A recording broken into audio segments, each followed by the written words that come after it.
ban someone.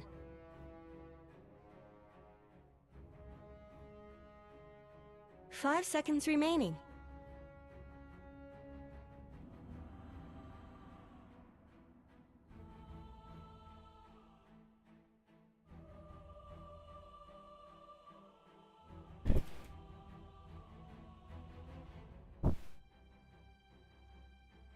Ten seconds remaining. 5 seconds remaining.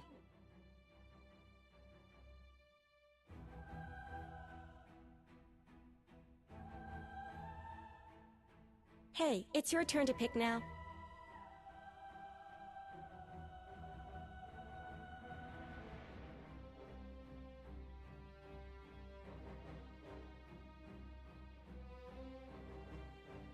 10 seconds remaining. 5 seconds remaining. Pick. Pick. Pretty sure it's your turn to pick.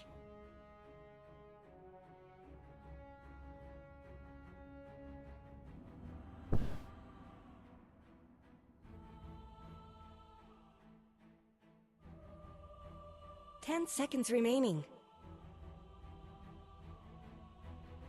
5 seconds remaining.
I'm on fire.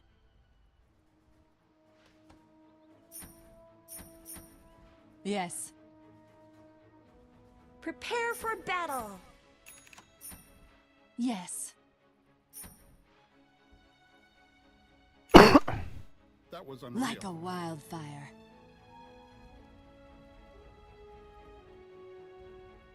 On it. You were doing very well. I'm very proud of you.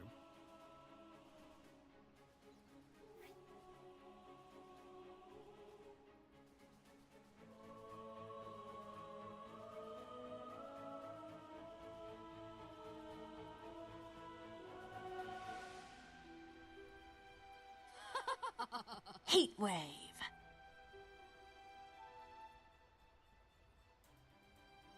I go like the blazes. 30 seconds to battle. Oh yeah.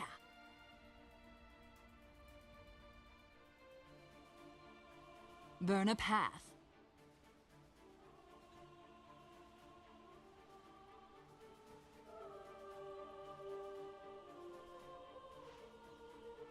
Time to hotfoot it.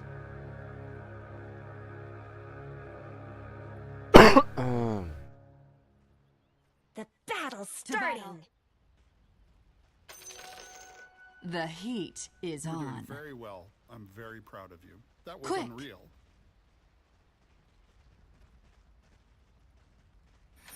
I'm going.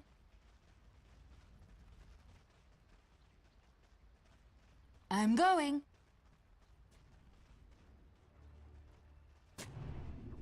Like a wildfire.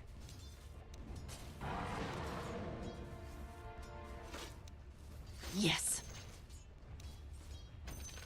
Time to hotfoot it. All fired up. Oh, First yeah. blood. Heat wave.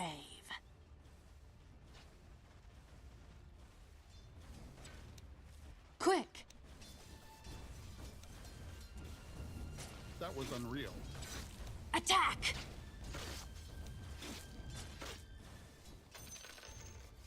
I go like the blazes.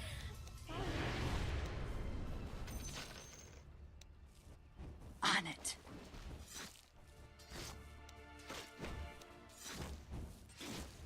Yes.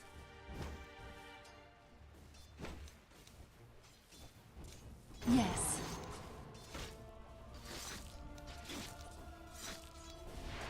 To battle. Fuel for my fire. Ah! Denied. Burn a path.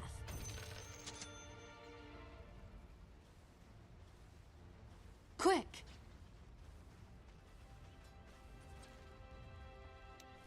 I'm going.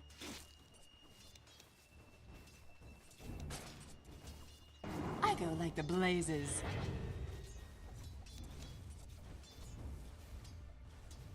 Time to hot-foot it.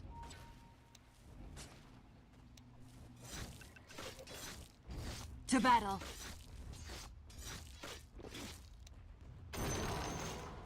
Like a wildfire. Bottling fire. Heat wave.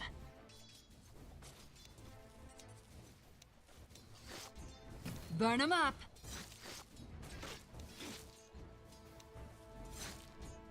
Yes. Discreetly. I'm under attack. On it.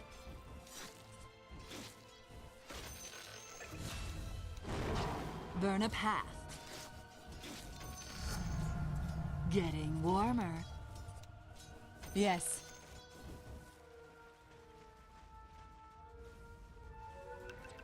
Oh yeah.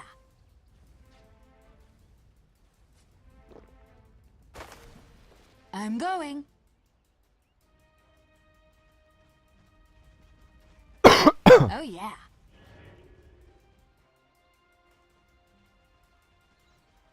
Slash and burn.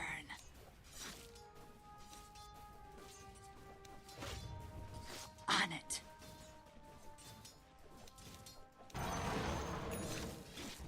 Bring in the heat.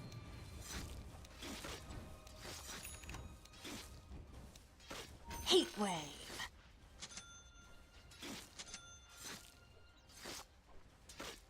Time to hot-foot it. Yes.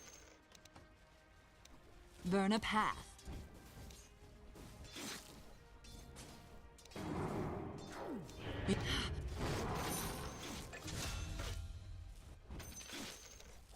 Yes.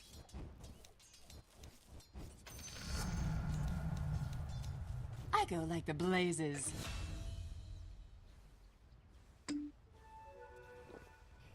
To battle.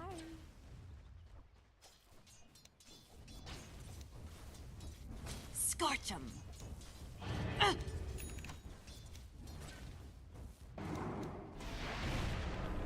Quick.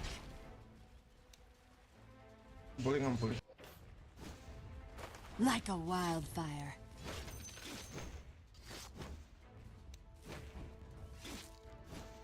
I go like the blazes.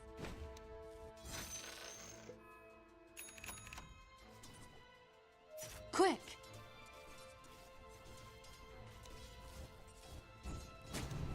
Oh yeah. Fire insurance. Heat wave.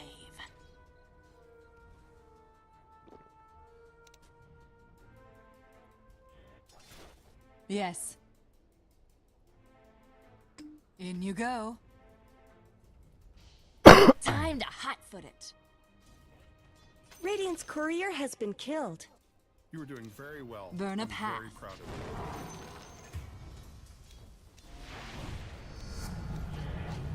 you. Yes.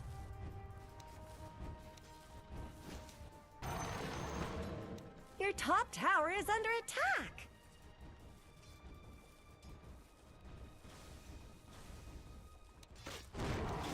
Light 'em up. This will open I'm under a attack. dark path.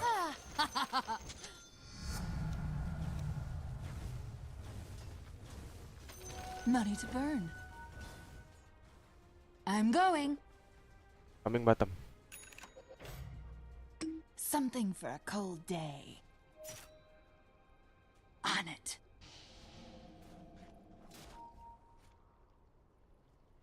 Like a wildfire. Hey, how you going in there? Burn them all. I beat the odds, lasting this long. Fire away.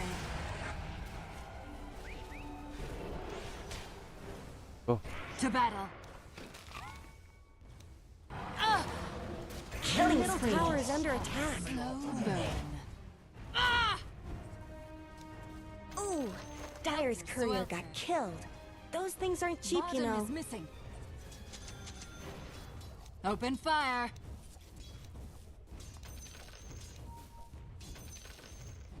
Open fire.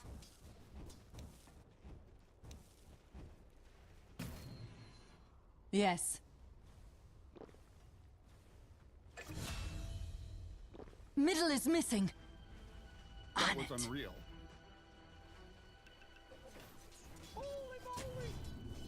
Oh yeah.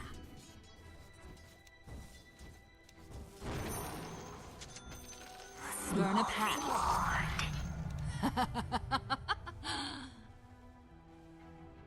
Time to hotfoot it.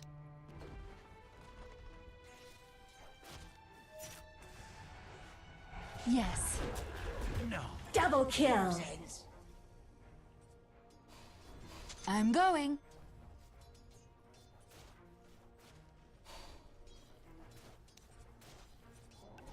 Like a wildfire.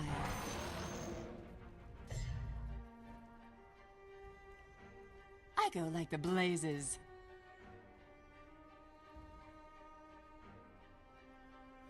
Quick! Bottling fire. To battle.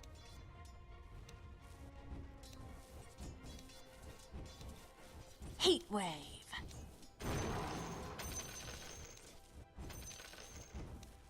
Heat wave.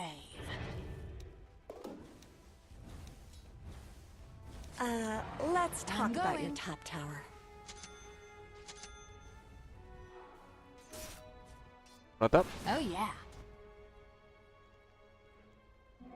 Haste. I'm his. Go. That's it. Burn a path. Bastard. Yes.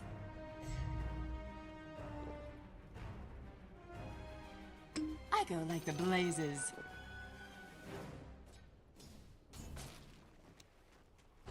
Thank you. Dire's To structures battle. are fortified.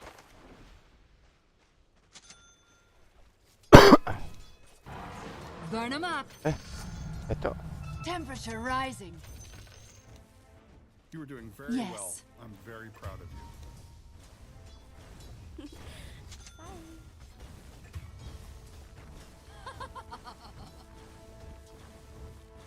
Quick. The enemy's middle tower won't be making any more appearances.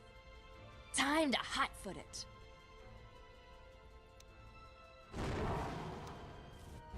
Fire away.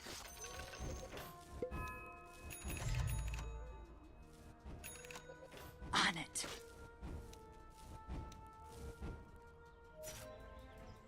Like a wildfire.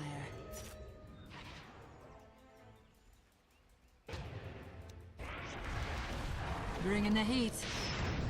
Don't let your middle tower fall. On it. I'm under attack. Killing spree. Go, go, go. To battle. Come to this. Dominating. Double kill. Mega kill. Triple kill. Heat wave.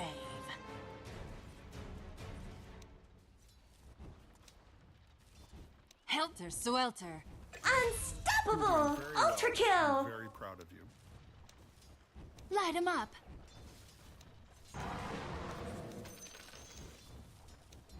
Slash and burn.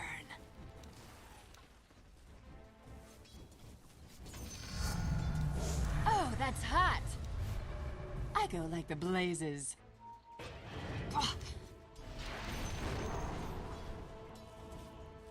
Your bottom Like a tower is under wildfire. attack. Oh yeah. You really should look at your bottom tower. Yes.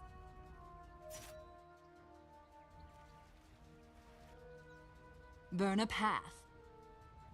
You were doing very well. I'm very proud of you. Yes.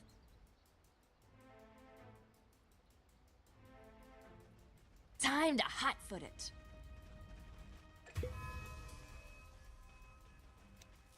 I'm going. Hot loot. Oh yeah.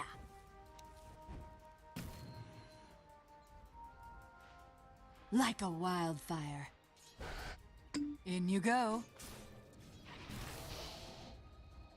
Yes. Your top tower Coming, is under coming, coming. attack. Go, go, go, go. Double damage. Wicked sick. I'm going.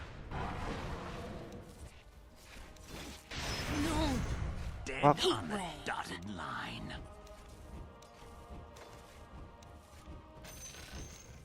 Burn a path.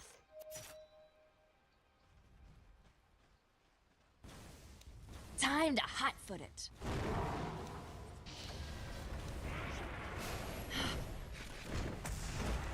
Yes. Maybe my finger got twitchy. Attack!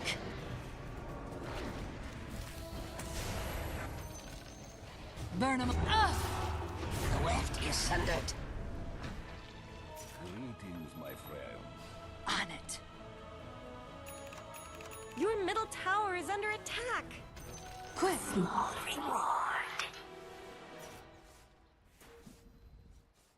I Your go like bottom the tower is blazes. under attack. To battle.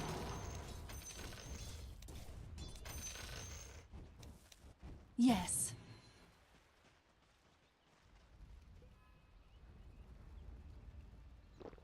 Time to hot-foot it.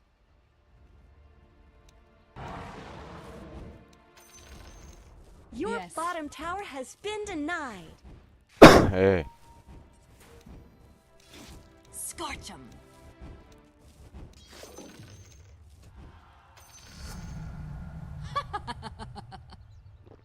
Oh yeah.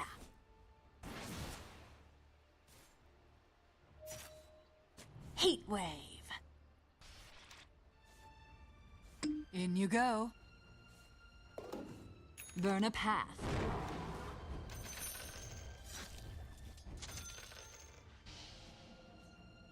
I go like the Middle blazes. is missing.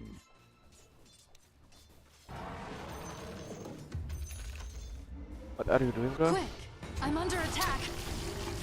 Who put me out? Why you? What are you Why not doing, you? bro?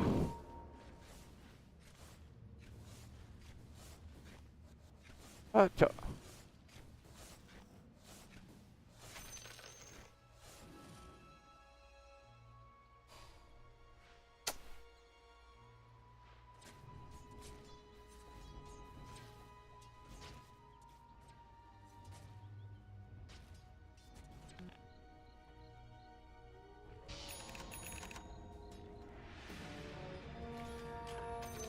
Money chilly. changes.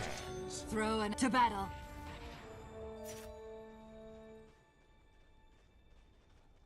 On it.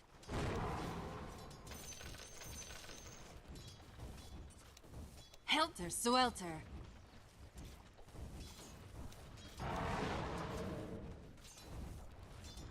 I'm going.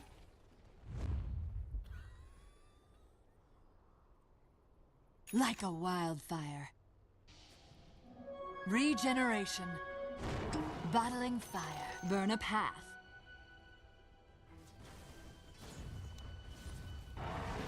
On it. That was unreal. Dire have fortified their structures. Yes.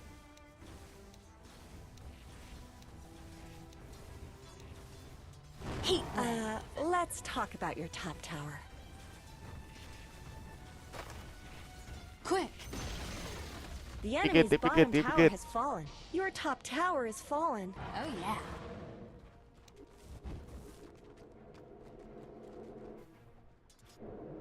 Yes.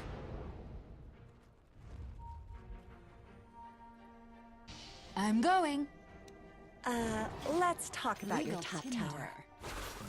I'm under attack.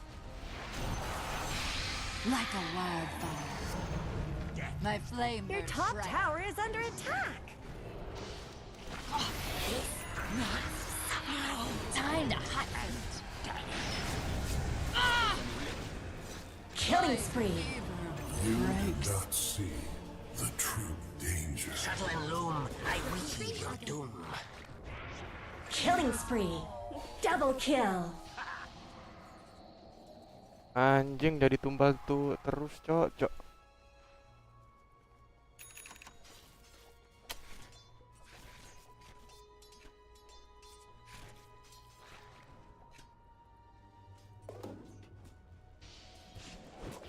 Ever seen someone bleed out in it? Thank you. No?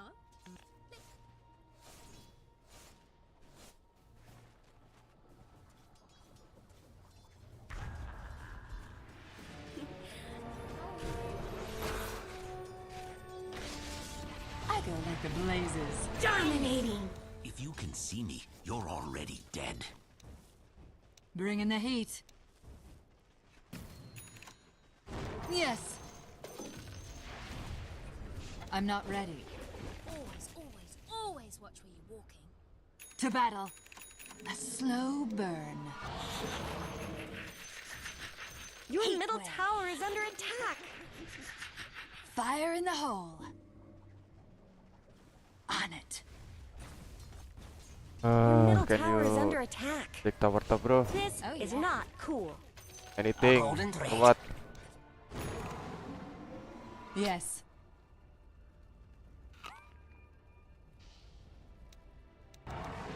I go like the blazes.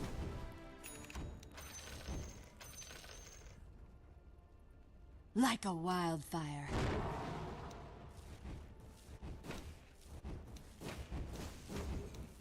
Burn 'em up.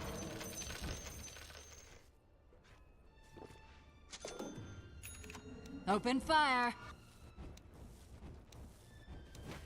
Fuel for my fire. Quick.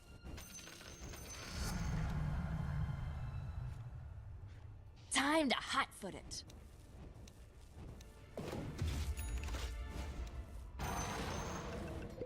To battle.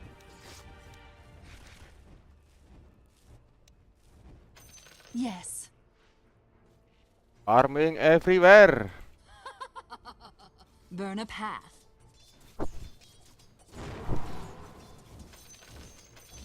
I'm going.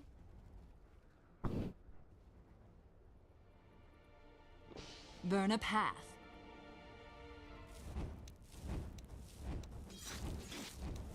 Burn 'em all.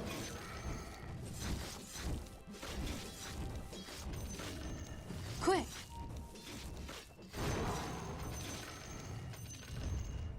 You wanna I'm smoke no Ricky, going. bro? Serius?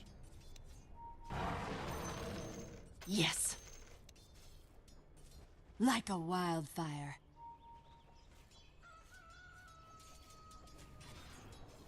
Fire away.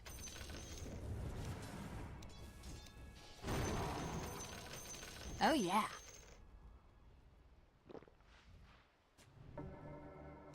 Dan kayak jancok. Heat wave.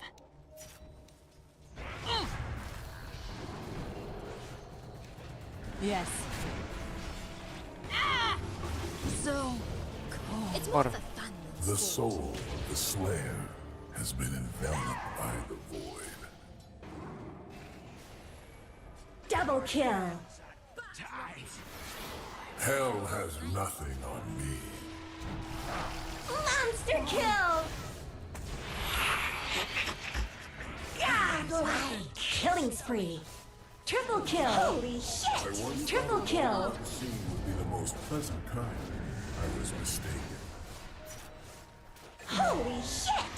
Ultra kill!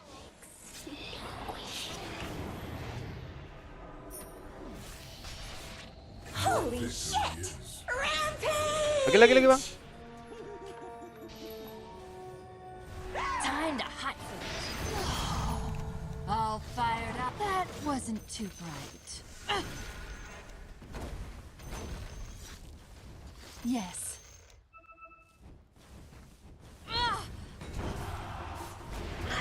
To battle. Don't let your middle tower fall. I go like the blazes. Fire in the hole. On it.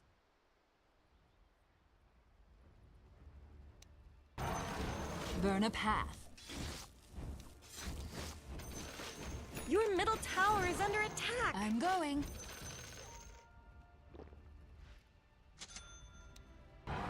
Slash and burn.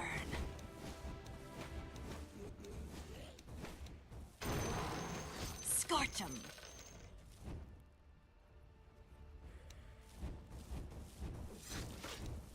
Attack!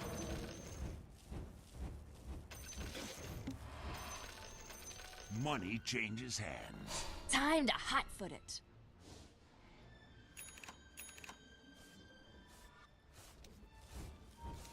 I go like the Your blazes. middle tower is under attack. Quick!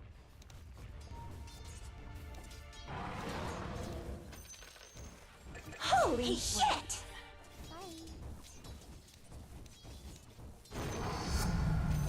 Temperature rising.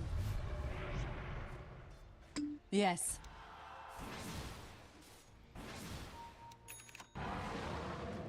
Like a wildfire.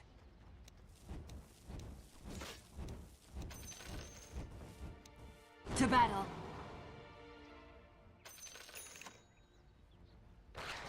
On it.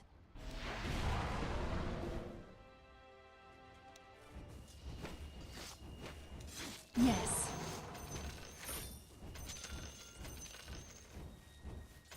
Oh yeah.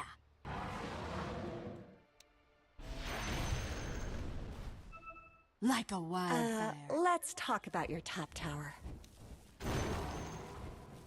Yes. Scepter. Regeneration.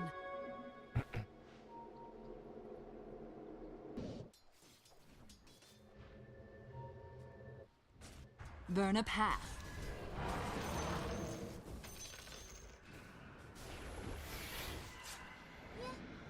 Yes. Bottling Holy shit! to battle. More fuel for my fire. Time to hot-foot it.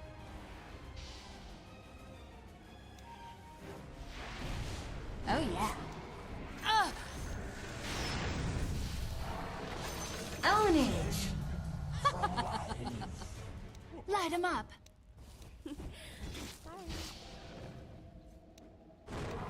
Yes.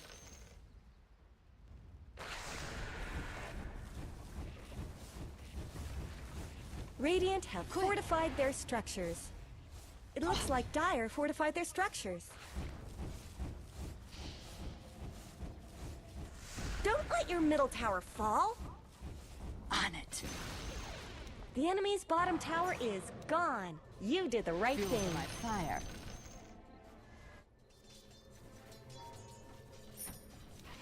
Bring in the heat.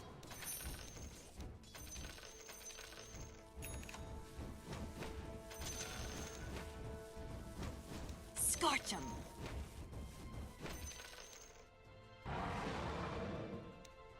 I'm going.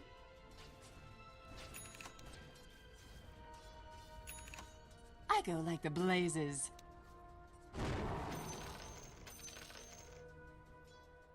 Heat wave.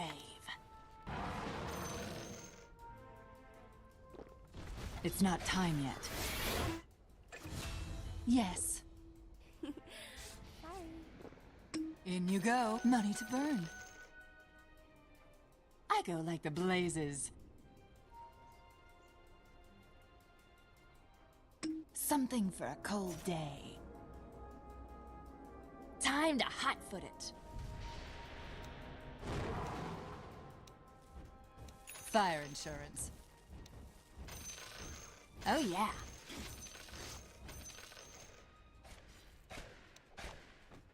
Burn a path. Not yet. Burn them all.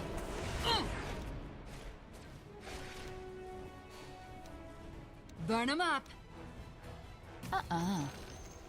The enemy's top tower has fallen. On it.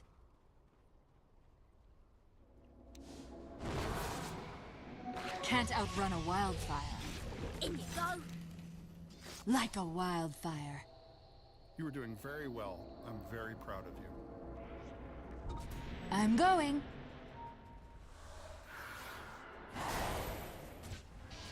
It's more for Holy shit! beautiful. I'm not ready. My flame burns You bright. didn't see that coming. Quick! I'm under attack. Return to To battle. nothingness.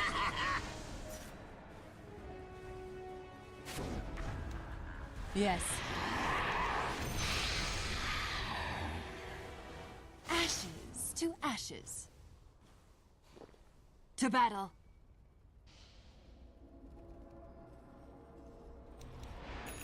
I go like the blazes. Money to burn. Oh yeah. What do you buy? Quick!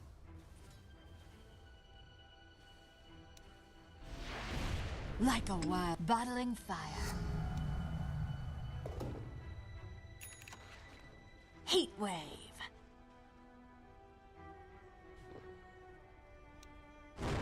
Open fire. Money changes hands. Yes. That was unreal.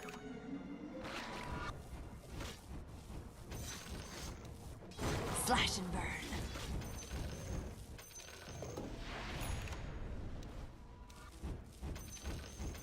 I'm going.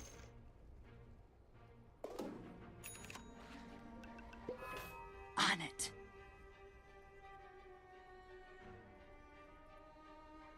Yes.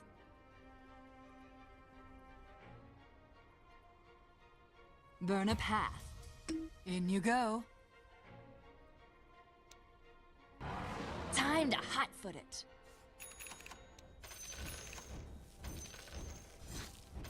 I'm going.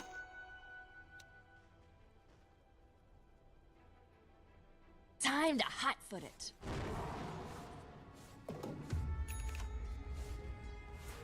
Yes.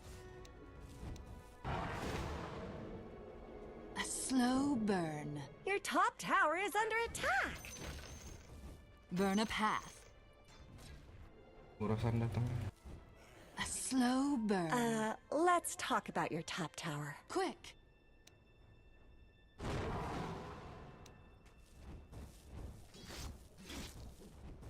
Oh yeah.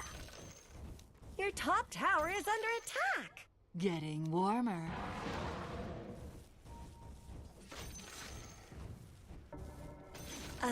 Let's talk about your top tower.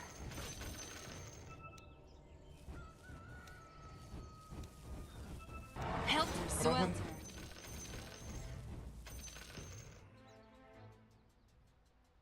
Heat wave.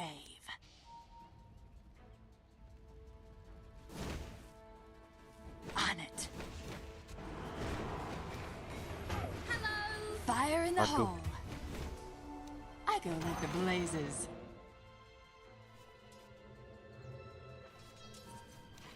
Like a wildfire.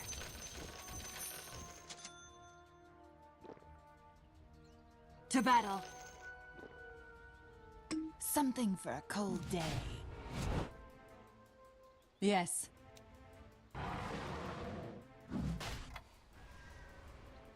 Quick. A slow burn. I usually like my cheese to use. Double damage. I'll make an exception. When next you Killing spree. I will be there. To all betrayers! That one. Attack! Dominating. Double kill. Radiant's courier just got killed. Killing spree. Double kill. To battle!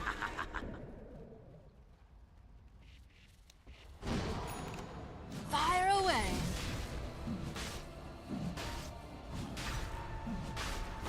I go like the blazes.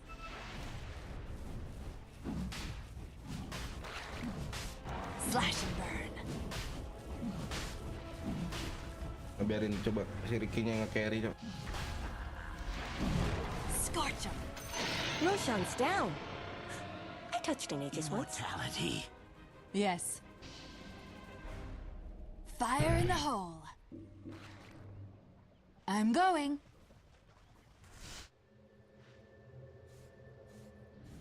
Oh yeah. Apaan sih, wibu tolol. Like a wildfire. Jago lu kontol. Something for a cold day. Yeah. Time to hotfoot it.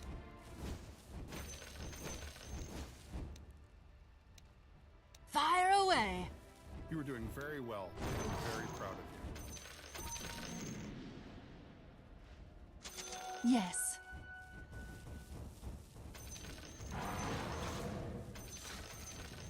Oh, that's hot.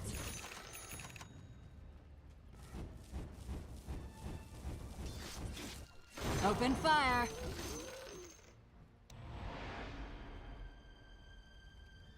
On it.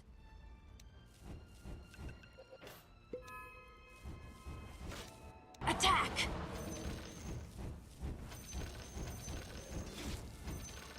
Bring in the heat.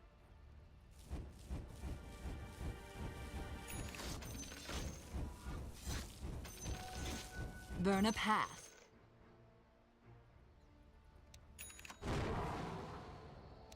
Helter Swelter.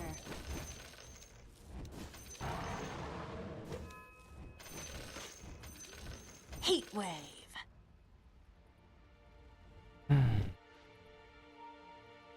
Yes.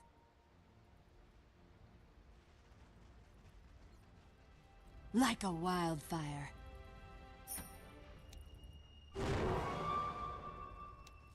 Burn 'em up.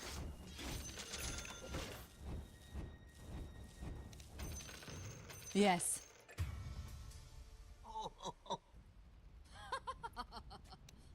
Light 'em up.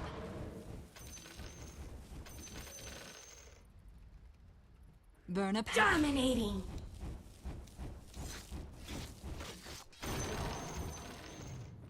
I go like the blazes.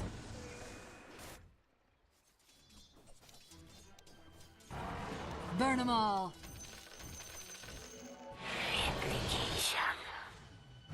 I didn't Quick. want to be seen like this. Oops. Oh yeah. Warms my heart. On it.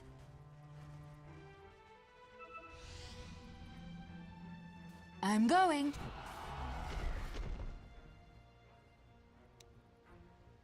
To battle. Your top tower is under attack.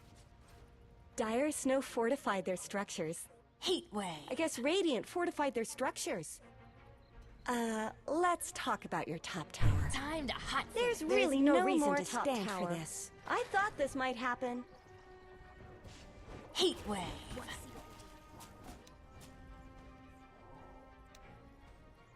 Quick.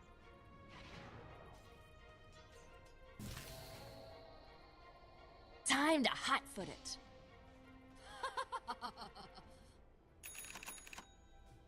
Burn a path. Getting warmer. I'm going. Legal tinder. On it.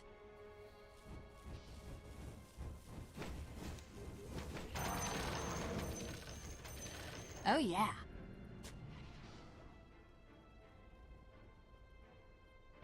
Scorch 'em.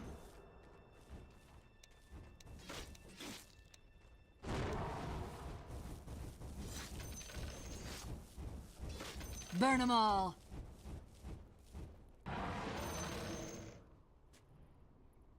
Like a wildfire.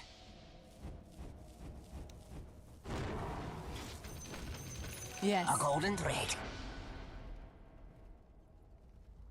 They'll never see Attack! this coming. Bring in the heat.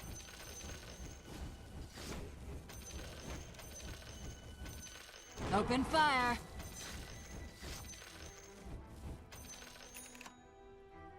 To battle. Fire insurance. Exposed to the elements. See Yes. is believing. Oops, still. Fire away. Mega kill! I'm under attack. I go like the blazes. Not yet. Yes. Oops. Burn them up. What you see is what gets you. To battle. It's unreal. Oops. Helter swelter.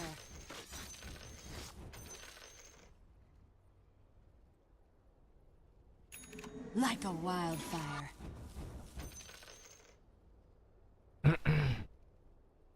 Burn a path.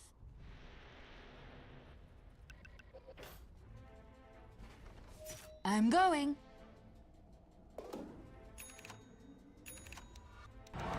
Oh yeah.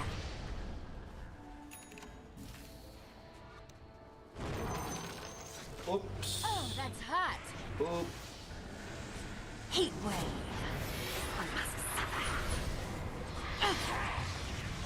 Good assassins. Time to hide. They just Oops. Unstoppable! Oops. Someone die back. Punk. Take like pro, The but enemy's middle tower has fallen. Quick.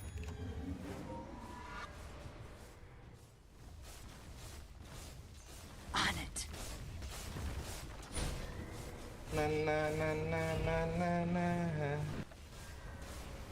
Diving, The enemy's diving middle like tower a didn't know dog. it hit it. Parking more, bro. Yes.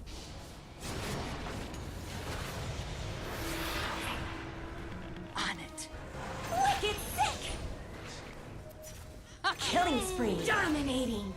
Double Parking kill. like a dog. Parking like a dog. Yes. The enemy's middle barracks have fallen. Gratitude. Fuel for my fire.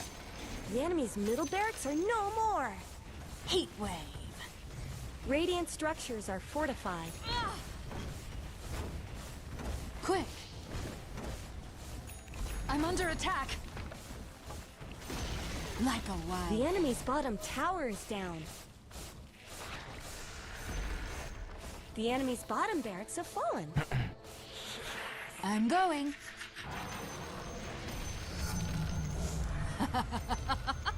The enemy's bottom barracks have Oke, level fallen. 25 ini bagus kanan apa kiri? Just a cold pile of rock. Magic ya? Iya. Kiri ya? I go like the Cooldown aja blazes. lah. Money changes yeah. hands. Light 'em up.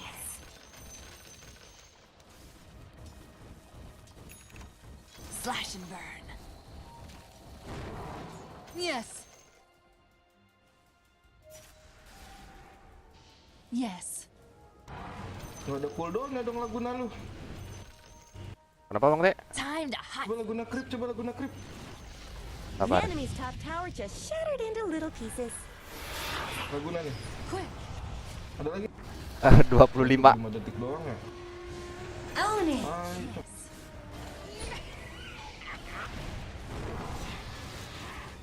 Like a wild. Oh.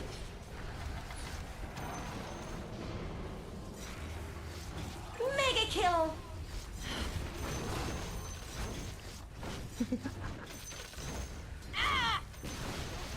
The enemy's top tower just shattered into little pieces.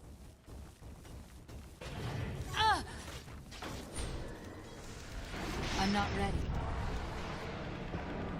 I believe the blazes. Hot note. To battle.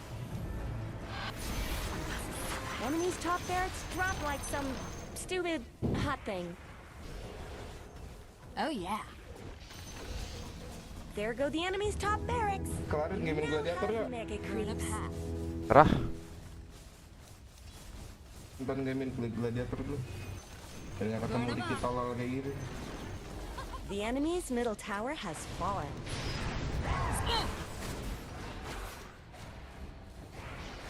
Not yet. Monster kill! Time to.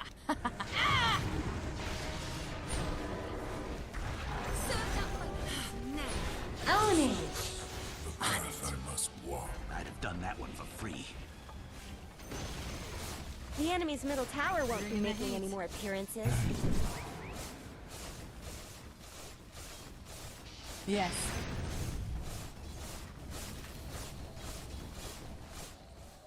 Dire victory!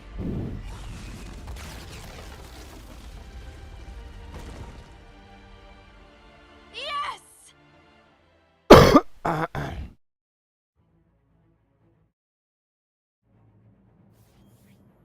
Gigi nggak?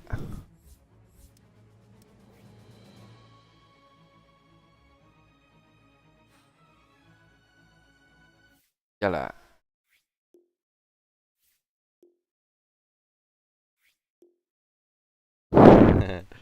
Oke.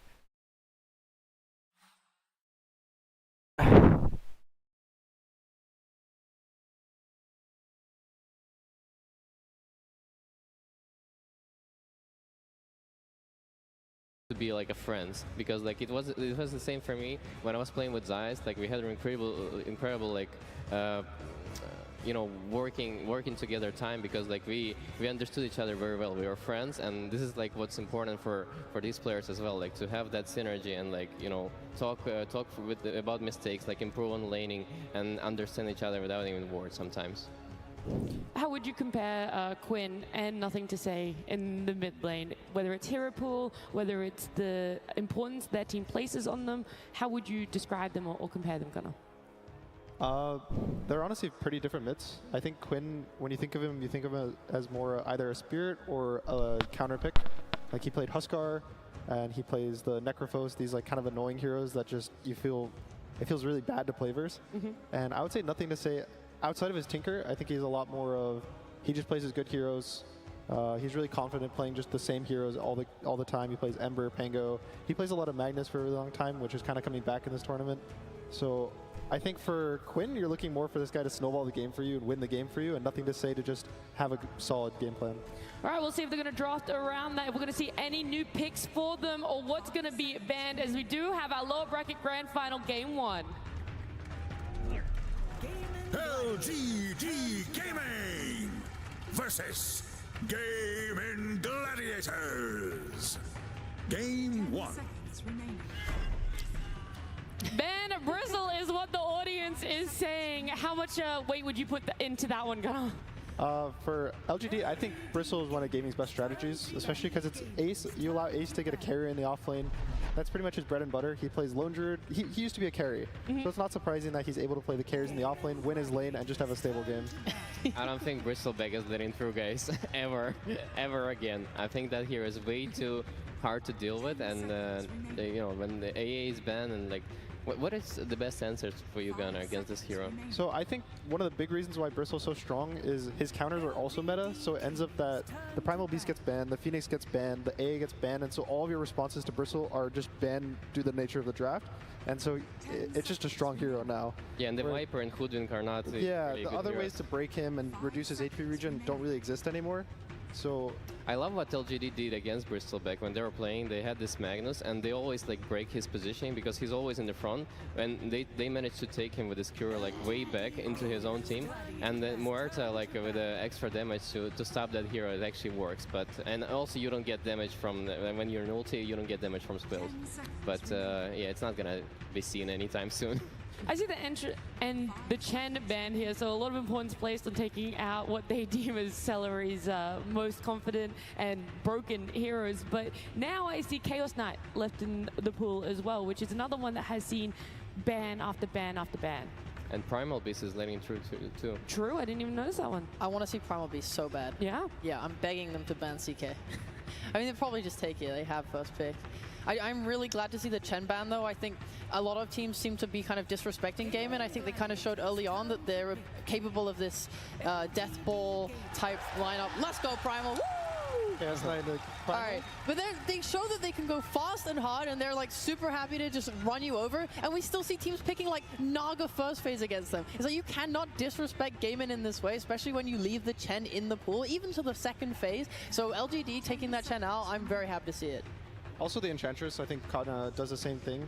Whereas they both win their lanes, they're very stable, which leads Dyrachyo kind of gets to do his own thing. And Celery can help Quinn, which is, again, kind of their bread and butter. And they buy auras, they push towers really fast. It's kind of everything they want in one package. Yeah. I also like that LGD chose to let the Primal Beast through, because I think for Ace, that here is not really what he's looking for. Specifically because he used to play like this Lone Druid Bristleback type of hero that are more scalable, but for Primal Beast he doesn't scale as much, like in terms of like at least tower push, right? Like he's not gonna be like the hero who's gonna take all the towers from the LGD. So it's already like, I think it's good for LGD that they don't have that pressure already starting from the first pick. And I like the Chen and Enchantress bans for sure. The nice thing with the Primal is Quinn's been practicing and playing it quite a bit in his pubs and his games.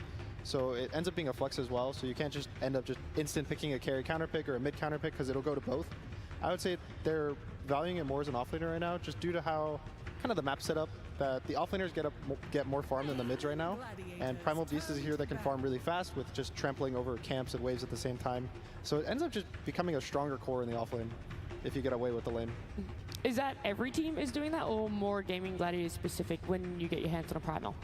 I don't know if I can speak for most teams, because some teams, their offlaners don't play Primal, so it ends up just kind of being forced to mid. But for gaming, I would say right now I'd expect this to be an offlane. Yeah. Primal's like weird when it goes off lane because it can be punishable, but there's ways to bring him back into the game. Like, for example, your 4 can go and stack like the triangle, and it's very easy for him to take stacks of trample. And also, you're kind of just waiting for this timing, right? We've seen Primals in the off lane get absolutely obliterated, but as soon as they hit that BKB timing, it's just, his spells do so much damage just alone. Like, you don't even need anything more than that BKB. That's when like games have turned around and they've made these comebacks. Primal is such a hero not to be underestimated. I mean, it's also very hard to take him down, right? There's not a lot of things that could do that in this meta. I mean, I think Muerta would be nice, but it's already out of the question. And I mean, for Primal, usually pick they don't really go for BKBs nowadays. They also go for different item builds, like with the Blade Mail, Heart, and just create chaos. Usually the important thing is picking a stun for the safe lane. You want to pick a Sven, a Chaos Knight are the important ones, not just because they have the damage to like out CS the Primal, but mostly because they have a stun to prevent the trample. And something really interesting with the Phoenix is good in the game versus Primal with the Sunray just doing % damage, kind of chewing through Primal's health. But in the lane, the Fire Spirits don't really affect you. You don't attack, you're disarmed anyway while trampling. So it ends up actually being a really comfortable lane for Primal there. I completely agree with you. I think something like Clockwork is way better than having the things there against a Primal lane. Yeah, purely for the lane. It kind of secures, you can pick a range carry then. The popular carries versus Primal are either melee with stun or a ranged hero with kite. I'm sure the LGD want to put this Phoenix on the offlane with the Centaur for now. Like, at least that I would be thinking about that. I would guess now for Gaimin, if they want, they have Grimstroke available for them. If they do want to, I mean, it's just good for any side lane, but if they do want Primal in the offlane, it's going to especially be nice there. They're probably going to end up taking their carry, which is really cool from the Centaur pick, because now if Gaming wants to instantly counter, they can get carry counter pick for the side of LGD plus the lane counter with the Primal Beast. So it's kind of this weird position where if you delay your carry too long, you're allowing the Centaur to be free in the draft, and if you pick it now, you open up you know, Duracho to get countered in the game, which we've seen him counter pick with the Razor yesterday, where it had a rough game, and I was even worried that he would carry, but he just ended up destroying the game with how good of a Razor it was. I love this Lifestealer ban. I think it's the only two teams that are actually rating this hero at all. Because nobody else are really looking for that one. And Duracho is like, he's known for his Lifestealer as well. Yeah, we saw it yesterday in the Azure Race series versus Betboom, and the strongest thing about the Lifestealer is that he sits in his lane for 10 to 12 minutes and you can never kick him out, which really hurts how Gaming Gliders wants to play. They want to move their heroes around, take the towers really fast, and when there's a carry that's sitting in the lane and you can never pressure into him, it feels really bad for how you want to move around the map.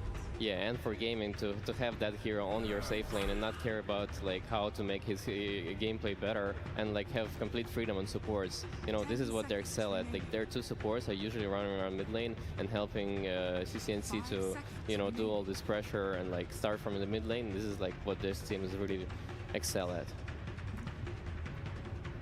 The Grim did end up getting picked up by the way, Sheep. That was one that you were talking about. It's just really powerful hero. I mean, you play around this Inkswell, like, purge of the stuns. It makes it so hard for anyone. Like, you're playing with a Primal already who's just going to want to go in and destroy everyone. Like, this Grimstroke on top of that elevates his like strengths throughout all stages of the game, early, mid to late. I think the hero is just to be given so freely to game in. I think was rough for LGD, and now they have a silencer on top of that to cover their team fight. I mean, looking at these three heroes, like I don't really like it for Gladiators that much, just purely because they're going away from their idea of like pressuring so much, and I think it benefits LGD because in that game, like the normal game where there's not a lot of pressure, I think this is like their best chance of like taking the series down. I also think, so the way the draft kind of plays out these days is the second phase is really hard to ban heroes, as they only get one ban from the side of LGD. So they end up picking the one hero that they think is the best, the Lifestealer, and they have to give up the Grim, they have to give up anything else. So pretty much the only bans you really get and feel confident about are the first phase, and they chose to take out pretty much Celery's heroes. They take out the Chen Ench, which I think are his top 2 right now in this tournament, and so now you see him force the silencer. Yeah, as you said, I don't really feel too confident with this, just because it's moving into, they're playing into LGD's book, I would say, and that is something that has not really gotten them to where they are right now in the tournament. And the Shadow Demon is such a great pickup to stopping this Primal Beast from doing anything in the mid game. Like the lane might be rough a little bit, but I mean, looking at their support, right, they don't have really a good way of stopping him. But in the mid game, like playing against Purge and the Shadow Demon as a Primal Beast is actually impossible. Yeah, it's also really good versus Grimstroke. You can purge the Inkswell anytime you see a hero. The Primal, surprisingly, it purges the charge, so he can't even charge out when he gets purged. Yes, exactly. And the defensive purge is really nice for Silencer too. Maybe he can click it on the Phoenix early in the fight. The Phoenix will always get stuff off. And we see the cow. I mean, the cow is amazing here as well because those two supports, they don't have really a good mechanic to stop him from charging.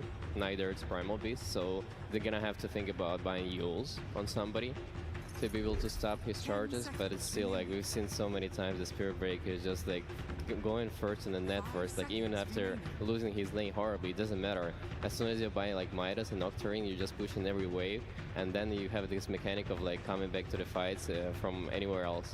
And I think it's really important in this patch to have one of those heroes that can connect easily to the fight and like being on the other side of the map. So it's either like Spectre, Dawnbreaker, or Spirit Breaker. That's why those heroes are seen more. All right, so there's some really quick stuff. Quinn played versus Spirit Breaker mid because that's what this is. We see the Centaur, so we know that this will be Nothing to Say's hero.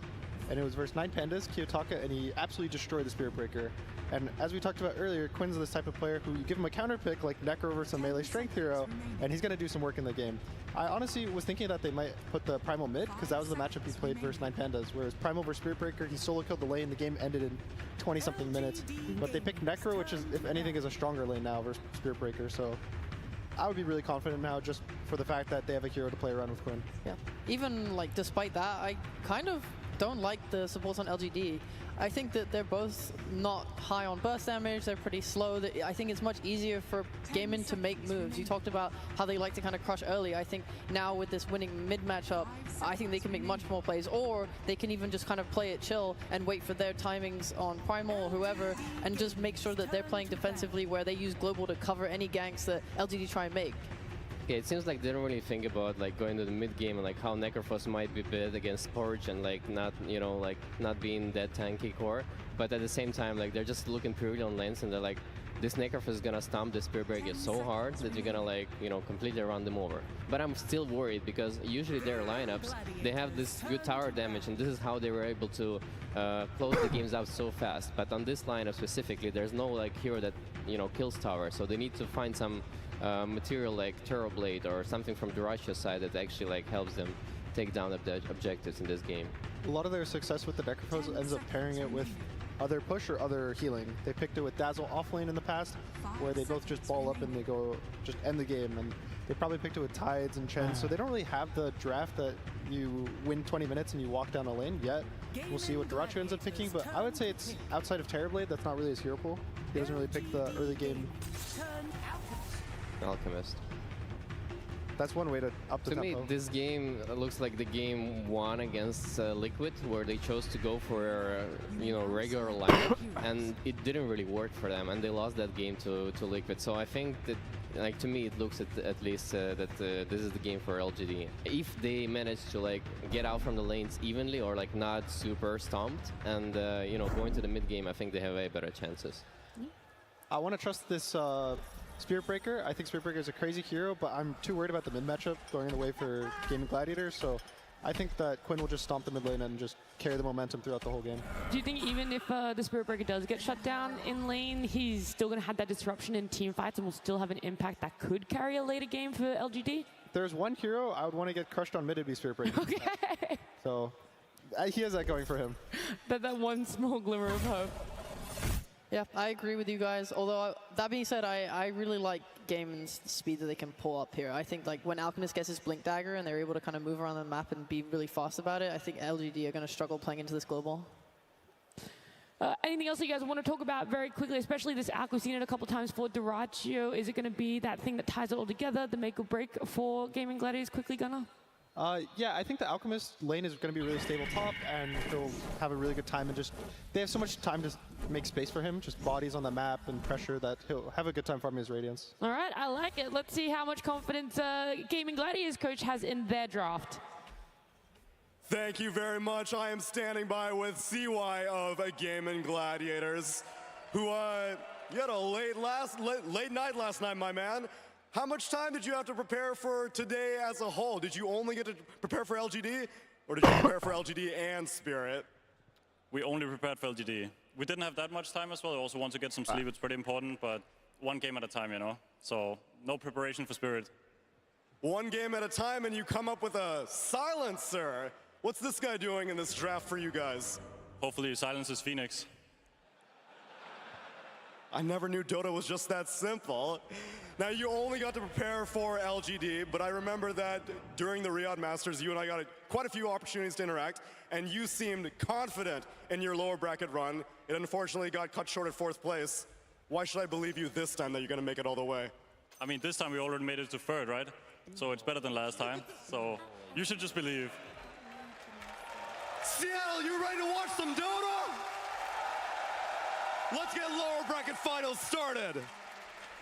Let's indeed. Here we go, ladies and gentlemen. It's LGD up against Gaming Gladiators to start off this final day of the International. Fog, we heard there from CY, coming in with a bit of a different pick this game on Gaming Gladiators' side, the Silencer. Could this be the answer to the Phoenix, a hero that we're seeing time and time again so far this tournament? Definitely feels like a kind of cool pick, a very different one style here. Very good versus the Phoenix, but also versus these saves that we've been seeing a lot coming out in this tournament. The Shadow Demon in particular. We've seen so many games where people just get bailed out of certain death. Very difficult if you're global, so we'll have to see itemization and stuff. Of course, there's going to be some demonic cleanses that you can pre-cast and stuff like that. We'll get all into that as we do have an early smoke from LGD. Let's see if they can get the catch here.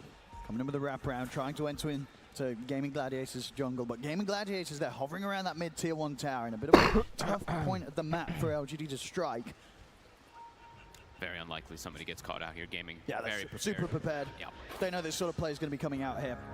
I'm looking forward to this one. This looks like it should be a pretty fight-heavy style draft. I'll say that the Duracho and Celery, they kind of step across. Give a setup with a disruption, you. Looking for the follow. Who's some of the concoctions there? Tries to hold him back, doesn't matter. You still fight the who. Come on to Celery. Celery taken down. First blood for LGD.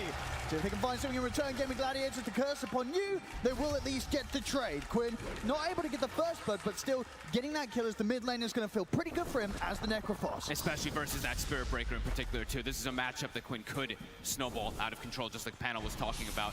Planet messing with Duracho quite a bit here. He's going to try and make it a little bit more awkward for him on his way back towards that top lane. Extra bit of damage coming in. And he'll certainly have money to play with, as he was the one indeed to get that first blood for LGD. Planet not hesitating whatsoever. Instantly buys out pretty much everything. I think triple mangoes purchased up, so he's looking to be pretty aggressive up here. A pretty strong lane. I don't think that we've seen too much anymore. I know the Centaur a ton, but Centaur and Shadow Demon, an old classic. Very aggressive duo. A lot of damage. If these two start to get a bit of a level advantage, this Alchemist and Silencer could end up being very vulnerable against the huge amounts of burst that these two can come out within the laning stage. Gaming Gladiators, they've got to be careful up there. Yeah, absolutely. This is probably the lane where lots of chaos is going to be happening mid lane. I think we already kind of expect the Quinn should be able to take advantage of this one massively versus nothing to say. Bottom lane, this one could also be pretty kill heavy as well too, especially for the side of Gaming already. They're getting right in underneath the tower. Shiro in trouble. One more snap from Ace will get the job done. Shiro taken down. Ace will lose his life, but happily taking that trade. They're getting in and taking the carry out. This is going to be bloodthirsty in these side lanes. And overall as well, what do you sort of take away from the carry decisions from both teams? Because it was quite a quick pick with the Luna in response to the Alchemist coming out at the end from Gaming Gladiators. Do you feel this was what LGD were going for anyway, or do you think this was directly because of the Alch being picked? I think it probably could have been something they were looking for anyway because of the Necrophos. I know Shiro, he's one of the few players that I've seen that's actually still doing this like 3-1-1 build even in the early game. He's very aggressive, likes to be involved early on. So maybe it's that mixed magical physical damage they wanted just to be able to have versus the Necro as well too. And it fits for kind of this early style with the Shadow Demon that can look to brawl and fight often. So probably a couple mixtures of things that they did want with it. Also, it's going to be very good for this night vision, of course, too. Playing with the Spirit Breaker, playing with this Luna night vision can be pretty strong inside of these team fights. So far, looking at the last hit, that's the mid lane, as you say, as expected. The edge here for Quinn. But look at Ace's last hits right now, bottom. Does get that kill early on, of course, but he's only got 3 to his name versus Shiro at the moment. Getting to the point already where it's not easy for nothing to say to sort of approach this mid wave, as they will take huge amounts of damage and favorable trade going the way of it's Quinn Necrophos in this 1v1. Top lane, Duracho. He's in a bit of trouble. He's got the concoction cooking up. Is he able to throw it out? He holds it for the deny. All right, that'll get the job done. He's out of the lane for a few seconds, but at least able to stop LGD from getting the kill against him. But he is really struggling on the last hit department. So far, New and Planet bringing it to him. I knew didn't win yesterday, but made some pretty amazing plays on his Centaur. Look at this in the mid lane. It's getting pretty nasty. Quinn just sort of running nothing to say right back underneath the tier 2. He's just what do you do at this point in this 1v1? At the least, he can go back and he can just charge out and stuff, right? So he can make moves all over the match, but it's a matchup that he knows he's going to inevitably lose. But it is at least a hero that can make moves around and is probably one of the best recovery heroes in the game at the moment, so. For sure. And for Gaming Gladiators, they need Quinn to be having this sort of start in the mid because as we're seeing on the side lanes, it's not going quite as well for them. Yeah, they need somebody to be able to rally around, especially if the Alchemist is having this slow of a start for Duracho.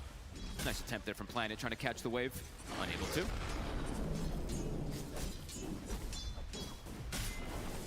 Level 3, another big kill threat that they're going to be able to have up here on the side of LGD. Bottom though, Ace continuing to get aggressive. And they've got the Inks well stunned. It'll allow them to set up to take down Why You Smile. Gladiators, whilst they might not be getting the easiest of farm here for Ace down bottom, they're finding action. Top lane, Duracho. It's going to fall pretty low here to the poisons, won't quite die. And both New and Planet also getting beaten down pretty low here by Celery. If he gets another one, could be a kill. So he's cooking up a concoction. One more. If anything, he's just going to allow Planet to try and find further connections, but the fourth's not there. Nope. I'll turn towards Celery instead. New, he's stepping up. He's got a hoof stomp and a double A. Celery, he could be in a lot of trouble here. New will go with the right clicks alone and take Celery down. Backs away. Makes sure not to use the double H to bring himself too low. Back up, charge comes through. Nothing to say with the rotation. Charges forward on towards Duracho. Duracho this time will not be able to deny himself. Planet gets the kill. I mean, these two, honestly, Planet and New yesterday were making magic happen again. again, putting a ton of pressure up here. The Silencer's trying to dissuade the pressure, of course, with those arcane curses, but they're just waiting, patient. And as you said there, they understand. Don't use the double edge. Exactly. Just go for the right clicks. Very calculated. New in particular really knowing his limits on this hero, playing aggressively despite his HP being incredibly low in these situations. And there you see right away, it's like, yeah, he's losing the mid lane on this Spirit Breaker, but I think Spirit Breaker, Primal Beast, probably two of the best heroes that can just easily make those rotations, gets a good connection. But yeah, Quinn, he definitely will be an issue that they're going to have to find some answers. And they do have answers. I was going to say, as game progresses, they've got the Demonic Purge. It's always going to be able to remove the Ghost Shard. They've got this massive amount of magic damage that comes from Phoenix and potentially from the Luna. As he's not going for the beam build just yet, but of course he'll have those points in later. So overall for LGD, the fact that they know that Quinn's getting this completely uninterrupted free farm in the mid lane, you don't think they're too concerned about that? No, I don't think so. I mean, there's going to be, of course, a lot of plays that happen with these, global silences that can just potentially save Quinn versus a lot of the burst and whatnot, but they probably feel like they do have some answers since they have that mixed magic. Nothing to say, shows in the mid. That's deep, they glyphed the wave. Tofu not quite able to connect with the initial slow. See, Quinn should be able to close in with the Ink Swell buff upon him. He's got the sights ready to drop down. If he feels that the kill's going to be there, he'll drop it, and he's got it. Quinn able to take down, nothing to say. Same time up top, though. Duracho and a spotted bother being chased out by LGD, completely surrounded by the three of them. Disruption's there to try and mess up the ability for him to fry his concoction. It will sell stun and cause the stun to hit onto New, but it won't save Duracho as he goes down once again. Planet actually even holding the poisons. I think maybe just saving that kill there for New. Some calculation coming in 5-4, action-packed early game. I mean, this Nice top lane, he's sort of been, knocked out of this top lane 3 times already, Duracho. It's not getting any easier for him up here. He's got pretty much nothing. I mean, 2,400 gold, so he's similar as that Spirit Breaker, but level 3 only on the Alchemist so far. Now soon to be hitting, level 5 on New. Yep. Massive amounts of burst going to be coming in. They've got this decently sized creep wave pushing forward in towards them as well. So LGD in a very happy spot in this top lane in particular. Yeah, they're starting to leave Ace alone down bottom. Tofu's trying to rectify what's going on up top, trying to help out Duracho. Yeah, they hit it with the scan though, LGD. So New, he'll be knowing to stay safe to close to the tower. He's unlikely to be caught out by this rotation. Nice attempt there by Y. Ace. Maybe going to force a dive here. Ooh. He actually stops it as well, too. Very well played, but at the same time, why are you smile? He's down to the low ground with the Sun Ray. That was so quick, the Sun Ray, but can he get away? I don't know if he can. He's going to have a few spirits to throw down onto Ace. Lucent Beam as well, trying to hold Ace back. He's going to continue to run this down. Another spirit out, slowing down the attack speed. Okay. It's enough to actually allow Why You Smile to get away. Meanwhile, back on the top side of the map, Duracho got taken down once again. This time, Quinn turns up, wants to try and make LGD pay for it. They will get near in return, but they won't get nothing to say. Just another instance now where Duracho, he is not having fun up here. He certainly isn't, but New does have to be a little cautious. The one thing about Centaur playing versus Silencer, don't want to die too much. Giving up that int can be a problem for the hero. Another connection. Quinn's in with the burst. It's another side kill here for Quinn. This Necro, I think that's what Boots Travel finished up, so his movement around the map is going to get faster and faster. Now looking to pressure. I mean, he's going to get good damage onto this tower here. Good thing that Y's there to at least drag a little bit, but Quinn just starts chasing. He's in under the tower. Celery, he's getting dove here by the two of them. I don't think there'll be any TP backup for this poor old Silencer, but it's coming in now, but Celery will still fall. Planet finishes off the kill. Question is if Gaming Gladiators can find something in return. Duracho's able to step in, throw down the concoction. These are big kills for Gladiators to be picking up. Same time down bottom, Ace chased upon by nothing to say. And Shiro, the ultimate up in a second here for the Spirit Breaker, but he can't quite find the vision, nothing to say. So Ace, he'll walk out alive once more. A good attempt, but just a bit too tanky. You see that he actually did put at least 2 points in the Lucent Beam. Most of these players haven't gone for like the 1-1-3 build. Not able to get the kill, but a good attempt. Top 3 cores on the side of Gaming Gladiators. Even though Duracho is dying a lot up top, he's still doing pretty decent, all things considered. Especially with the fact that those kind of last 2 deaths on New on that top lane, definitely swinging things back in favor of Gaming Gladiators. And now can they hold on to this mid tower is the question. Planet surrounded. Another easy kill here for Quinn to get involved in, now dominating on the Necrophos. And he knows immediately the Shadow Demon was getting those stacks up. We'll be able to take him away instantly. Aggressive posturing by Gaming Gladiators again. Playing around Quinn with this strong start. Yeah, they can play aggressively around him on this mid area of the map, and at the same time, if LGD look for any moves now in the side lanes with the boots of travel, Quinn, he's likely to be there every single time. So whilst LGD got away with those early kills, the difficulty, it stepped up massively. Making the moves for LGD, it's no longer easy. No, and nobody wants to go mid, right? They have Why You Smile here just trying to slow down the push, just throwing Fire Spirits on the wave, but the tower inevitably dropping very soon. Quinn, very active as smoke, moving toward top new. He shows himself. Yeah, Scythe's back up. He's ready to look for another stack. See if New's able to play as well. The looks of it, sort of avoided one another. New will be able to get around from this one. They'll hit him with the scan, but he's already back to the safety of his side of the map. So New nicely avoiding that move there. It's actually both scans. They used immediately, both of them trying to find him, so he was able to sneak himself away from that at the least. Ace will be able to clean up some jungle, is going down the blade mail route. Pretty good blade mail game versus this Luna, versus the Phoenix, I mean, across the board. And very early aggressive wards that we're seeing Gaming already placing down, so they're going to have good information. When you're playing versus something like Spirit Breaker, if he has such a hard lane, you know he doesn't want to return back mid. When they get these deep wards down, you're going to see these charges coming through, so they're going to have a lot of information to play off in these next few moments. I mean, what do LGD do for the next move? They're going to try and go on bottom, but the Global Silence comes out from Ace. He's ready to turn, goes back in with the ultimate straight on towards Shiro. The sight's there, they've got the burst. Quinn turns up, takes him down. As at this point in the game, it feels just so incredibly difficult for LGD to make any sort of moves, but at the same time, they don't want to sit back and farm because on the other side of the map, there's an Alchemist picking things up. It's still a bold attempt to go for this Primal. He is very tanky, 1400 HP already. They are quite lacking in the damage early game.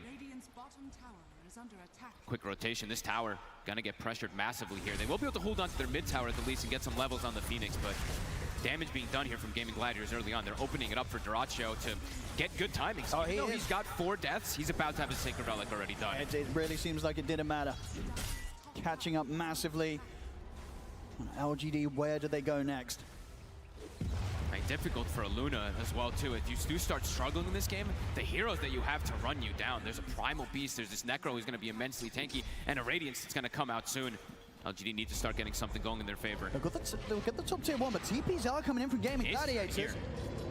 So if they're able to catch anything, Quinn not quite able to get in reach of New with the Inkswell. As LGD, they'll get the objective and they won't lose anything for it. Hey, look where Nothing to Say is being forced to try to find farm. He's just on the outskirts trying to get anything. It looks like it was scouted out though. I mean, they were pinging it. Yeah, Celery, he seems to know something's up. And that's sort of one way to get back in the game as a mid-Spirit Breaker. It's just not easy. Looking for kills, looking for action.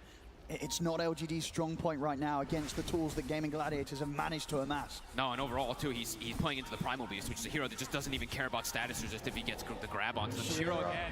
In trouble. He's put the Lucifer just in time to hold Ace back, and he's able to get out of the range of the Inkswell. Sold by now onto the 2 supports. Gaming Gladiators, they continue to move forward. They've got the burst, they've dropped the side, not quite enough damage to burst them. The egg is down. Good spot. Baseball pops the egg. They can't quite take it out. Celery, they try to hit it, but they can't stop the Supernova. It's a turnaround from LGD. They've taken out Tofu. They've taken out Celery. They'll bring Quinn low. Duracho. Can LGD get more out of this? Both Ace and Quinn incredibly low at the side of the fight. Duracho on the retreat. Nothing to say. Charges it over towards Quinn. Who's stopped from you? Double edge as well. They've got the burst. They take down a 4th. LGD strike back hard. Beautiful connection. What an egg right in the middle of everybody. Gaming try to go for a very early aggressive play here. The Reaper doesn't do much damage at all. Oh, they needed that. They needed that big time. An amazing fight there for LGD. A big wombo combo team fight abilities connecting perfectly there. We'll see the move again. You know, Gaming Gladiators, they walk right into this. I mean, it looked like a solid start going for Shiro, but between the Stampede, the holdback of the Lucent Beam, avoiding that initial attempt from Ace, they feel good. They get the Soulbind. It's an early sight, but it's one that you feel tempted to go for because they're linked together, but it's just a bit too soon. The burst isn't there, and at this point, I think you got the Fire Spirits out as well. The Hoostomps are new. They just didn't allow Gaming Gladiators any chance to take down this egg. I honestly look pretty beautiful spell casting coming out across the board. Planet even with that little disruption, buying time so that they don't get grabbed from the Primal Beast. They're going to try and go again here, Gaming Gladiators. This time, they might find Shiro. They're in on top of him. Soulbind's back up. The grab's there. Shiro won't survive this time round. Gaming Gladiators, not to be deterred after that, the way that their last fight went. They went straight back here. This time, they get the job done. No hesitation. They know that they are pretty cooldown reliant to be able to turn those fights early game since they do have that little bit of a lead. They do have Global as well, too. That last fight, Celery didn't have it, so hanging on to it for the next upcoming fights. So with the clean up these Ancients, Radiance, it is finished. Seeing if Y is going to commit for this here. He has the Shard queued up very early on this Phoenix. I was expecting to maybe see that Midas queued up, but we'll have to see which route he wants to be able to go on this Phoenix.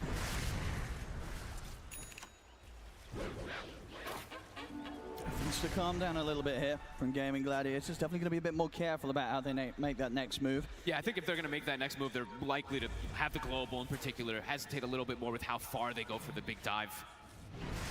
But LGD, feeling more confident here. Looking for Quinn as well, too. Global comes out. But they will manage to walk this off, so not the worst of situations there for LG. They'll feel quite good about that one, baiting the global. Gives them a good few minute or so to make that next play without the threat of Celery being able to put a stop to their move. So a successful bait of the ultimate from LGD. Yeah, good trade. Demonic Purge only has like a 60-second cooldown, so that's going to be coming up pretty soon again if they want to make that aggressive move onto Quinn. It's always going to be a pretty good kill threat, just being able to make sure he can't ever get Ghost Shroud off, get the focus fire so he can't move. But here's the smoke. Every minute that anything slows down, the gold lead just massively goes for Gaming Gladiators in seconds. LGD, they've got to try and abuse this window, the global silence being unavailable for Gaming Gladiators. Can they find Quinn? Can they pop him? Ult's at the ready. It's underneath this ward setup from Gaming Gladiators, so not an easy part for LGD to strike into whilst they lack the vision on the high ground. Ace. Giving a lot of information as well for Gladiators. Their front line is just so tanky here.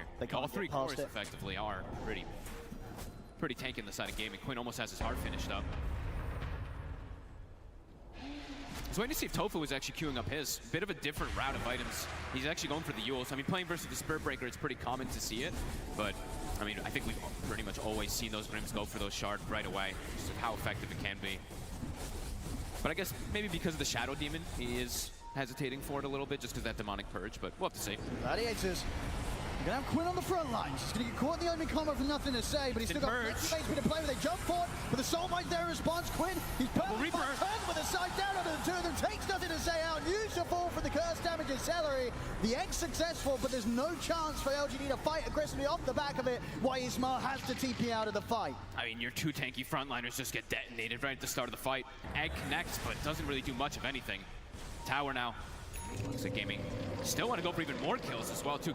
Duracho, full BKB. He feels pretty unkillable with this BKB on the Alchemist now.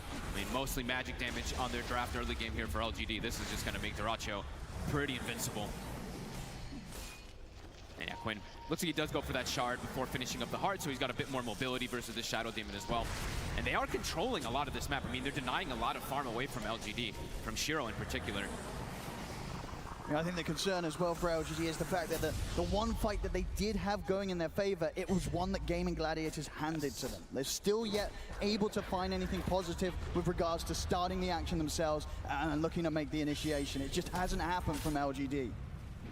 Not easy into this draft versus these bruisers versus these tanky cores. And yeah, the early BKB from Duracho, it's going to cause some big issues. Who do they really want to focus fire now at this point? Do you focus fire the BKB Alchemist? You probably have to go for these supports because these frontliners are just going to pretty much absorb everything that you throw at them. So now at the moment, no egg for 30 seconds. Gaming Ace and Quinn. Keeping that farm going, Quinn. He's able to dive away here while you smile, but Ace is closing in upon him.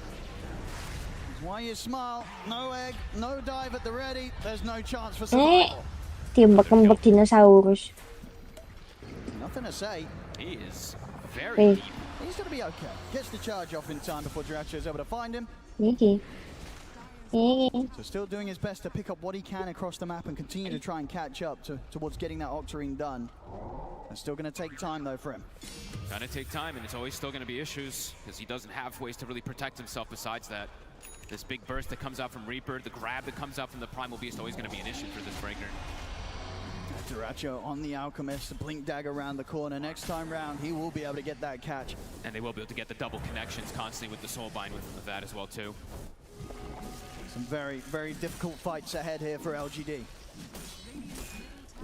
He's getting too tanky too fast on the side of Gaming. Ace, Heart soon on the menu for him, too. Quinn, he's got it finished.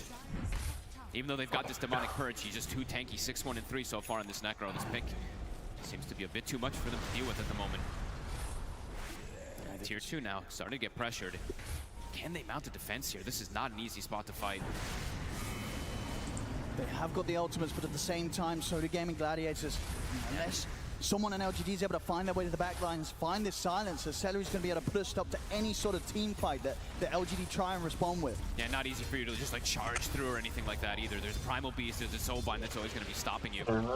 Gaming, they're just playing as a unit so far, not giving the opportunities to LGD. Shiro is getting some good time to get that farm going. He's got his man, got the Mask of Madness, but he needs more to show up to these fights. This is great for farming, but definitely needs a BKB in this game. Ya tolongnya mesti di pantai. Okay. Pas 13 yo turun. Ya Oke, cari. Ace flanking. Trying to see if we can get the grab on the wire. You smart. Opo masak di situ. Just a bit of a poke from the support, Kak seru but kok nothing rodok more to bagian push baru Gaming seru. Gladiators back as they'll Yo, continue kok to push on masang and look to take this tier 2. Daracho knows his strength. Having that silencer behind him too. A tier 2 default very early, pre-20 minutes. Also able to hold on to the tier 2 top. They did have quite a few heroes up on this top lane, LGD, but unable to push the tier 2 themselves. Iya kan? He always wants to play super aggressive. Ini game sih yo. They might be able to sandwich Planet here. I think they will. Ace coming in from the side. Planet. He can't run from this one. Jump forward to low ground from Daracho. Another kill and more gold here for the Alchemist. Just getting way too much on the map. Quinn shows himself top. They have a ward on top of him, but there's just no way for them to punish it. They do have... Okay, the center's kind of in the area, but they can't go for it. Getting very close to this sort of timing, 21 minutes or so in, where they're going to have to deal with these 2 cores that have hearts upon them. You know, Ace has pretty much got his done. Quinn's already got his. And a BKB Alchemist. That's a lot of HP that you've got to try and get through with the damage that you've got on LGD's lineup. And you just sort of look at the heroes, and unless everything connects perfectly, it's hard to sort of see these situations in which these cores of Gaming Gladiators get taken down. Yeah, can you protect your egg? You're going to need absolutely everything to connect perfectly, it feels like, for LGD in these next few moments. And for Gaming, the pace is going to continue accelerating. Roche soon to be on the menu for them too, but continuing to look to just control the map before that. Full Hyperstone now on Daracho. Ultramarine done now, at least, for nothing to say. So at that higher frequency of weaving in and out of the fights with these charges.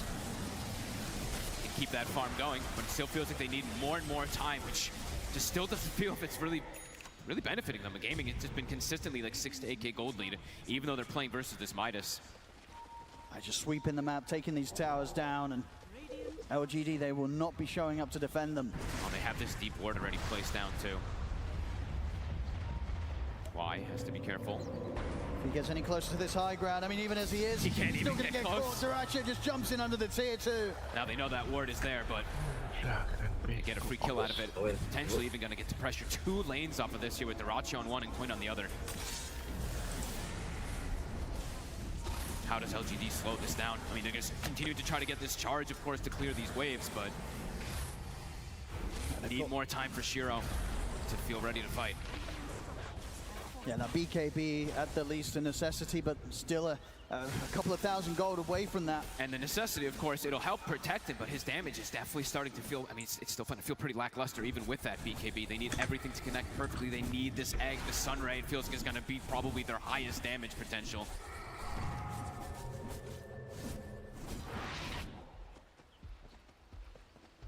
For Gladiators, Roshan is at the ready if they want to look for that one first. They almost have Aghanims also now finished up on Quinn. And with those early boots of travel that he was able to get to, it's always this way to answer something like the Spirit Breaker, right? He goes to one lane, clears it out, and then he can go join his team constantly while they're on the hunt for this SB. But nothing to stay. Is doing a good job at least of keeping these waves quite cleared out. Jadi para multi langsung ke final tuh. He's getting some pretty decent recovery. Iya, sampai sini final. PO5. Orang yang menang iki lawan Spirit kan berarti. Iya, betul. Sano yo cuma iki berarti yo. Kalau istirahat yo. Not too often, I think I've seen people purchase. Oh no. Has eyes on Quinn, but of course nothing really that he can do about this. Now the cool thing is, I guess with the planar pocket, it's the magic resist too. 75% magic resist. If you eat that with a Reaper Scythe, you're probably just gonna live through it. So, pretty cool itemization here from Nothing to Say to tank spells for Shiro. Podo wae supaya maksudnya kalau istirahatin. And Daracho, I mean, he has AC done. He's just brute forcing these towers. The map shrinking more and more. Shiro with the illusions trying to at least hold back the waves in the mid lane. BKB is finished. Definitely feels like moments away from Gaming Gladiators. Maybe trying their luck at a high ground push. As I say though, Roshan is there, so probably going to wait for likely that they'll go for the pickup on that one. Yeah, it's going to shift up top in about 40 seconds, so imagine they're going to set up around there. That very much feels like that they're in a position where they don't really need to take too many risks right now. Gaming Gladiators, a pretty comfortable hold on the game. He gets the catch, Tofu! In with the Inks, well, they don't even have to use the Reaper Scythe early. They'll drop it now, still won't get the kill with it, but they get the kill after. Oh, that was sick by Tofu. What a quick blink into insta-popping that Inkswell. 20 seconds till that Roche starts shifting. They're already positioned around the top lane. And Gaming's just kind of cruising. Playing the map, it feels like wherever they want. Even though LGD is getting the farm, they are completely avoiding anywhere that Gaming Gladiators does go. Now, LGD, I mean, in terms of items, we'll see sort of what pickups they are able to get in place before this kind of Roshan pickup into high ground push that's very likely to be coming in from Gaming Gladiators does occur. Whether the BKB, it's there. He's got the money for the shard if he wants to pick that up. Anything to sort of provide him some defensive capabilities. Trying to get that small crit online as well, Shiro, just to have some sort of damage against this inevitable push that Gaming Gladiators is going to come charging at them with. And that feels like it's going to be the big issue, is will they have enough damage to go through Ace, the Heart, Primal Beast, the Alchemist, who's incredibly tanky, and this Necrophos. And now an Aegis as well, too, which they cannot contest up here. The levels as well, too, on the supports. I mean, that's something I'm always going to be looking at for the Phoenix. It does feel like he's going to be one of the most important ones for the side of LGD. Still not level 12. So with this pace of this game, he's not able to find the connection or get those extra levels from fights. That's, yeah, this Roche, it's gone. Should be able to finish the tier 1 mid. Get an extra bit of a cash bonus here for the team. Any little bit they can get, they need.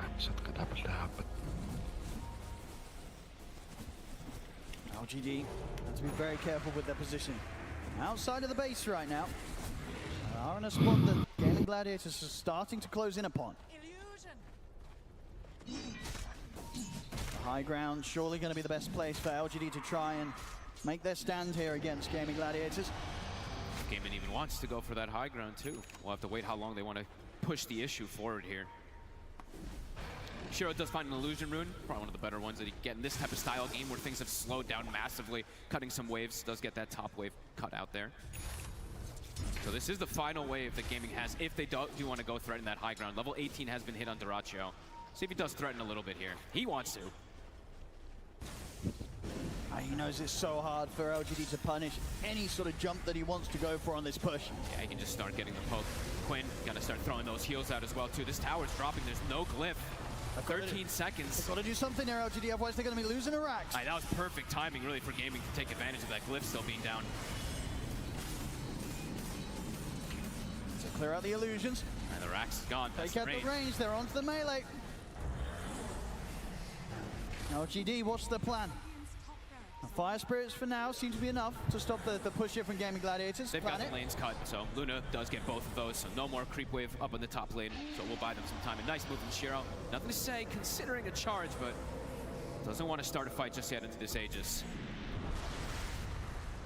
Nice play from Shiro. Yeah, little illusion micro. Definitely making a big deal there. Level 18 now, and he does have that small crit finish. So now maybe this is that indicator for LGD. This could be the call where they feel like they're going to start having some damage to look for the fight. BKB also finished on new, so he can actually get into those fights and not have to worry about just getting instantly globaled and get nothing off. There's a double damage as well on the top side of the river. Yeah. Quite the pickup if LGD are able to catch wind of that one. Lumayan. They're going to continue the siege. BKB. Check no lapor. Quinn, he's also ready to go fully in on the push. Duraccio. Kenapa? Onto the barracks. LGD, they may just have to let this set go by the looks of it. They don't try anything on the defensive on this one, so a full set of racks will be taken down by Gladiators. Yeah, still too afraid. Still 2.5 minutes left with this Aegis to potentially push for more. They are going to have to head back and deal with the state of the rest of the creep waves as they have been. As they consistently pushed in. Shiro really pulling off the work here to keep this game alive. Charge through. Oh my goodness. Very good positioning here. Playing does have that ward on the high ground, and nothing to say, should be fine. Now Gladiators, they'll send Duraccio down bottom to deal with a creep wave on that lane. The rest of the team ready to start pushing back out the mid. I think they're doing kind of this cool maneuvers though, where it's, yeah, the objectives are being taken from gaming, but look at the gold. You know, it's starting to get a little bit better there for LGD with the way that you're just playing the full farm game around the map rather than contesting the push. And maybe feeling strong enough to set up for something themselves here, LGD. Smoke up with Shiro, feeling that they're now at a point where they can try for... Lu bayangannya nek mata nih grip oleh duit deh. Sorry, maksudnya pengaliannya dapat. Still in the top lane. Enggak, tapi pengaliannya sih plus 30, plus 30. Plus-plusannya skillnya dia itu dapat. Oh, no, I just want to know where the silencer is, and someone has to stop the global to come out, but we'll see who they want to jump first. He's getting the charge. There's interrupted the initial attempt from New. The global silence comes out. The supernova's there, but Gaming Gladiators, they can fight this out. And keep to the distance. Ace will get caught by the initial stun, but he's so taken. The grab on turn. The soulbite there, the grab as well. Dredger picks up the double Shiro. He's got the BKB in the Eclipse. Ace, he's somehow still alive. Finally, he'll fall. There's nothing to say. Takes him out with the ultimate. You see Shiro able to BKB TP out. So LGD at least able to cut their losses there. And they do find a kill in return in that fight. Nothing to say.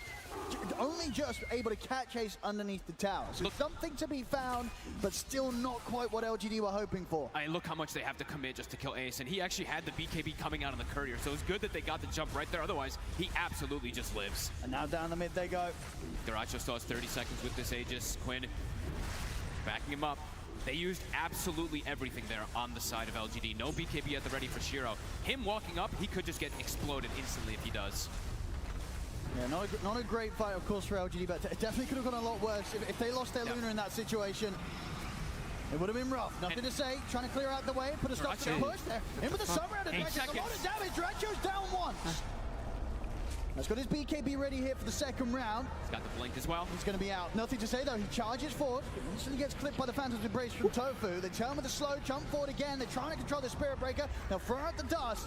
Another slow, not going to connect. So Ace trying to close in, but the charges back up. Nothing to say, able to put a stop to the push and get away. We'll live to see another day. Tofu will be okay. They're looking to keep going. How long on this egg? 20 seconds. Full butterfly now for Shiro. I mean, Shiro, he's silently, slowly, he's doing it. You know, the farm is there. Can they keep him alive? BKB is back up. Can they protect him? Push just continued to commence. Glyph still cooldown for about 4 minutes. Who goes in first for LGD? It's got to be New. And look at Daracho the whole time he's been doing this, turning that Radiance off consistently when he's going for the... And he's in. Daracho's in. The BKB's off just in time there for Shiro. Still to get clipped by the Soulbind. He tries to turn it with the Eclipse. Ace is falling low. Shiro focused on the one and able to take down Ace. Delete it. Daracho to back up. They're running away with the BKB, but the physical damage is coming in. Daracho finally able to keep to his distance. Quinn gets back in on the Mr. He's in the middle of everybody. He's able to finish off Shiro. Quinn taking down the Luna. Shiro out with no buyback available. He's spent up for the butterfly. See LGD with the disruption, but they're not going to be able to find anything more. I mean, it looked to be a solid defense from LGD, but the fact that Quinn, he knew that he could get straight back in there, finish off the Luna. It's a big kill to be found, because if Shiro survives through that, LGD, they definitely be looking to make a play within this next minute. With Shiro going down there because of that play from Quinn, LGD, they'll have to hold back once more. Look how much damage Shiro was able to do. Ace popped BKB and just literally died in seconds. I think he even had like the Vindicator's Axe bonus armor. He literally died so fast trying to get the double grab. But Quinn, that was a really cool call to make. Like, you see Daracho drops to what? I think it was like 100 HP or something like that. Quinn just jumps into 4 or 5 heroes and ends up just getting away because of it. Yeah, these players really knowing their limits. We sort of saw it yesterday, right, with Yator and his morph, forming into these crazy situations. This game is Quinn just going right into the midst of pretty much, 4 heroes to take down that crucial kill. And keep this game for now, held in Gaming Gladiators' favor. Definitely seeing though that Shiro, if they don't give him the respect, he is going to be doing a lot of damage now at this point with this butterfly. Keeping this game alive here, LGD. He's consistently just been sitting in that 6k gold lead. And high ground, it's always going to be the best place for them to get this defense. It's always going to allow YU Smile to have kind of like perfect positioning with this Egg and Sunray. They're looking to actually make an aggressive move themselves. They're feeling confident perhaps after that last fight. It was very close to just wiping pretty much everybody there on the side of the game. So don't blame them if they feel quite a bit more confident now. Might see a smoke from Gaming Gladiators. Smoke on smoke. Maybe reading the movements. I mean, Roche is soon going to be You pick up as well for nothing to say. Has his Lincoln, so not easy. Kalah yo besok. Before to sort of set up from any Apa single meneh? target disruptions or plays from Gaming Gladiators. Roche, it's a long spawn. Dispel. Both teams aware of one another. Taracho looks like he's potentially setting up for something here. They see around this top rune. He's actually going to go for nothing to say. Bulldoze and Lincoln's will eat it. Be okay.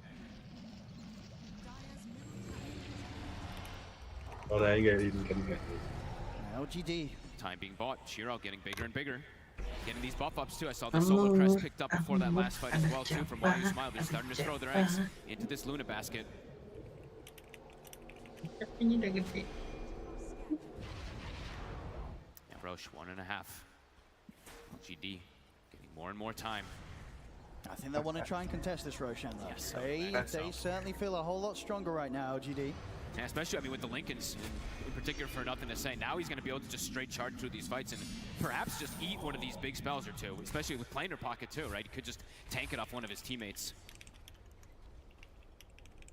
Going to play patient around here, but that does potentially mean that this map is going to get farmed out from nothing to say and from Shiro.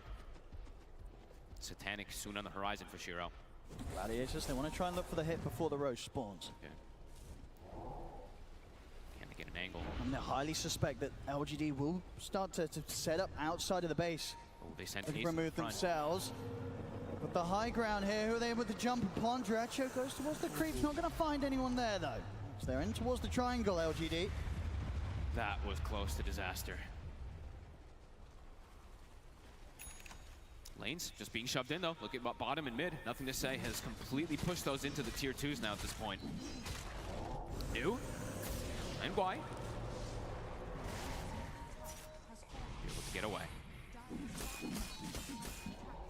15 seconds, Roche. They know it's got to be up soon. Gaming just continue to play in that corner area. LGD's got to get over here.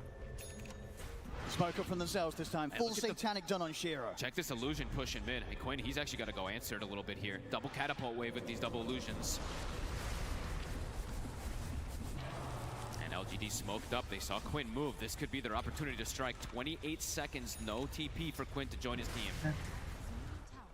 Getting all these little lines. The fact that they've now got the 2 Lotus Orbs ready for the next fight. Shiro. My goodness, look at New. He New, knows. he's He in. knows. He's able to get the 2-man. Who's on the side? It's perfect. To the side, they eliminate Tofu. They take Wah, tidak cium bro. Trapped in the corner. They didn't quite have the detection for Celery. He'll use himself up, but there's no escape for this silencer. So sick. I mean, just trapped in the corner there, Gladiators. They were not ready for LGD to come and pincer them in, and now open up the opportunity for LGD to head into the pit and get Roshan for themselves. It's the big brain split push plays that were coming out. Spirit Breaker cutting bottom, Luna cutting mid. Eventually, someone reacts as soon as they see Quinn. No hesitation. They know exactly LGD, where they were. the way that they've held on in this game, kept their cool. Now they're striking back, and they're striking back hard. Gladiators are going to be shaking in their boots a little bit with the way that these last few fights have gone. These moves absolutely huge for LGD, as LGD now starting to take the lead in this game. I mean, Shiro's pretty much completely neck and neck with that Alchemist now. Yeah, and an Aegis. It really feels like some of the best Luna performance we've seen, really, honestly, with how Shiro's done in terms of finding the farm, keeping the game alive with his sort of the map movements of himself and the illusions. He's been doing so much. I mean, him and nothing to say, even though you don't really... It's like this invisible kind of impact from this Spirit Breaker, but the amount of space that he's been able to make just clearing creep waves with this charge, it's gotten them completely back into it, and now they're potentially the ones going for this high ground. Absolutely. I mean, now for Gaming Gladiators, now they're playing from behind. How does this change things up for them? What sort of conversations do you think is going on right now in the Gladiators boost? Good question. They're probably still feeling pretty confident with their fight, but they're definitely feeling a little bit more scared of this Luna. They probably need to start figuring out the answer for nothing to say, because he's just getting way too big on the Spirit Breaker now too. And DD in the bottle. They've got everything at the ready. Shiro's very close, about 1,000 gold away from being able to pick up the full day list as well. This Luna, an absolute terror in these team fights. I mean, Why You Smile is also queuing up for the big play. He's going for that refresher, feeling they do not have an answer for the egg. If they don't get the global off, he's got to get these eggs off every single time.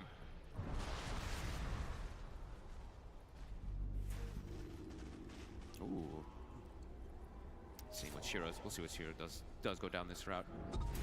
Changing item build a little bit, but he is just going to go dataless. Gladiators Do they want to try and fight to the save? 3.5 minutes here for Shiro. They don't have the same way to be able to push these waves invisibly, right? Like, now it's difficult for them to actually keep their lanes pushed out. They don't have these illusion pushes. They don't have the Spirit Breaker kind of charge thing to be able to deal with it. So they kind of have to stick as this unit now on Gaming Gladiators for the next, probably for these next like 2-3 minutes. LGD patiently waiting. We'll be able to find the Demon Edge. A big kill. They'll be able to stop a bit of that damage being built up by Duraccio. Shiro, he's ready to start pushing. I mean, this building dies quick versus the DD. Forces out the fortification. Now it's Gladiator's turn to try and do something on the defensive. We'll see if they're able to put a stop to this one. I mean, as soon as that tower drops, these racks are going to drop in seconds. Try and get the jump on his Shiro, but the Manta's popped. Ace, he has to back away. Nothing to say in with the charge, but he gets pushed back. Duracho. Try and go for the concoction, but it's onto the illusion. Shiro is able to put the BKB. Starting to get a bit low himself, so doesn't feel confident, even though he had the Aegis to finish off the racks. He'll back off for now. Daedalus now picked up. That was pretty cool from Duracho, actually. Doesn't have to use his BKB. He's scared of like the reflection of the concoction. Actually forces Shiro to use his. They'll back away. I mean, they've got so many ways as well to sort of buff up and protect Shiro on the pushes. Right, with the Lotus picked up by New, the Lotus picked up by Planet. So many things to just throw upon this Luna and just allow Shiro to get in and do the damage. LGD, they may have been pushed back, but I'm pretty sure they'll be looking to go again. Still 2 minutes to play aggressive with the Aegis. Yeah, some nice itemization. I mean, playing into the Silencer, playing into Necro even Grimstruck. I mean, this Lotus could be incredibly effective. And Gaming now a bit trapped inside their own base. It's Duracho. They're gonna get the jump on him. And they get jumped. He's open things up. They'll drop the global, but the supernova was there time with the sun ray. It burst through Duracho. He's out for 75. New Ogre Seal toteming forward. They're pushing in on the mid lane. They'll be ready to approach the high ground again and maybe even force out this buyback from Duracho. He's out for 70. Quinn. Now Quinn also. Thanks to Lucid Beam. Charging for nothing to say. Knocks it back as well. The Ultimate Super, but the BKB's out. Quinn backs away. The turn with the Soulbind. Jump forward. Duracho tries to get the Abyss Blade stun, but it's onto the Lotus Soul. Stuns himself. Ace in the midst of the middle of the side. It takes nothing to say down. There's a rush. He's getting completely trampled upon by Ace. That's Shiro down. Can they do it a second time round? It's still called out for 2 seconds. He's going to have it up now. He's ready to press it, ready to turn. Looks towards Dredger with a Lucid Beam, but Ace crashing across the two of them. Shiro into the he's driving the TP out with the BKB. He's coming to get it. Shiro able to TP out. As he was game, you will not. As Gladiators don't find you, but they won't get anything else. No, I don't know how did Shiro live? Despite his BKB coming to an end, I mean, both of the things around there. The fact that his BKB came back up just in time from that initial burst from Gladiators. And then even though it was a short one, he still is able to TP away. Both teams expending a buyback. Duracho with a buyback from Gladiators. Nothing to say with a buyback from LGD. Quinn is still a definite problem for them, though. I'm seeing him in these fights just absolutely wrecking everybody. He gets ignored for a second, and I watched Shiro pop Satanic and turn to try to hit, and I'm just watching his health actually going down anyway, so does still have to be careful. Still showing that it's anybody's game. These buybacks, though, gotta be very crucial. Duracho having his use his for the defense there, and then also now Spirit Breaker, nothing to say. He used his to try to join that fray afterward. Yeah, he got worried. He got the BKB purchase as well, now ready for the next fight. So a new BKB on him, close to the 25 as well, on nothing to say. MKB now finally done with the Courier coming back up. Duracho's able to pick up his Demon Edge. Big items for themselves. Hex for Quinn. They have 2 different ways now to be able to go for these big plays, to go for this big double plays as well too with the Grimstroke. More and more ways to break this line. More and more ways to go for nothing to say.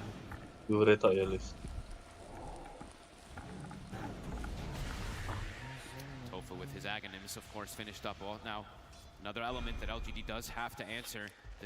This Luna illusion is going to be terrifying. Oh, it is. We've seen many times how much this Dark Portrait can do against the right carry, and against this Shiro Luna, it's certainly the one to get a Dark Portrait upon. If they have these butterfly, talking about Shiro. To have on these Dark Portraits, Shiro. Quinn trying to close in. I was gonna hex. Oh, nice, Lotus.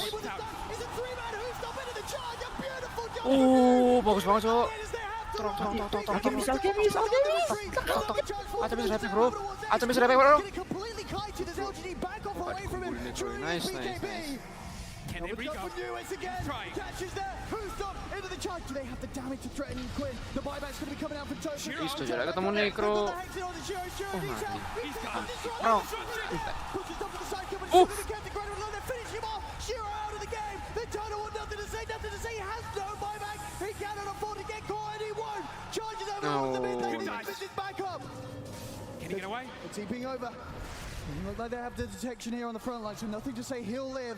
A big escape from him. If he goes down, he's down for 2 minutes. I mean, massive stun from New, but still the issue is Quinn. He's zoning 4 heroes away while protecting his allies. And they find the big one. They take Shiro out. Buyback is available for him. We'll see how much they're able to take here, Gaming Gladiators, before the buybacks come out from LGD. As Duracho in on the side. Tier 3s are gone. Onto the backs. There's the buyback from Shiro. Gaming Gladiators, they respect it immediately.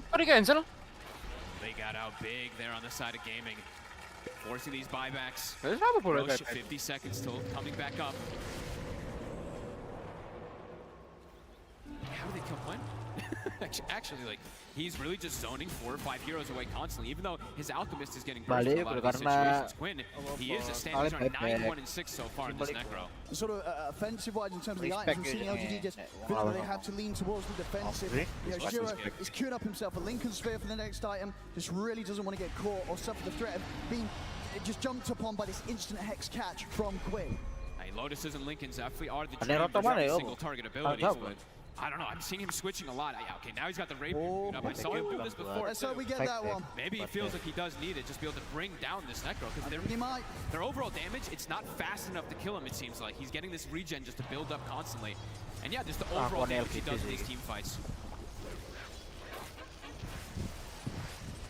Neck and neck still, 6K lead back up for Gaming. A lot of buybacks, of course, to use. The most important thing here, LGD used quite a bit there. They did, the big one. Shiro and nothing to say. Bit of time for theirs. Of course, over on the side of Game Gladiators, Duracho is still on the 3-minute cooldown himself. Absolutely. 2 minutes or so until we see Roshan back in the game. Ninja gear picked up for Duracho. Level 25 also has been attained.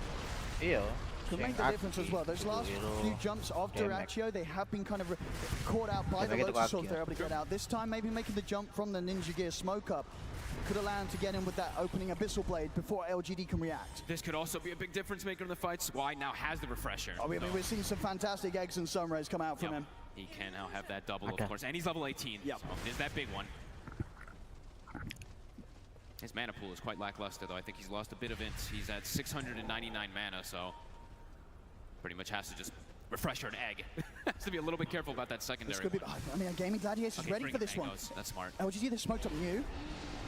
Trying to get some information, nothing to say, get some vision here for maybe New to follow up with a potential who's from the illusions. They're pressuring in on the mid lane as well. Gaming Gladiators, they might have to do something about this. It's going to be a fair bit of damage done potentially with these creep waves pushing in. I don't think they want to go back, though. Last time the Quinn went back, I mean, these illusions. And his barracks are taking quite the hit in the mid lane. I mean, these illusions. Yeah, they have to put the fortification at least there. I mean, Quinn is walking back. Okay, so he's trying to save his TP to be able to join his team, but the racks, at least the range racks might just fall down. Roche, 30 seconds. That's sort of the slightly longer respawn, so definitely working in favor of Gaming Gladiators, allowing them time to get back and hold the base and maybe get back over towards the pit if they do want to try and contest LGD in this position. Do they have I don't think they have a smoke left on the side of Gaming, though. They have a couple Ninja Gears, but I don't see a smoke on them to make it their way back up there. They're going to go as a unit. I mean, do you think you have to still try and force this fight, or do you... Now, what's the call here from Gladiators? This could be a difficult fight to take. They probably still want to fight because they feel maybe like they have like some of this number advantage with Quinn having this buyback. Gotta make a call quick though, because this Roche dies in it's going to be going down quickly. There's the smoke delivered out. Gaming Gladiators, they'll start to head towards the pit, but they've got to do it fast. Look at the positioning from nothing to say. Be able to break the smoke. He's in on the high ground. It's going to be hard for Gladiators to get past him. Shiro and you getting the space to finish off. Hey, hey, that's... Get the grab, they turn straight away. The side comes down. BKB, jump ball from H. Nothing to say. He's able to live for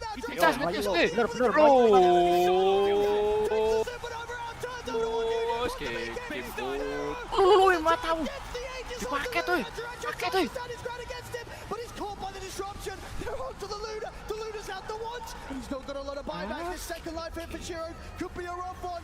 So if he's able to get out of this one, Gaming Gladiators. He's picked up the rapier. He's not able to get it out. He tries to put the refresher, but he's gone. And he just split up.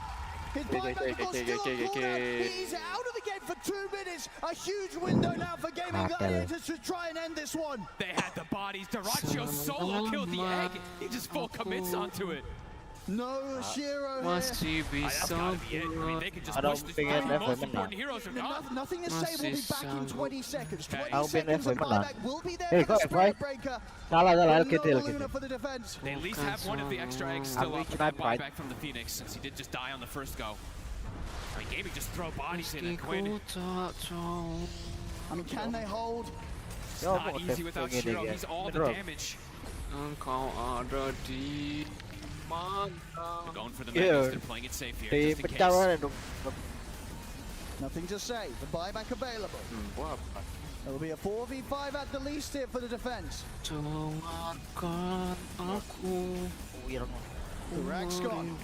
Buildings dropping. Spirit Breaker buyback, but still 60 seconds. No Shiro. LGD. Kikin lah, bangsat. Sini. Nothing to say. Trying to start off the defense. Jump off from you. In with the Husto straight away on towards Duracho. Kira turnamen lead UFO ya. Meskipun satu chance itu tetap diperjuangkan. The Supernova pop successfully. Second round. The base exposed. They've got to do something crazy here, LGD, if they want to hold. Duracho being careful. 10 seconds for Chemical Rage. He's letting Quinn just hit the throne. They're doing it safely. They're doing it carefully here, Gaming Gladiators. Another charge forward for nothing. They try to tank the spells. Loads are thrown out upon him. Reflexively, Abyssal Blade from Duracho. Celery trying to hit onto the Ancient himself. 20 seconds. They've got the fortification. LGD doing their best, holding out for a Shiro here, but he may not respawn tonight as he's dead for 15 more seconds. They're looking to close it onto the Ancient. 10 seconds until the Luna's up. Nothing to say. He's in with the Hustop. He's got the two of them. He gets the jump. They're bursting over, but Duracho, he's dead. They killed him. It doesn't matter though. But they got it.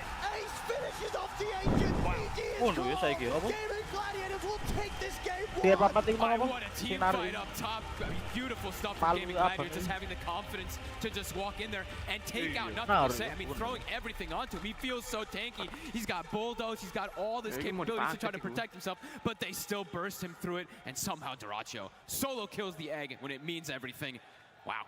I mean, an insane final push and a close push as well. You know, if there was sort of anything like a 10-second left on that cooldown of the buyback of Shiro, if he was able to turn up for that defense, maybe they could have held. But as it was, Gladiators realizing that they had this window to go all in to end the game before Shiro was able to do anything with the rapier pickup. I mean, look at these damage numbers in particular. Quinn doing about 60,000 damage in this game. The next highest on his team, Duracho with like 27. Shiro also, of course, carrying heavily inside that later stages, 52k damage, but overall Gaming, this Necro pick seemed to be pretty perfect for Quinn to take over. I think it certainly did. Either way, an insane opening here. The International, both teams absolutely playing their hearts out, but as it is, Gaming Gladiators, they will close up and take this game one.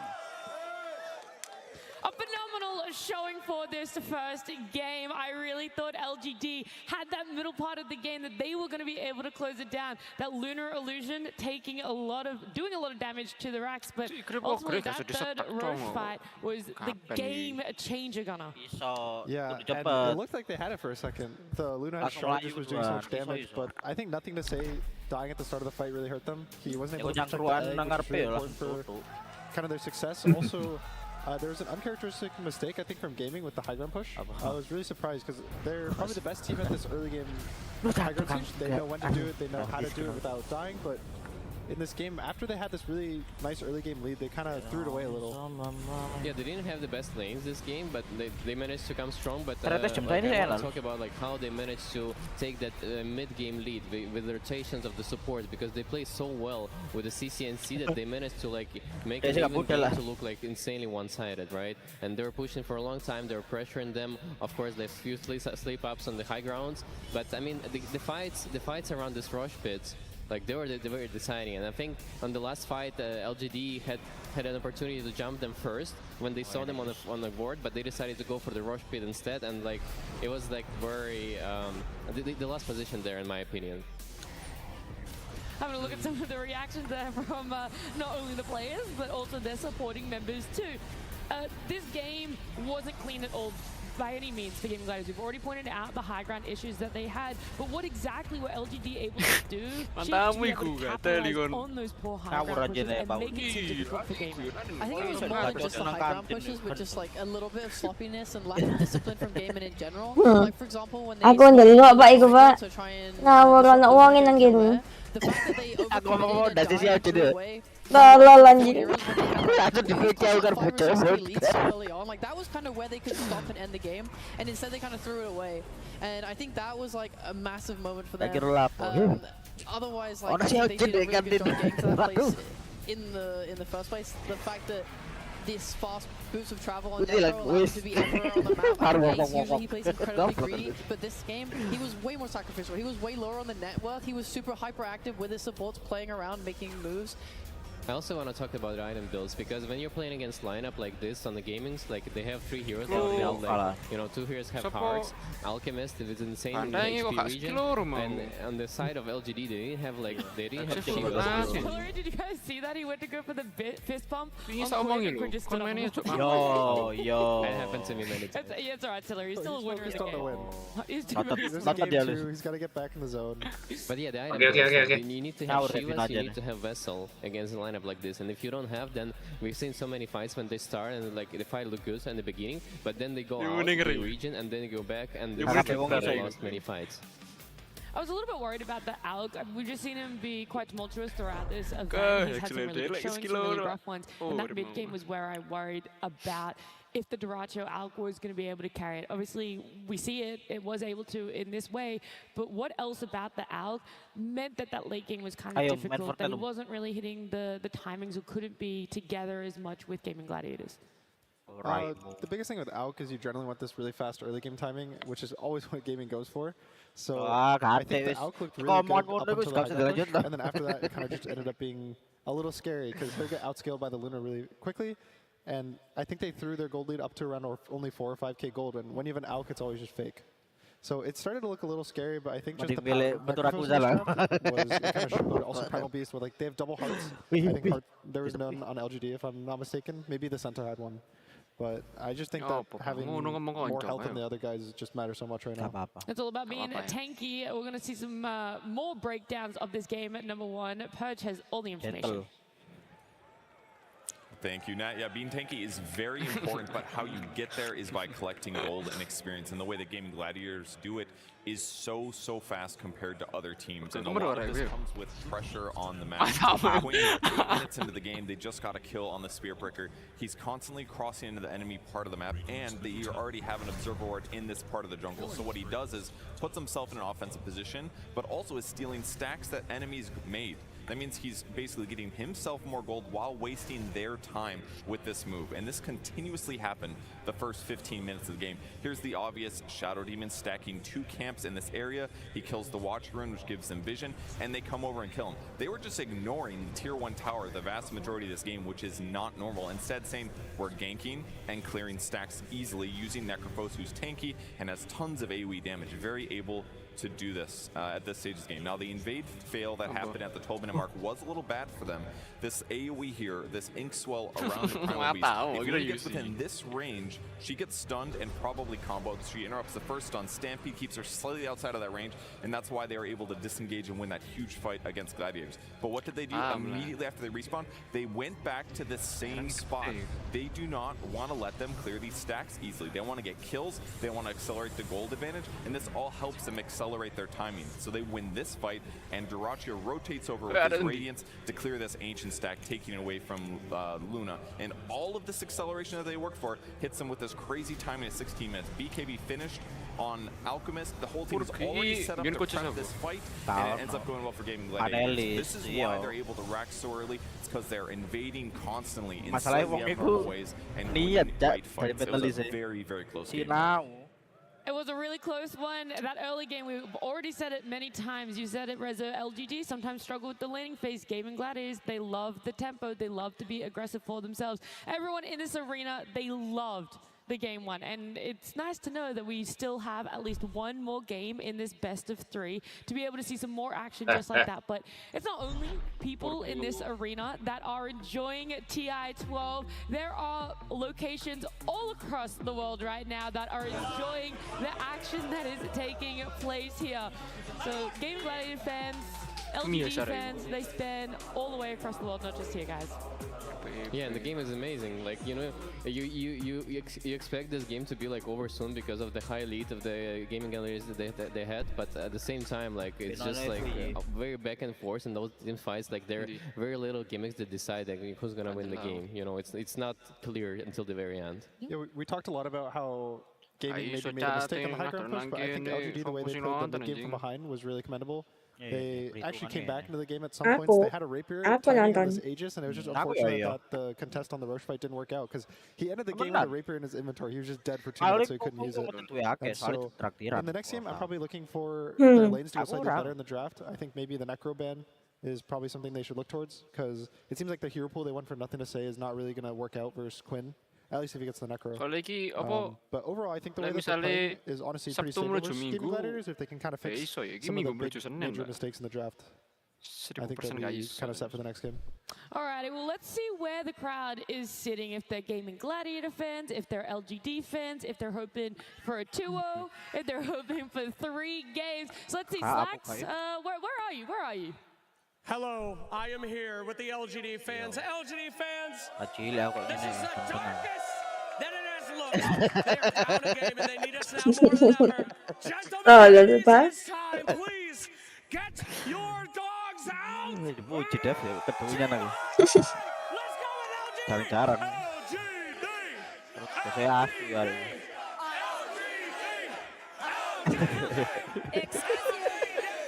Excuse you. What? We vegans will not be ignored. Get out your celery! Okay, a little less violent with the celery. We've also been talking in honor of our vegetarian Gaming Gladiators, the celery dance. Are you ready? Celery dance! Celery dance! What the hell is that? No, no! We will not let these calorie-deficient vegetarians be preserved! We are the hot dogs! Masih bakat. Anyway, incredible hook na mas plano. Zena gawe. Laron ya na. I'm choking on the hot dog. Okay, thank you very much. Take it back to me. Nomor lain. Oh God, no, get him away from Slacks, get away from Slacks. I saw we might have to give him the Heimlich maneuver there. He says he's checking on the hot dog. But that is a great bit. We love to hear the chants. Celery team hot dog. Where are you guys going for game number 2? Do you believe in the comeback from LGD that they're going to face Team Spirit again in the grand finals? Whoa, whoa, whoa. We're not biased panelists. We are very... Okay. Oh, I'm very biased. Like, even like if they manage to win this game, like with this, you know, back and forth, you know, happening in the game for Gaming Gladiators, I don't think like the next game is gonna look any different. Like if they get their lineup with the, you know, pushes and like how they can take down the towers early on, even earlier than this game, I think it's gonna be like super easy, super one-sided. Okay, you guys might not be biased, but maybe I can win you over because we do have a listen in. We have Inside the Pods for Gaming Gladiators during that game 1. But it doesn't matter, I think. No, we just want to fight. Fuck this Roche. I don't need these objectives. Just want a straight fight. Head to head. Did it convince you? They just want to fight? Yeah. Very calm. Yeah? All they want, they're calm, and all they want to do is just take fights. They don't care about objectives. They don't care about buildings or Roche or anything like that. Just make sure you're killing the enemy heroes. And just kill them twice. Yeah. I mean, I'm biased for game 3, so... Okay, so you're... I have to root for LGD this game just for game 3, because I think, you know, more games today, the merrier. Yeah, for sure. It's our final day, so we want to see everything go the distance. Yeah, I completely agree. It's also like the level of Dota now is just like so unbelievably high when it gets really close. Like when we see these 78-minute games, we're getting all the tier 5 items out. That's the hype. That's the stuff I want to see today. I want to go the distance. And you wanted to go the distance. You want 70+ of minute games. You want 3 games in this best of 3. Well, game 2, it's still a little bit away, but we can talk about some change-ups. That Necro is a focus that you guys talked about, but then I wonder what you're willing to let through. Are you willing to let through a Bristle, a Dazzle, the Chen, the Ench on the side of LGD for Gaming Gladiators to pick up? I think it's hard to make an argument for Chen or Ench just because they both fill the same role. So if you ban one, it's kind of forced to ban both, otherwise. So it ends up being they have to choose between Dazzle and Bristle if they want to ban the Necro. And I think gaming has shown for both heroes that it's really, really scary to deal with. And I think as of now, Bristle probably has people are more used to playing Bristle than the Dazzle, especially because Dazzle's a flex hero. It goes mid, it goes offlane for gaming, but the Bristle's kind of always offlane, so you go in the draft knowing what's going to happen, and you kind of at least can have a plan walking into it. I imagine this time LGD will have first pick as well, since it's game 2, which gives them the advantage, because last game, obviously, the Necro came out at the end of second phase, where they got to just like counter their lane and have a really good moment for the Necro. So they shouldn't have that this time. So I'm not sure if they need to like ban it. I mean, if anything, they could change the Lifestealer ban to Necro ban, right, in the second phase. I think it's important. But I do think that there's 2 topics that they need to like discuss within the team. First is like how to prevent those rotations from supports and like protecting your mid lane, because this is where, you know, Gaming Gladiators start to pressure on you super hard. And the second thing is about item builds. If you're playing against lineup that has a lot of regen, like you need to have Vessel, you need to have Shivas, you need to have some ways to deal with it. Look, I'm going to ask you a question. You can tell me no. You don't have to answer. But you were in this position. You were on the main stage, and you were facing up against Gaming Gladiators. You guys lost game 1. What was that 15 minutes before you spent like to look towards game 2? What was your focus, and what did you just kind of have to push to the side? It was a lot about. We talked a lot about the Playlist trend, itu which nyar-nyar is kind of the guys are going to try to end the game really fast, and we need to find a way to deal with it. And we didn't find the solution in time, and so it's time to see if LGD can find the solution in time. All right. Well, the players are walking out now. They're going to be taking the stage. Maybe for the last time for LGD, maybe there's going to be a little bit more in it. We don't really know, but we do want to know more about LGD. You just put carry mag and throw Lina mid or what? 10 seconds remaining. We'll have to see here. I do know for a fact that we've seen some interesting heroes from Shiro. Well, they're gonna put the Skyrath. Wait, are they gonna put the Skyrath mid?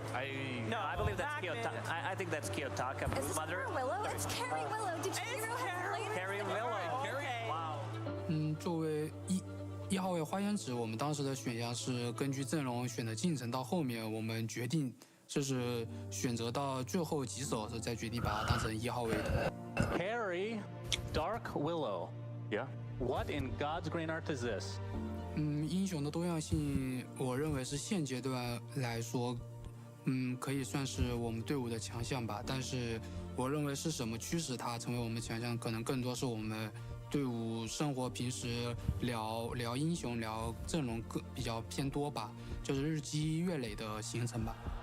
This is why LGD has so many fans, because every time you think you've got this team figured out on how they want to play, they just bust out the wildest draft. 关于我们为什么可以一直选比较偏新的英雄，然后我觉得更多还是出自于我们一个是团队的自信，然后再加上更多是我们选这个新英雄的大哥，我们3大哥都很自信，然后并且很敢打，我觉得这是比较关键的。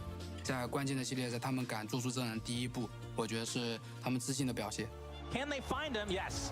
The Curse Crown with that shard activating as triple kill for Shiro.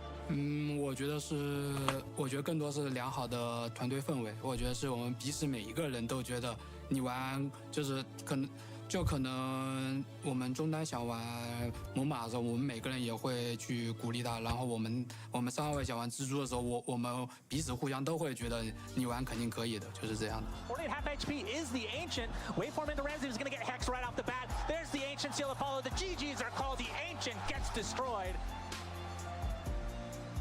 关于大家认为我们的打法比较先进并且多样这个问题，我认为我们更多的是我们每个选手对于自己打法的自信吧。我觉得更加坚信自己玩，我们就是把自己玩的东西玩得更好一点，然后越来越自信了，所以敢选东西就越来越多。Iya, aku ngomong mau berikan deh.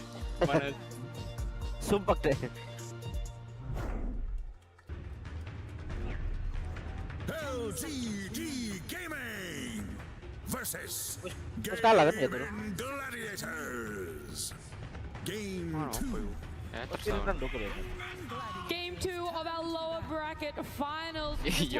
Why Innovation is confident. This team, they've been known for those wild drafts. They were the first ones to do Dark Willow on the main stage. We saw it last weekend. This could be the do or die. This is where the innovation is really going to come in clutch for them. How far do you push the envelope to make it to the grand finals, to make a comeback in this lower bracket? To me, it's definitely it was their best draft with Dark Willow and Broodmother and Magnus, and I would love to see them going for this again, because I think this is like the way to break the game against Gaming Gladiators, and to pull something that they don't expect, and it will break their plan of, like, you know, having this stable mid game. I definitely hope they don't take the carry Dark Willow. I think the rest is good, but if you remember that game, I think the Willow took a really long time to come online. If you're playing against Gaimin who want to press you so early, I don't think you can be one hero down in the way they were for so long. Like, she just needs so many items to come online, and it really was a case of like the rest of the LGD team really like carrying the game to the point where Shiro could take part. Yeah, because the big timing on level 20 for Dark Willow carry. It's when you get the more duration on the W, so a lot of the time when you talk about the hero, like, we're playing for the level 20 team, guys, and if you're playing for level 20 for Gaming Gladiators, you might be in for a struggle. So good news is, it looks like LGD is first pick, so that means that they have the opportunity to ban the Chen and the Ench, and then they can take whatever they want in the draft. So I'll be interested to see how the draft changes up this time. I'm mostly talking about like how they can take a lead and like pressure GG themselves, because this Broodmother had an opportunity, you know, to pressure their towers and to create a lot of chaos, and I think this is what they should be aiming for. Not Dark Willow specific, but something unique.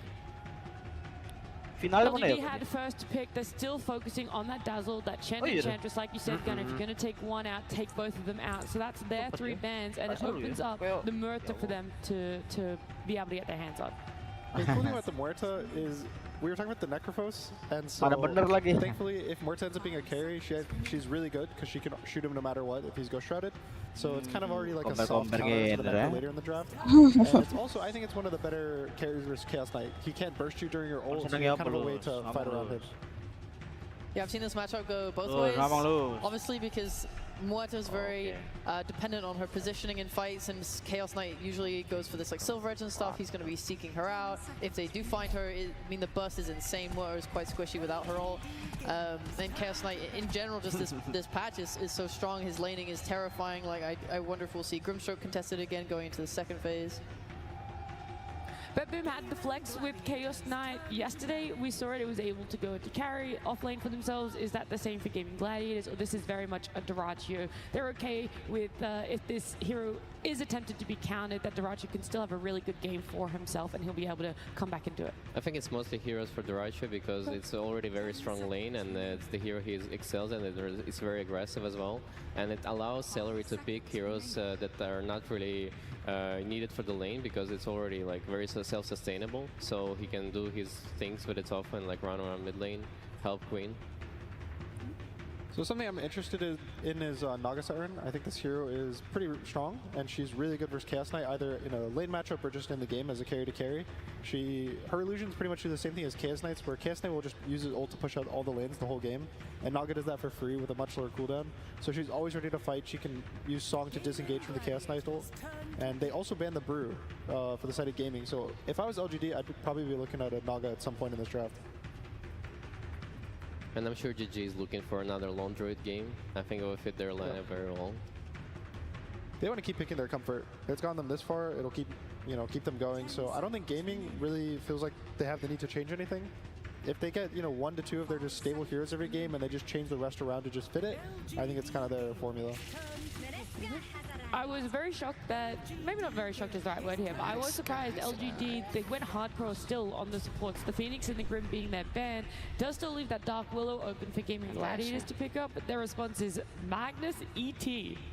Yeah, I think teams consider ET like one of the counter picks to the CK nowadays, because it stops the illusions, and along with the Magnus as well, you have their AoE RP, and there's also like one of the best nothing to say heroes, so they're looking pretty good already. Niu was also one of the first people to actually start spamming it in pubs a few weeks ago. He honestly, not to hype him up too much, but I would say he probably started the meta in pubs a few weeks ago, just like spamming it offlane every game. And around that same time was when, you saw everyone just starting to even play at mid. but he's also really good on it in the offlane, so I wouldn't be surprised that they just have this as a flex pick, and if you know Quinn tries to counter it right now, that it can just go to the offlane and be comfortable versus the Chaos Knight. Oh, there's another ace hero that he excels at. I thought they would go for the Lone Druid, but Wraith King is also quite nice. It's very stable, very solid. They like to play with the two cores in the side lanes, so... I mean, they had it earlier in this weekend as well, and it was a part of that push strat that they had. Those skeletons can be very annoying and obnoxious. I think everything right now, though, is leading for Naga Siren for LGD. This is looking really scary unless this next pick kind of counters it, which I don't really know what they can pick outside of a Pugna to prep for it. And if LGD get a Naga, I think the draft looks pretty good for them. They'll have a way to constantly get vision for the Magnus. ET also gives vision. They have sleep into, you know, net and sleep plays, so they just have a lot of kind of utility with the Naga Siren across the map. I like the Naga suggestion for sure because it can delay the game for them. And I was suggesting this Prophet. Yeah, I was seeing coming, and the Naga as well. Yeah, well, that Prophet pick was like that just made Naga even better. Yeah. So they take the Furion. I really like this versus the strong laning 5s like Elder Titan, because what happens is the Furion goes to your safe lane and kind of exists there, and he's always a 3v2 in the top lane. So anytime ET wants to go aggressive onto this, the safe lane, the Furion will TP in. Now it's a 3v2, and the ET's not as strong of a hero. Well, last time I saw this Prophet, I wasn't really big a fan of because it looked like very squishy during the mid game. But the way the GG are playing, this is such a huge tempo, and you know, this Naga, like we've seen many times already, like this Naga is not gonna be able to come online even after, like, you know, they're pushing your high ground at 20 minutes.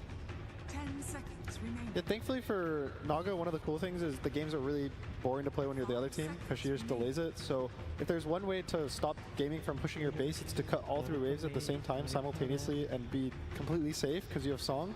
So Naga is one of the ways that you can pretty much delay a game. It's kind of like probably a more consistent version of Keeper of the Light, just from the carry role. So already right now, I feel way more confident for LGD to take this game into the mid game to the late game to where they're more comfortable taking the win.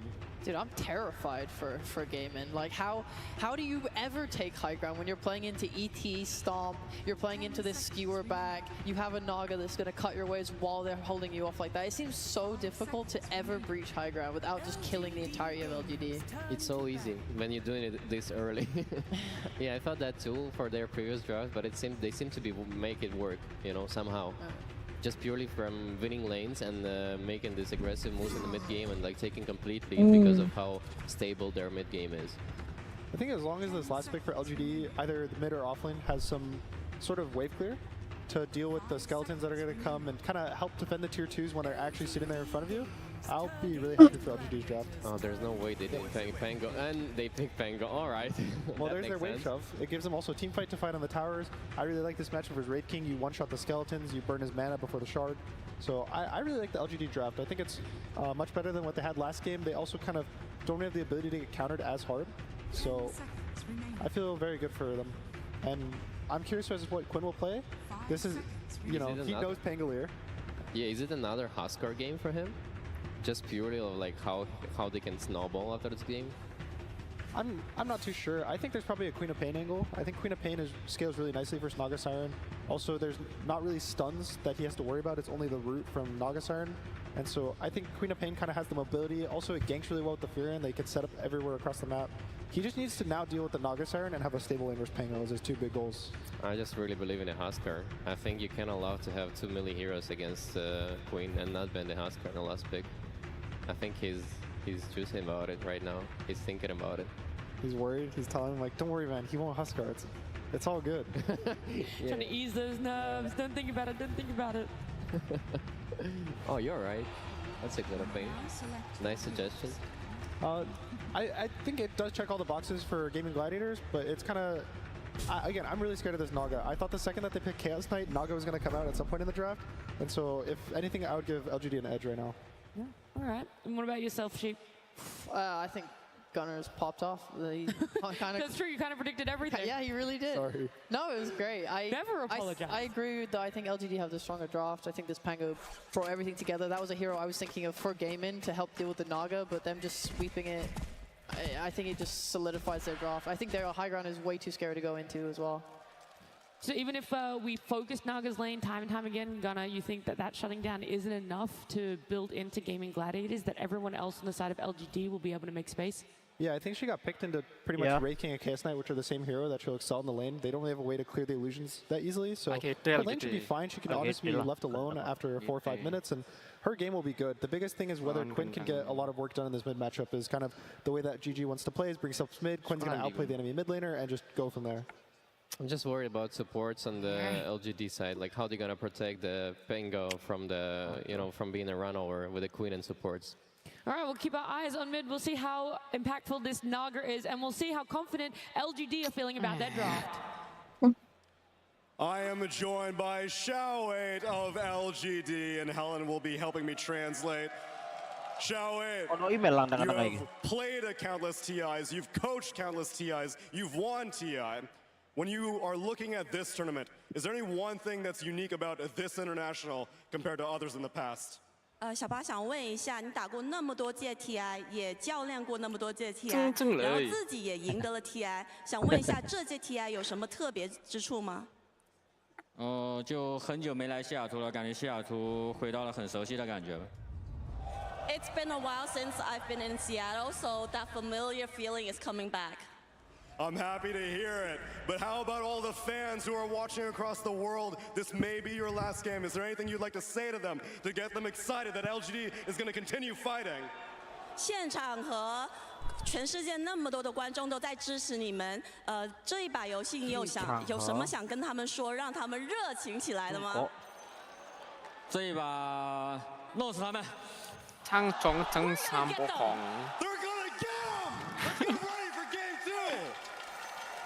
There we have it, some good words of confidence coming into this game too here for LGD up against Gaming Gladiators. A hard-fought game one from them, but they weren't able to do it.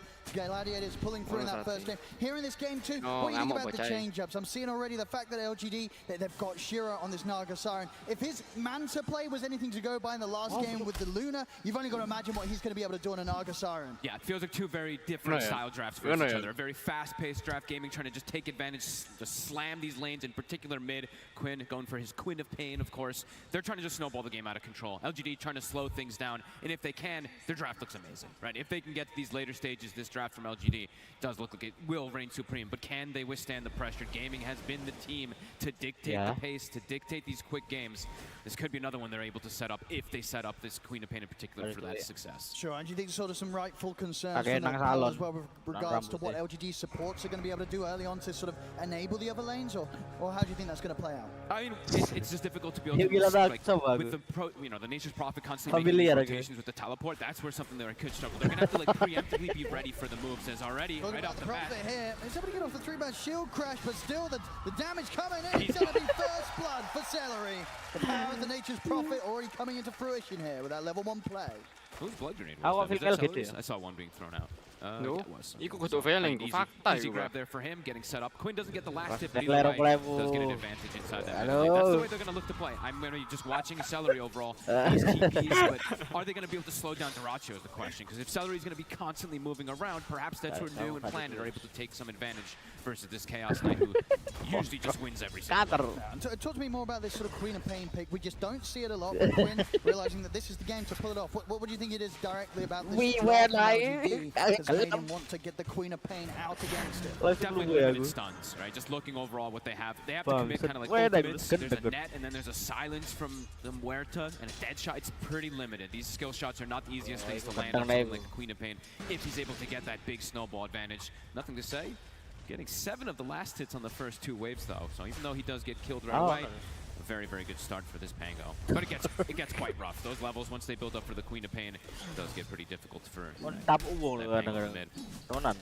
Bottom lane, Duracho being kept very low here by the harassment from New and Planet. I mean, how strong of a lane is this in your book in terms of the Magnus and the Muerta? Very strong, yeah. It's universal Magnus. You always have great right click. This year, I think, he's been the one who actually did it first. I think they were mentioned on the panel. Duracho. Has to turn it to put the stun there to hold back New. Very much playing on the edge of his life here, Duracho. I'm glad to see more of the Magnus. I feel like this hero always has potential in the off lane just to make so many outplays. Just the shockwave into skewer plays. Overall good base damage to get last hits. I like this lane a lot. It's quite a bit of attack speed slow too, so even if they try to like turn and fight you, you skewer and you have this calling down, both abilities of course slowing attack speed, it's really tough to fight versus these two. Looking at sort of the top lane, YU Smile on the Elder Titan, a pretty good game for ET to combo up with some of his teammates. Absolutely. I mean, he's playing, it's all about stalling, right? Stalling out the games. They have the Magnus as well too, two of the best wombo combos. And even with the Naga, this time around they'll get him. Stuart forward from you. Duracho getting punished. The same time though, Shiro also to fall. Both carries getting punished in the safe lane. Oh wow, the top one I really wouldn't anticipate happening, but the bottom one with the way that they were bringing it to Duracho, I was definitely more expected. I can't believe they killed this Naga with this top lane. There's a reason this Wraith King has been constantly picked for this off lane, how much he's able to do in the early game. And Ace, he's been one of the best with it. Keeping eyes on this mid as well. Definitely a matchup where you could see the solo kills occurring. Both heroes having to be cautious. They've got good amounts of jump and resets, way to back up and jump back in if they catch one another low. Yeah, nothing to say, just has to be very careful with how he uses those swashbuckles. A TP comes in from the Nature's Prophet and it could just net a kill almost immediately. Up top, the Stomp It gets the Lotus. The two of them, Shiro trying to close in onto Tofu, but Tofu does have the shadow around with the Celery's here. And they've got backup. Celery's in, they turn with the Ray 5 blast over towards Shiro. Shiro getting surrounded, caught in the spout. He's taken out again. This could be a good chance of chasing YU Smile out as well as YU Smile trying to back off. But the right clicks on Tofu. Double kill for Tofu. This top lane getting messy. Messy already. As soon as the Naga comes back, I mean, this is going to be the long walk of shame. 30 seconds, no TP. So much physical damage. The Blightstone coming in, the Wraith King skeleton just hitting on him. It's nothing the Naga can do. These early deaths, they absolutely hurt for Shiro. Yep. And Duracho, even though he did die, this Shiro chaos strike for Duracho, so should be able to at least get this farm under the tower here. TP slow cooldown, he's having to take the smoke to try and get back to lane as quickly as he can. A big hit against the Naga Siren in this laning stage. A massive one is also Quinn can now go for the bottom room while Tofu checks the top one. Will nothing to say be able to get it. Nope, Quinn gets it. And now Tofu's here to back up. Nothing to say has a swash. He's going to get caught by the bramble though. So to jump away, but we'll have to potentially back off as this dagger ticks him down. Wow. Another dagger, Quinn, he's going to get it. The kills there. Gladiators finding a lot of early action down bottom planet and knew they tried for Celery, but Celery's able to just walk away from them. The Stomp does clip him. Can they finish? Shockwave will drag it back. New really wants the kill. He'll get him. But now New's under tower. The stun's there. Direction trying to step up. Oh my. 6 seconds until the stun's back up. In fact, he might be in trouble himself. Another dead shot connection from planet into the Shockwave. Got a Lotus. Maybe able to turn it back to the stun. It's back up. The crits are coming in. The Stomp is there just in time before Direction's able to pull in planet with a reality rip. Doesn't matter though. Grabbing back. I mean, now YU Smile's got to be cautious. Direction's been handed over a Tango. He can start healing up. Hey, look at New. He even has to be careful with his positioning. Duracho just standing toe-to-toe versus 3 heroes. I mean, again in the mid lane, nothing to say, getting bullied by Quinn and Tofu. As soon as he's back to the mid lane, he's back and Ace is now in a 1v1 versus the Naga Siren. He's more than happy with this type of setup. They have to just keep trying to move these lanes around on side of LGD. And they will. Planet turns up, make sure that this time around 10 kills, 5 minutes. Gaming Gladiators, their draft definitely thrives off of this. They want to be the ones just dictating pace, getting these early kills, long walk back to mid lane. It's going to mean that there's going to be quite the XP difference here between already halfway through the 6. And of course, and it's right around the power room too. Quinn very likely to be able to set this one up. Planet has to play around mid to try to stop this Queen of Pain from snowballing so hard. They get lucky. Planet will get it. Quick pause. Okay. Get a crash. Crash. But yeah, as things have gone in this first 6 minutes, Gladiators exactly the way they want it. An explosive opening really with these moves that they've made, and as was expected with the power of Prophet, he's always been there as a +1. I mean, even Tofu too, 4-0 and 2 so far, right? He is actually ahead of Duracho on network. He's tied with almost all the Horus at this point as is Willow. Beautiful stuff. I mean, getting those early kills up top, making the rotations onto mid. So far, I mean, it's exactly what Gaming wants to do with their draft. Get early kills, snowball, keep putting that aggressive posture on the map. I mean, they've kind of pushed Shiro a little bit to the jungle already. He has to move away as this Naga Mana bener lagi. Mana bener. After a lane like this, those early deaths slowing down sort of potential, but as we saw last game, LGD Apa ya gendeng senengannya disuruh. even if the beginning goes Yeah, they don't have the shadow demon to create those illusions. Yes, they have the natural Naga, but they don't have a spirit breaker who just literally kills every single wave. A lot more difficult for them to say, it would seem, this game. Slow down this much. And losing lanes like this also, when you're playing versus something like this, this Wraith King and this Nature's Prophet, there's a reason the gaming likes to play this so much, right? You pick up the tempo so fast. So if you start having to get pushed to jungle this early on the side of LGD, these towers are going to start dropping very, very early on with the way that they want to make moves. And with the sort of the start, the supports of Gaming Gladiators have got, and the fact that Quinn is in the lead right now, it's not going to be too difficult for Gladiators to go for these deep movements and try and catch Shiro in his jungle. Absolutely. They just have to watch how far they overextend, because the way the counter initiation and everything from LGD, that's kind of their biggest thrive. Is if gaming pushes the limit too far, they have wombo combo team fight. They have massive ways of repositioning and taking them under these tier 2s potentially. So far, early game, exactly what Gaming Gladiators wants, maybe even more than they could have hoped for, with these having such a damn good start in top. Just not easy for nothing to say top around this mid. He's just trying to at least find the XP for his level 6. And Ace definitely having a very nice understanding with this Wraith King, playing versus the Naga Siren versus the ET. He's all about that plus armor. He's got the Ring of Protection, I believe he started with, Wraith Band right afterwards, and Phase Boot. So hard for them to really bring him out of this lane with this Naga or this ET. Location. Flames trying to restabilize. Dyrachyo now able to get this free farm. Why are you smart? Maybe Sim can go for some sort of stomp play to grab the wisdom, but it's a risky play versus Nature's Prophet. He's not going to be able to stop them from securing themselves. He actually gets caught. Indeed is ready with the stun, puts a stop to the TP, so not only not getting the chance to grab the wisdom rune, he ends up losing his life to Ace. Such quick movement there from Ace. Don't think that the ET expected him to move that quick. He's queued up the Radiance now already, so gonna have that itemization even versus the Naga Siren as game does potentially progress. He is incredibly farmed so far on this Wraith King. I mean, for LGD, can they look for aggressive moves themselves, or is it just a case of them preparing to turn things around if Gaming Gladiators start heading onto their half of the map? They need more levels for sure. I mean, the big one that usually wants to make the moves is going to be that mid laner, but when he's playing versus a Queen Epine, he's super shut down and new. Also, it's level 4 Magnus now versus level 6 CK. Dyrachyo is perfectly fine to be left alone down here. So difficult for them to really make moves in this early game now. As they said on panel, they're kind of needed with the cores. They have to make the moves with the cores in particular. But this side will get another power rune. Quinn. And they're trying to set up, but it's so hard. They need kind of the silence from the cooling to really clip him. Outside of that, Quinn, he's jumping away every time. Yeah, they need like the perfect kind of chain stun with the Rolling Thunder and everything. That's why they wanted this quap. Very elusive. Still looking to play around mid too. They've got 3 heroes poised on the side of Gaming Gladiators, looking to still go for nothing to say.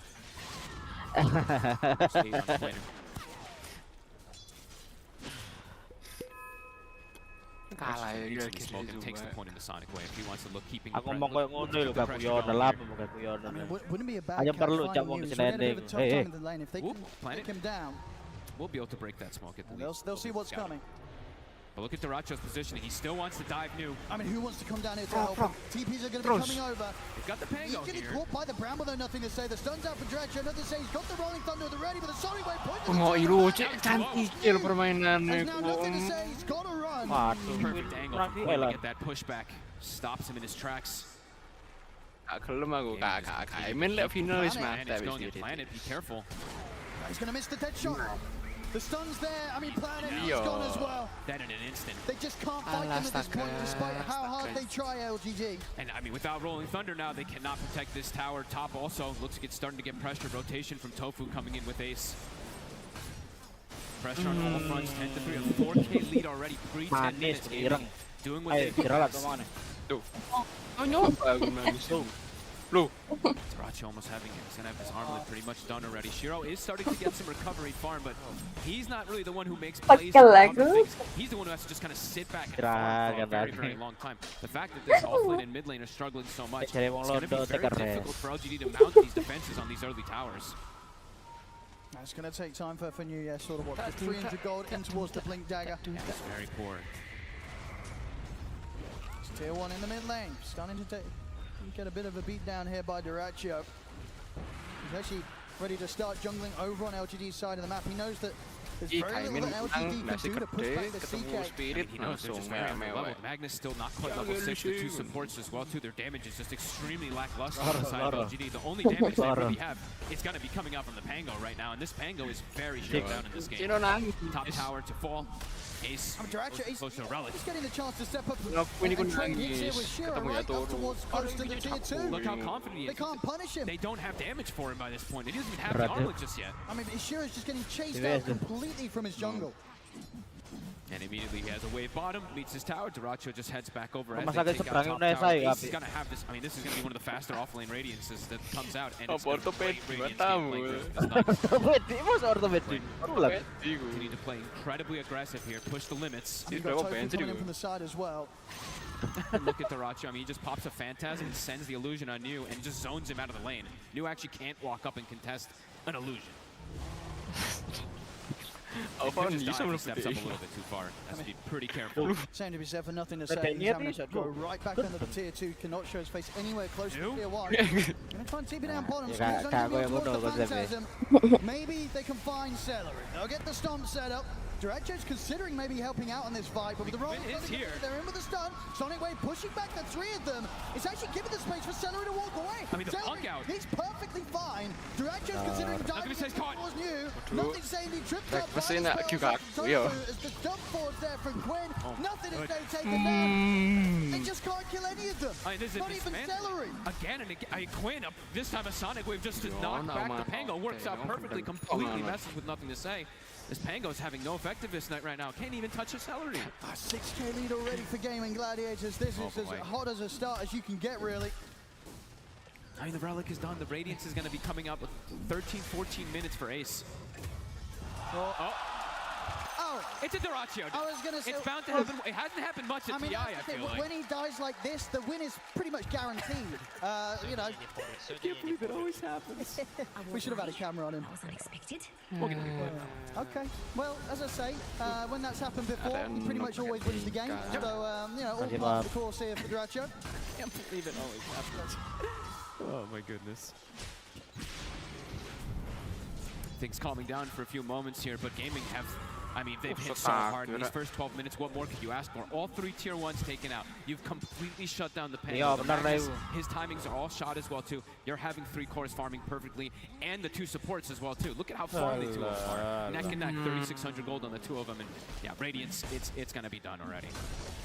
So he's gonna have that way to just control the map even more and have the counter versus the Nagasarn even as game progresses. These passive moments just not favoring LGD at all. See it again here. I mean, at this point, we all knew there was a high likelihood something was going to go wrong, and it did. Wait, oh my god. And you're out. There we go. Tofu with a smile for that one. Quinn did not smile. All serious business from Quinn. He weren't happy. How dare you? And my perfect Queen of Pain game. What are you doing? They're still posturing though. Continue, just go for nothing. Say no space for this man. I mean, Xiao Wei gave him some rubs on the shoulders, but so far it's not helping. 0-5-0. They're trying to find anything that they can to get. Look at this, and Why You Smile is now positioning for Wisdom Rune, potentially trying to get the 2 of them stolen at least. But Tofu already running over. And Celery's even TPing in aggressively. They're just going to take both, it seems, on the side of Gaming. Maybe with a stomp, Why You Smile can get this one. No, Tofu's able to kite it out, gets back in, picks it up. Planet will be able to grab their own. Okay, Duracho actually isolated. New is here as well. If they can get it. They've got the skewer. They'll try and turn, but this time... Ooh. Nice song. It might be allowing them to get the 2 of them, actually, because now they can set up over towards Celery. They kill off Duracho. They close the gap in on towards Celery. Gets clipped by the dead shot. A couple of kills here for LGD. Nicely done from Shiro. I mean, he's the one with a minus, and he's the one actually making the plays happen here to bring some stuff back. Nicely done. And they got the Wisdom. Something finally going for the side of LGD. Now that area of the map, not really been a happy place for Duracho in these last few moments. Back. Ends up denying himself and also ends up getting killed off. Probably not a place we'll see him head back to anytime soon. But ASC probably says, don't worry guys, I'm the real carry. I mean, it's all a distraction. It certainly seems that way because indeed he continues to match the farm of Shiro. And this is going to be one of the slower timings I think we see comes out for nothing to say. This Diffusal Blade, it's been slowed down so much. He still doesn't have it. He's still about 800 gold away. Midas, they're just going to be going for all the way to this late game here. Double Midas is coming out for LGD. Shiro, he's caught. Can he get away? Get clip on the Sonic Wave once more, nothing to say, getting pushed back. Have to use the remainder of this Rolling Thunder to just retreat. Cannot afford to go into the high ground against Gaming Gladiators. Bottom lane, Duracho. He's alone. I mean, he still feels just sort of super confident to play like this and just be this distraction, really. Just try and draw the attention of LGD down here and away from Ace. It's very typical Duracho, right? Just getting in their faces. Super aggressive, sometimes over-aggressive, but either way, it's his play style and it works time and time again for gaming. It really does. Look at these illusions, they die so fast. Extra bit of gold going for Celery. Going straight down that pipe route himself too after the Solar Crest, just looking to ball up. 7K lead. Quinn does get caught by the net. They've got the opening net. Do they have the follow-up? Well, the silence, the dead shot as well. It's perfectly done, but not enough. No way. Still able to blink away. The wraparound coming in from Ace. In with the Rain Fire Blast and the Skeletons over towards Why You Smile. Why You Smile. He's able to move speed over here. Has enough move speed to get away from him. Ace trying to turn his attention towards more, but LGD, they've kited out this counterplay from Planet. Ace. Planet. He's caught. Back in range of the Wraith King, though, as Ace with the backup of Celery should be able to block off his escape. The stun comes in, the crits come out. They take Planet down. I think you can imagine that gaming's gonna look to really accelerate things as soon as they see New. The Magnus having a Midas, they're probably like, guys, let's go, go, go. They have no blink dagger on Mag. Every single time Drasha's just going straight for New. Anytime New shows his face on the lane. Right, LGD, they're playing for the super late game, right? This Midas queued up top. Gaming probably wants to keep pushing down for this tower. Glyph is down. Can't believe Quinn gets away. I mean, he is very tanky at this point. I mean, and they really did everything they could to lock him down. It just wasn't enough. It was pretty much perfect, but yeah. The occult bracelet, the magic resistance, just 2,000 HP on this Queen of Pain because that advantage he's gotten from the early game. All right, Blink done on you. Are you smoking up on LGD to make a play around this, or are you still sitting back and looking for the counter plays? I think they can look to make plays with the Pango and the Magnus, for sure. Still, I mean, they're going to be playing for later stages, but if they can find opportunities to catch heroes that are pushed up too far toward these tier 2s, they can definitely get some kills. Maybe even surprise ones onto something like Ace. Who Panel was talking about the mana burn sometimes from the Pango can be a little bit of an issue for these Wraith Kings. Ace is just going to go straight for that shard next. Catch bottom. Got a split up. Do they have enough? It's a huge amount of damage. Not quite enough yet. Does get the toggle off this time. As well, making sure that these illusions aren't able to finish Duracho off. Shiro he's getting quite involved with this Nagastar and just trying to bring things back together for his team. I mean, he really did so much last game, keeping it going into Luna with the illusions. This very much a even more perfect hero for him to play when it comes to just keeping the game going, buying time for the entire team of LGD to scale. There's that shard for Ace. Doesn't have to worry about that mana burn coming into play here. Oh, kok diam-diam baik ya. For a player DD now on nothing to say. They want to get something done with this Blink. A solo RP would absolutely cut it. They'll go for Quinn if they want to. Thinking about it. Can they get the catch? There it is. They can. Straight in, they get the drag back. This time, if they got enough lockdown, the sleep, the fear, still alive. Pushes back you. And Quinn is able to jump away, turn with the Sonic Wave, and walk this one off.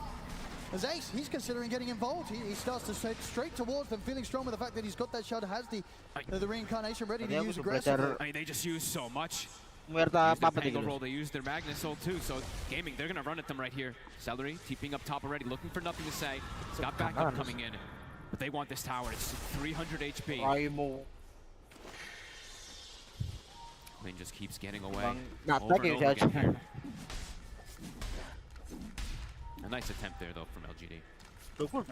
They had to go for it. Aku mesti gaya SARA bisa misalnya even near the tier 2. This is dangerous positions here, though. Those skewer plays tier 2s is something they still have to do respect on the side of Gaming. Duracho, we're closing in on the BKB time. He's got it pretty soon if you want to take apart the Echo. Still looking to keep accelerating things with these ults on cooldown. 50 seconds, no RP, 28 on the Rolling Thunder. Top tower will fall.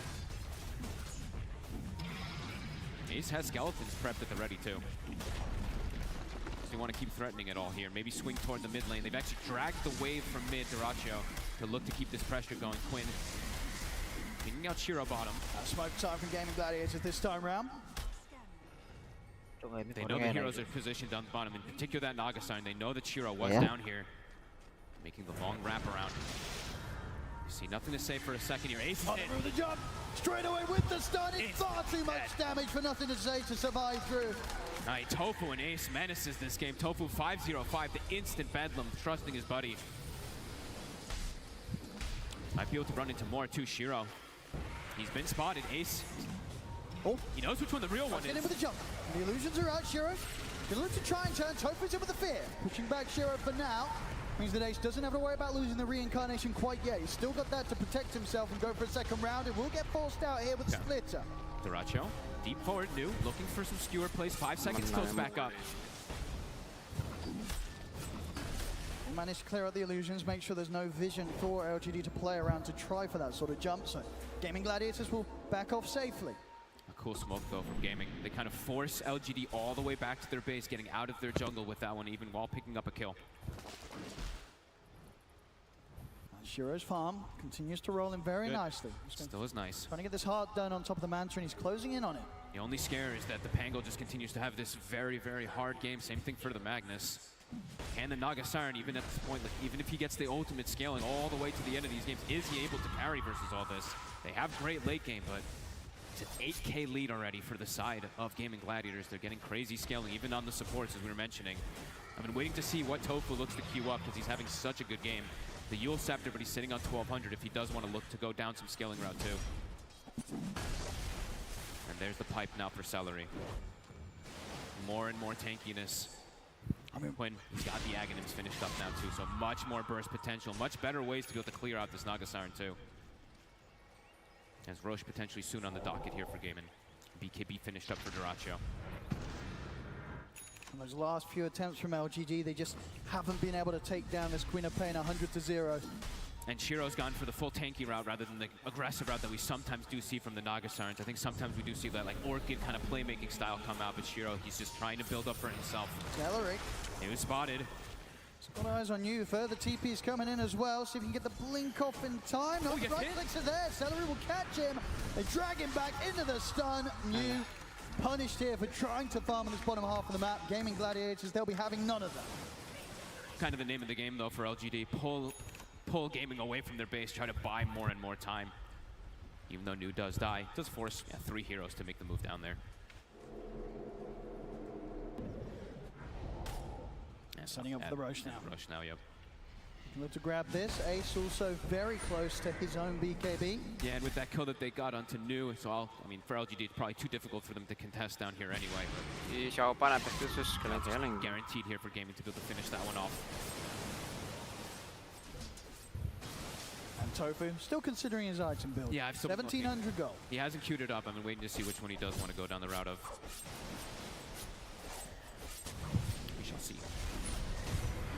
Quinn going for a little bit more protection, something you don't see too often anymore on the Queen of Pain, but is buying a Yules after having his Aghanims and his Kaya, so just that little bit of extra protection versus the calling in particular could be huge.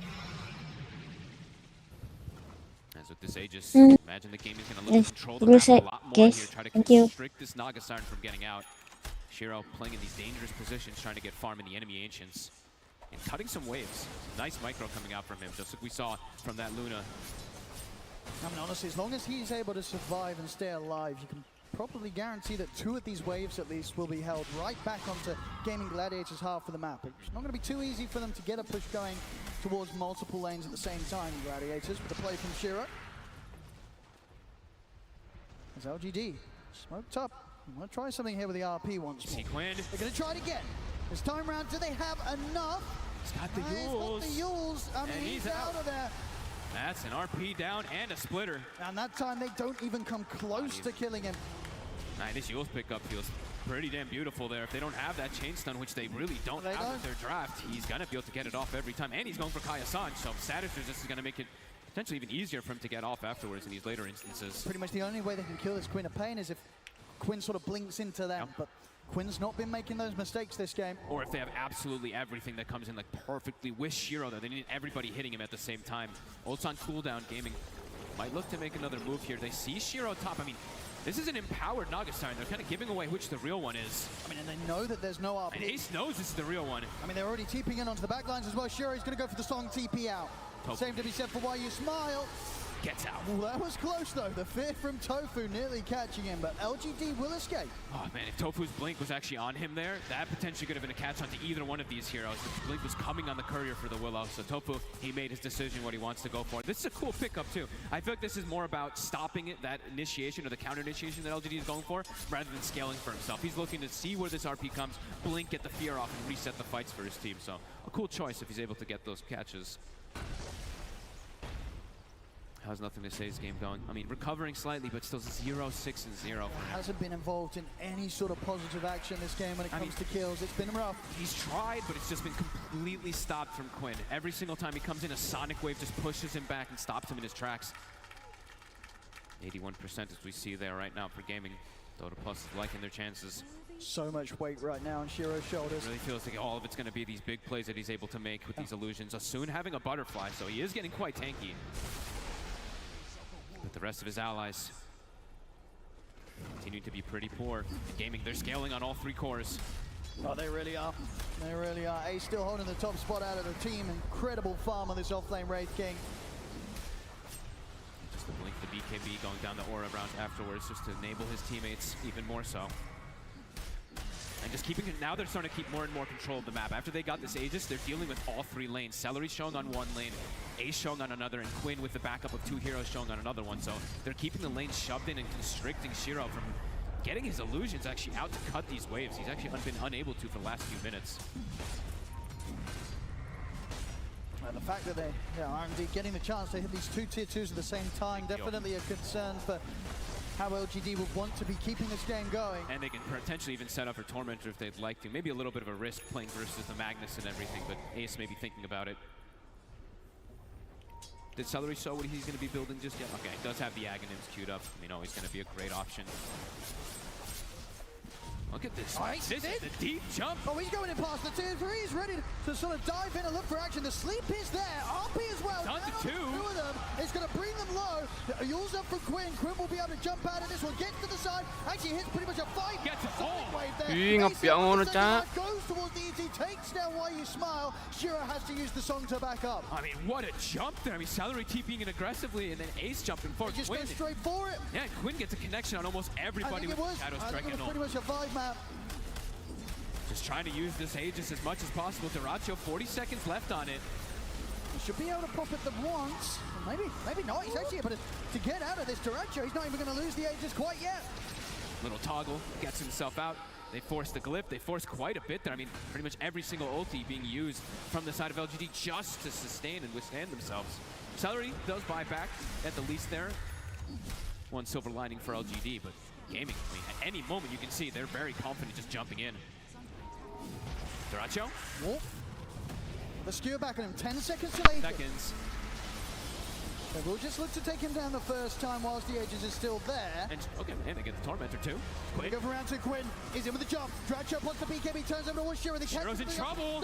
They surrounded here in the corner. They came blocked off by Duracho. Sonic Wave as well. He's pushed off to the side of the map. Quinn jumps in. He's killing off the back lines. He's taken out Blood and Beautiful as well. Shiro. The round of the Nagasar and Shiro. He's out. 50 seconds. None of them with buyback gold available. As GG will be able to push down this bottom lane, maybe even get the tier 3 in the barracks with this one. They're starting to fall a bit low on Quinn, but Duracho's, he's full HP. He's back to 4. Quinn, look. I mean, what can they do to push this one back? At least there's still a tier 2 in the mid lane. They don't have their Magnus. They have no way to skewer, no way to hold this off. This Rax is looking pretty dead. Can they stop this? And Quinn, this Arcane Rune right there coming into play. And now Ace. Nothing to say. Gonna try and put a bit of a slowdown to this push, but at the same time, he's gonna make sure that he keeps a fair bit of a distance when the Rolling Thunder does come to an end. I mean, they're still going, even for the melee racks here. Gaming Gladiators pushing the limits. We'll be backing up. Magnus is respawning. RP's back up. They'll give respect. But another massive hit, 13k lead. They bring down Shiro and Quinn with the back of that Arcane Rune, kind of making the magic happen. The confident blink forward into everybody. I mean, he knows they can't kill him. Yep. Now, his itemization feels absolutely perfect this game, and he knows it. He's playing so confident. Full heart now on the CK as well, too. A massive hit from Gaiman. And everything coming back up for them pretty soon. Sonic Wave, 15 seconds. It's just been so hard for LGD to really find a killer tool. Yep.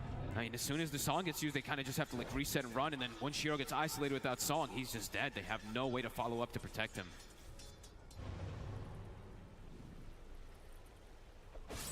Quinn soon to have a Shivas as well, too. More and more layers for them to try to get through to bring down this Quap.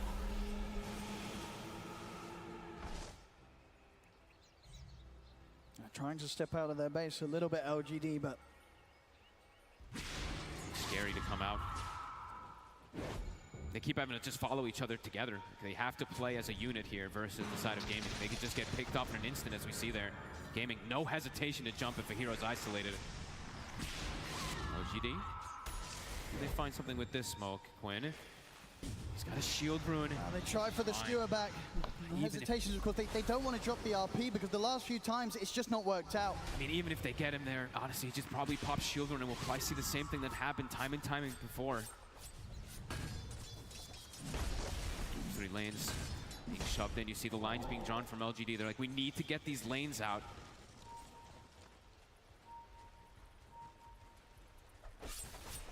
Duracho. Looking for the very aggressive play here. They're looking for the jump. Jump, Shiro. He's got backup. He get glimmered. Instant play. I mean, why you smile. In the perfect position there to protect him. More and more items to deal with that Naga. We said, you know, the Radiance is out, the AC's out for Ace. Great items versus Naga. Now it's Shiva's, of course, coming out for Quinn. Harder and harder for Shiro to solo carry this. All 3 lanes shoved in. No space for Shiro to get out on the map. Should be able to take out this final tier 2 tower now, Gaming Gladiators. And Roche, it's gonna be a long spawn. Ace just jumps in. He goes straight for it, straight over towards Planet. There will be the Glimmer again to try and get him out of there, but Celery's in with the TP, falls up to the high ground. Planet, he's been caught by the Sprout. They get the skewer back onto Celery. Celery caught by the silence. They take the Nature's Prophet down, but the Sonic Wave from Quinn clips Planet. Look how confident he is with the shield rune. Knows they have no way to get him. Celery does die, and that was the dieback, so 60 seconds without him. Gaming looks like they will be happy with that tier 2 and that kill. He'll back up and get that farm going here. DD spawns up top. And Quinn gets one of those big talents with the Aghanims build. He's got the 20 talent. A long spawn on that Roche. Maybe a fortunate one for LGD, it feels like a little bit, but either way, they have more than enough time on the side of Gaming to just keep these lanes shoved in to constrict Shiro. And scaling continues. We're going to be able to listen in on, I believe, Gaming Gladiator to see what they had to say about those previous moments. If we play in formation, they have no chance of fighting. We just do not overreach. The only way they can kill is if we get like ultra skewered into some turbo combo. Yep. I mean, he's absolutely right on that one. We're seeing it the way that the Gaming Gladiators are moving as a unit. It's just not allowing LGD any opportunity to get the jump on them. Not to get the jump on multi-heroes too, right? We've seen one-man RPs, one-man skewers, one-man splitters. Just, yeah, Gaming, they really have not been giving the opportunities to them to get that big wombo combo onto multiple heroes. Full Hex now onto Shiro. A little bit more catch to potentially trip up Quinn. He's really got his work cut out, Shiro. He really does. He's had the chance to get the farm, but can he do what's necessary to keep LGD's hopes alive here in this game too? It really is all up to him. Roche, 30 seconds. Gaming positioning themselves for it. All 4 or 5 heroes actually set up down bottom. Duracho getting closer and closer to his MKB to be able to focus down this Naga Siren as well. Ace almost has an Aghanim, so even if they do get caught in some type of wombo combo and stuff like that, there's the plays around it. More and more scaling continues. Roche. LGD. This is a tough call to make, but maybe they might feel like they have to potentially try to contest this Roshan, but yeah, this is a very, very hard call to make. I mean, and Gaming Gladiators, they're going to be coming straight for them first. Smoke up with Gladiators. Guard.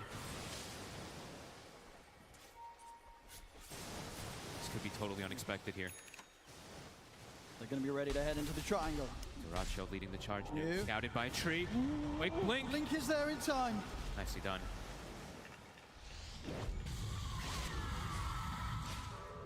And they will all get out.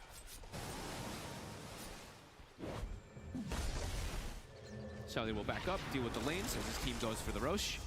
Super close to his own Aghanims. Sneaky item.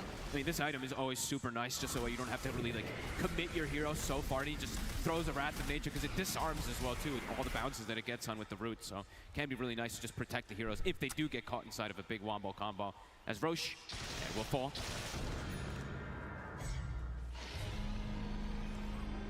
Duracho can play a little bit more. I mean, I'd say a little bit more aggressive, but more aggressively.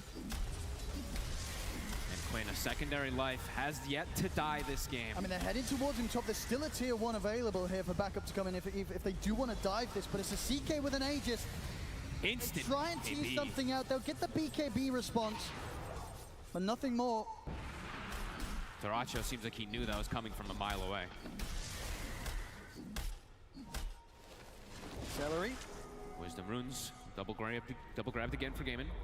LGD looking to try to keep getting something up out of top here, but the lanes are starting to get pushed in. It is a lot of them out here, pretty deep on the map, but can they really start a fight? Planet, Hunter Division. He's able to get the Pierce the Veil off.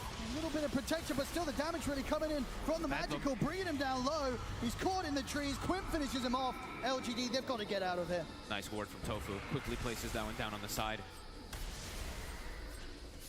And Tofu also still just having this flawless game, 5-0 and 8. It's enabled Quinn to be able to snowball. I mean, it's sort of 80 spawns bottom. Ace able to grab this one now too. And that Aghanims is done. And they can play like this, just sort of split across the map, knowing that LGD just can't really jump any of them. Nope. And if they do, there's going to be more than enough time for them to survive long enough for backup to arrive. Yeah, and they've got all these itemization to be able to deal with this Nagastar. And Ace also, of course, didn't point it out, but he did get blessed with the Cloak of Flames on top of everything too. So Cloak of Flames Radiant, so he's going to be amazing versus these Illusion heroes on top of Quinn, having the Shivas and everything too, and having Cloak of Flames. Look how many of them they have. And yeah, these lanes, they're just constantly being dealt with. On top of the Wrath of Nature, of course, rooting. Once you get that Aghanims, the cooldown also dropping down to that 60 seconds. He can just throw it off cooldown, keep these lanes constantly shoved in, keep LGD inside of their base. Quinn now with the Lincolns as well to another layer to try to go through. They're just never going to catch him. Nope, it doesn't feel like it. Not with the way that he's played. I mean, honestly, it's been pretty much 0 mistakes from him so far, Quinn. A flawless game, a flawless 2 games, to be honest with you. LGD. They're going to try it for it again. Smoke up. They've got to take some sort of high-risk plays here to try and pull this game back in their favor. Who do you want to go for, though? There's an Aghanims for Wraith King as well, too. These tanky frontliners with Aegis Cheese, too. And Ace is just walking. He might just even blink in. He's taunting them. He wants him to go for him. He's going to jump the stun off, and you see they turn with the Hex. If they can bring him down the once, they get the drag back up towards the tier 3. To the base. Take him down once. See if they can do it a second time. Quinn starts to jump forward, get the Shadow Strike out onto New. It's enough to hold them back, and indeed there's not any sort of attempt from LGD to try and go on Ace a second time. 60 seconds, we'll be back up. Pretty much all waves starting to push in against LGD.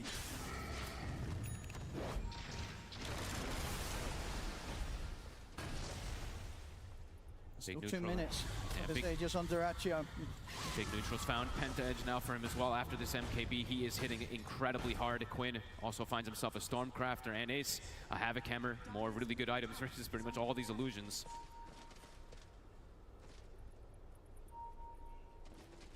It's rare to see the Nagasarn unable to really send the illusions out to try to get any farm, but they're just dealing with them so quickly every time they see them. Leaving the base just does not feel like an option right now for LGD whatsoever. Getting massively out-farmed. The gaming's farming 90% of the map. We heard it in the comms earlier, just sort of keeping everything very calm on Gaming Gladiators. Duracho. Really clipped by the harpoon, they're able to pull him in, but Quinn's here with a backup. Ace so they're going to push back onto the 3 of them. The RP's there, but it looks like it doesn't really matter. They've already lost Planet. Shira having to use the song to reset. It's another retreat from LGD. They can't even hold around the barracks as the melee barracks will fall. Is that another 4-man Sonic Wave, I feel like, from Quinn? I feel like every single time he's getting so many of these heroes. I can't imagine what his damage is in this game, but it probably is by far the highest. And Ace is going again. It's going up towards the tier 4s. They get another round of the Shadow Strike daggers out into the 2 of them. Shira Shiro trying to step forward. But the illusion's out. The Duracho is pretty much ignoring them. Hitting onto the tier 3. Shiro's in trouble. Shiro with the stun. Ace stepping forward. They get the pullback with the Rift. Shiro's in trouble. The Hex is there. Thrown down on towards Duracho. Shiro? Not enough to fight back to save Shiro. Shiro taken out. Short of the money on buyback. You also to fall. They don't have the buybacks here. LGD is Gaming Gladiators. Taking them down one by one. Stun over the walls. Nothing to say. He's also out without no buyback. The tier 4's exposed. They're looking to close it up. It's over. GG is gone. Gaming Gladiators take this one 2-0. We'll be moving on to the grand finals. What a display of dominance. This last pick, Queen of Pain. I mean, this seemed perfect. Quinn just took over everything. Nothing to say. Ends the game 0-7-0. That is gotta Holy be crap. one of the most brutal mid comparisons we've seen. I think Quinn just letting out his disgust for Pango pickers big time in this game with how dominant and how just rough that mid matchup ends up looking on the scoreboard. I mean, look at the damage numbers. It tells the tale of it all. Quinn, look at this. I mean, ridiculous. 36,000. How many 4-man ults can we see? How many times is he just going to stop? Nothing to say in his tracks in the Rolling Thunders. Nothing to say. Did 11,000 damage. LGD tries to play for the late game, but it doesn't even matter. Gaming just controls everything. And even if it gets to these later stages, they had full grasp. I mean, they look brilliant. I mean, as we said, we knew it from the Duracho death of the neutrals that this game was over. They always win the games like that. It's a crucial point.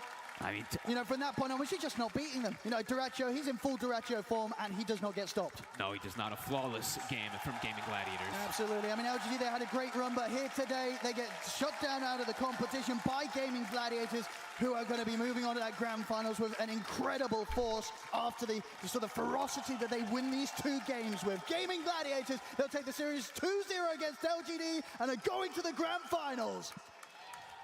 A dominant showing from this team. They have made it all the way from the first lower bracket round, and now they're going to be playing in the grand finals in a short time. They have a little bit of time to reset, and we have some time to break down this series to talk about game number 2, because Naga could have done work, Gunnar. We saw the pick coming. We thought it was a great counter pick, but the game never progressed to a point where she had map to farm, where she could do anything. Yeah, I think the Queen of Pain kind of popped off. Yeah, massively. Nothing to say, had a really rough time in the mid lane, and Quinn just showing the mid diff.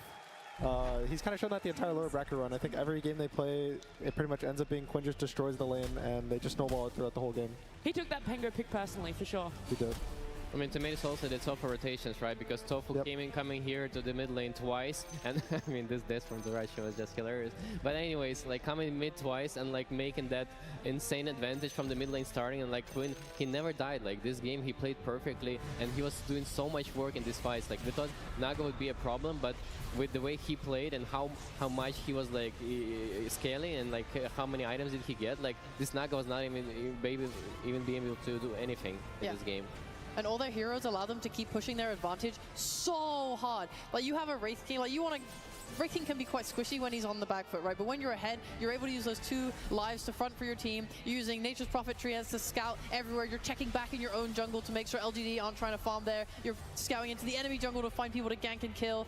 You're able to just keep going and going and going. And in the moments where they thought they might have had something, suddenly Game-In are up an item. They have a BKB. Queen of Pain's able to use her ult to maybe rebuff the Pango, ultimate. Like they have so many tools from this lead early to just allow them to stomp the game. I mean, there's also these little things that Celery does, right? You don't notice it in game, but he's like blocking the spawns with the trees, like in the neutral camps, and like denying all the farm from LGD side too. Like those little things that he's doing on the summon heroes, they're like very flawless as well. We heard a little bit of comments as well throughout this game. Quinn was making the call. He said, let's play in formation, let's not play scared. But how do you ensure that not playing scared doesn't result in a bad initiation, Gunnar? How do you make sure, or what was their formation to make sure every team fight was going to go in their way, that they could have the advantage? Pretty much what he means is don't make the same mistake of the diving too far on the high ground or diving too far on that tri-camp in the first game. Right. Where they just stay in a ball and they just move up slowly.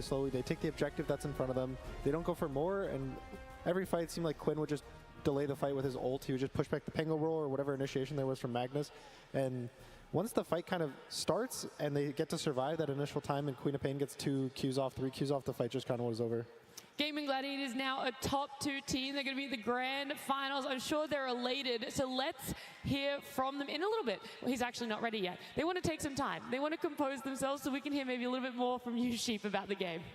I don't know. I just thought it was like so clean and nice. They never really got to their timings, and then when they were able to like skewer back, it's like you're too tanky, you're too hard to kill, you have an Aegis. Like they're playing this so carefully and disciplined. Like the fact that they stomped early, but the game still kind of dragged a little bit. It's just because Gaming are not giving them any opportunity to throw.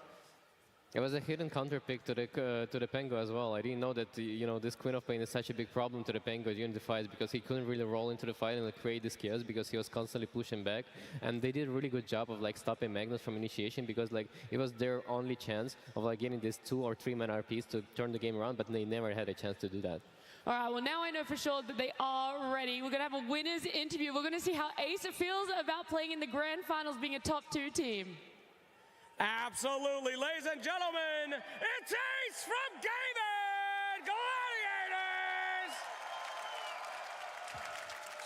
Ace, you are the rock of this team. You are hardly ever moved by anything, but now you are going to the grand finals of the International, a completely dominant year with only the smallest amount of stumbles, and now you are back. And I'd like to see, crowd, if we can finally crack this egg. Can you guys give it up for Ace and get this guy to get a little excited? There it is, there it is. How does it feel to be going to the grand finals, baby? Yeah, it feels pretty good, but we didn't win yet, so I'm not all in the skies yet. I'm still down on the ground. Still need to be focused. Oh, that's what your team needs. Fantastic. Any words out there for your competitors, that have come and gone? You guys have crushed everybody, breaking records, potentially 1 in a million in history, going from lowers to going to the grand finals and winning it. Any words for the teams that you have brutally eliminated along the way? Sorry, boys. Maybe next time. And of course, thank you. Coming up to the grand finals, this is a match that you guys have done many times before.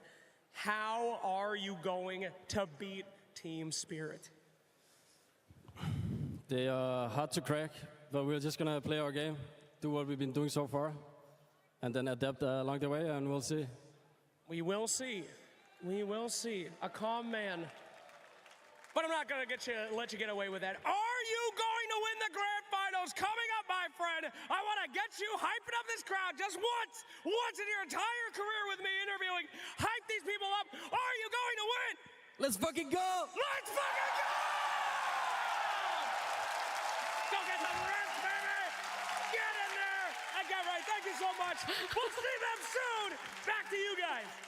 Thank you so much, Slacks. What a fantastic interview. We finally cracked him. We were able to do it. Ace gave us all his emotion in one go that rile up the crowd to get them hyped for the fact they are going to be going to the grand final. It does mean, though, LGD, their run has fallen a little bit short. They're still 3rd place, a top 3 team. It's an amazing performance considering this org had a pretty big roster reshuffle for themselves. 3 brand new players. This was their first TI, and they went the distance, Rezo. Not the whole way, but they went a long way. I think they did amazingly, but the only thing I would suggest them for the future, think about their own play style, find their strategies and not respond too much to the enemies.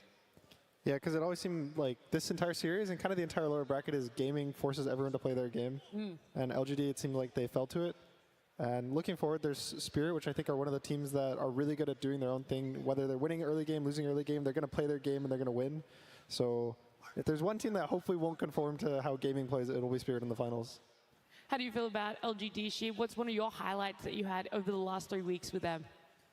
I just think, I'm just really happy that they managed to take it this far. I think like them and Azure Raid really showing up for China. There was this massive gap at the beginning of the year where so many old players did retire, and we had this new players filling in, like we have now on LGD, and then some players came back, but they filled that gap really well, and they got the experience they needed to bring themselves to this TI and to perform, and so many of these players had their first lands this year, and to get 3rd place now at TI, that is phenomenal. They should be so proud of themselves, and I really hope they take that to next year and go even further. Do you feel like this is the revitalization of the China region, Rezo? I think for sure they have like a lot of motivation right now since 2 of their top teams like in the top 3 and 4. So it's a really big boost for the region. I mean, of course, it would have helped if they won the whole thing, right? But it's still a very good result, and I'm sure like a lot of people get inspired by that, and you're gonna see a lot of more like Chinese competition coming to next year and next season. Yeah, because they struggled, I think, the full season, but now it kind of goes to TI, and this is what matters, right? So them doing good at TI is definitely really good for the region. Yeah, they were within the region really dominant, and then it was like that 9th, 12th a lot throughout. So I think it's a massive feat for themselves, a massive accomplishment, so they should be very happy. But LGD falling short here, but Gaming Gladiators moving on. Do you want to talk about the Gaming Gladiators Team Spirit matchup before we get our exit interview? Yeah, sure. All right, we're listening to you, so you're the pro.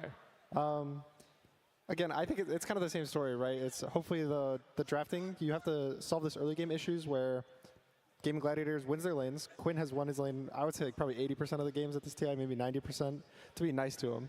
And they kind of just snowball off that every time. And it's also the supports rotating. I think the supports are probably the best support duo at controlling the early game, moving around, controlling runes, ganking mid, and just the way that they always set up their silence as well. It's everything you just have to counter. And so to some extent, what Reza was saying was you don't want to purely counter the enemy draft, but I think there's some limit to kind of finding a balance where you're doing your own thing that doesn't get countered by what gaming's doing. Yeah, I'm definitely a bit worried about Laurel because Quinn is like showing like every time, like every matchup, like it doesn't matter who's he's playing like, against, like he's stomping the guy, and like also with the support rotations, like it's a really big problem. So Spirit needs to be ready for that and accounting for that. You don't have faith in the growth that Lal has had over this year? He's been showing up more and more every event that we see him. I think Lal is like so stable that if you crush him the way you crushed like Nothing to Say in that last game, right? Like I think he'll struggle to find a game, and it will be very hero dependent on the impact he's able to have. For example, in games that they're losing when he's on Conquer, he's going to play a lot better than like when he's on his Viper. You know, just by way of the heroes, by way of his playstyle. So I think it's going to come down a lot to the draft. I really hope he doesn't get his Conquer if Gaming want to win. I hope he does get it if you want them to win. But I do think he's good enough to like play this match easily. You know, they're in the grand finals for a reason, waiting. Yeah, I mean they did go through upper bracket. Exactly, I was about to say they're coming in the upper bracket. Like they were able to stay up there. They knocked LGD down here to be then eventually knocked out by Gaming Gladiators. What's a big takeaway from the LGD Team Spirit matchup that we had in the upper bracket yesterday that you're like, oh, maybe this is something that is a weakness we haven't seen in Team Spirit before? Well, the biggest thing that excites and worries me is that there was a 70-minute game, which we really haven't seen Gaming play. So either Spirit will be able to force Gaming to play this really long game, which I would say favors them, or will Gaming just destroy the average game time for Spirit, make it really low, and just kind of crush 3 games in a row. Hey, we kind of heard when Ace had his winners interview that they're going to keep playing at their game. Maybe it's going to be that tempo. But right now, we do have to close out this series. We want to hear from one of the LGD players. We have our exit interview. It's Tsunami and Why You Smile. Thank you very much. Yes, I am standing by with Why You Smile, and Jin will be helping me translate. Smile, it's kind of strange to think that you're now very much a veteran, and for a squad like this with so many players that are kind of new to an experience like this, what was it like guiding them through such a high-intensity tournament here at the International? 就是外队，你现在在这个战队里面是其中一个老将了嘛？然后这次就想问你，带了这么多新人吧，新血液来到这一届比赛，然后整个过程是对你来说是什么样的一种感受呢？对于我来说，可能整个过程也是更多也是唤醒自己，就是因为看着他们比较年轻，然后比较有冲劲，然后也更多是对 TI 的冲劲吧。It's more of it feels like a wake-up call to myself as well, because just watching these younger players, seeing the drive, seeing the motivation, it kind of it's like a wake-up call for me. It reminds me of what kind of mentality I should be having as well.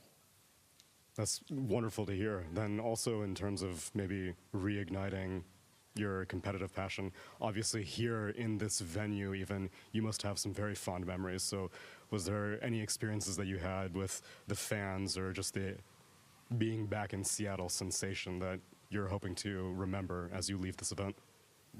就想问，这次来到西雅图，相信你也是有很多回忆啊，包括有很多让你怀旧的一些情景和经验。然后包括这次来到场面上，看到这么多粉丝在支持你们，看到整个比赛的过程，你有没有什么就是关于怀旧这方面的感受呢？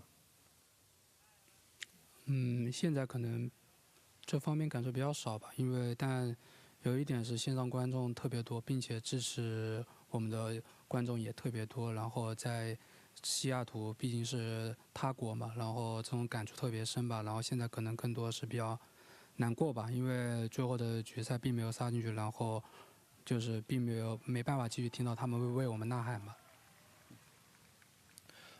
I don't really feel much of those emotions at this very moment because we just lost our series. I'm feeling pretty sad right now.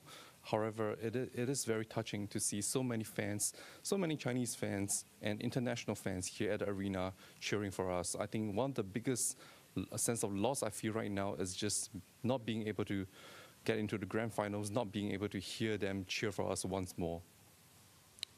Well, Wai, I'm sure there's no doubt in my mind that we will be cheering for you no matter what happens in the future. Sheshe, appreciate it.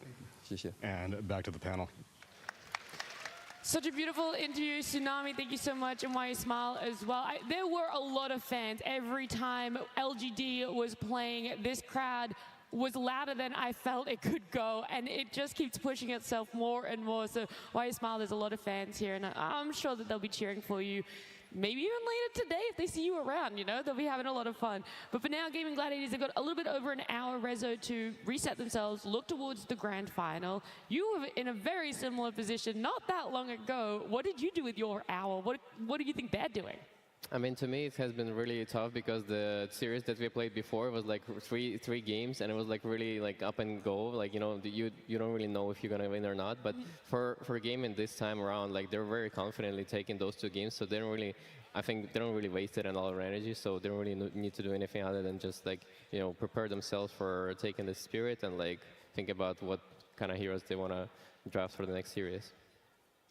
Yeah, you don't want to like phase yourself too much. You still have another game. You can feel good, but at some point you have to just reset. All right, start of the new game, so let's play the new game. Well, look, they're going to have their time. We're going to have some time as well. And to help us fill in the time, there's going to be some more content. We have a very exciting video that we're going to get to watch right now.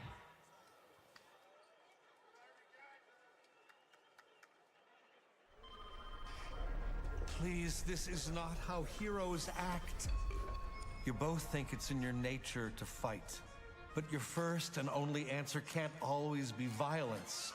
You're sisters. Violence is never my first choice. Never my first choice. We know it's why you lose. Lena. I'm just saying, sometimes you gotta burn shit down if you wanna win. Except you don't just burn people or things. She starts emotional fires. She knows her stupid real fires can't touch me. Are you kidding me? Emotional damage doesn't even work on you. It hurts my feelings. You don't have feelings. Seen warmer eyes on a shark. We should really, And nobody's buying your cute little smile, by the way. You look more like a hell bear. Oh, I remember how great it felt when Mom and Dad sent you to live in that desert. Remember, For something I didn't do. Why would anyone believe you? Be fair, Riley. Let's listen. Lena, can we talk more about why you had to leave home?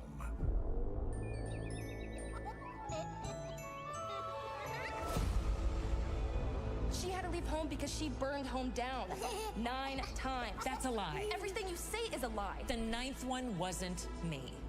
Mom and Dad said it was my last chance and I wasn't gonna blow it. You're right.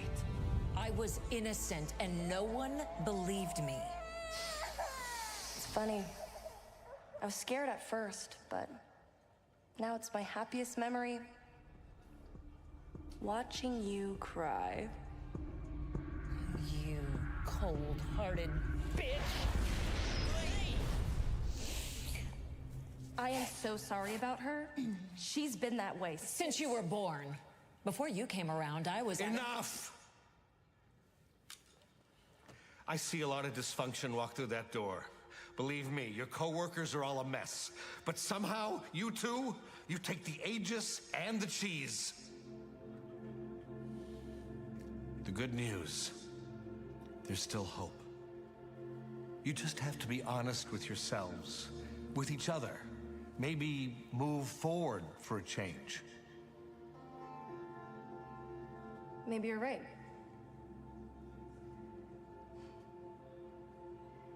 Lena, there is something I have never told you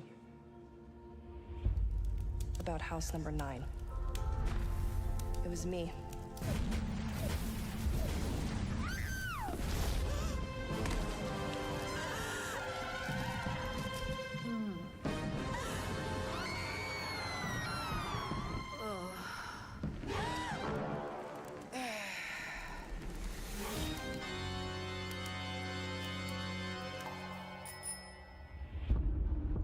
I was the one who started the fire. And when they asked me who did it, I lied.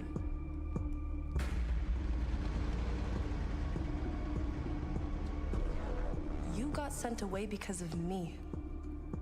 And I would do it again in a heartbeat.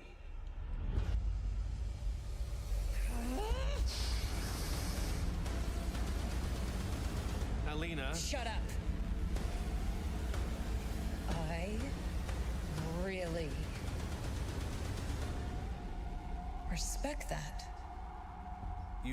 Wait, you what? That doesn't sound like you. Okay, maybe I don't respect it, but I'm proud. You solved a problem with fire and lies. That's my playbook. You learned that from me. I didn't think you were that smart. That's not the lesson here. You need to work on your problems. You can't just commit arson. That's insane. I mean, it's not insane, right? What is sane, anyway? You know what, Doc? I think we're just about out of time. So that's what happened with our last counselor. But I doubt we'll have a problem with you. That's not a compliment. What are you writing down? Say something. Yeah. You don't want to make my sister mad.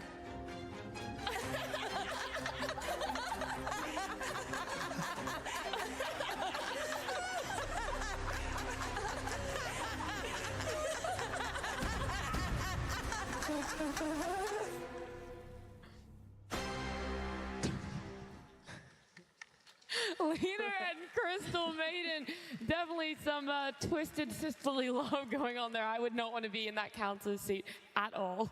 Dude, I was laughing the entire time. It's like the 9th house.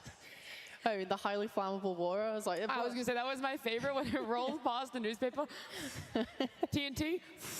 But the highly flammable water, that's dangerous. Like some old like TF2 type stuff, man. That's like that good humor that I love Valve for.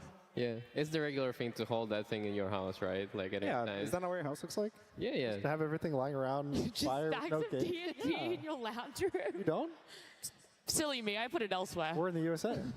True, that's the difference. Being in Australia, you have to hide it. You have to stock it away. But look, speaking of being in the USA, we're enjoying TI-12 here in the arena. There's a lot of fans still sitting around, and there's a lot of fans elsewhere around the world. So we're not just watching TI-12 in the United States. There's fans everywhere, Sheep.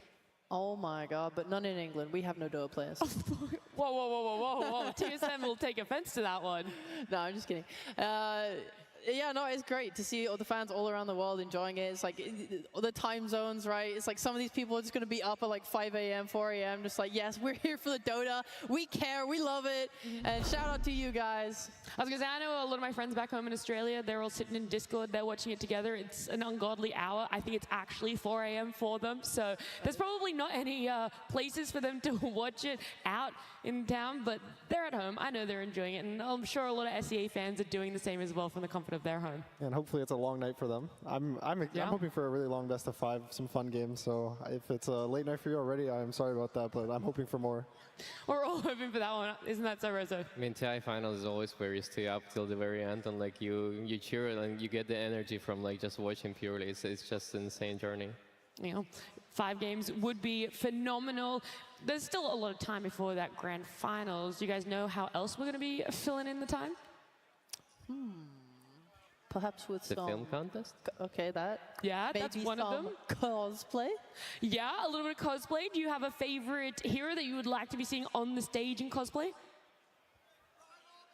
Okay, someone said Primal Beast. Meepo. Why did I even ask? Why did I even look at you? That was so silly. Invoker. Invoker? Alchemist. Alchemist. That would be a pretty difficult I know one. something. I know something. You can't spoil anything. Yeah, I would want to see a Witch Doctor one. That's the cosplay I would like to see. Have you guys With seen? like that monkey on the shoulder. Yeah, but an actual monkey. Oh. I don't want it like paper mache or anything like that. I want a real monkey. Hey, we'll see if it's gonna happen. We're gonna see a lot of costumes though. The cosplay contest is happening. We got Tsunami on the stage. That's right, friends. And there's a very special thing happening on the stage because if you notice, I am flanked by some cosplayers because we have a tradition around here. It's time for the International 2023 Cosplay Competition presented by SteelSeries. Are you guys ready? Lovely, lovely. Well, I already have some judges joining me, so I would like to take this opportunity to introduce them. I am joined by Fairy Fingers as a Crystal Maiden. Fairy Fingers, wave to the crowd, wave to the crowd. And then, how long have you been cosplaying for? I've been cosplaying for 28 years. Oh, a wealth of experience, and it shows with this outfit, as well as joined by me. It's Anahi from Seattle Cosplay, where I suppose, like, how about we just like I know, right? I totally agree. I can't wait for grand finals also, but I want to do this cosplay competition first. And lastly, it's BACOT Cosplay joining me as a nature's prophet. And this isn't your first time here, is it? No, I've been competing on this stage before. Ooh, and now you're ready to judge our contestants. Well, let's get started then. May I present Styro Girls as alchemists. You may remember the name Styro Girls from a few years ago because in 2018 Vancouver, the Styro Girls were ogre magi, and here they are treating us to an alchemist. That's our first contestant. Next up, we've got Makabaka as Marcy. Now, this Marcy took over 200 hours to complete, and she specifically added all the bling to her costume to make it really pop on stage. And boy, does it look that way. Next up, we've got Sunray as Anti-Mage, or Way specifically. So this Anti-Mage is a really new skin. It's only 1 month old. And she designed all the lights that are programmed in C++ using Arduino, we got the tech over here. You know Anti-Mage doesn't use magic, but he does use technology. Next up, we've got Kronos Chick as Pugna. Now, this Pugna has these beautiful, vibrant colors, and all of that was done with airbrushing. And it pops on the stage for sure. Moving on, we've got Fwivo as a vengeful spirit. So the wings on this costume alone took 250 hours, and it was all hand-dremeled feathers. The intricacies are amazing. Moving on, we've got Tyrant as a void spirit. His cosplay completed within a month. It is a really impressive first ever cosplay. Shout out to the anniversary set. It looks incredible, as well as the poses. Next up, we've got Chiyuneko as a Skyrath mage. With almost 4-meter wingspan, the 6-inch heel with clear makes it look like she's floating in the air. Almost sometimes looks a bit like a chicken sometimes. You gotta get the Next up, we've got YMR as Drow Ranger. The Drow Ranger took 7 months to complete. Using household items, her arrows are actually chopsticks. That's right, even you at home can find things to cosplay with, but it takes a lot of hours to look at this intricate. After that, we've got Not in My House as a Phantom Assassin. This cosplay took 130 hours of work. 30 hours of work is on the blade alone. And last but certainly not least, we've got Dawn as Crystal Maiden. Her staff is 3D printed out of dual color filament that makes it look like different in various lightlings. All right, friends, those are our 10 finalists, but we've got a handful of awards to give out. So let's start it off with the best technique is Crystal Maiden, Dawn.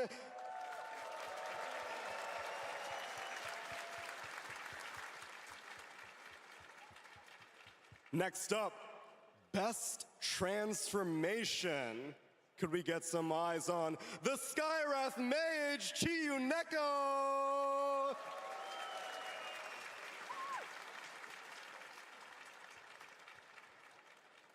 Now we've got a thing called Judge's Choice. Abbycat, what is Judge's Choice exactly? Judge's Choice was the cosplay that we were very impressed with, that we really liked the finishing on, and that just had great stage presence. Well, we can go ahead and hand that to Fuevo on the Vengeful Spirit.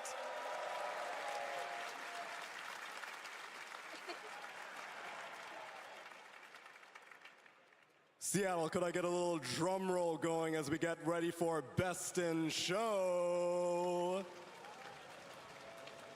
The anticipation's killing me. It's almost like a unstable concoction because it's Alchemist, the SARA girls.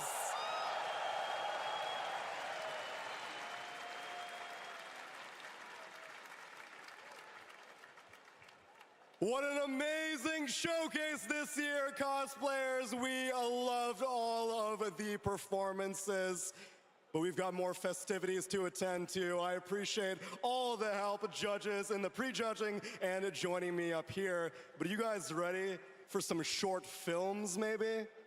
Absolutely. Thank you so much, Tsunami. Incredible cosplays that we got to see here today. The community is so creative, and that's why we love being Dota players. But as impressive as the cosplays are, one of the most creative moments that our community has are our short film contest every single year. And today, our top 3 are some of the best that we've ever seen. So, to start things off, may I please present to you the 3rd place, who was a 2nd place winner at TI-10.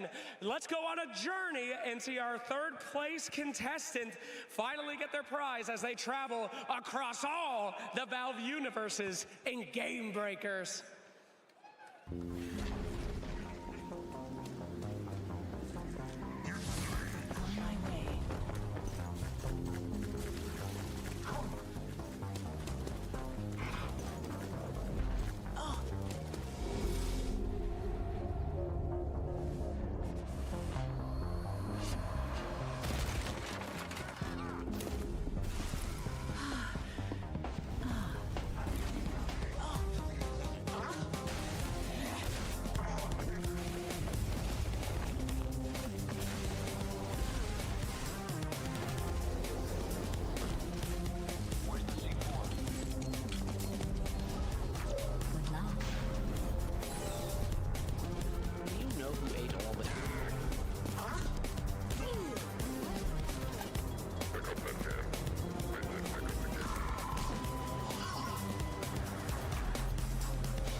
So many fantastic references in that one, and a joy to watch. What an incredible journey. Thank you so much for your submission. But now it is time for our second place winner. The first place of TIA, this one is from Keller Max. You guys ever been in a game where they just keep fountain farming you and you can never get out? What do you say? Of course, you would say, finish, please.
Dire's middle barracks has fallen.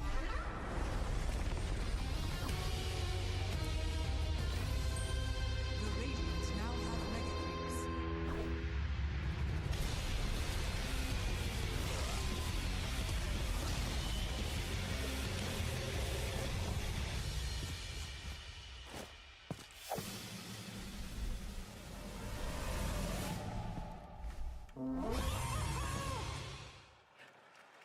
God damn, those are some big-ass boys. Those Mega Creeps, absolutely fantastic. And for the coveted #1 slot, a 3-time winner. In fact, the winner of last year's has come once again. Ladies and gentlemen, please put your hands together for Fun, who will show you what it's like to have some chemical rage.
God damn!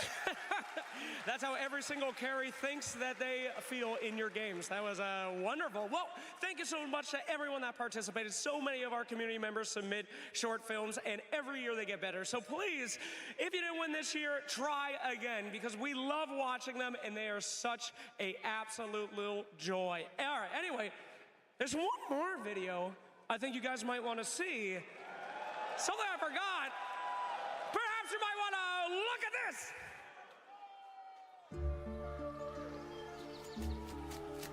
We've all heard stories of children running away to join the circus. Not in my experience. You can't drag them away. Besides, you'd be astonished the lengths people go to get a child back. People miss children.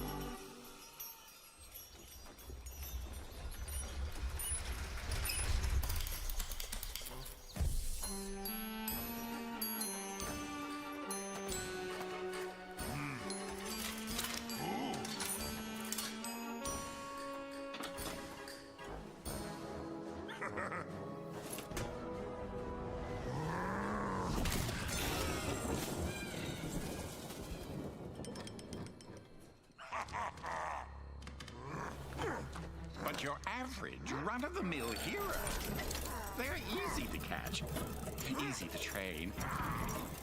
Plus, they're all egomaniacs, so they're natural performers.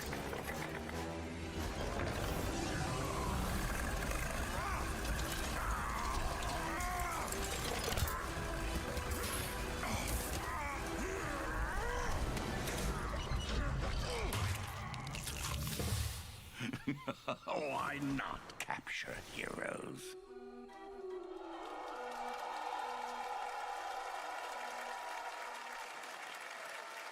The Ringmaster coming to you soon! You guys ready for a new hero? I'm left here thinking, in honor of North America, of course they would add a hero for a circus. It has to be representative of our entire region. My friend, you know the question that's in everyone's mind. What kind of hero is it? We got a support, we got an offlane, we got a mid, we got a carry. What's happening? It looked like it has some kind of catch, so I would say like support, like a position 4. Okay, traps. The Dota community kind of has a troubled history with heroes that make traps. You miss old techies at all? Not at all. I hate old tendencies. Yeah, I really hate old tendencies. How about? Is it Puppet Master? What was that? Did I take over heroes? That was sick as hell. What do you feel? You're playing a literal game right now. This guy's playing Dota Underlords. What the hell? What do you think about that hero reveal? What? The hero! You were playing Underlords. Did you even see it? Yeah, they Dota Underlords. Okay, great. Thank you. What do you guys think about the new hero? Look, yeah. Thank you. That looks hype as hell. Good lord, baby! The circus is canon! It's canon! Thank you, Tsunami. What is with you and the lore, Slacks? Were you gonna do another loregasm for this hero? Ringmaster loregasm? No self-advertisement on the stream! Thank you very much for watching! Very generous of you. All right. We can revel in that, but we got a grand finals to get to. We've got a little bit of time for it. What do you think of that lower bracket final, my friend? It's gonna be amazing, but I hope Quinn doesn't win.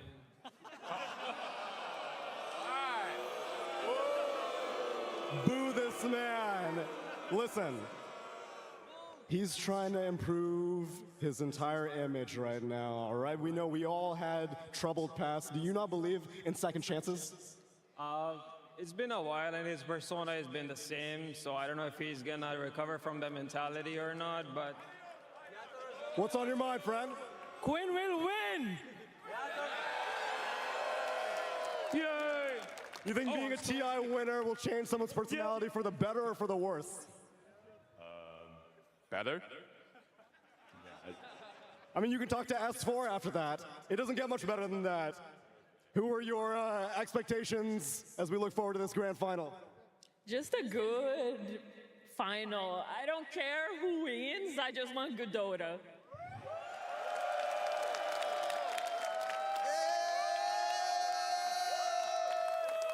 Who doesn't want some good Dota? But before we get to the grand finals, we have a little bit of another treat for you guys. Obviously, in the grand finals, you got some champions. Let me show you some champions on the floor. Thank you so much, Tsunami. The enjoyment, the content never stops. And I have one of the most decorated panels I think I've ever seen in my eyes. We're just gonna enjoy the cheers for a while. Jerax, you're joining us. Aoi, Fia, Dendi, you guys all have one massive thing in common. You guys have won a TI. 2 TIs in some cases, maybe different ways too. And there's 10 players sitting out the back right now. They're about to come on stage. They're about to have their grand final and hopefully win a TI, whichever team it is. I want to start all the way down the end with Dendi. You were at the beginning of this. You won your TI so many years ago. Did you expect TI-12 to happen, to be in Seattle, to have a crowd like this and the history and the legacy that it would create? Of course not. Like, it's hard to expect something like this. But yeah, back in my days, it was a long time ago, and different stories were around. Overall, I love it. Like, STI is great. Competition is super high level. Watching those teams is amazing. Good feelings. Do you think you'd have nerves if you were going into this grand final either as Gaming Gladiators or Team Spirit with the crowd? No nerves at all. Come on, look at this crowd. What kind of nerves can it be? No way. Everyone is cheerful, so yeah, it's easy peasy. For sure. Jerax, we'll move up here because two-time TI winner, Team Spirit, going into the grand finals, they could be joining you in the ranks of a two-time TI winner. You're like, oh, I don't want to share that title with anyone, or are you hoping that another team is able to do it too? I think there's some anxiety about it, but in the end of the day, I feel like we're all cheering for the best Dota, and if that happens here, then it doesn't really matter. It doesn't matter at the end of the day. Were you more nervous the second time round when heading into the grand finals? You're like, no one else has done this, no one's won too, or was it more, we've been here before and we've done it, we can win a grand finals? I think the emotion that I had the most is, I think we kind of ran out of the game, so that was frustrating, I would say. Because the first time we just went through the open qualifiers all the way. And I think as a player, you really cherish these moments when you really get to play on the highest competitive environment. And yeah, maybe frustrated. Oh, that's an interesting emotion to feel. But Aoi, you've been in two grand finals as well. One as a coach, one as a player. Is it hard being a coach, seeing the grand finals? Like, what would Silent and CY be feeling out there, seeing their 5 players about to walk on? I think as a coach at this point, you're mostly just proud of what your players have done, what they've come through. You've watched them work hard for so long. And I think mostly what you want is for them to be able to enjoy the moment. The best Dota's played when you're having fun. And Fia, you shared your win with Aoi. Do you want to, any stories, any feelings that you had? Because you're a very stoic man. I think any, like finals experience is gonna be different for everyone, right? But when I went into it most, I was thinking there's always gonna be nerves, of course. But what I always told myself going into it is just like, as long as I choke less than the other team or less nervous than the other team, that's good enough. You know what I mean? Because every single time you're gonna be a little bit nervous. What was the main feeling then? Jerax, you were saying frustrated. Was that the second time round or the first time you were saying? That was the second time, so just the lack of games. I feel like when it goes really fast, then you don't really get to prove yourself as to the same level. I don't know. I think that's fair. That's a very valid thing to be able to say. Yeah, of course. I have no idea. That's how I felt. So the first win meant just a little bit more, even though yeah, absolutely, yeah. Okay. Interesting. What was your main feeling, Aoi? For TI11? Either one, you can tell me.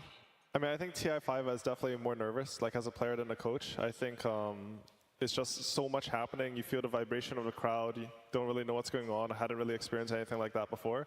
For TI11, it's a lot more calm. We worked a lot on like controlling our emotions to make sure that we were in the best performance state. I think it was honestly sort of similar to Jerax. Like we wanted to show off our Dota, and I mean TI11 may be similar to TI9, not the best for that. Yeah, maybe. I don't know. I can't really speak for you, but that's my own experience, yeah. What advice would you give to those 10 players out there right now? What is something that you wish you had have heard when you were in the tunnels, when you were building up to walk out, when you either had the lower bracket 1 hour wait, or when you were coming in from the upper bracket? If you want to start, Denny. Sure. Simple advice. Play the best Dota of your life. I think that's the sort of advice the crowd would give as well. I mean, it's going to be similar for me. Like, you just don't get this opportunity very often. Who knows the next time you'll be in this position? This is like going to be your opportunity to potentially win a TI, in Spirit's case, win another TI against Laurels first. Cherish it and take advantage of this moment and do the best you possibly can. Yeah, no, same for me. I think just make sure that like the main thing you have here is making these memories. I think that's the most important thing. No matter what happens, win or lose, you want to be proud of what you've accomplished in Dota. Personally, for me, I feel there's when the nerves really get to you, you start to really look outside. But I think if you really tune into yourself and give opportunities to those thoughts of like, okay, we have this crazy idea, we don't really feel like pulling it here in the TI finals. But I think if you commit to that, I think that goes very well. How much internal pressure did you guys place on yourself, and who was trying to help you pull that out of you, that you weren't getting too caught up in your head? Is that for me? Yeah, all of you guys. Johan was the very big part of our energy, our flower. I definitely felt that I was very supported in the team. And if that wasn't the case, I don't think I would have enjoyed as much. I think honestly during Tier 5 it was Fear. Like he was always a solid rock. I feel like Fear actually has a Dota superpower. Like he makes all his teammates feel super comfortable and able to play at their best because he's so reliable. And at TI11 it was supposed to be me, I think, but just, I don't know. Just a little bit of all of you. It was more chill, you know? Yeah. I mean, I say that about Fear for panels as well. He definitely calms the nerves for all of us. Well, I guess for me, then I kind of felt like on EG there it was an unspoken rule that everyone kind of just had to play their part, you know, and just be confident in what we're doing and just believe. And I didn't really feel like anyone looked up to anyone, personally speaking. And I thought we just like were just going at it together, and we all knew what we needed to do and just had to get it done.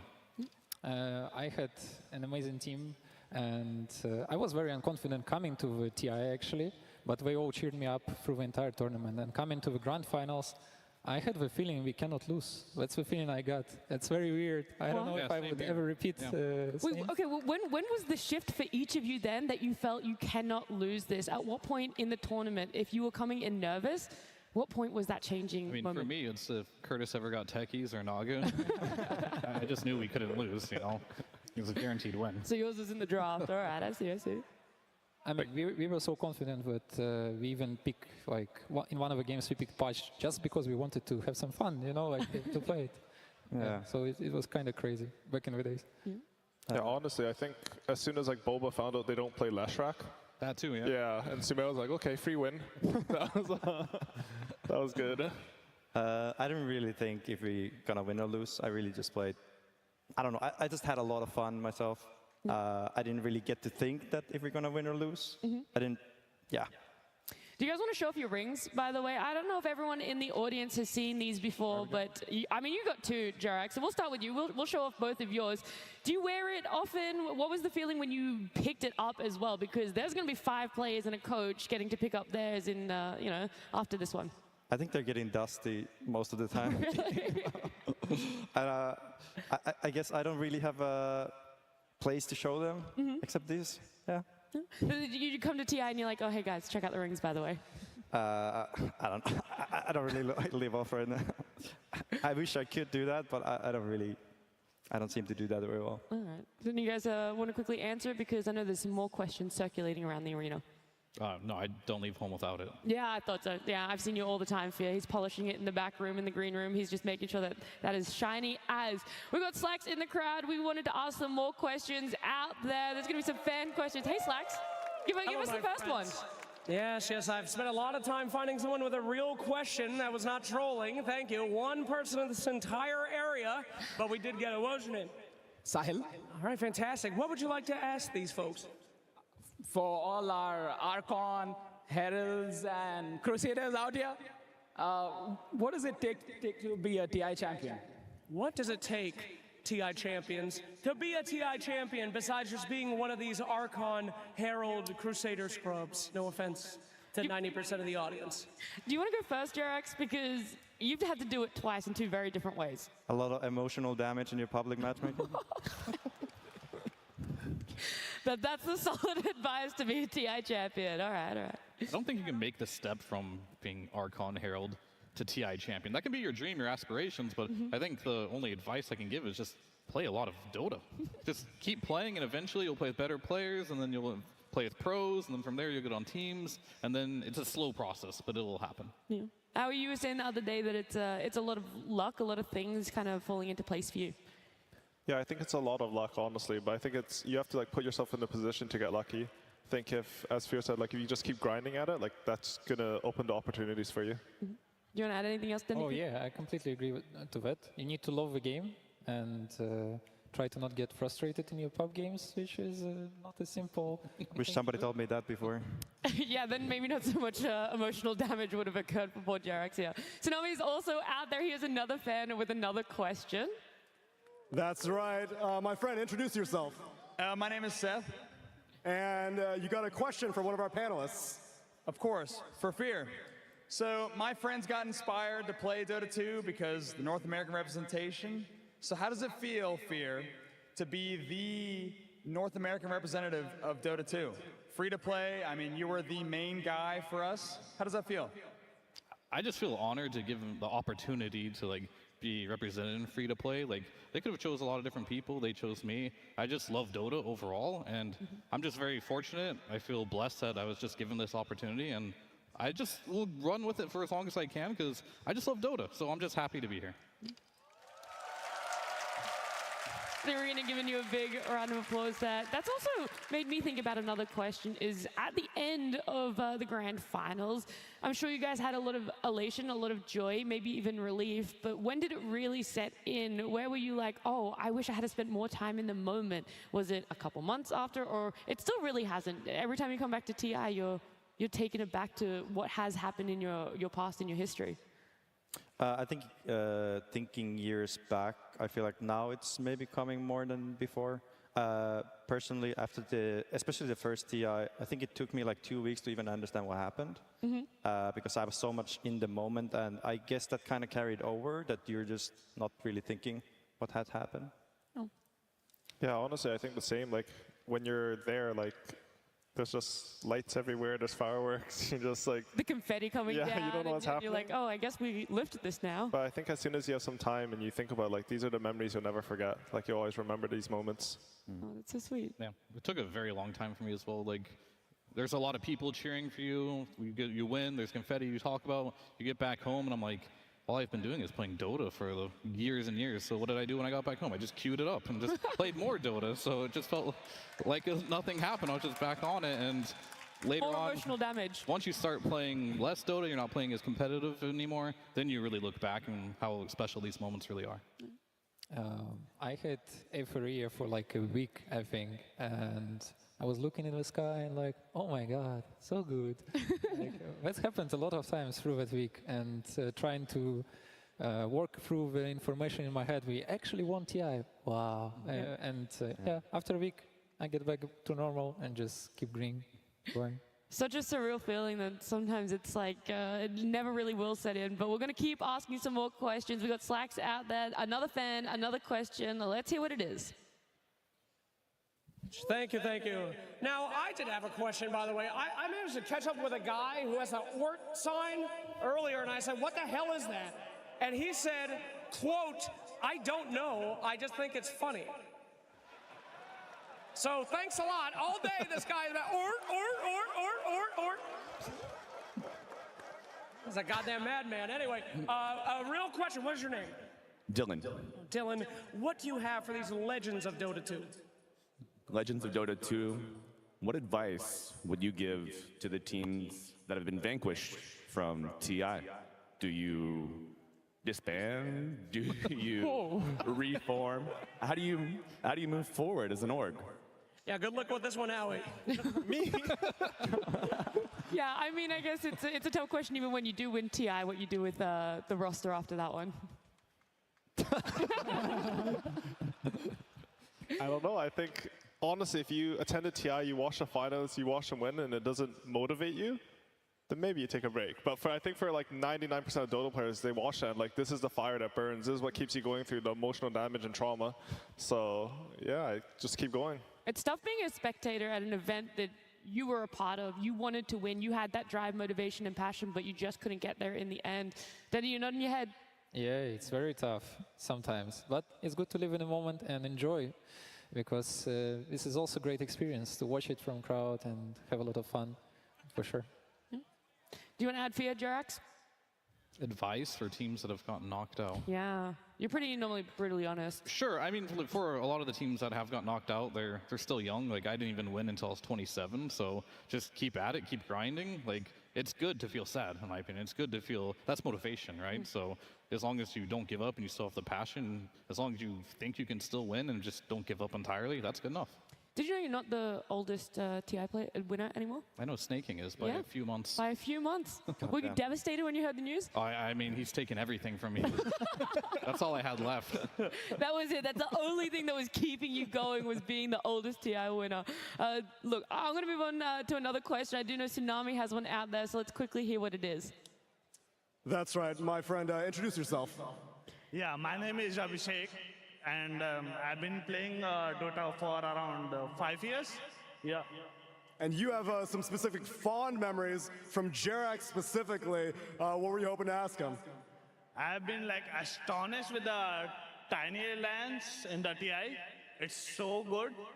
And I just wanted to know, like, what's your reaction when Samuel did the tiny lands to the RTG in the base? Wait, and yeah.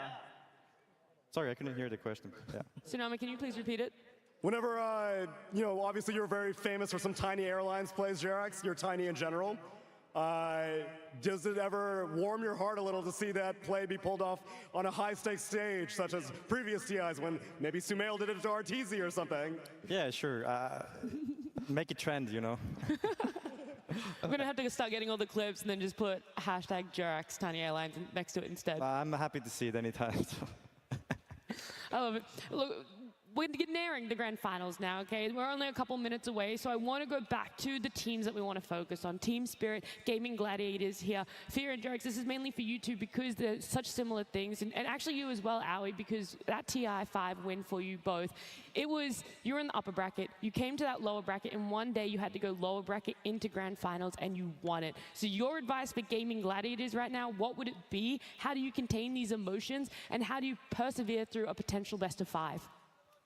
I guess I'll start, I suppose. Yeah. So we got knocked down by C-Deck and went into the lower bracket. We won that match 2-0, I believe, and then we went in. I think we just, sure, we lost to the team beforehand, but we knew we were better. We just had to make a couple adjustments, and if we just made those adjustments, we knew we had to take to win. So it was just confidence, really, and good preparation. Do you have anything else that you want to add into that one, Aoi? No, not really. I think that sounds right. Like, you just go in. I think Gladiators, they had a long run this TI. You know, they started lower bracket after losing to Talon. They've come all this way. I think it's time, like, you put all this work in, you got all this experience in the tournament, they've grown a lot. If they feel confident, they can just execute that. They should feel really good about the series. So there weren't actually that many nerves for you both when you were about to walk out after even having played a series earlier. Do you think the earlier series actually helped you and could help Gaming Gladiators? I thought it was good to play, honestly. Like, you're all warmed up, you have the momentum going. I feel like as long as it's not like some, I don't know, like 2 80-minute games that you just played, it's going to be really good for you. That's true, where it's more as the 40 minutes that we just previously saw, it's a bit better. Yeah, this is where I say like every finals is going to be different for everyone because we had a unique situation where we scrimmed C-Deck a lot. We always beat them. We lost them that one time, and then we had the right strategy. We had this one idea that we went into, and it worked, and from there it just felt easy. Okay.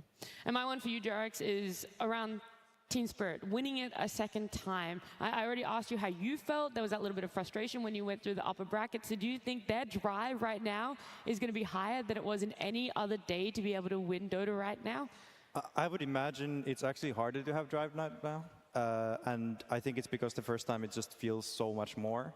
And I think if they can really tune into what they felt back then and try to like channel that same kind of environment as a team, I think that's what you're looking for here. Just put it out of your mind. Just think this is a redo of TI10 if you're Team Spirit? Yeah. Yeah? Yeah, just repeat. That's pretty much it. Easy. Then for you as well, I like that you're very aware of everything else that's going around you, of this environment, of the arena, of the crowd. I know that you love it. I know that they love you. So for Gaming Gladiators and Team Spirit, again, I ask you, what would you want to hear if you were back there, if you were going to be in front of this massive arena and this crowd, knowing everyone was watching? I think sticking to your game plan, sticking to your confidence, to your comfort, like just give it all in your games. So I don't think I need to hear much. Yeah, I'm pretty sure the guys know their stuff too, what we're going to do. We're pretty focused on what it's coming up to. Yeah. Look, it's building up. I want to show the rings again for you guys. I want to thank you guys for coming on. It was so invaluable to have you all talking about. I like it. It is a bit cringe, but it happens. We got our grand finals. We're building it up. Our teams, Gaming Gladiators and Team Spirit. Let's enjoy the grand finals.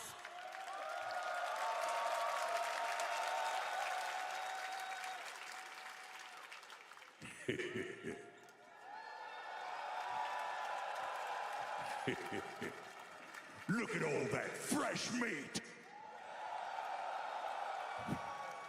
Sorry, I got carried away. Okay. Who Who's that handsome devil? Trick question, it's me, I'm that handsome devil. But I want to remind you of one thing.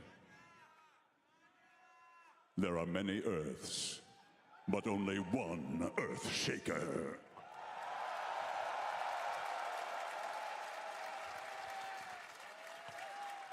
Okay, I gotta stop screwing around, get to work. Okay. Welcome, Dota fans, from around the house, around the town, around the block, and around the world, to the International Grand Finals!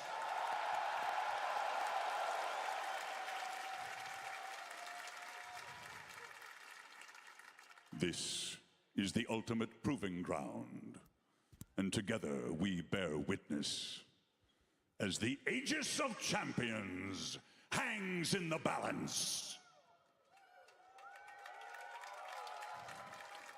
Please welcome to the stage our worthy contenders, battling all the way through the lower bracket.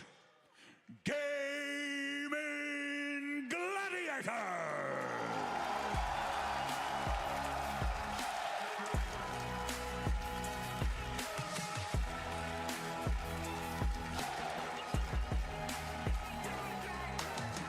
Please welcome Duracho!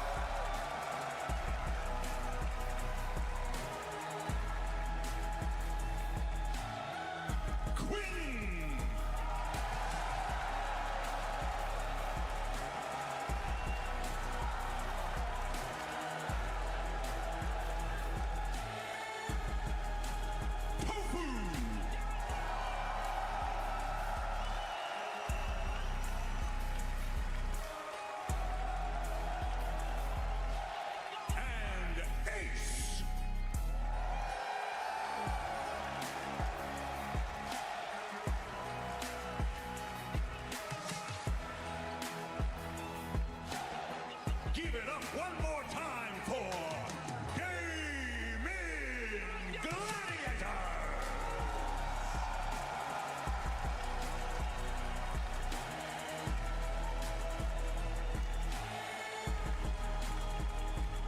And continuing their march through the upper bracket, Team Spirit!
Two teams remain standing. Only one can claim immortality. Who will emerge victorious? The final battle begins!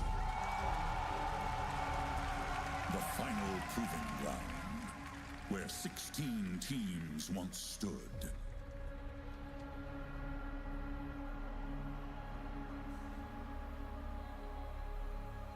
All but two have fallen.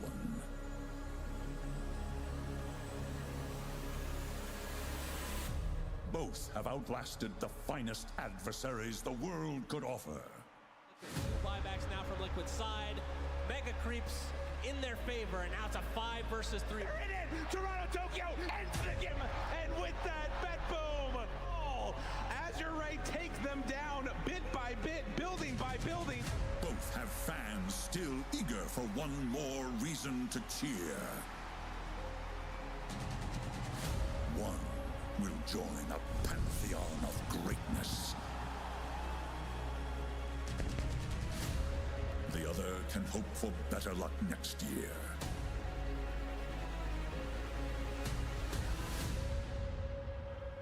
The final showdown for the Aegis is upon us. 2 teams remain standing. Only one can seize immortality. Who will emerge victorious?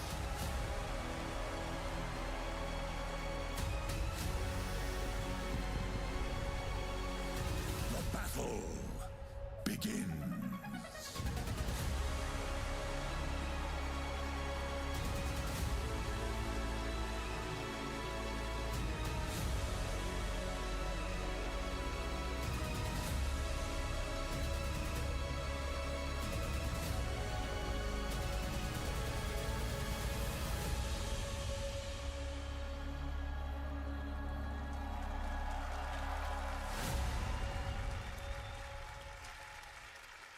The grand finals of the International 2023 just moments away from happening here in the Climate Pledge Arena, and I am so ready for this best of 5 together with my panel. I'm joined by Lacoste, by T-Guff, by Effie, and I gotta say it, Effie, he did it again. TI10, he did it. We see it right now as well. Yatoro has sacrificed his hair for the Dota gods. Dude, the second I saw him walk out, I got chills.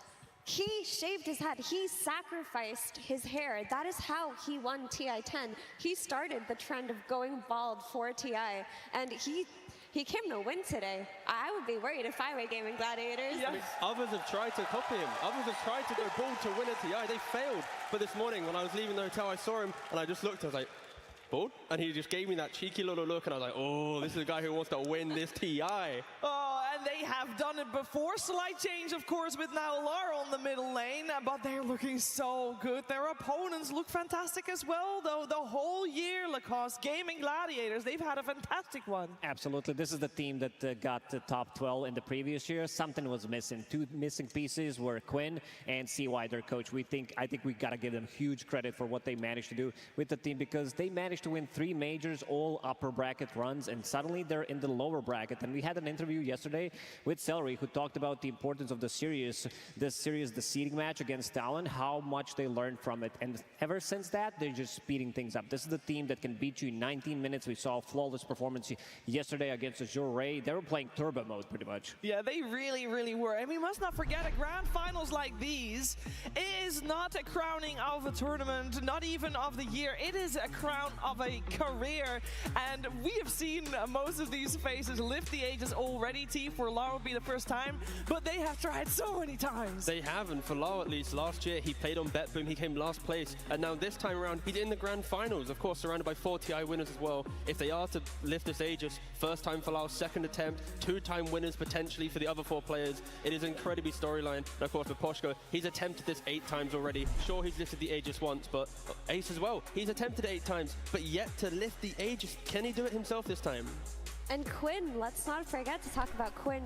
7 attempts, 5 TI attempts. Everyone thought that Quinn, was just hanging around the NA Dota scene, wasn't going to make it very far, but he joined Gaming Gladiators. Something clicked, and he proved to the world the kind of caliber of player he is. He is world class. He has been destroying everyone in his way, and he's here for the Aegis lift. He is here for it. We'll see which team will come out victorious. Of course, on one side, we have a chance of 4 fresh 2-time champions on the side of Team Spirit. But Gaming Gladiators, they could be having 2 crowning achievements in their finals if they were to lift the Aegis. First one coming all the way, starting off in the lower bracket.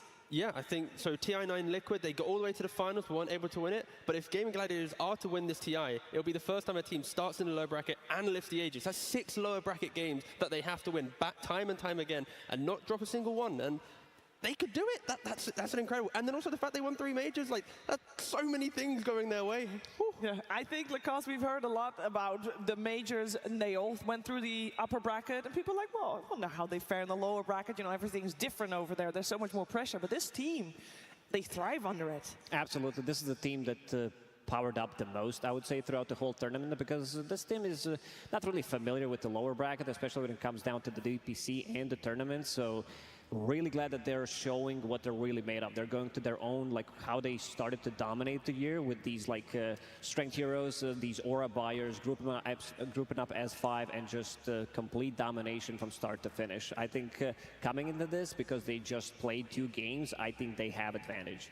And let's not forget, Gaming Gladiators, because of their dominance this year, they are the team that shaped the meta. They are the team that got the meta nerfed and changed to the way that it is today. So when the initial patch happened, they were the team that was hit the hardest by it, and it took them so long to adjust. Everyone thought that, okay, it's the TI curse. If you're dominant the entire year, there's no way you win. There's no way you get this far.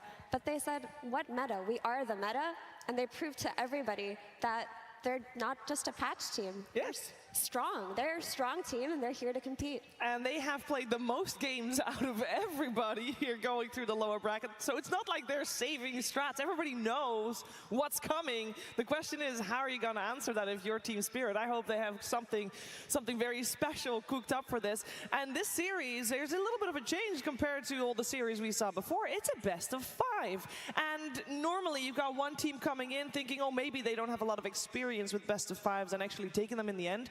But both of these teams, have shown that the adaptation that is needed in a series like this, they got it. Yeah, and not only do they have the adaptation, but the kind of play styles mirror it as well. Like Spirit, they're a team that have been behind quite a lot to come back into their games. And then for Gaming Gladiators, you mentioned that they played the most games, 24 games. Their average win time is 36 minutes. That's 10 minutes quicker than Team Spirit. So it really feels like this whole series will be, can Spirit survive the onslaught of gaming? Can they find those moments of collapse brilliance to get back into their games and then close it out? Like, this is just 2 so different teams. It's like a beautiful finals. 2 different styles, because Gaming Gladiators, they've been so dominating, and everybody was focused on them starting from the laning stage, one of the best. You know, everybody was also talking about the Bet Boom as a strong laning stage team. But Team Spirit, when it comes down to late game decision making, the way they're making their plays, they're just top notch. I think when it comes down to super late game, Team Spirit is the best team in the world. But they gotta get there first, though. A lot of teams have failed to do so against Gaming Gladiators.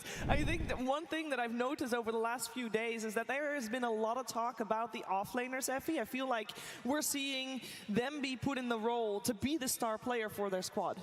Yeah, I mean, when you look at Gaming Gladiators offlaner, Ace, he is the rock of this team. He is their stable player. He is the one that they can depend on, the one that they build around. He's the player that enables Duraccio to play in the hyper-aggressive, sometimes very risky, sometimes very dangerous way that he plays, but he makes it work because their offlane, the offlane of Tofu plus Ace, is so strong. They're dominant. He picks heroes that rallies his team into the game, and he never disappoints. I've hardly ever seen Ace have a bad game. Whereas Collapse, he also fits that role in a similar way, where he is the playmaker of this team, and him and Mira have been playing together for as long as Tofu and Ace have. Yeah. But the special thing to me about Collapse is, regardless of what situation you put him in, even if he has a bad net worth lead, even if his lane goes poorly, he finds the initiation. I mean, I think Collapse is the best initiator Dota 2 has ever seen.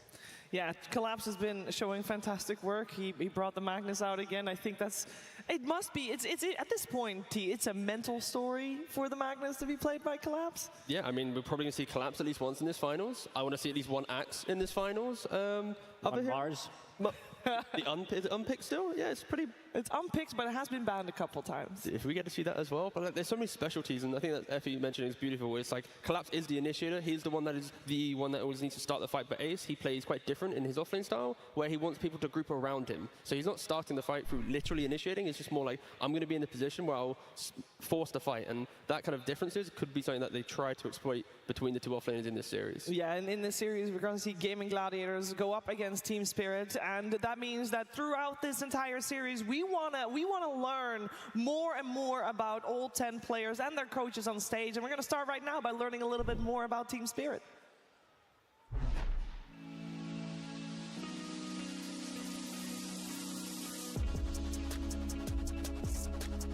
I think Team Spirit probably has the best understanding of how to win a game from any point. They prove again and again that they can be behind for 20 minutes, 30 minutes, and then they can just like really sit and wait and be patient, and all of a sudden they hit their timing or they see an angle to kind of turn the game around, and they do it. What I admire the most about Team Spirit is their team fight execution. Like when it comes to little skirmishes, late game fights, playing around ops and vision, they really excel at that. And for some reason, when there are high stakes, they really know how to perform. Now, Kiritic shows up, finds Mira immediately onto him. Yadro dies, but the Cataclysm, the damage is almost enough, and it is! And I think against them, you can't really afford to be sloppy, because anytime you make a mistake against them, I think they punish you severely. And I also think individually they're amazing. I think Yatora is, he's up there with the best of them. He's so consistent and yeah, always delivers. And I think their supporting cast, the four rest of them, combine really well to make space for him and enable him. And yeah, they're just a very well gelled kind of team.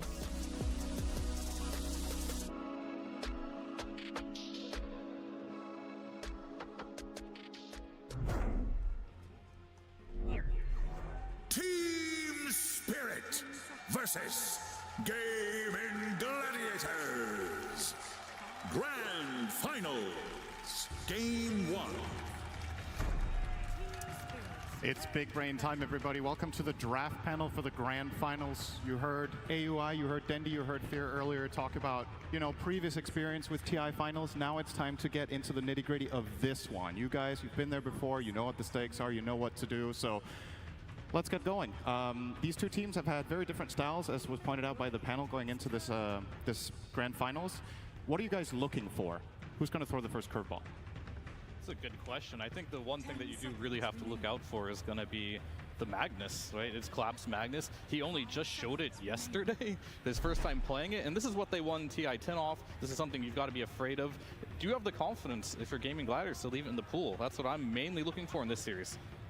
I'm looking at how both styles gonna collide and meet each other in terms of like Gaming Gladiators, where we apply a lot of pressure on all stages of game, especially starting from early. We have very strong lanes, very tempo drafts, and as panel said, like Team Spirit, we have longer games when we win. So I'm curious if we come up with some ideas, some plan how to stop it, how we're gonna deal with and collapse apparently. Yeah, on lanes. Yeah.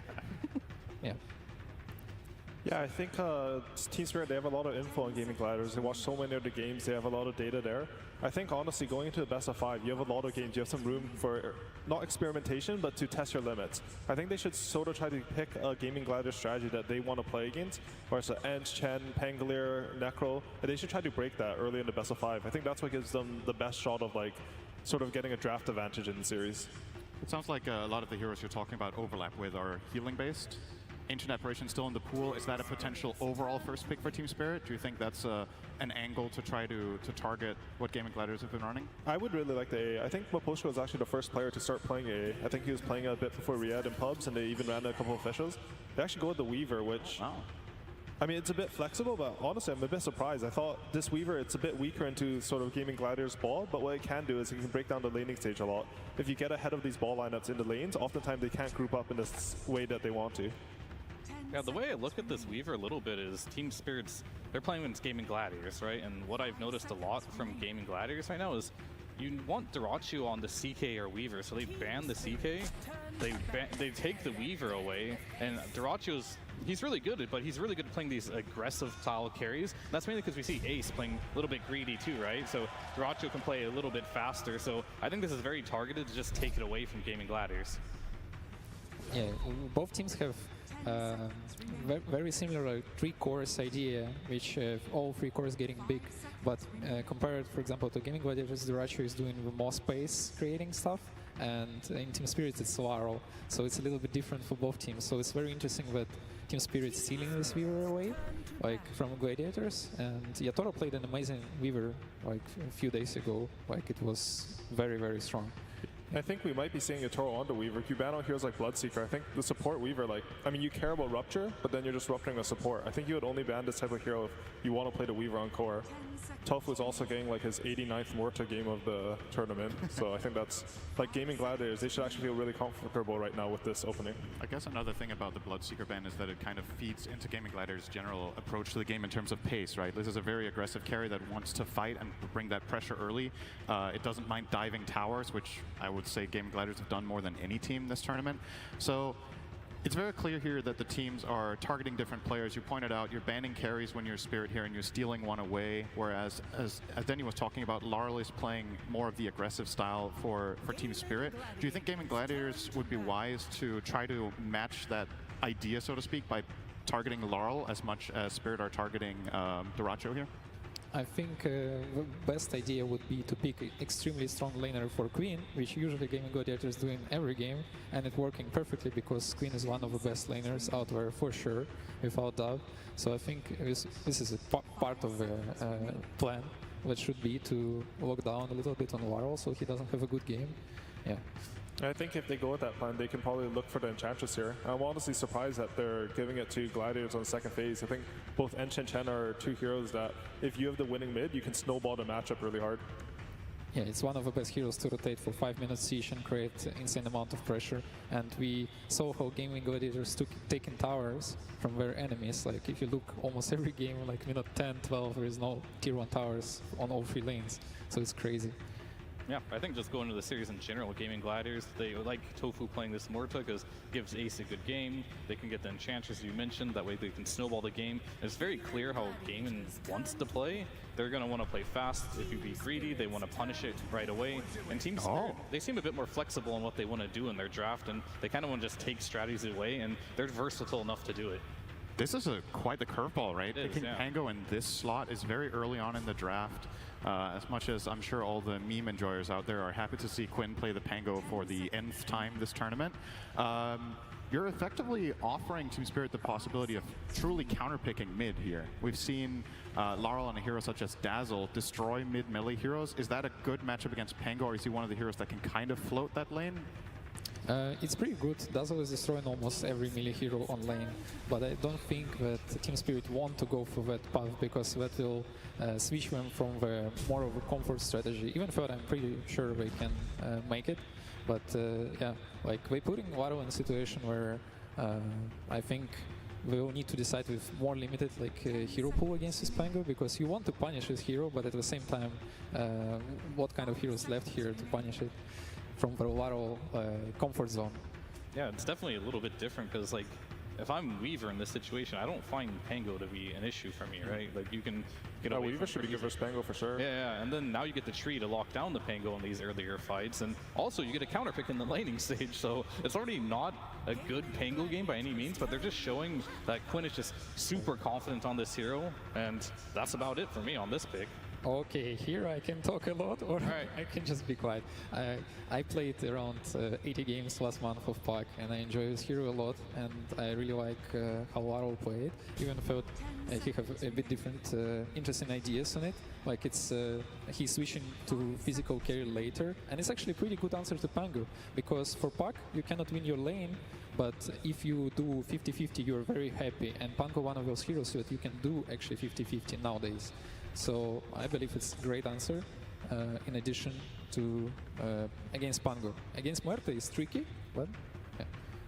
Honestly, I'm a bit worried for the lane. I feel like Quinn has played this matchup like every single pub since he picks Pango every single game.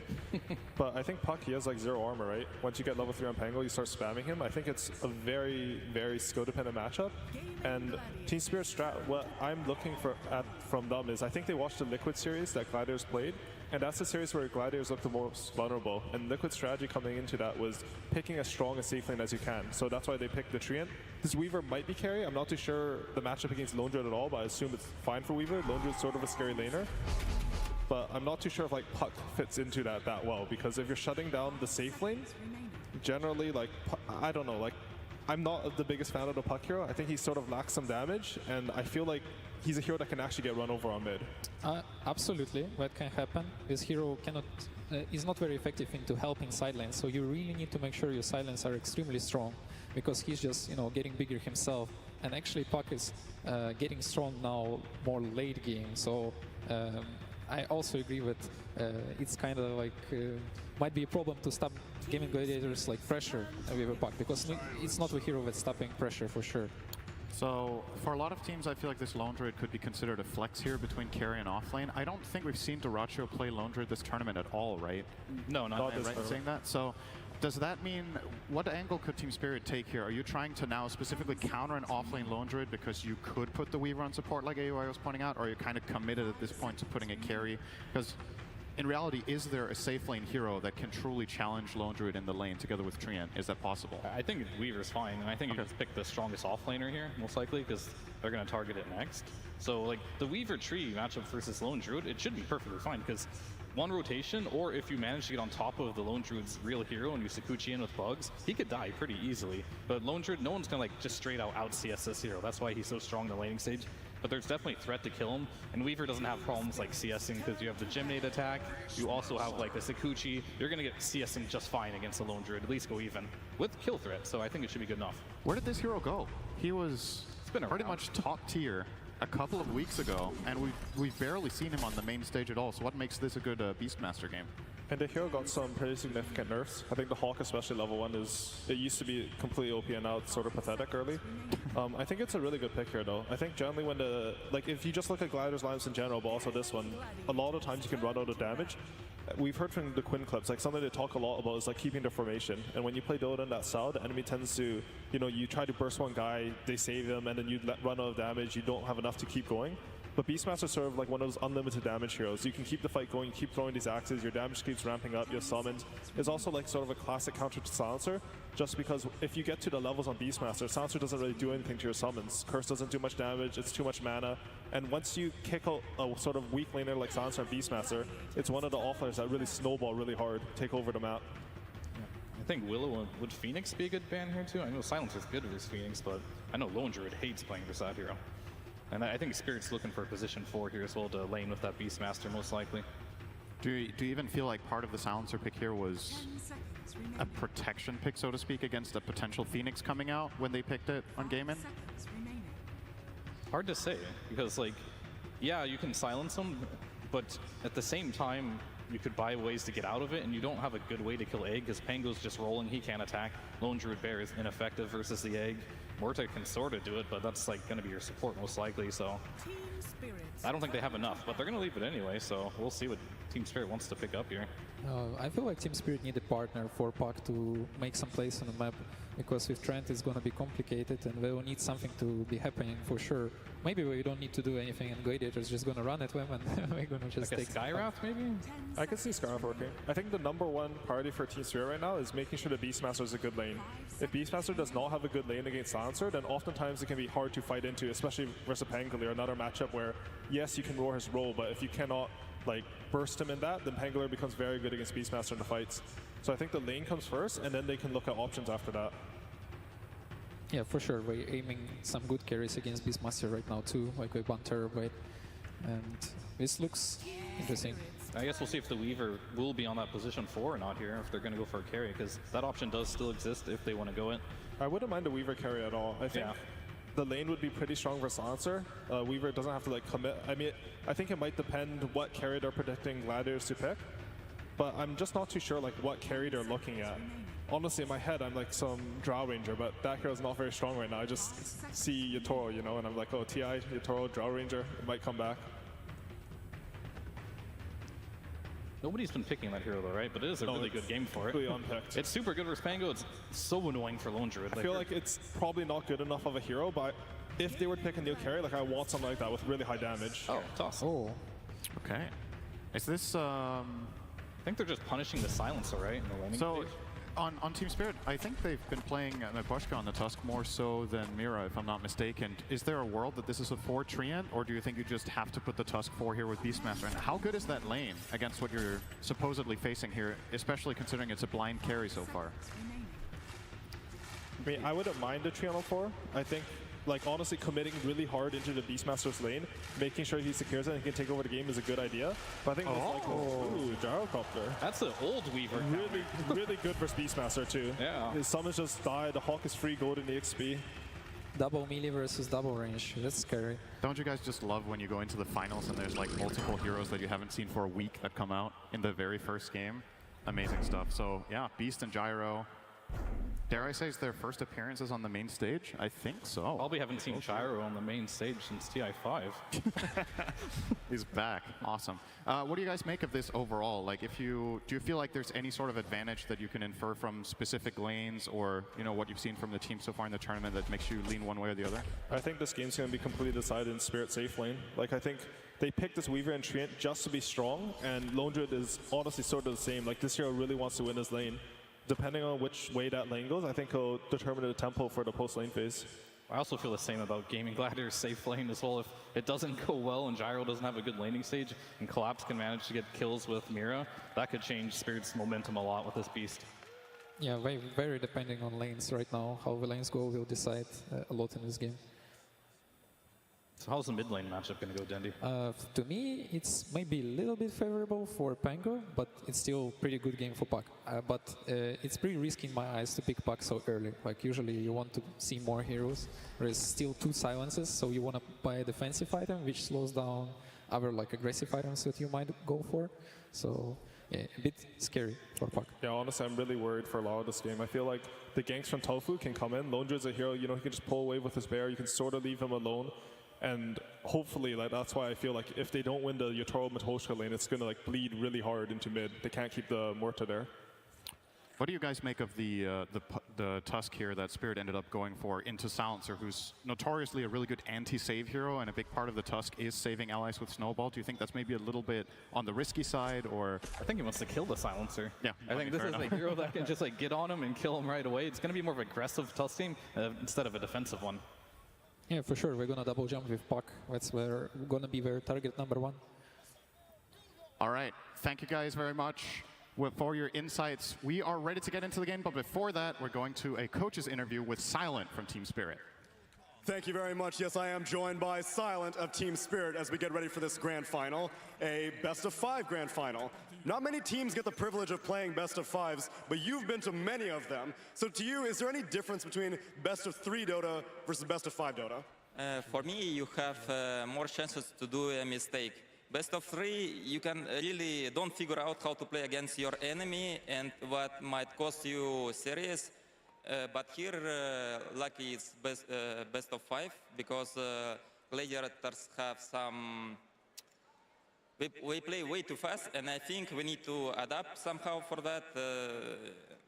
That's the point. All right. Well, we got to get that data with a game #1. So Seattle, are you ready to start grand finals? That's what I like to hear. Let's get into it with game #1. That's right, it's time to make our grand finals head underway. On one side, we have a team that is absolutely the best team of the year, but on the other side, the strongest team of the tournament. On one side, we have 3-time major winners, and on the other side, TI winners, but only one can claim the Aegis. I've seen a lot of TIs, Cap. We are going back 12 editions of this right now. We have seen lower bracket runs, we've seen upper bracket runs, we have seen First Bloods, we have seen Roshans, but one thing is absolutely clear to me right now at TI12, in the heart of Dota in Seattle, these two teams are undoubtedly the best 2 teams in the world right now, and both of them are absolutely terrifying.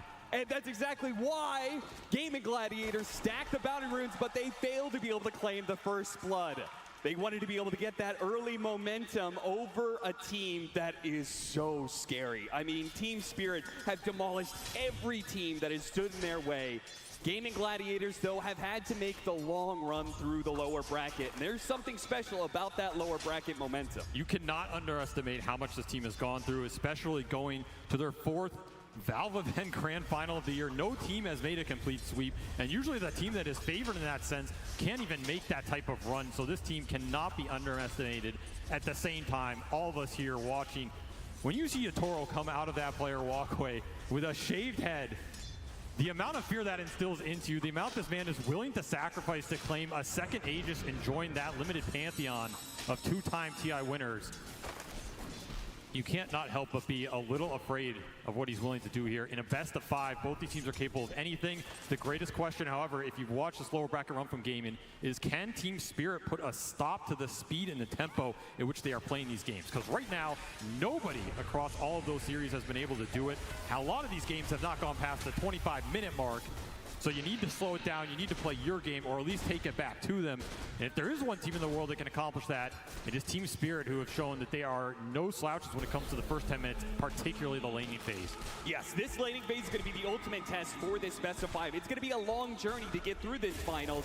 And who walks away winning this laning phase could just end up winning the entire thing, as Maposhka will end up going down. Tofu finally claims first blood for Gaming Gladiator. And this is a familiar story. Acceleration for Ace on the off-lane lone. Drew, this is a hero that has demolished the lower bracket along with all the buildings in those series. A scary hero to give a lead off to here, especially when once more Gaming have a lot of tempo that can just go with Ace, go through these objectives, play with that Bear's timings. But I like what Spirit have brought out here in game 1, right? These are a lot of heroes that are not afraid to skirmish early and take it straight back to you. Death against Tofu will end up helping to get the kill onto Tofu, but will end up falling into the end. Ace is gladly going to be able to dive a bit more onto Maposhka. They are definitely winning this lane. They're walking away with it a bit. And that's going to be fast over corrosion for the Bear. That's going to give him a lot of chase down potential in this lane. He's still going to find it. Maposhka, he has that extra little bit of heal. They end up dying the Bear. That's going to be 300 gold over to Yatoro, but Ace can keep up that pressure with a fresh resub. Big turnaround for Yatoro, honestly. This lane was looking a little grim if you get Ace to that fast over corrosion, which has just taken over a lot of these lanes. All of a sudden, you get a Bear kill back. A lot of golden XP for Yatoro. He can start to regain momentum in this lane. This is a very strong lane for Team Spirit. Tree Weaver, there's not much that beats this, so this just shows how strong this offlane is for Gaming as well. They're it would be such a massive win if they could actually bring down Ace, but Yatoro's going to have to try and go for Tofu instead, who gave up his own life to be able to kill the bug on Ace to protect his core. He does die, but if Yatoro gets caught by an entangle here, it's going to be a heavy punish, but not afraid, turns around, battles back against that Bear, knowing Ace still has some time before he has another resummon available. Still a lot of gold going to Yatoro here as he takes a net worth lead. Good sign for Team Spirit is, I mean, Weaver has to be one of the fastest carries in this meta. I think CK is the other one that I had point to. Of course, Bristleback, he's a pseudo carry getting banned out. This is a hero that Team Spirit first picked for a reason. If they get him to a good position, he can go and defend all these towers. You can take every single fight with this carry hero, try and match Duracio's pace, where I almost feel like it doesn't matter what hero Duracio's playing. This guy is gonna run at you. He's gonna join all the skirmishes with Quinn. You have to be ready for the 5-man collapse at a certain point. Either get some trades, be ready to defend them at the towers. This Beastmaster can trade on the map. That's another objective that Team Spirit can look for as this game progresses. I feel like out of all the players on Gaming Gladiators, it's definitely Duracio. That's a resummon. Yeah, it is. Ace, he'll lose yet another Bear, and Yatoro's just climbing up the network chart now. A laning phase that started off a bit bad for them, but now they've got a full 20-second window with no Bear, so they should easily be able to get most of the CS. And also, the bounty. Man, he is sitting at 3K net worth already, way ahead of anybody else in this game. It adds up real fast. These Bears are worth a lot. It's also extra damage going into Ace. You're not healing while the Bear's on cooldown. There's a lot going wrong in this offlane for Gaming right now for the hero that's supposed to give them that lead, at least comparatively to those other games, right? This is still a very even game, but if you watched any of these series yesterday, particularly the Azure one, I guess if you're not down 5K at the 5-minute mark, you're doing pretty well. Yeah, seriously, you cannot let Gaming Gladiators run away with the laning phase. And that, when we were talking about it backstage, and so many other people that we talked to backstage, everybody was saying, Team Spirit is not going to get run over the laning phase. They won't let that happen. You can make these kind of rotations, pick up on the snowball. They have 3 heroes to all bang onto the Sharkcopter, but it's not quite good enough. Tofu protecting them nicely. They'll get some damage in return, but Team Spirit are going to remain relatively healthy.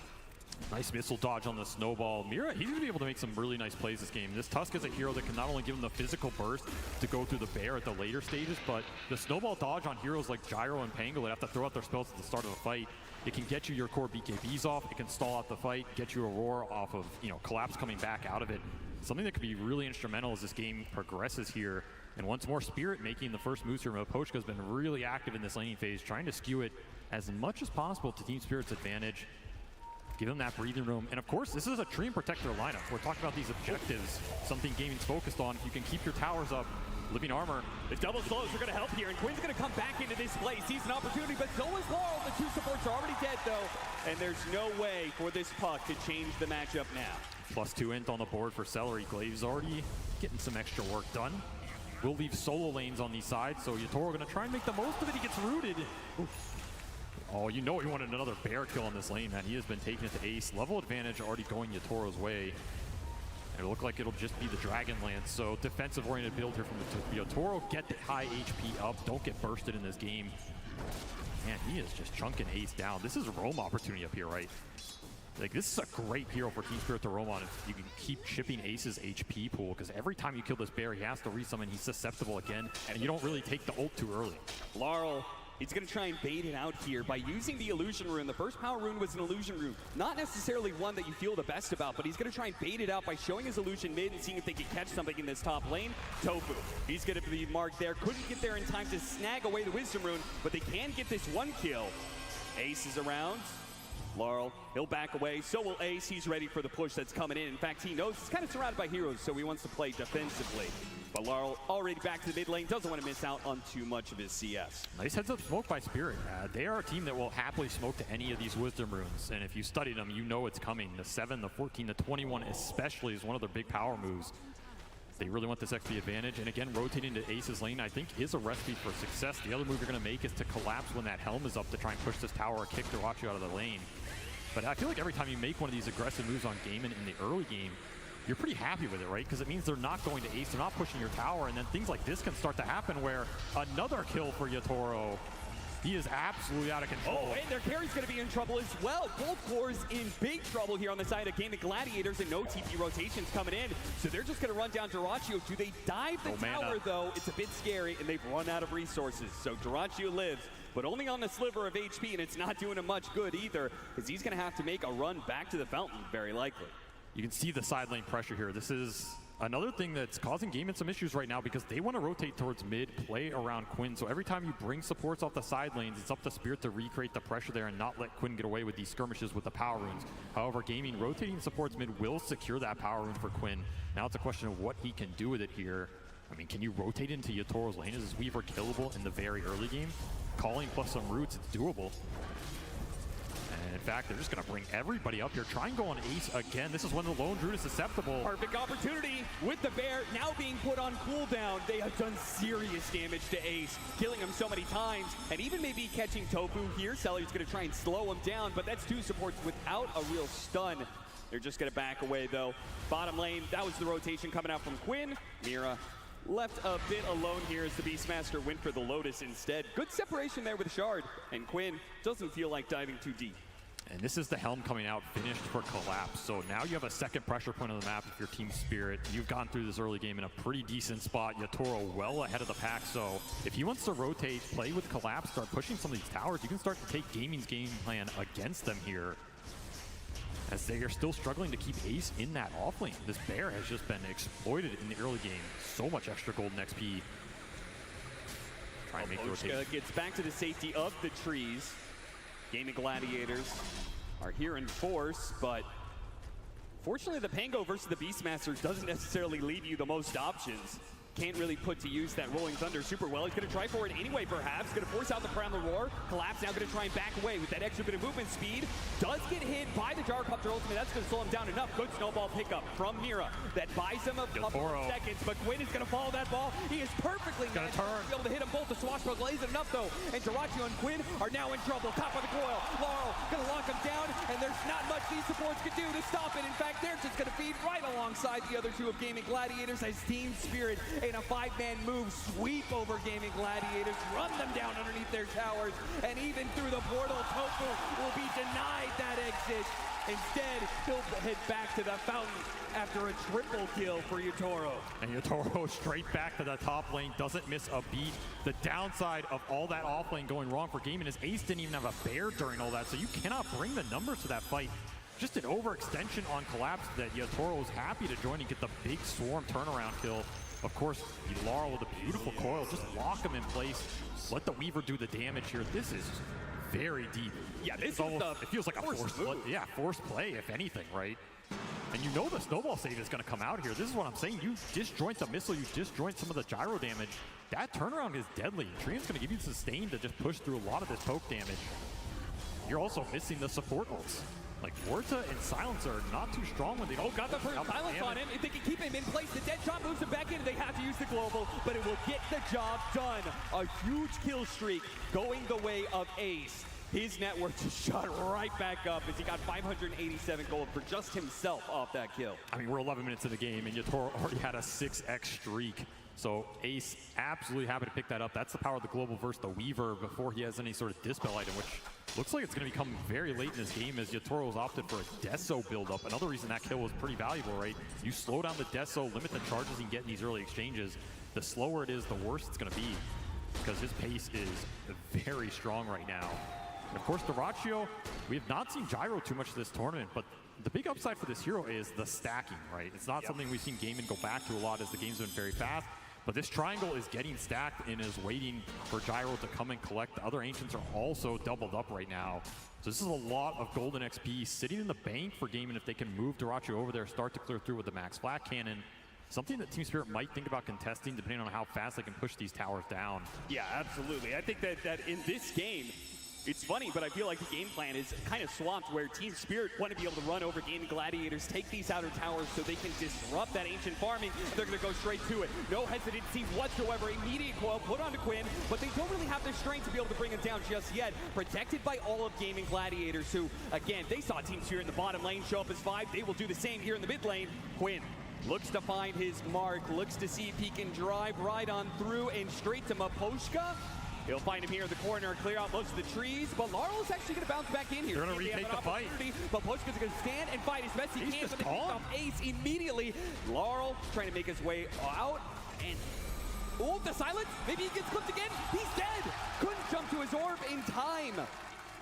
Yeah, they get Ace, but it does cost them quite a bit as Larl was a big piece of the momentum for Team Spirit here. Tofu coming up big. Calling is just going to be their biggest way to deal with puck in these team fights. If you can land it, it's probably a dead puck. You dead shot him back into it. It's an extended duration here. Once more, that fight got dragged out. Really nice disengage from Spirit. Draw them back up the ramp. Waste this Rolling Thunder. Chasing Maposhka on the cliff. Yatoro gets another pretty good angle.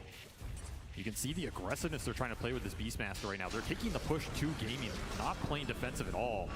And once more, the aggression continues. No Rolling Thunder for Quinn right here. Global sounds to try and protect him. Another Swashbuckle up in a second. He's actually going to turn and fight as best as possible, but the puck is going to be the end of Quinn. I thought he was going to Swashbuckle down and away from the trees. Maybe that was an error.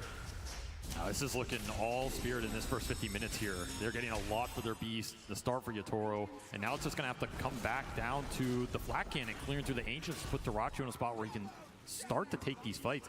This is a position we've not seen Gaimin in a while, right? In this tournament especially. They are usually the ones with a very strong lead going into this 15-20 minute mid-game period. All of a sudden they're on the back foot. Double damage definitely going to help accelerate Dyrachyo here. But we talked about the resiliency of this team, right? There's a reason they're here in this grand finals. There's a reason they've been in a lot of them too. This is not a team that can only play from ahead. They're gonna have to show some resiliency here and playing a little bit from behind, particularly with, I mean, maybe Ace's times, but honestly, he's found a lot given his start. I'm surprised at how rich he is. Yeah, he's got 3 deaths. I think his bear has died like 5 different times in this game, but still second in the network chart. Still though, Spirit clearly holding the tempo control of this game. They're up by 3K. They've got to be feeling pretty good about it. Even if they couldn't stop the Gyrocopter from clearing out stacks, they don't have to do it the first time around. Just taking these outer towers and trying to scrunch in the map a little bit. Yeah, take advantage of the fact that Dyrachyo's not ready. And it is dead even. And that would have been my prediction before this series as well. Goes to show. I mean, respecting the Ace timing as well, too. Yes. Like this Radiance on the Bear, we have seen them do an incredible amount of work with it, and it's coming soon. I think Team Spirit really want to finish off this mid tower before those timings reach the Aghanim Scepter on Dyrachyo, the Radiance on Ace here. And these are acceleration items. That's the thing. If you give Gaimin time to get to their big farm items in the Radiance and the Aghanim Scepter on Dyrachyo, those items let you fight, but they also let you just clear the map. So holding these tower-ups, if you can limit the space they can use these farming items on in terms of the sides of the map, that's going to feel really nice with this Treant Protector lineup. Maposhka did not go for living armor points early, hasn't even needed them at this point, and all 3 tier 1s are up. Another aggressive foil play. Tofu with the calling, trying to protect Mira just outside of that silence, uses a snowball, trying to get some distance. Nice dead shot though, actually hit Laurel in the background. Yeah, but the exchange on the other side of the map, Ace going down to Yatoro again with this Desolator. Instant reveal, gets 2 charges on it, plus a bear kill as he was just pushing towards that Radiance. 700 off. And this tower dies. This is an influential tower for what Gaming want to do on the map, because now both Ancients are exposed and Yatoro straight in there. He would have liked to have found that stack, but he will be happy to take the net worth away from Dyrachyo, a hero that just needs these camps up. Now you're going to have to need a bit of a backup plan if you're Gaming Gladiators. You no longer have that good control over the double Ancient stacks like you're talking about.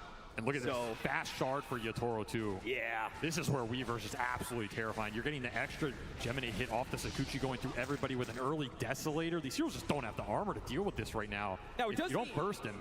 He wants to play super aggressive and get on top of people, which against these kind of silences could play against them. That's why it's very important for them to get this Aegis, get this second life. It gives them time to get the BKB up on Yatoro, so he can't get punished just yet. I mean, this man has absolutely no chill. He's not here to win an Aegis. He's here to take it away from you. And right now, he is controlling the tempo of this game. It's going to force Gaiman into a smoke that yields nothing, right? They are nowhere here in time, and still missing those big core items to take the fight anyway. You're still 300 gold off this Radiance for Ace. That's your big 5v5 timing. Just an awkward point. Yatoro playing this game way too fast right now, and the Beastmaster from Collapse speeding everything up. Helm of the Overlord is already done, by the way, so this map pressure is going to escalate.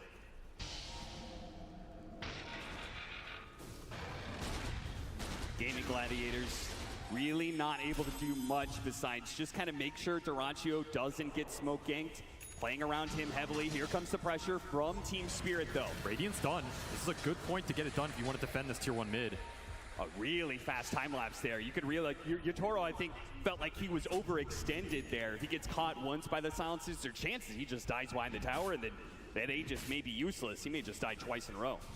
And that's why this build is starting to come together for the Aegis, right? Because Yatoro still doesn't have a defensive item. The Global's still very effective here against Spirit. Laurel also considering a BKB this game on Puck early just to deal with the calling and the global silence that's coming out. Gaming have a lot of tools to lock down these mobility heroes if they can find them. Right now, Maposhka just doing some scouting. 2 minutes to spot Maposhka, but there's nowhere for him to really run. He knows it too. He's definitely been caught, but he got some good information that'll lead to the pickoff on Ace. He saw all those heroes and he said, guys, this lone druid is alone in the top lane again. Kill him. The single target physical burst is way too fast for this true form to even be considered in terms of casting it. They just had Ace's number. Radiance reveal down the drain as his timings are going to get prolonged yet again. And I mean, Collapse, he's just farming it up.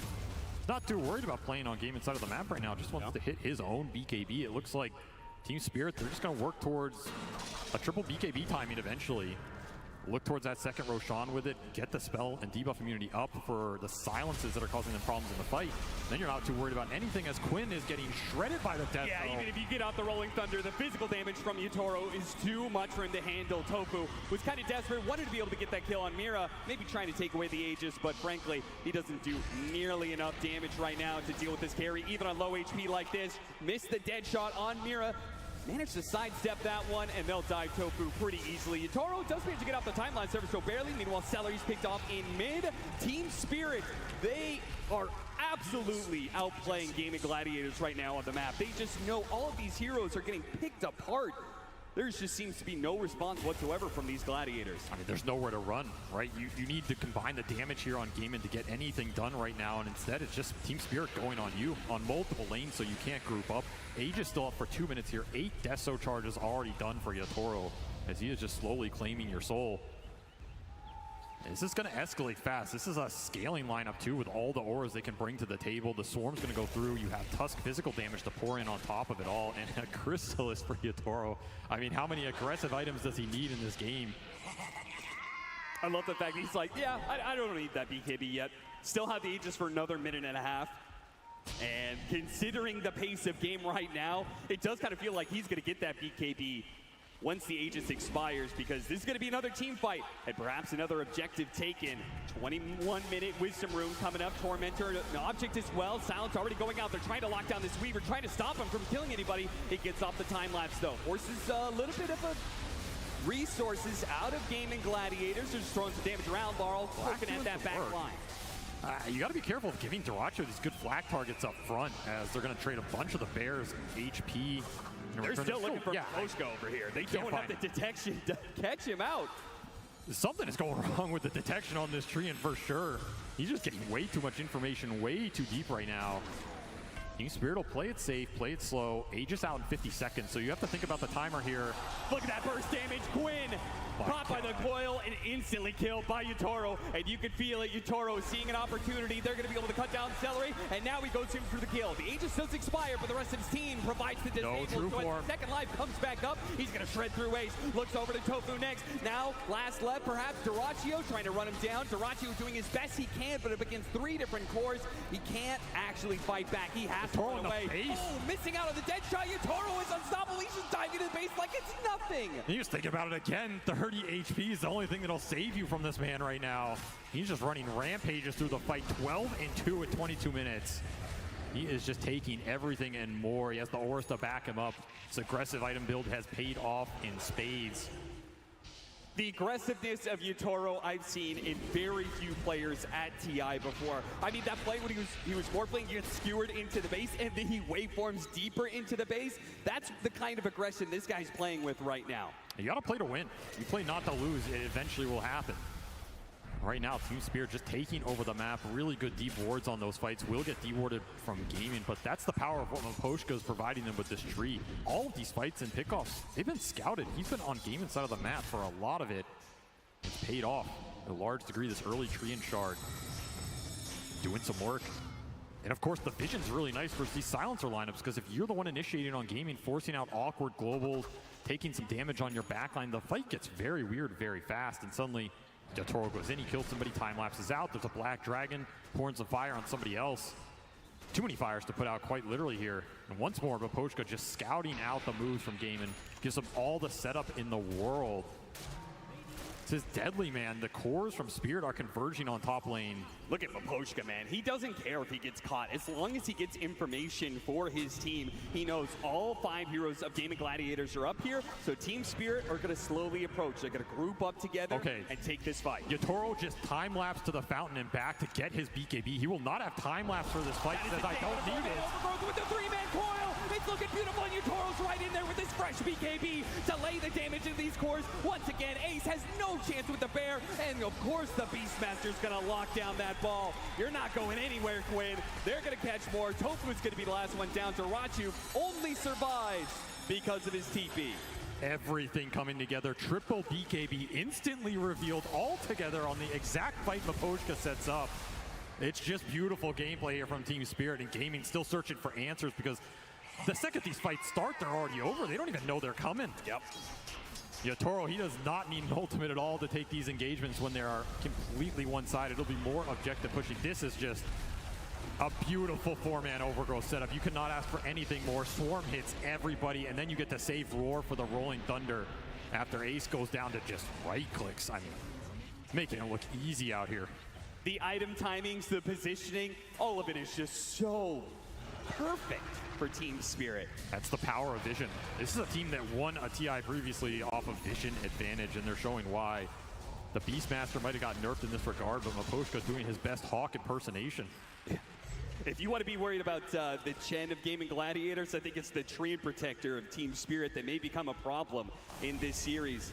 Maybe there's just not enough sentries in the world for you to buy to catch this guy. I mean, he's dewarding them too. That's the problem. They are lacking sentries. They are lacking the detection. No one wants to buy a gem right now. I mean, you don't want to have to buy a gem for a Tree Protector, but we're getting to that point. And every time one of these fights goes wrong, you fall a little bit more behind with the... I mean, core heroes that don't want to function in these team fights from behind, right? Particularly the Gyrocopter. This is a hero you want to accelerate with the triangle, accelerate with the Ancient Camps, put him in a prime position like a Luna or something where he goes in that fight, he's the absolute raid boss. Duracho has escaped these fights, but across his teammates' tombstones, as he cannot output the firepower to match what Team Spirit are bringing with the ball right now, and everything is looking towards this next Roshan, which Team Spirit would be very, very happy to collect and put an Aegis on Yatoro with his aggressive DPS build. Not to mention, I mean, Laurel is picking up the speed, right? He's just going for the Maelstrom right-click puck. It's also a fearsome late-game beast, especially when you have that Beastmaster Aura pumping in attack speed to everybody on this lineup. You have tag teams to buff the physical. You're going to have multiple scaling right-click cores here for Team Spirit. You're going to need armor on gaming at some point. You're going to need survivability. Satanics, AC, anything that buys you time in this fight. Gaming Gladiators only getting caught there. The overgrowth not quite landing onto Quinn. He'll survive as a result of that. Yatoro still going to have a poke at them, though. Quickly time lapses away before the silences catch him out. He's just so aggressive, man. He's going to start backing away with the rest of his team. As you said, 19,000 net worth lead. They're very comfortable. It's really just not slipping up at this point in time. And that starts with being able to get the second Roshan of the game, and then comes the high ground push, which Gaming Gladiators, I don't know, what do you feel better about, a Roshan contest or a high ground play? Maybe game 2. High ground play for sure, right? You let him go into you, abuse the fact that the calling's a really strong defensive spell. You catch the tree in first, that's a nice pickoff. That is actually really nice with the gem on the ground. Yeah, okay, so you needed a gem in this game, Maposhka will give it to you. That's a big pickup, limit the vision, limit Maposhka's aggressive positioning. That was very deep, right? Especially for Team Spirit looking towards this next Roshan. They have the Beastmaster creep in the pit scouting it out. A rich man's Hawk, for lack of anything better. Just waiting on their vision. Yeah, the sad part for Gaming Gladiators is they can't actually do anything off of that play besides getting a little bit more farm than normal. They'll be able to push out some of the side lanes. I assume they know that Team Spirit's going to be doing Roshan sometime soon. Of course, they're doing it right now, and it happens so quickly. It gives you such a small window if you're Gaming Gladiators to actually be able to contest. So you're right. They're going to play for the high ground. They're going to try and see if they can make Team Spirit slip on that staircase. Just a question of what are they going to get up for that high ground defense, right? It's the Daedalus on Dyrachyo. That's going to be the big DPS item here. Ace is just, I mean, he's just going Wraith Bands. He didn't even get to anything else in this time period. It's just going to be armor up, try and survive the initial burst. Now, these Wraith Bands are pretty nice versus Team Spirit's minus on the Wraith. So they are very good value. I don't blame him for doing this, but in that other Lone Drew game we saw, I mean, he had a full harpoon before he went back for these Wraith Bands. So it tells you how far behind he is off that, first 15 minutes. Team Spirit shutting him down right now. And the question is, how do you want to go high ground? Because there is a calling to fight into. There is a Rolling Thunder that can abuse you on the choke points. There's the Radiance Burn with mischance and a resummon, assuming it's hard to jump Ace initially. And of course, Global can bail out any sort of initiation from the Tusk or the Beast. See how strong Yatoro really feels he is if he thinks he can just walk up and start hitting this tier 3. Wouldn't surprise me. Maybe that's why he's gone Scotty here. Level 20 done for the Weaver with Scotty completed a double damage rune and a quiver. Oh yeah. I mean, if you get hit once by this Weaver, I think you're gone on the supports. And that's a huge problem for Dyrachyo as well, because he doesn't have that Satanic build-up yet. So he doesn't have the sustain to be able to stand toe-to-toe against the Weaver for too long, Ace. I don't know if you know what's coming for you right now, but you're not going to like it. It's going to be a shot to the back of the head. Gone! Blown away by Yatoro, and they catch Quinn in the mid lane. They don't need Yatoro to make this kind of play. Laurel activates his BKB to catch the opposing mid laner, and with 2 dead, a double damage activated. Team Spirit are just all but just waiting for the creep wave to catch up with them. Well, that's one way to break the high ground. Just one-shot an enemy off-lane carry hero and force it with a double damage here. Yatoro has AC Aura behind him now as well, so that Deso plus the Swarm plus the AC is just going to amp this physical through the roof right now, which makes this high ground siege a lot more tempting. Here it goes to the jump. BKB immediately activated by Dyrachyo, but there's that physical damage. Dyrachyo, he can't actually stand up against Yatoro and has to back away. Of course he's diving. Yatoro, yeah, he's just going to go for it. See if he can crit it. Got it! Oh, no way! The final bit of damage required. Yatoro can claim it. Yatoro, boss. This man knows no fear, no limits right now. He's just taking your base at 30 minutes, a position Gaiman is used to putting their opponents in. The noose has been pulled taut here as Team Spirit have just given them nothing of the map, it feels like, for 15-20 minutes. Ace can't even escape the tier 3s right now. You're just going to have to take a high ground defense without your carry or watch another lane disappear. Yeah, I don't see how they stop this without Dyrachyo. I mean, I think Mira can also jump if he really wants to just force the issue. Yeah. This Tuskar is hella tanky right now. Gossamer Cave Drum, happy to start the engagement, particularly if you can find a good core target. He got feared on the jump. That was incredibly impressive, actually, but it will not yield them the fight. And it'll be a second lane. 2 lanes barracks up for Team Spirit. And they still have a minute and a half left on that second life for the Weaver. That final push, I mean, if you're Team Spirit, you're here playing a full best of 5 against Gaming Gladiators, why not make the first game quick? Just for your own sake. Yeah, give them a taste of their own medicine. Uh-huh. And show that the zoo is indeed not dead. That's the scary part of this game for me. You have Collapse on a hero that, I mean, they have been incredibly proficient with it, right? This was a first phase ban at Riyadh for a reason. Yep. It is a Collapse signature hero, but it's not one of those big jump stunners that everybody's afraid of. They're afraid of the Collapse Magnus, the Collapse stunners. This is a hero that just took over the map. He farmed, he played his game with Yatoro, and it was the raw aggression and objective taking that put gaming on the back foot. It's a scary thought if Team Spirit are taking He's doing it again, isn't he? Yeah. Own strat against you, and yeah, time lapse to the base for some Daedalus action. It's your own X marks the spot. That is so much burst damage. Yeah, when he's got the enchanted quiver on top of that. This is an insane, like, single hit, right? It doesn't take much. He just, Sakuchi's in, hits you instantly, can start to run away. You're just getting chunked. This is the strength of Weaver right now. 15-2 for Yatoro. Mira looking for his opening. Gaming Gladiators, it seems pretty clear. They can't take an honest fight against Team Spirit anymore. They're going to have to play around the fountain here. As a jump forward, the Dream Coil is slowly taking them out. Tofu does manage to live for now. Gets back to the fountain. But Team Spirit, they still have more opportunities to come. The Aegis is going to expire, so Gaming Gladiators managed to weather that storm. And it's possible that Team Spirit may decide that it's best just to wait for a third Roshan before they end it. I think Yatoro's happy to give the Aegis up. It'll free up another slot for him at the rate he's going. Yeah, seriously. He just wants more damage, more survivability. Everything is great for him right now. The scary part is you can still work towards a Tusk Ags in this game. I mean, Mira's quite farmed. Oh, yeah. You're talking about a high ground break mechanism. If they really get in a stalemate and need it, he's going to kick someone out, and Yatoro just runs straight into them. Pops BKB, turns around. Oh, man, that damage is just building up so quickly. Quinn's got it in an instant, so is the Bear. Dyrachyo battling up against Laurel, but the big bad boss of the fight is definitely Yatoro, and once he turns his eye on a hero, disappears. Over. Game over for this one. Team Spirit making absolutely no qualms about shutting Gaming Gladiators out in their own style. 33 minutes and it's done. Such a one-sided game one. I mean, nice lower bracket run, right? Welcome to the grand finals here. Welcome to the ultimate boss of Dota right now. As you might have won 3 majors, you might have made it all the way here, but if you can't find a way to break this team, which nobody else has been able to do, you're gonna go home empty-handed. And Gaming Gladiators, like they had such a good run leading up to this, right? They lost 1 game in this playoff run of theirs, and that was against Team Liquid. The only team who managed to take it until they run into Team Spirit. And they kind of look shook, right? Oh, yeah. That's what they want their opponents to feel. A 30-minute high ground GG, make it look easy, just run away with the lanes. You had a couple power runes go Quinn's way, but he couldn't find anything on these side lanes. The mid clash didn't work. The side lane pressure mounted way too quickly. You had Ancients to fall back on for Collapse. Yatoro is just slaying people. Ends this game 18-2. This man's just padding his legacy stats at this point. I mean, seriously. He's trying to make a name for himself here, as he already did once before at TI-10, but if he can become a 2-time alongside his team, it would be something magical. But that game 1, that might have been convincing. We've seen plenty of convincing games in TI.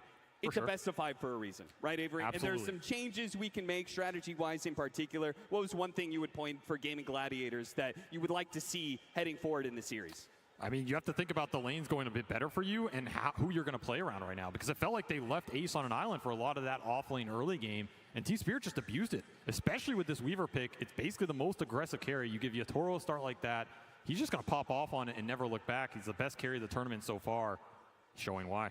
Absolutely, showing why, and the panel will sure to be able to talk more about that as we head into Game 2.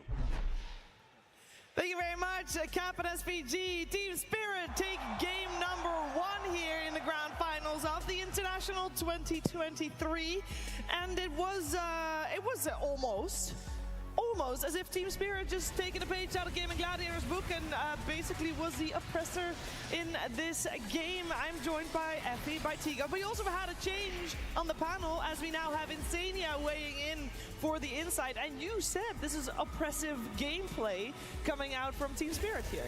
Yeah, I feel like normally when you play against Gladiators, they tend to corner you into taking a lot of bad fights. I'm sure anyone that's watched this play are like, why are you guys fighting them? Like, it's so obvious you're going to lose this fight. But I feel like what Spirit did this game was they brought the numbers really early on and made sure that wasn't going to happen. Yeah, it happened at the 9-minute 50 mark for me when they take this fight bottom. Mira, he holds the snowball, he kind of baits Game in to take this fight. Meanwhile, Ace is in the mid lane playing Lone Druid. Like, how does he rotate to his bot fight and contribute to these quick early engagements? And that was the story of the game for Spirit, just constantly dodge, take away the fights away from LD, but also when he's by himself trying to recover, you kill him as well. He had 8 deaths by the 30-minute mark. It was the most times Ace has died on Lone Druid so far at the International. He was just completely shut down. Yeah, and on the topic of that Lone Druid, that game felt impossible for Lone Druid to ever recover because I think that Spirit had a genius lane versus Lone Druid, and that came after it. That's the interesting thing. They picked Lone Druid after they saw Weaver and Treant. I mean, conceptually, when you have these very high damage output heroes like Weaver and Treant on the lane, you should be able to kill the bear over and over again. And that's what happened. They killed the bear a couple of times on lane. They were able to constantly pressure and dive the Lone Druid, and it made it so that because that lane went so poorly, there was no way for Quinn on the Pango to rotate top and correct it in any way.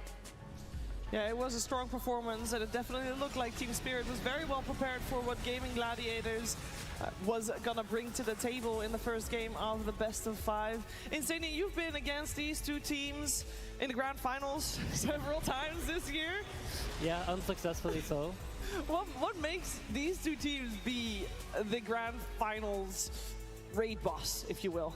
I think they're both teams that have pretty strong identities, and usually by the time that they get to grand finals, they've really figured out what makes their identity work. So they're not really, I would say, like the most adaptive teams, but they're really good at figuring out how can we enable ourselves to play our own game. So it wouldn't surprise me if Gladiators, you know, they swap up some heroes and then they go look to do the same thing again. It's probably going to be a battle of like 2 very specific styles, and if Gladiators can take control of the map and really like force you into a corner, then they'll probably be victorious. And if Spirit's able to like hold that away, hold the aggression off, then I think they'll have the edge. Yeah, I feel like as well for Team Spirit, they come into this series, they pick Beastmaster. They hear that we haven't seen them play at the International so far. Of course, they do play it multiple times before, but it's the fact that Spirit, they look at game in, they read them and go, you know what, rather than trying to be defensive, let's just overwhelm you as well with our own level of pressure. A lot of teams have tried to delay, prolong, and survive that onslaught, but it was refreshing to see Spirit just change up the style and go, no, this is how you beat gaming. Yeah, and they closed out their second phase with that Beastmaster, right? I mean, back when Beastmaster was very broken, that was the most difficult part of drafting, is you're very concerned for those gacha 18 pick on the Beastmasters or the Storm Spirits, and they picked that Beastmaster when they saw the Silencer and the Muerta, 2 supports that can't do anything versus the Zoo. So not only was that pick genius, but I really feel that having this Weaver in the first phase for Yatoro is going to be something to look out for in the series, because if they can bring the aggression to Gaming Gladiators from their safe lane early on, Gaimin might not be able to ever play for the tempo that they're looking for. Yeah, we mentioned that the offlaners were going to play a big role here today. Insania, I don't know if you've noticed that as well. I mean, for us on the panel, we talk about the best looking stats, if that makes sense. And it's been very often, this international, the offlaner. Why is that? Yeah, I mean, I think... so I feel like there's been like multiple metas. Yeah. Like the group stage, it was one meta, now it's another. But the offlane seemed to be like the general place where you get a lot of pressure. And with how the portals now work on the map, where you can like kind of portal around and you kind of want one lane to go to, the offlane seems to be like the easier place to connect to and then like get that thing going. So having strong offlanes sets up for like your position 5 to rotate and like everybody to come in and create a lot of pressure. And both these teams are very like offlane heavy teams, you know, like Collapse and Ace. They're 2-star players for these teams. Very much so, and we heard our draft panel at the end there as well. At the end of the draft, they mentioned how important that top lane was going to be, and Effie, that's where we saw the Weaver just pop off. Yatoro had a fantastic game. Yeah, there was nothing really to stop that Weaver, like I mentioned before, and pairing it up with the Treant made it so that not only was it a strong kill threat lane, but it worked perfectly in playing against the Lone Druid that they didn't even have to prepare for or think about. Or maybe they did it in the preparation, knowing that Lone Druid might be run by Gaiman because of their series yesterday. But if Lone Druid can't have a good start in the lane and his mid laner cannot enable him by maybe getting some cleanup kills after he's fed a couple of bears, then where do you go from there? Because T was mentioning there's no way for Lone Druid to rotate bottom when there's a team fight going on. He's too busy recovering in the mid lane. Yeah, and Recover Gaming Gladiators never really did do that, so they're now 1 game down in a best-of-5 grand finals. They have some time to reset, and while they do that, we are going to check in with Casey, who's somewhere in the crowd. Yeah, oh yeah, what up? Wow. Grandma's here trying to look hip. Sorry about that, everybody. All right, we are coming in to talk to some crowd. Get away from me. Oh, hi, I'm sitting down. Oh my God, you're making me nervous. Sir, I'm talking to you. I have several questions for you. I'm not sure whether I should put the microphone in front of your face, but I'll give you one chance. Hey, I'm sorry. I lost my voice from screaming at the game so loud. Team Spirit LGD. Well, luckily, you're drinking tea and getting better. All right. What was the... Hello?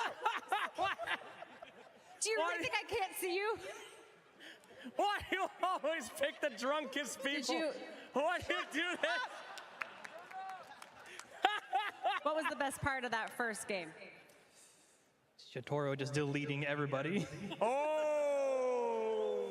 You know, Yatoro, it's funny you say that. That is what we call a sexy transition to what Slacks was going to talk about. Absolutely. I asked these peeps up here, who was the biggest Yatoro fan? You guys said you were Yatoro fans, right? Oh, yeah. He's getting me all my fantasy points right now. Oh, the fantasy points. Thank you, thank you. And you especially, when I said, is anyone a Yatoro fan? This guy ran up on 3 levels up, and he just started sprinting. Why do you like Yatoro? Yatoro is the best carry ever. GOAT! Let's go, Yatoro. Ame is watching that. Let's go. Ame is watching that. Yes, that's right. Poor Ame. We're so sorry, Yatoro, about Ame. Keep trying, my friend. Nothing is forever. Okay, wait, what thick-haired beast said that they were the biggest Yatoro fan? Yes, we have to find some way to find out who is the biggest Yatoro fan. Now, if you know the Yatoro lore, he does one thing before he goes in the grand finals. Now, you guys said you were the biggest fans. Who's willing to shave their head for Yatoro? I'll do it. Fuck. What? No.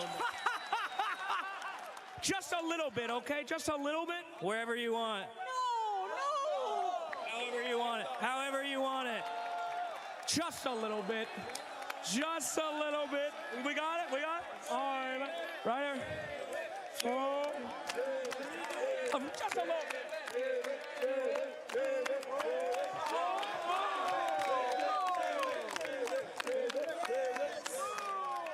Love you, Yatoro! Back to you. Thank you very much, Casey and Slacks. Zany, have you ever tried that? You know, maybe something's lacking with the squad? We had this last year. You know, our coach said, if we get top 4 at TI, I will shave my head. William looked us in our eyes and said, I promise you guys, if we get top 4, I will shave my head.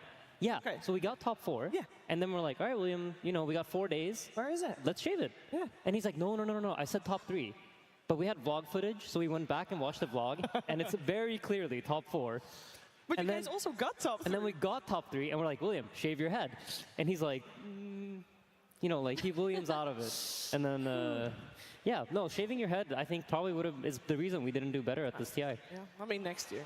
There's always a chance. So maybe, you know, there's a 15-minute break in the meantime. Maybe Gaming Gladiators is finding a razor as we speak, for their head, that is. And that was very grim. That's not why I wanted to go with that. What I do want to say is, I mean, we've got some very dedicated fans. I am sure that if Slacks pushed it, that there would have been a bald head behind us. And while we have very dedicated fans all around the world, there are venues packed with dedicated fans watching the Dota 2 from afar. You guys are all with us here in spirit in the Climate Pledge Arena, and a lot of you are also with Spirit, as we saw a lot of cheers there where Team Spirit take the first game of this best of 5 grand finals. And we got to talk about adaptations because it's a best of 5. Both of these teams have been here before. Both of these teams have shown that they have what it takes to be able to adapt on the fly in the break that they get. The question is, where are they going to go with the adaptations? I have to address a little bit, it's not really an elephant, it's more like horse size in the room. I want to talk about the gyrocopter that came out as the overall last pick, Effie. It's not a hero that we've seen do very well, or it has been very popular over these last few weeks. Why was this attempted and why didn't it work out? I mean, it was just a response to the Beastmaster, right? It's like, at that point, what do? You're playing against a summons hero. You don't have anything to address it. Your Pangolier is going to be a little bit busy because he's playing against the puck. Pango alone isn't enough. You go for Gyro, who's typically the AoE clear type of carry. But this hero fell out of meta for many reasons. I feel like he plays a little bit too slowly. If the aggression is brought to you in the way Team Spirit brought it with that Weaver, Gyro does not have enough time to respond to that. He needs to sit in his Ancients, needs to farm up like 2 or 3 items, and they couldn't reach that point. Yeah, I feel like maybe the main question for me is going to be Lone Druid. I don't think gaming will pick it so openly now, knowing that Spirit are going to be able to play such a high-paced game, kind of abuse the fact that he's on one side of the map, you can only bring 4. And then on top of that, like Effie was mentioning, if you have a Gyrocopter as well, who also wants to hit Ancients, like Lone Druid wants a lane, Gyro wants Ancients, 3 heroes going to do everything else for you? So I think for gaming, LD, that's going to be the big question mark for me. Maybe they pick it on like 18 or kind of like a closing part of the phase rather than so openly. Yeah, with LD and Lone Druid there, indeed, the offlaner for Ace. Didn't have a great game, and overall, it felt like then the plan, Insania, that Gaming Gladiators had, it was very different from the style that we've seen them play, because if they are playing for the later stages of the game, they're not going to be able to do their aggression ball that we've seen them be very dominant with. I think the idea was to try to set up like the same thing, where they have this Lone Druid and Omerta do very well in the offlane, and then you have Tofu running mid. We call it cringing in our team. It's like when the 2 supports show up mid, and they just cringe the mid laner. So I think they wanted to like cringe Laurel, make sure his game is terrible, but it kind of relies on the laning phase going well. And I think the Gyrocopter in many ways is picked to enable that. You want the safe lane to be strong. You just want the lane to go well, to free up Celery, free up Tofu to then go pressure mid lane and enable Quinn to then, get the ball rolling. But in this game, I don't think the lanes really played out the way they expected them to. No, I do think we should mention the mid lane a little bit, because we've talked a lot about Pango this entire weekend and this entire event so far. In other people's hands, other than Quinn, the hero's not looked great. Overall, he's had a fantastic win rate with it this time around, T-Gov. This game, though, he wasn't able to get the ball rolling. Yeah, no, he kind of fell flat. Yeah, thank you. Audible sigh. But no, I think the early game for Quinn, he was able to make a couple of those moves. He was punishing the supports from Spirit, but then it got to the point where he was making so many rotations that eventually Spirit knew which one to capitalize on, which one to punish. So I think they shouldn't be deterred from picking this hero. It is a matter of just so many other factors laying into it. But yeah, the Quinn Pangolier is probably a hero that he would want to play a couple more times if he's going to try and secure this Aegis. I mean, the issue was he couldn't rotate on the lane that he needed to rotate to, which was the Weaver lane. Right? If he's consistently putting all of his efforts in playing on the Beastmaster lane, you're not really solving the crux of the problem, because even if you can get a couple of kills on that lane, Beastmaster is just going to sit in the jungle and farm for a little bit, while the Weaver is playing a supremely aggressive game versus your Lone Druid and not allowing him to come back. But when Quinn has looked good with the Pango this tournament, it's usually come out later in the draft, right? Yesterday, they had it close out their second phase versus Azure Ray when they saw the Enchantress and the Naga, and it looked great there. Today, they brought it out after the Weaver, and is seeing a Weaver enough to pick a Pangolier that early? No, I don't think so. I also like the fact that they picked, so on the flip side, with the Weaver, you have a Tusk and a Tree, so when things are going kind of chaotic, whatever of these melee heroes wants to go to the Weaver is going to be a kill lane, right? It's like you can use that Twin Gate, get a kill, so it's a bit difficult for that. It's a bit difficult indeed, and you see a lot of thoughtful faces there for Gaming Gladiators. And we have a lot of data on them. They've played a lot of games, the most games played here at the International, making it all the way through a full best-of-3 lower bracket. Means that Team Spirit has a lot of data to go off of as well. Insania, how much in a best-of-5 do you really put stock into the game that has been played, not just today, this morning, but throughout the entire tournament? Because I know a best of 5 generally also has like its own meta developing. Yeah, I mean, usually what's going to end up happening is you kind of get a good understanding for what it is the other team's trying to accomplish in the draft, and then how to adjust to it is usually at least for us, I think has been a trickier part throughout the year. So, yeah, you definitely like develop your own meta. You kind of understand, like usually game 1 is like a feel your opponent out kind of the game, and you get an understanding of like, this is the idea I had prepared, this is the idea you had prepared, how do these two clash? So now Gladiators kind of have to, you know, show their hand. They have to kind of mix something up. Probably won't be seeing gyro again, might see some adjustments to the bands so they don't feel like they're in a position where they need to force the gyro. Yeah, as a gyro enthusiast myself, I don't mind seeing the hero, it's nice. Do you think they misclicked this one, or? No, I think they wanted it. Okay. Yeah. Would you have chosen the same cosmetic? I'm not really sure what gyro cosmetics he had. The cosmetic that he had was the one that makes Flak Cannon incredibly visible. Like, it was disco show out there. Yeah, that's a good one. Yeah. All right, awesome. Why not? But I am actually curious, Aiden. So when we're talking about this Pangolier coming out early and when it doesn't look good, like how much stock did you guys put into thinking about this Pangolier? Because obviously you're going to consider it is Gaming Gladiators, but you did let it through a few times. I think we've been letting it through all year long. I remember I had a conversation with I think Tundra at some point, and they were like, just ban Pango and you win against Quinn. But it's like the hero doesn't feel that good. So when you play it yourself and like it doesn't seem to work, you're kind of surprised because every time you play against it, you're like, oh, this is, you know, free lane for Nisha, and then somehow like he makes magic happen. But I think the point about the Weaver is true. Like it's very difficult for Pango to like run to Weaver's lane, roll up, and then look to do something. And then that I feel like every time when they make the Pangolier work, usually they manage to bring the two supports mid, snowball the game, and then like you're scared on both side lanes. Well, we're going to find out what is happening in game number 2 as the draft for it is right around the corner. Climate Pledge Arena, Dota fans around the world, get ready. Team Spirit versus Gaming Gladiators. Grand Finals, Game 2. Welcome back to the draft panel, everybody. This is going to be game number 2 between Spirit and Gaming Gladiators. Game 1, Team Spirit kind of ran them over, I think is fair to say. So that begs the question, you know, the teams are feeling each other out. It's a best of 5. What is the adjustment going to be for Gaming? Howie, what would you like to see them do first?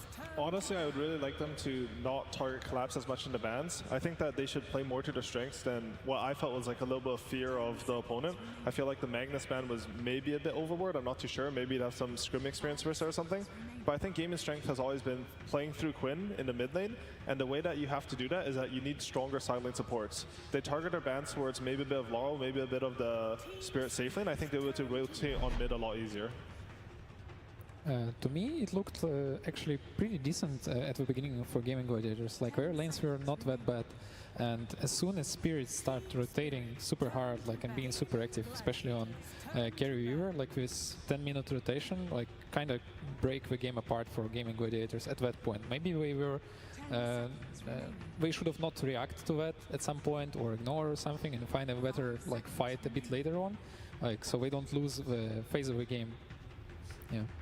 I think my theory so far of like what Team Spirit's trying to do looks true with these bans. Like, they don't want Dyrachyo to play CK, they don't want him to play Weaver. He has played other heroes like Alchemist, Razor, but those are much later picks. And if they are on the first pick, by the way, Gaming Gladiators, they chose first pick this game, so they wanted to change just the draft order up just a little bit here. And it's pretty clear, Toro's going to be like, I will take these away from you. These heroes, I don't play a lot of them, but I'll play them just as good as you, if not better, which is getting into your head for sure. But now you're in a situation where Dyrachyo, he's been playing a bunch of Weaver, a bunch of CK, and then later on the draft, this Alch gets banned. It has to be a perfect Razor game. I think Dyrachyo's hero has been very key for Gaming Gladiator's success here, and Team Spirit's really focusing it down.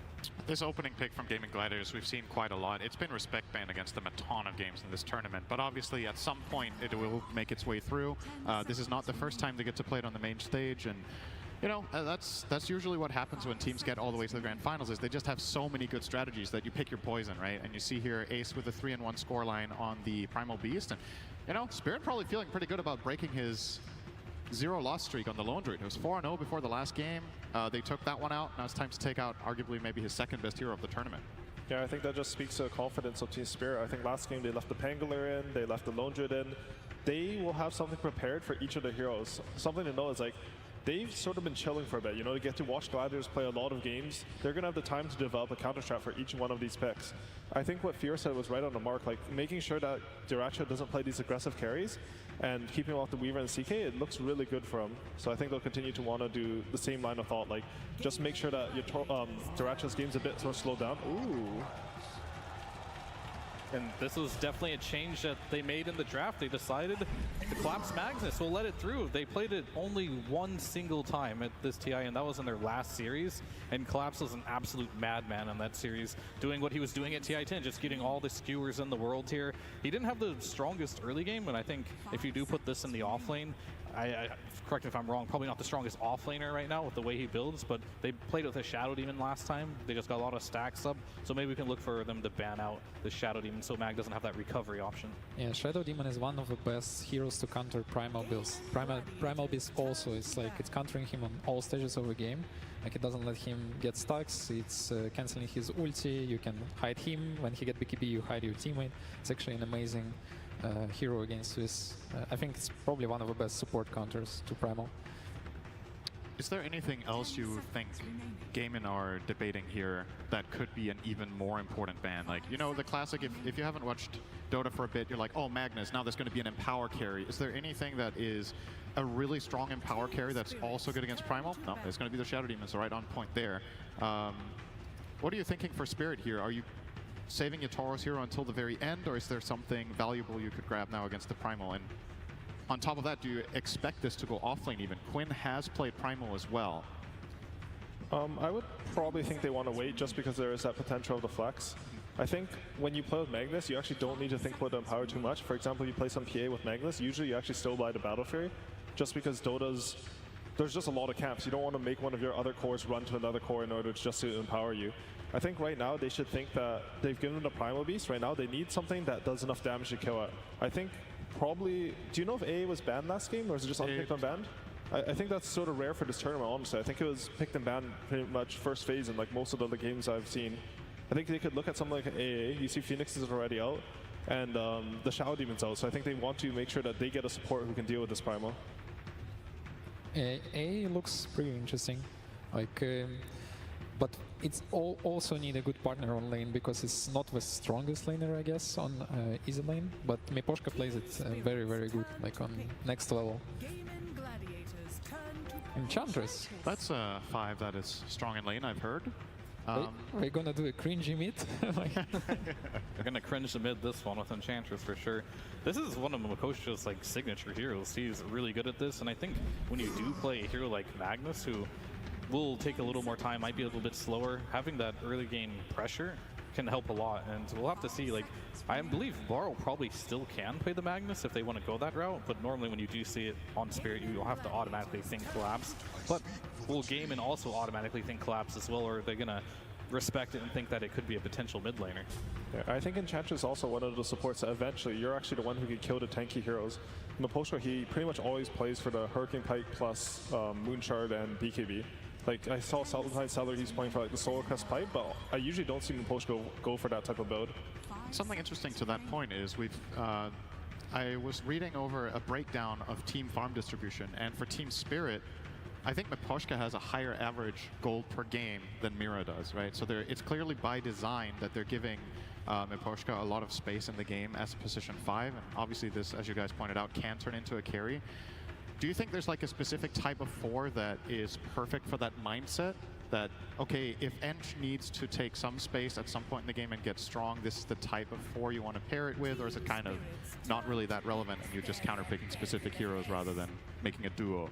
I think it's mostly Mira playstyle, like we both share the responsibilities of 4 and 5 in a way, so it kind of looks like we're both playing 4 and 5 and even sharing warding a lot of times, so I think any hero Mira gonna play is gonna fit that role. Yeah, and I think Mira in general, he just likes to play the damage that just follows up. He plays a lot of Dark Willow, He plays the Phoenix as well with the Grimstroke, Skywrath, these type of heroes that don't farm very fast, but they do go for kills, and of course Enchantress, you know how fast this hero can farm as well. So Postcode just gets more gold by nature of the heroes he plays, but I do like how Gaming Gladiators, they're sticking to their guns quite literally here with the Morta yet again for Tofu here. And I like this combination a lot with the Nature's Prophet as well. You just come in, you sprout them, you get a free deadshot target on the sprout, and you just push them back, so a lot of synergy there. Do you think there is going to be the necessity for Nature's Prophet maybe even to rotate? Like, how does this lane matchup go between what we're assuming is a 5-position edge playing in the safe lane versus a 4 Muerta off lane? Is that one of the matchups that Muerta will struggle in, or can she hold her own? I think it's a pretty stable lane for Muerta. It always depends a little bit for Ench. There's a little bit element of RNG. Sometimes you want the hard camp to spawn even if you're playing against Ench because you think you control the side, but then it spawns Wildkins and you're just like, oh, I guess I lost a lane. But I think especially with a Faceless Void who's like a more stable laner that you don't harass as much, you can actually use this to your advantage on the Morta side. I think most likely this is going to be Ace Primal. If you have Morta and Primal Beast together, you can like, Poach has to be really careful on the edge. He can get 100 to 0 really quickly in the lane. And there's the Grimstroke that you were mentioning, Fear coming out. To be expected on Mira. Great partner for Magnus, and overall it's pretty good hero against Primal Beast too. Overall, Void and Magnus is one of the best like partners, and this is looking scary if the game get delayed a bit, because we have insane amount of AoE BKB control.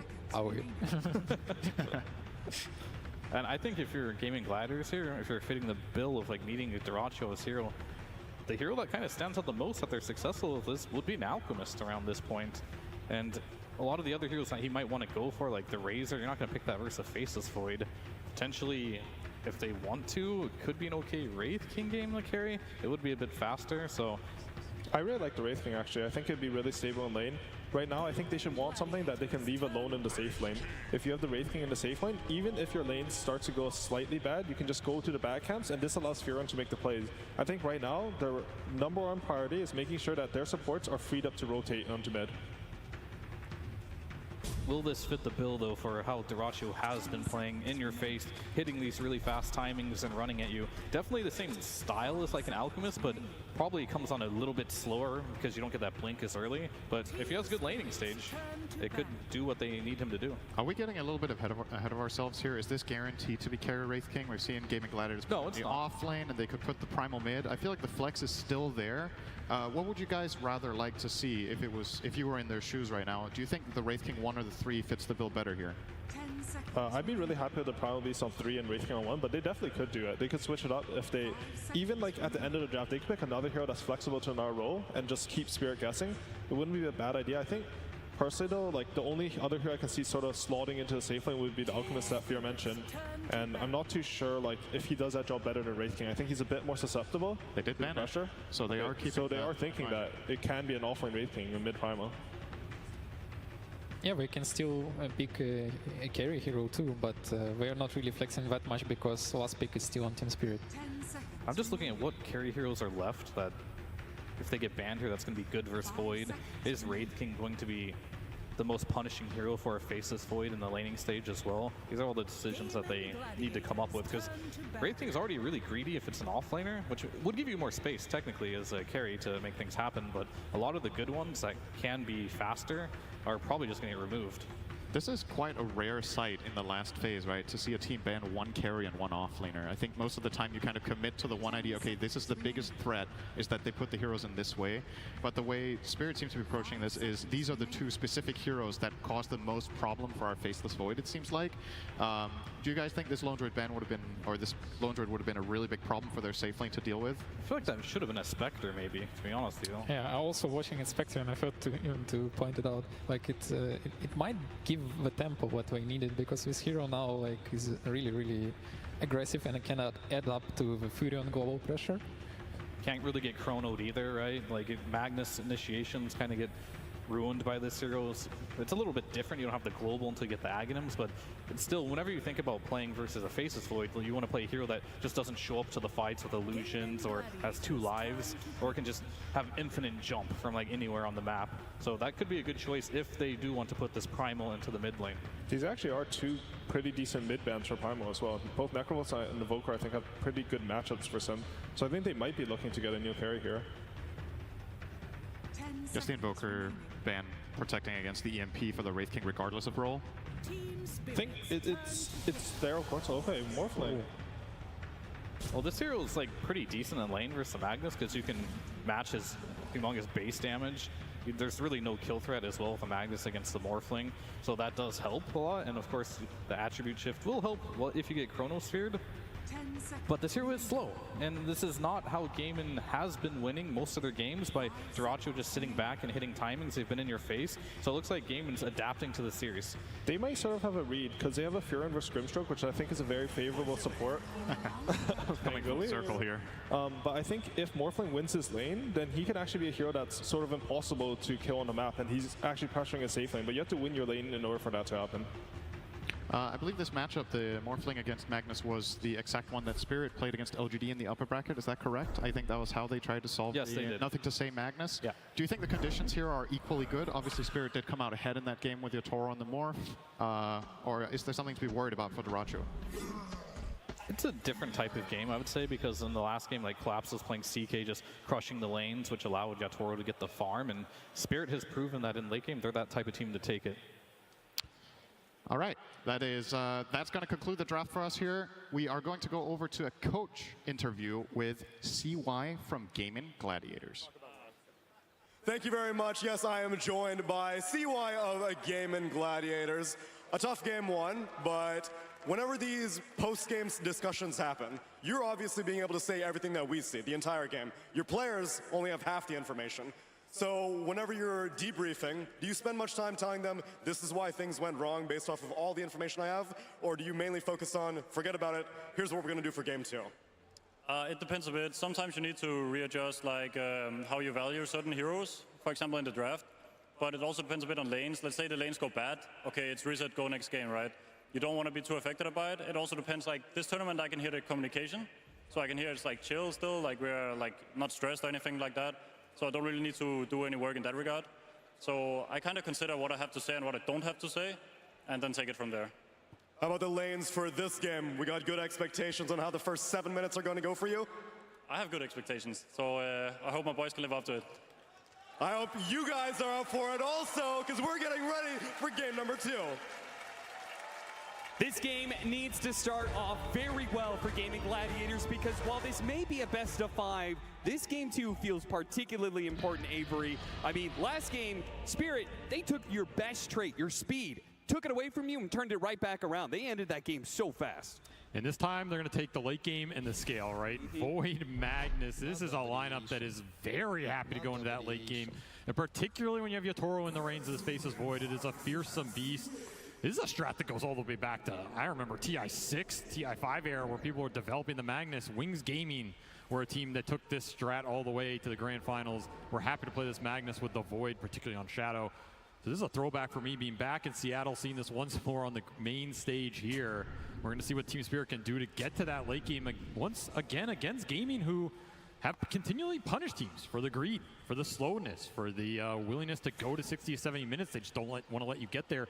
But here they've gone for kind of a hybrid draft, right? Going for Morphling in their own hands on Dyrachyo, a hero he is perhaps more infamous than famous for. Yeah, in some sense. Well, I mean, the right kind of performance on a TI final, that could change the entire narrative about his Morphling.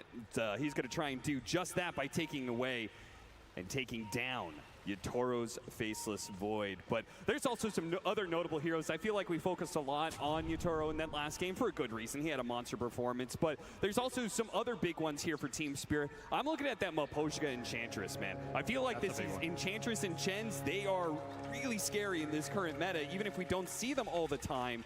And we saw the way that Chen worked for Gaimin Gladiators, and Maposhka is going to try and make that Enchantress work for the laning phase. Enchantress is a hero both these teams really highly value and contest. It's a hero that's been banned against Gaimin a lot, so they opted to take it away here. It's also a hero that can deal pretty well with Primal Beast in those mid games with the Enchant ruining his charge in. I don't know, when I saw that Ench come out, it gave them the tempo they needed with a Magnus opener to feel really good about it, so they just don't fall behind too much on the lanes. And a quick little body block to push it under the tower here to try and secure the equilibrium. Very heads up play. Dyrachyo read it, got a block of his own, and it will end up outside the tower. So Nice hit to play by Dyrachyo to counteract that as they're going to start 3 top. Maybe looking for a cheeky kill on the Furion, who's TP up here. Yeah, that would actually be an interesting idea, but they quickly abandoned that as Celery waves goodbye to the Enchantress as Maposhka heads back down to that bottom lane, which is going to be Ace and Tofu in the Muerta plus Wraith King, the double undead hero against the Faceless Void of Yutoro and that Enchantress. A very deadly lane as well. We've seen a lot of like the Wraith King Dark Willow come back. That was a classic a couple TIs ago. Wraith King, Muerta equally as strong. You get the insta-stun into silence, into Deadshot, pushes you back in. Your attack speed so you can't fight. Skeletons are hitting you. What did you expect? Very high kill threat on this lane and a lot of pushing power if you start to run away with it. So this is an off lane for Gaimin. They want to go very well. They want Ace to drive the tempo and the objective control of the game, which is something he didn't get to do last time because Team Spirit brought the gank parade to him, right? So that's a big question as well. Do Spirit decide to commit the same resources into shutting Ace down this time around? And does that just inadvertently free up more room for Dyrachyo on a hero that I feel like has a better time this game than the Gyro did in that last one? It's a stronger hero in the meta, and there it is. Decent matchups, and yep, already on the board. Yeah, you said this combo is deadly. Any sort of forward position that can output some good damage off that Rayfire Blast. You got to be careful if you're a support in lane. Gaming Gladiators will find the opening kill. And this early game is going to be a question for Gaimin in terms of how much they get out of it, because they have the Furion that can TP, accelerate the lane ganks. They have a Primal Beast who can just gobble up runes, gank side lanes very early. He is the king of it. Maybe not a hero we've seen Quinn play a lot, but one he has practiced very well in pubs recently and is very comfortable on. So this could be an incredibly fast early game just in terms of the gank potential, not necessarily just taking your towers, which is also a reason if that Wraith King lane goes really well for Gaimin, it's a lane they can easily rotate to. Because again, the kill threat's just so damn high. The heal, too much, and now they're going to turn back around with the Nature's Attendants leveled up. And Ace will take a bit of damage as he heads back in, but Yutoro doesn't want to miss his CS. Right now, lanes are going pretty well for, despite that early first blood. We got the Pango taking the top spot on the CS chart. Nice dead shot. See how much Laurel can do with this. It was kind of a quiet Pango game last time around, right? I think Quinn was struggling to find his openings, and if this is a hero you can get to play your tempo game to control the runes combat where Quinn wants to go with the Primal Beast, you can definitely turn some of those ganks around. I think that's what Laurel's looking more than being the aggressor, right? I think him just going in these lanes is going to be difficult because you don't have a lot of damage fall, but if Gaimin overextend, dive you under one of these side lane tier 1s, then suddenly the Pengo can come in with a counter gank and the Rolling Thunder and turn things around. You're really happy with that type of gameplay here because, again, you're farming it up. You got Magnus, Faceless Void. You know Gaimin are going to go into you. This is a hard duo to match up against. You throw that Inkswell on the Magnus.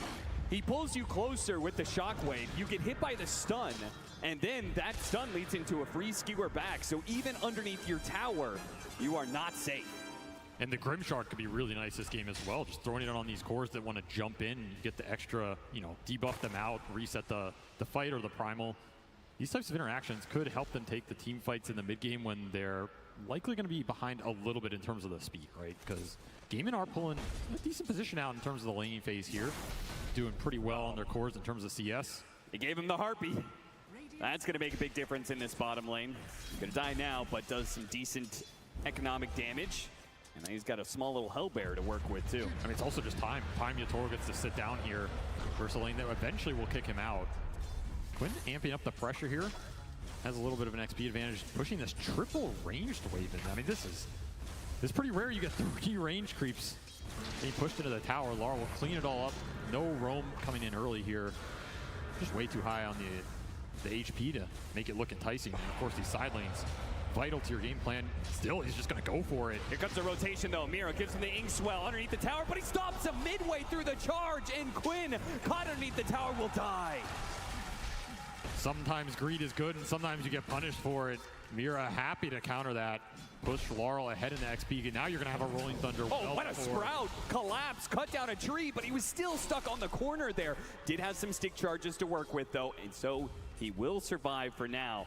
They wanted to be able to punish the fact that Mira had to TP into that mid lane, but couldn't quite finish the job. It's a game about pressure. Every time one of these supports makes a move, you need to create the pressure somewhere else. So the enemy just can't clump on you. Get the numbers. Yutoro gets pushed back into the silence. Oh, he time walks up now. He's still kind of in a sticky spot here. Gaming Gladiators are going to try and run him down. Look at him throw the blood grenade, but he'll make the difference. He's going to show up with that Rolling Thunder. Do manage to finish him up with the 2 supports, but Laurel, he'll be collecting some heads here. Even the Wolf gets a couple hits in. Stuck there on the corner, but that's okay. The Swashbuckle will finish the job. A lot of XP going into the Pango and the Ench down here. Yatoro, little sad he died there and doesn't get it for himself, but I mean, that's sometimes the life of a Faceless Void versus a lineup that is going to pressure you, is going to go for that kill. And if it was a lot cleaner, maybe Gaming can just walk that off, but Team Spirit, they get the rotation in. Suddenly, his Pango's having a terrific game off of that in the turnaround mid. And those are those counter turns that Laurel's looking for, right? Yep. Force the Wraith King in, force this Morphling into an aggressive situation. Maybe Quinn dives you, and that's when you get the strike here. Arcane Rune picked up for Quinn. This is a really nice rune on the hero. See if he pops it here to try and deal with Mira. The silence is going to last a while. Can he get it? Yes. Quinn, very fast with the trigger there. Does manage to get him. Collapse going to try and dissuade Quinn of that notion.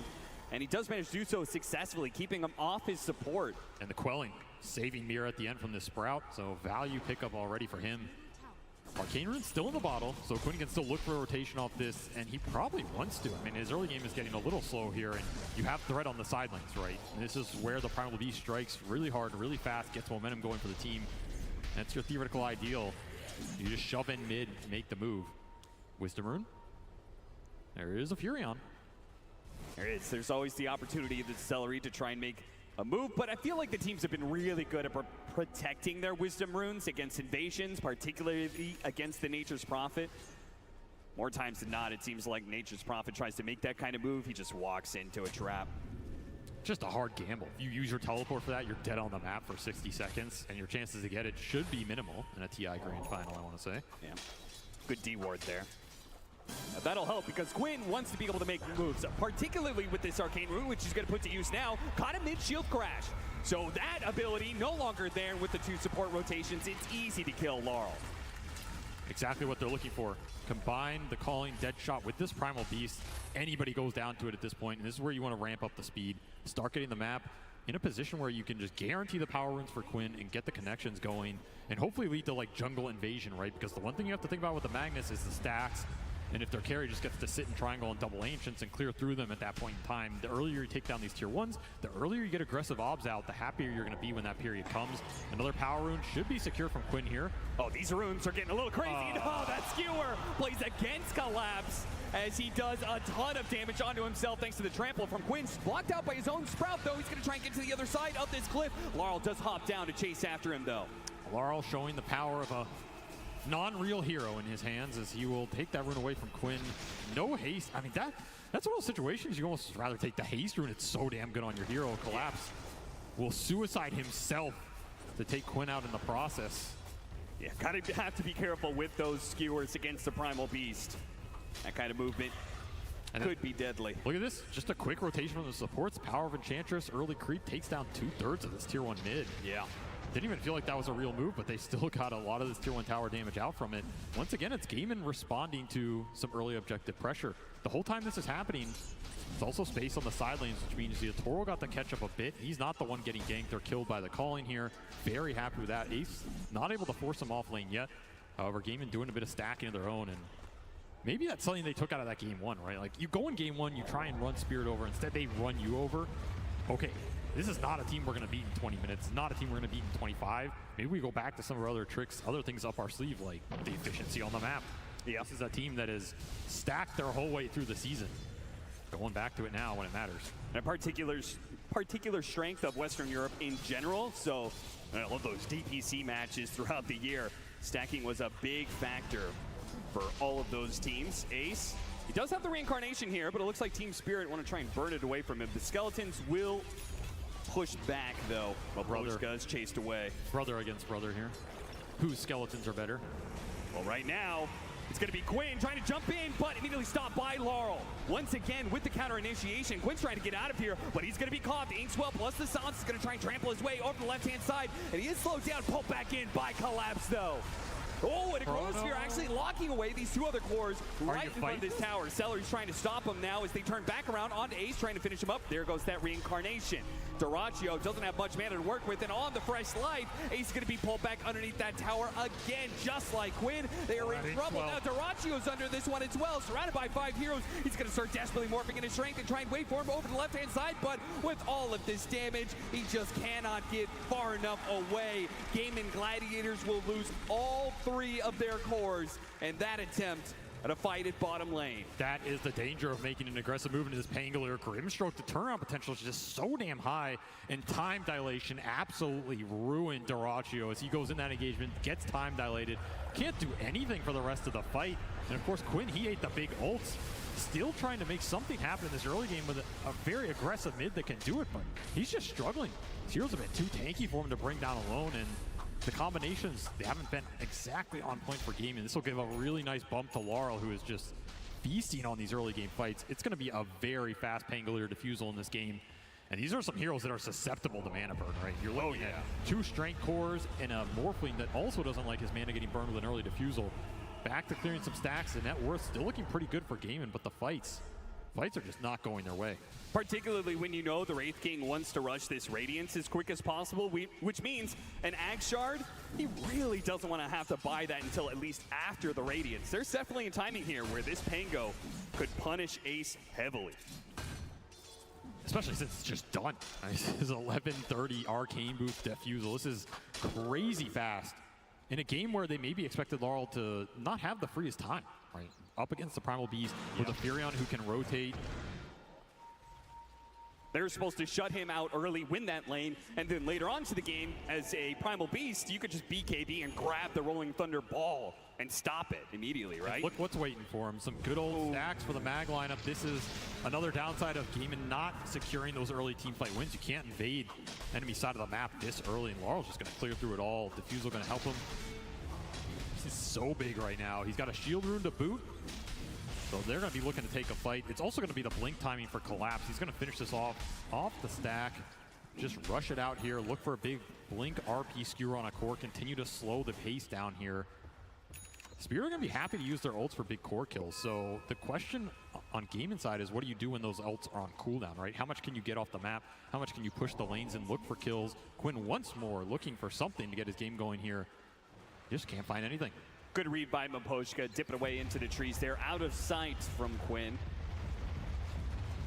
And as a result, that's going to be yet another rotation that fails. One way or another, Gaming Gladiators, whether it's running into a 5-stack of Team Spirits and they lose the fight, or the smoke's just not working out for them, so much of their early aggression with this Primal Beast has been completely stymied, and now Team Spirits are sitting in a pretty happy position, I would say. The net worth is dead even. But it does feel like Team Spirit have answered Gaming Gladiators and all the moves they wanted to make early. I mean, there's a lot of Magnus teams over the history of TI. I think all of them will say, if you are even at the 15-minute mark with a Mag lineup, you're winning the game. Like, you're happy because you know this game is going to get extended. You're going to outfarm the enemy. You're going to, in theory, outscale them. Now, a lot can happen in those fights, and this lineup from Gaming can scale very hard. We've seen Primal Beast go very deep in these later games. One stun, into follow-up silence, of course, too many heroes. That can also happen. Yeah, this is the move the Gaming Gladiators, they were trying to play off this, being able to get numbers movement, right? Like the Primal Beast and the Nature's Prophet offer so much mobility around the map. They should be able to outnumber Team Spirit and find openings like that. It's what Celery wants to do for sure. Every time you get one of these pickoffs with the Furion, you get to farm their side of the map, you get deep wards up, it's going to set up for your next play, and then your economy is just going to explode. And you get some extra items on this Furion, he can control the fight. The Ag's very good this game with the root and disarm, right? This is a great Furion Ags game. Wrath of Nature's gonna do some mad work here. If he can get anything else to help his team survive in the Chrono, in the RP, Celery's gonna be a force to be reckoned with, and he can continue to shove these waves in as well. As Spirit continue to play this game slow, continue to farm up Laurel with their Empower going to work. But that is a successful move for Gaming in a period where Collapse didn't really find that opening with the Blink. We'll have to settle for some farm. Find an interesting note, there's just no hand of Midases in this game. Wraith King, Faceless Void, both heroes that have bought it throughout this tournament sometimes, but feels like as the tournament's gone on, particularly probably because the way the Gaming Gladiators has stomped through some games, there are teams who've been a bit wary about picking up that greedy item. I mean, Midas is a crutch item, let's be honest. You know, Midas is an item for, you know, the bottom 14 teams. It's not really a grand finals item. You know, you gotta, if you're worthy of a true Pantheon, then you don't need the extra TPM. You're gonna collect it off your enemies here. See, that is Collapse what can do that. He's still trying to find something with this blink, or maybe he's just happy empowering his other cores and letting them take the bulk of the net worth. Yatoro still pretty much untouched during this period. He's just going Mask of Madness into the Maelstrom, Empower on top of it. I mean, this Void is going to keep up in farm, even with a Radiant Skeleton King. Am I allowed to say that? Farming up the entire map. He will match him. Oh, Laurel is essentially there to grab him. Mira can stop some of this, though. Throws out in silence. The Inkswell. Oh, so much burst damage, though. Celery hit him big with that one. He got up the shield crash, though. No way. Those shields are keeping him alive. They need a bit more damage, but now he's TPing away. Goodbye. Oh, no. Gaming Gladiators got to feel so bad about that. A pickoff on Laurel, the highest net worth in this game, would have been a dream opening for them. And that was one of the few openings you'll have against this guy because he is closing in on the Lincolns fast. Just not crisp enough. Laurel walks it off. I think he even misclicked his swashbuckle there. Doratio on the edge of the Chronosphere. Now that's an idea. Team Spirit say, oh, used all those resources bottom lane, huh? It'd be a shame if your carry got picked off, wouldn't it? A heavy cost indeed to missing this gank, as Laurel just plays with his food, and they're going to put those ults to use on Doratio every time. Anytime you can just collect a Morphling in this game, you're super happy about it. Yatoro will just continue to farm. Says, give me the freebie and back to the jungle. It's coming down to Ace right now, right? I mean, it feels like it comes down to Ace in a lot of games, but yeah, particularly right now, he's the strongest hero on the map. He can create the pressure. He can do things like this where he just solo create an opportunity. They're going to find both supports.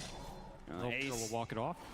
Yeah, he's got to back away. They showed so many heroes up there killing Maposhka earlier. Maposhka, again, continued to play very aggressively. I mean, the Treant Protector, he was on Gaming Gladiator's side of the map all the time because he was invisible, but this Enchantress seems to have a similar game plan. He's going to be playing up in Gaming Gladiator's face, and that does, even if it costs him a death every once in a while, it does create information and space for his cores. Particularly when the Chrono and the RP are down. Yeah. This is where Gaming can pretty much run the gamut of the map, choose which objective they want, and claim it for free. There's no way you're fighting them without those big ults off cooldown, or without Collapse being stronger. Skewer on skewer play.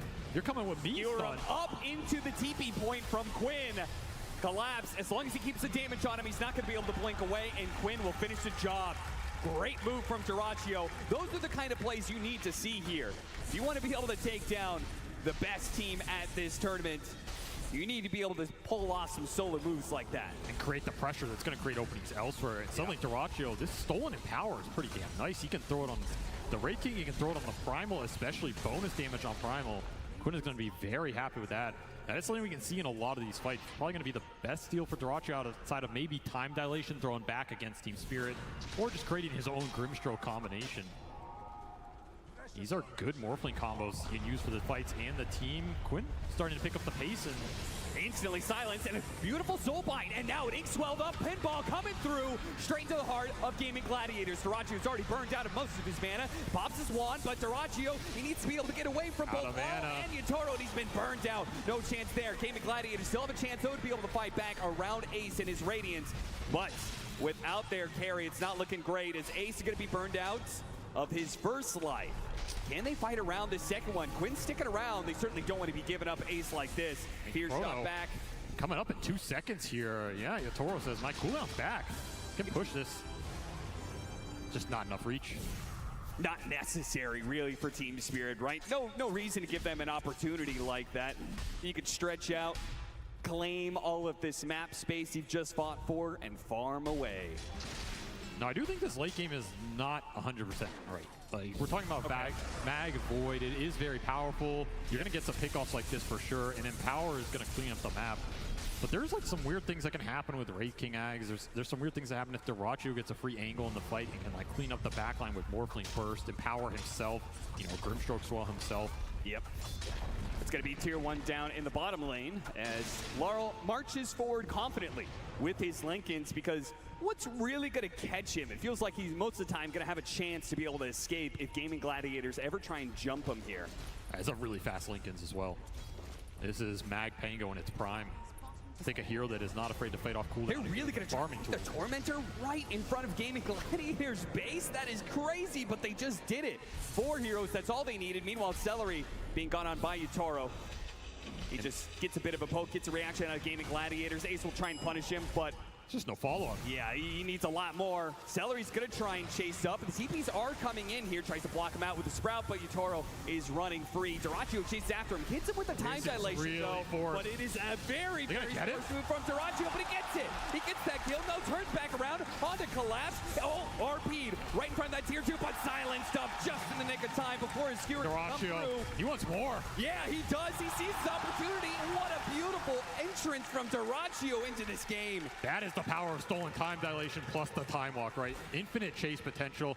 Suddenly, Faceless Void can't do the same back, and Dyrachyo says, 2 can play attack game Yotoro. I can get aggressive too and make it work. Just creates an opening out of nothing there off a chase that felt, you know, like what is Ace doing here? He's wasting his time? Not at all. Everything coming together, gonna propel Celery up that board as well. Imagine you have that Ags Wrath of Nature here, right? Suddenly chases like this become a lot easier. Oh yeah. And Yotoro, he's just still looking for that big Dispel item. His choice will be Manta first over the BKB, but until that's out, Dyrachyo has a decent opening in these fights, and you got the RP out of that. Yeah, it actually just leads Gaming Gladiators into more opportunities, perhaps. That Ags, finished for Celery if you can fly it out. Okay. That is something that can bounce through, lock these heroes down, create more openings for the Wraith King Primal to just get in there and set up that front line. Second Tormentor will go Team Spirit's way with the Shard.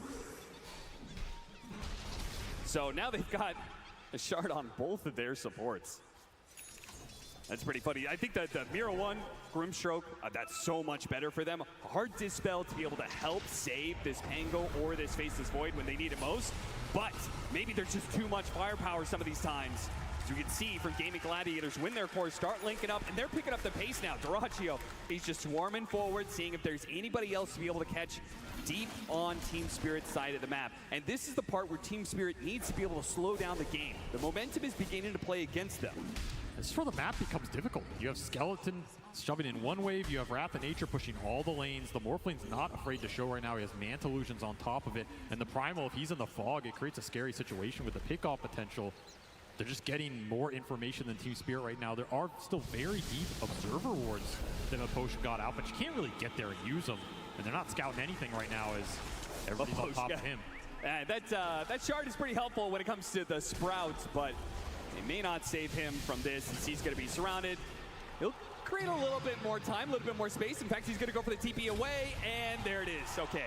They do manage to stop that. That would have hurt Gaming Gladiators a lot if they let him get away from that. Solid space, I'm sure is what he'll say. Yeah, absolutely.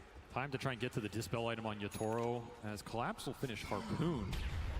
So he can't really deal with time dilation in the fight if it comes out. This is a very aggressive item. He can lock people down, guarantee the skewer better. But if the fight starts on him, it could backfire.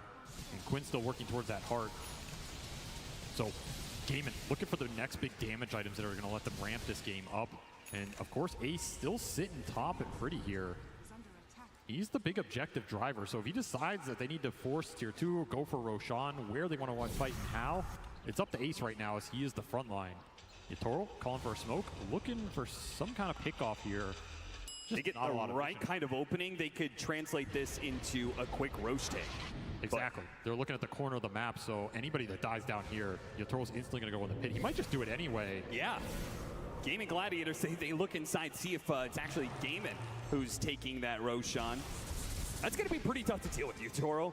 With that Shard jumping around with Inkswell on top of him, so even if you catch him midway through his time walk and stop him from leaping back into play, there is that Dispel that can come out. That's why you want to create a situation where he has to choose between chronoing the front line in the Heart Primal or, you know, the Wraith King with 2 lives. If they make this move fast enough, it could be massive for Gaming Gladiators. They have a double damage in Morphling's bottle. If they can get to this fight in time, Team Spirit may get wiped and lose the Roshan fight, and they are not doing this fast enough. Gaming Gladiators are going to get here, and it looks like Team Spirit have made the right read. They're going to smoke, backing themselves away. See if they can find the opening on Gaming Gladiators. Quinn has position, but there's a ward. Position on the high ground. BKB immediately goes out. Now he has to turn and chase, but he's not going to be close enough. Team Spirit got something big out of him, but they do hit them all. That's going to be able to hit all those heroes. The RP does manage to lock down the 2 heroes. They jumped into the RP. He's gonna have to do all the damage from here on out, but the Rolling Thunder is dangerous. It slows him down with the bashes, and the Rolling Thunder hits, and there's no chance. And now they leave Quinn. Yeah, trap him inside that Chronosphere. His BKB is gone.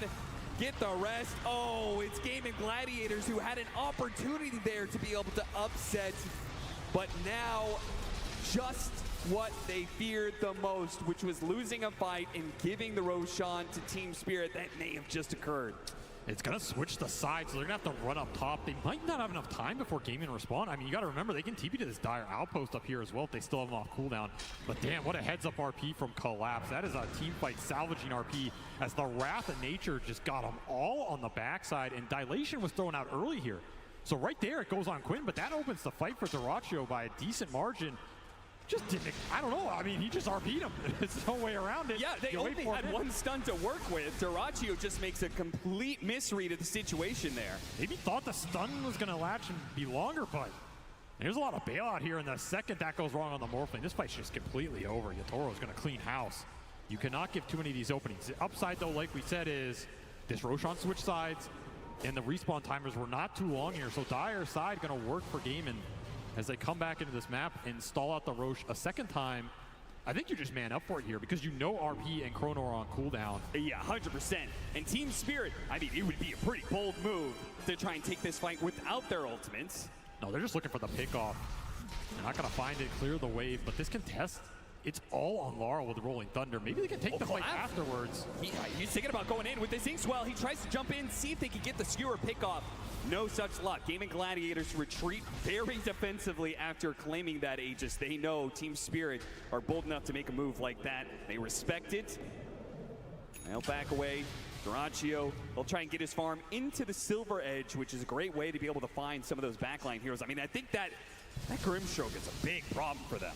It is. The Link and the Dispel off the Swell are both really nice here, especially when you just throw the Cell onto the Faceless Void or the Magnus. They get a free jump, and if they get stunned, you just bail them out, right? I think we're going to see that the whole game. It's going to make sure that both Collapse and Yatoro can hold their BKBs or the Mantha for as long as they want here, and Mira can bail them out. Of course, you can also just throw it on the Pango and let them roll in. Yeah, speaking of the Pango, his item timing was definitely delayed quite a bit, but he's finally going to get there. He got that Linken's a while ago, but the Aghanim Scepter that he was looking for next will finally be complete. Hurricane Pike for Miposhka. So the damage starting to heat up here for Spirit as they're going to spread it across 4 effective cores going into this late game. That is why they love the Enchantress. Miposhka is going to start to cause his own mischief in the fight. And that pushes the question back to Gaming in terms of how are you scaling in this game, right? Because right now you have an Aegis, you have a Morphling pushing towards Silver Edge. Ace just hit his BKB timing here. And the Heart is a couple hundred off for Quinn. So you have some really strong fighting items coming out all in the same interval here for Gaming. You would really like a good team fight out of this, especially if the Chrono or the RP gets wasted, or if you trade an Aegis for it. You might be okay with that in the long run. You can at least find something on the backside. Because right now, you're looking at Yatoro. He has a Mantha. That's it. He did not go for a BKB on the Faceless Void this game. He's just hyping up the damage here, abusing the fact he has Empower. Going to go for a later Linken Sphere, but it will be Collapse with that BKB. So it's a question of who do you want to start on? And maybe the Silver Edge is going to give Dyrachyo the option to put his aggression to use and just start on a support, start on a core, give the Vision for a Wraith King jump. Vision means everything here for Gladiators as they try and take these next few fights. Yeah, which means Miposhka is a particular nuisance to them, as he once again leads forward, just using the creep to be able to find information. They got the Harpoon and skewer back. Now he does have BKB locked down by the RP, but maybe the damage is going to be enough. It's going to be a close call. Quinn starts walking away. Celery's going to jump in with the Wrath of Nature. Soon coming out, he tries to use the Ogre Seal Totem to get away from the Rolling Thunder while they jump forward on Dyrachyo. They want to get something out of this. They see an opportunity, surely, but they couldn't actually grab anybody, just lacking the disables. Glimmer Cape posing problems for Dyrachyo as well. He just can't see anything to hit. And Team Spirit able to disengage after that Wrath of Nature rooted them all, which means Yatoro wants to go back. He's got an opening here. Looks for it with the Chronosphere. They were so grouped up on Gaming Gladiators, but he doesn't have the vision. He's now been grabbed. He's been time dilated. Disabled. They actually have that AoE. The calling goes out. He's on the other side. He actually gets away. Thinkswell time walk undoes so much of the damage. And now Gaming Gladiators have to play it a little bit slow. Have to respect that Soulbind. They cleanse themselves of the ghost. That silence is now gone. The Soulbind is away. Oh, Yatoro, though, he's still waiting for his opportunity to get that Chrono. Down 2, 3, 1 in the back, 2 in the front, and that's going to be the Aegis down for the Morphling. A second life for both him and Ace, though. Can Yatoro fight through this one? Is he going to be able to get away? The shot comes through, the entangle as well. That's enough. They bring down the carry. Now for the rest, Team Spirit. Playing back into this one, the Inkswell, now Skewer, locking them together. Laurel, maybe he can fight this one out. Duraccio waveforms over it, trying to separate from his team a little bit, make sure this swashbuckle doesn't heavily decimate them like it does Tofu. On the back lines, Ace trying to chase down Duraccio, help him out, but Duraccio dies as Laurel, he does manage to finish him off just on the very tip. Just enough to be able to get that kill before he falls. Collapse tries to skewer away, but locked down by Quinn in the end. Cannot escape the inevitable, which is just too many lives on the side of game. And a buyback from Celery gets another Wrath of Nature through. That fight lasted so damn long. And of course, you had the Aegis on Duraccio, the Reincarn on Ace, and Quinn just abusing this heart regen on the backside of that fight. The Chrono was absolutely beautiful. And did you say buyback on Celery? 3 lives. 3 lives? Yeah. Game of Gladiators just brought more numbers than Team Spirit could possibly even dream of. It's like an 8-on-5 here, right? Yeah. So you kill 3 or 2.5 in the Chrono, you're going to take Ace on the other side.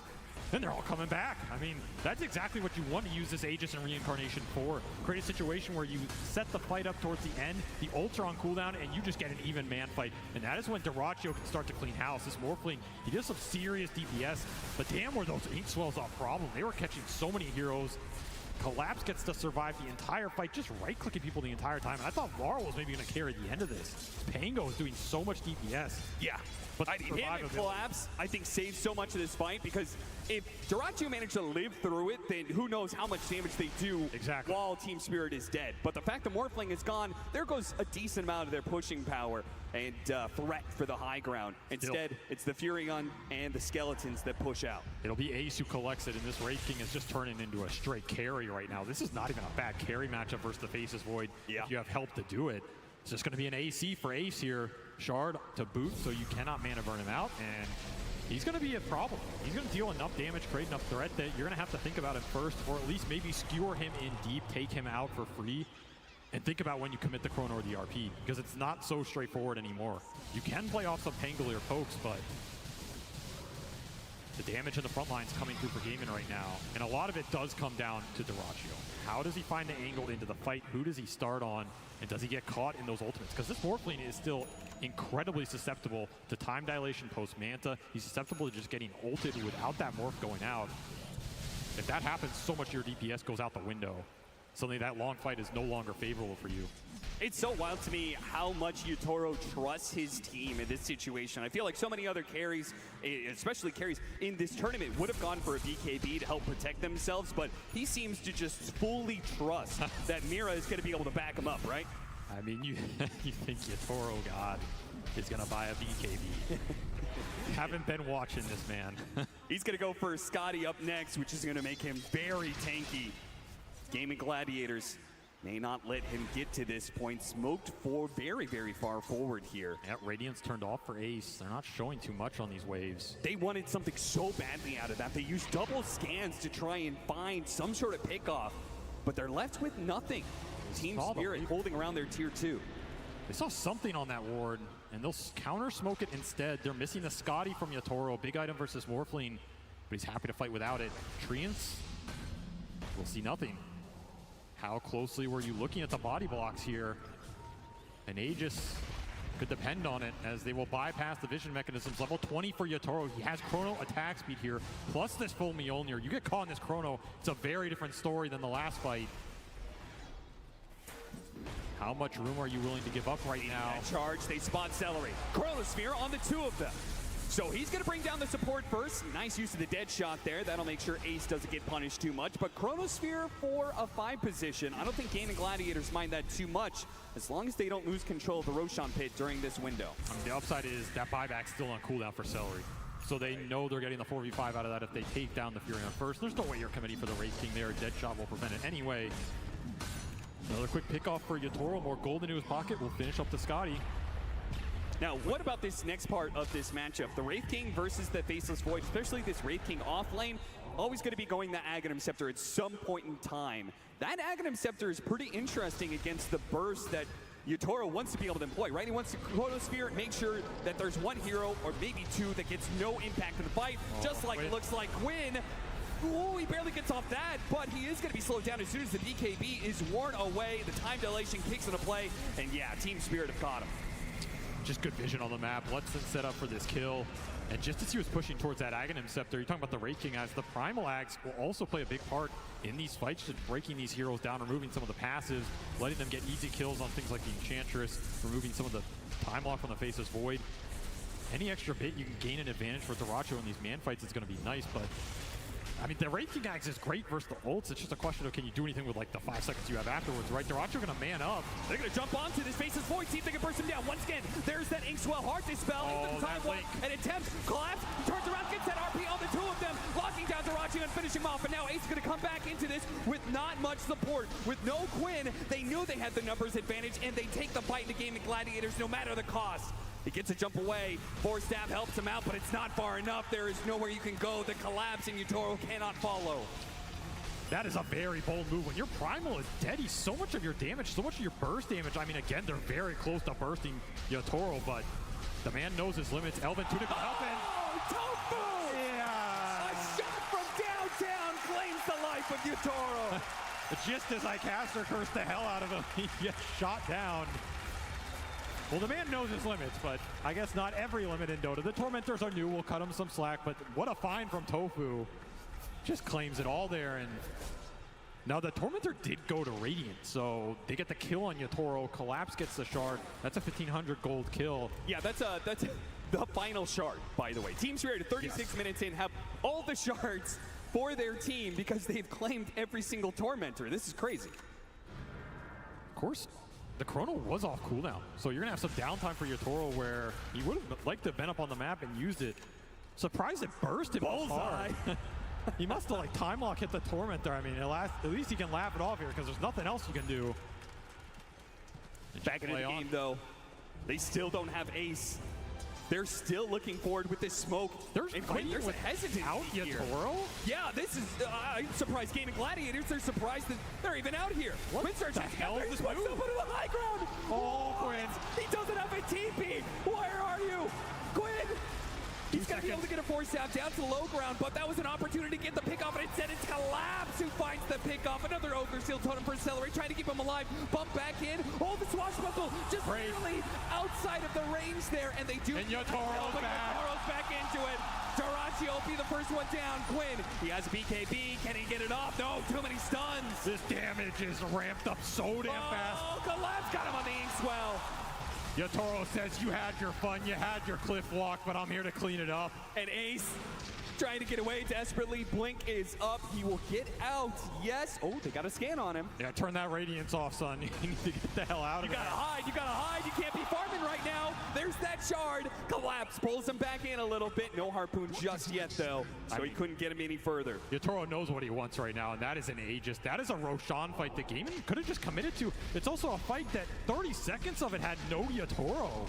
They couldn't find anything. They found an inch off of double dive between the Morphling and the Primal Beast, and that's it. Team Spirit just way too good at kiting these fights out, not giving you an opening. That Hurricane Pike did some serious work. Sent Quinn back to NA with his pal Arteezy stuck up there. But what else are you supposed to do? You have to find the openings. You have to dive. You only had 20 seconds without Yutoro.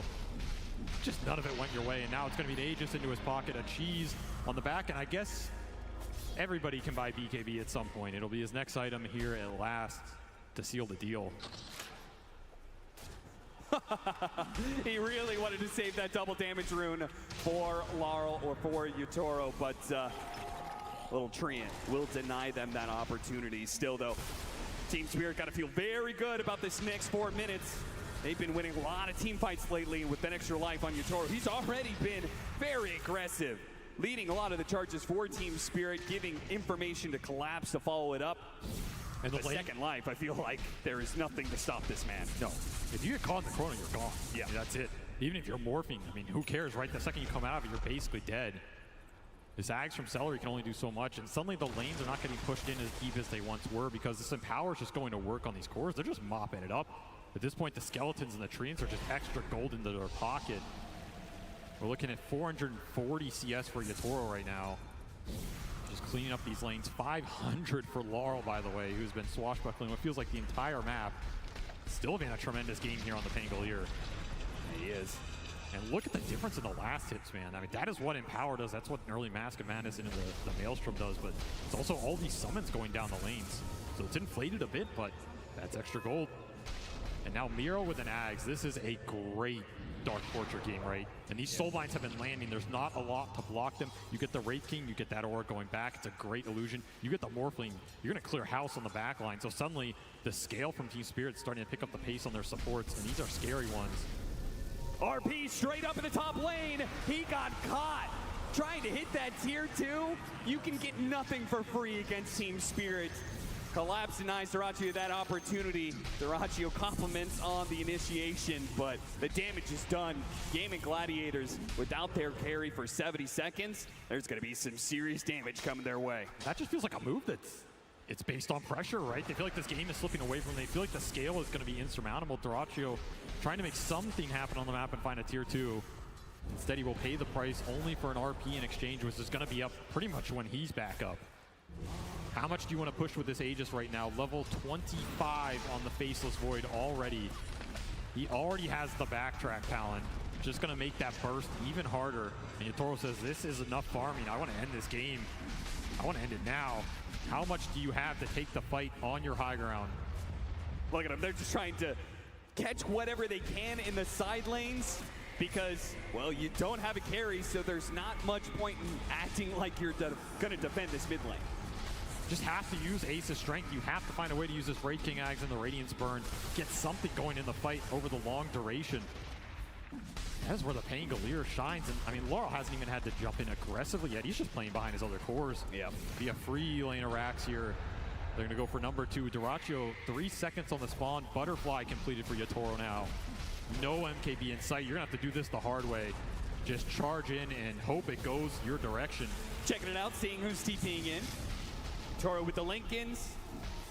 He's got an extra life. He's got a BKB in his backpack for that second life. Oh, and they got an opportunity from Collapse. Bold Celery out of position.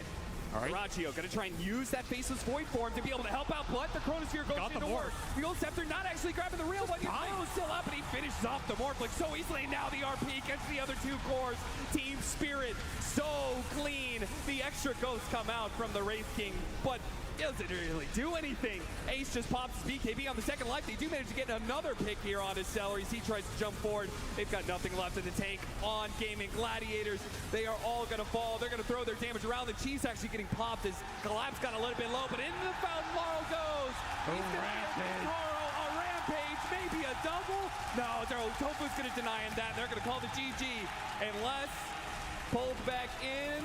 No, this one is a second rampage to finally close it off. I mean, why not add to his total, right? This is the player with the most rampages in a single TI run in history, and he will add some more to the stat page here as Yatoro just mops him up at the end with way too much damage. And once more, Gaming are sitting here thinking, what the hell are we supposed to do against this team? We can't outpace them. We can't push them. We can't outscale them. We're having troubles in the team fights. We're losing the towers first. This man's playing Faceless Void in a meta where no one else was really willing. He got you on the Weaver, he got you on the Faceless Void. Team Spirit got you on the Pango on both sides. They defeated the Pango, and Laurel took it into his own hands. I mean, there was so much of that early game where Laurel, he was controlling so much of the tempo, and he knows it too. And the crowd knows it too. They're going to thank Team Spirit for an excellent performance in this game too, but it might be a fast closeout to the night the way Team Spirit looks utterly unstoppable. They are speedrunning this grand final right now, and the scary part is at 30 minutes, Gaming had a lead in that game. That game was not some super one-sided network stomp, even with a Magnus Void farming it up. It's just, it felt inevitable, right? Like, how are you taking these late game fights, even with a Wraith King Ags, you're respawning just to watch the corpses of your teammates fall right where you were. There's no real burst. There's no real push tempo here. Yeah. Nothing going their way in that game, too. Well, I mean, they at least were able to even out the net worth a little bit. There have to be small things that went the way of Gaming Gladiators. Are there any highlights you can point to? I mean, I think the laning phase was a bit better for them, but the point in their laning phase that they wanted to work the most, that I feel has worked for them all year, has been Quinn on mid. And that lane was the one that felt a little lackluster to me, right? The Primal Beast had a very slow start. He didn't get to use the power runes. It all has to come together. If you're going to beat this Team Spirit team in a grand final at TI, you need to pull out all of your tricks, get all the cylinders firing, and make it synergized at its peak. They have played so many games, having to go through the lower bracket the entire time. Does Gaming Gladiators have anything left in the tank? Back to the panel. Thank you very much, Cap and SVG. We'll find that answer in game number 3, because right now, Team Spirit is on match point, one more game away from being crowned a second time TI champion. And what a game they did it on here. It was a very back and forth, a lot of fights in this one. We have a little bit of a change on the panel. Stormer, welcome, joining us as well. I want to dive right into it. What did you make of this game? Thank you, Shearer. Yeah, I mean, this game was actually quite a treat to watch for a long time. I think there was some really, really cool plays coming up from both sides. I think Laurel played exceptionally well on his Pangolier. Like, there was like some situation where they went on with 3 heroes and he just barely got out. I think he carried the game on his, the team on his back for quite some time until Yatoro and Kodavs caught up. But yeah, well, definitely a treat to watch. Yeah, I mean, for Lau at least, in regards to net worth, I think I saw a tweet from Noxel where it's like it's the 5th highest net worth of any Pangolier on LAN, and it's like he had Diffusal, he had links like pre-20 minutes, and just it was just an incredible start. He was so farmed. Yeah, so farmed. And it is really hard to top the net worth leaderboards as a Pangolier, right? You usually never see that happen, but it's also due to the Magnus that they were able to play around. They had 3 melee cores with a Magnus, and when the game stagnated, they were just collecting that net worth lead. Every time that Gaimin weren't making any moves or any plays, that benefited Team Spirit entirely. So if you're playing this game to scale, all of a sudden, Team Spirit, they've got the superior team fight, right? They've got the Chronosphere, they've got the Rolling Thunder, they've got the RP, so it made it so that Gaming Gladiators couldn't ever really look for those fights later on as the net worth lead was built up. Yeah, it felt like at some point both teams wanted to look for the fights. Both teams were ready to fight, but you only want to really fight when you know you have the advantage. And I think, T, that led to some pretty quite cool. But that's some pretty surprising locations where fights were actually happening, because we had both teams trying to surprise the enemy team in final locations. Yeah, it happened a lot. You had in the bot side of the map, you had like this awkward Roshan where Spirit started it, but they weren't strong enough, and then they baited out with the fight. And then we had a pick off onto Primal, and then it's near a Tormentor where the Poshka's just free farming top lane, hitting a tower, and then the rest of Spirit's just slaughtering the entirety of Gaming Gladiators. So I feel like this entire game was Gaming trying to construct a fight where they could survive the big spells, while Spirit was always chasing, oh look, we have our spells available, let's just win every single fight, because we know if we have the Chrono, if we have the RP, we're going to hit these big spells and just crush every single engagement. Yeah, and it's hard because they didn't really have that overwhelming teamfight ability on Gaimin, because even when they did have that Aegis on Morphling, they couldn't really ever make anything happen. The fight that they did finally manage to force versus Spirit when Morphling had the Aegis, then they tried to burst the Faceless Void, they couldn't, he time locks away, he chronos. They end up killing the Void in the end, but they didn't really get much in return. I mean, they traded off one of their heroes, everyone else disengaged, and they couldn't turn that winning fight when they got the Void down into anything, because they committed too much and they didn't get enough back, and that really was the story of the game. Yeah, it really, really was, and I feel like we saw Team Spirit, you know, okay, so for people that have been following their vlogs, they have a lot of them, they show a lot of their in-game communication of their vlogs, and those fights that we see them take here on the TI stage, they seem very calm and collected. Stormer, there's like, oh, guys, I killed that dude. Yeah, oh, I got stunned, used my ultimate. Oh, he used this ult. It's like they're, you know, like you're walking in a park, it's like, oh, bird. You know, nice tree. It's literally very cool. Yeah, I mean, it's definitely what you want to stray for as well. I think it's also something that Team Tundra was exceptionally good at when they won TI last year. It just shows that you're confident in what you're saying. You're not over emotional about things. And also, what I love about this team is that even if they die, you can see smiles in their face. Yeah. You know, like this Yatoro, he's dying at the Tormentor. You might think like, oh, I just fed 2k cold to Tofu, but then he's just smiling, you know. And all the team, like, I think they're having such a great time right now, which makes it look even scarier to beat this team. And I think it's worth so much that, like, no matter what is happening, they're keeping a calm head. And this calm communication that you said, like, I think is really, really good to point out, because it just shows that they're really focused, really in zone about the most important things. You don't over-communicate. You don't talk louder to make sure your voice is being heard. Everybody's on the same level. Yeah, and combine that with the fun. They are happening at the same time, and that is a skill. I think they have like the perfect balance, honestly. And together that with how good they play Dota right now, this team is just really scary. It is really scary. I bet the whole team was having a lot of fun, actually, in one particular moment, and we talked about it a couple times already. You've seen it in the highlights as well. The great escape from Laurel. Purge is going to talk about it now, too. Thank you, Shiver. Yeah, the Pango survive was very, very important for Gaming Gladiator, or for Team Spirit, because he had the most net worth on his team. If he gets killed, it's a big comeback momentum potential for Gaming Gladiators. They spotted him farming up above. They saw his Invis rune, so they placed the sentry now, and they are looking to chain disable him here. Now, the AoE, the remnant here for Tofu, it does a little circular thing, and every ghost that passes through him is going to silence him. And if they can chain disable him, it's a really, really crucial kill here. But unfortunately, the Primal Beast charge is going to push him back outside of the radius of this next coming ghost. That means the second silence doesn't hit. The pushback does, but he's disabled still in this very moment, and he gets pushed slightly to the left here by the fear. Now, before Pango's ability here, this one, the roll thing, whatever it's called, it used to give damage reduction. Now it gives you a barrier. So because there's 3 heroes, he gets 600 HP from this, which buys him time to survive. And one other moment that was really, really cool here, because he was in trouble and Mira was on the right, he puts Inkswell on him. It's this little animation. I know there's a lot of stuff going on in this clip. The Inkswell on him, he pops this the moment before he dies. If he doesn't do this, Celery here on the Nature's Prophet attacks him one time. A second auto attack would have killed him, but because these two guys were stunned, he ends up surviving. All these things going together to keep Lar alive, keep his net worth high, and waste Gaming Gladiator's time on the map. Just an incredibly important moment. An incredibly important moment for sure, and I bet there were a lot of people in the crowd cheering. I know in the green room people were like, oh my god, he got away from that one, and I think a lot of people around the world and all the different versions that people are watching Dota, we have had people cheering them on. This is from Chicago, where the vibes and the atmosphere is definitely very high. We'll see if we can get a punch on stage. I don't know, maybe not today here, but we can only hope. It was very dominant towards the end, of course, from Team Spirit, but it was at the start of the game incredibly back and forth. We heard our drafting panel say the first 7 minutes are going to be really important. That's what the coach said as well, and Gaming Gladiator survived that, and it looked okay.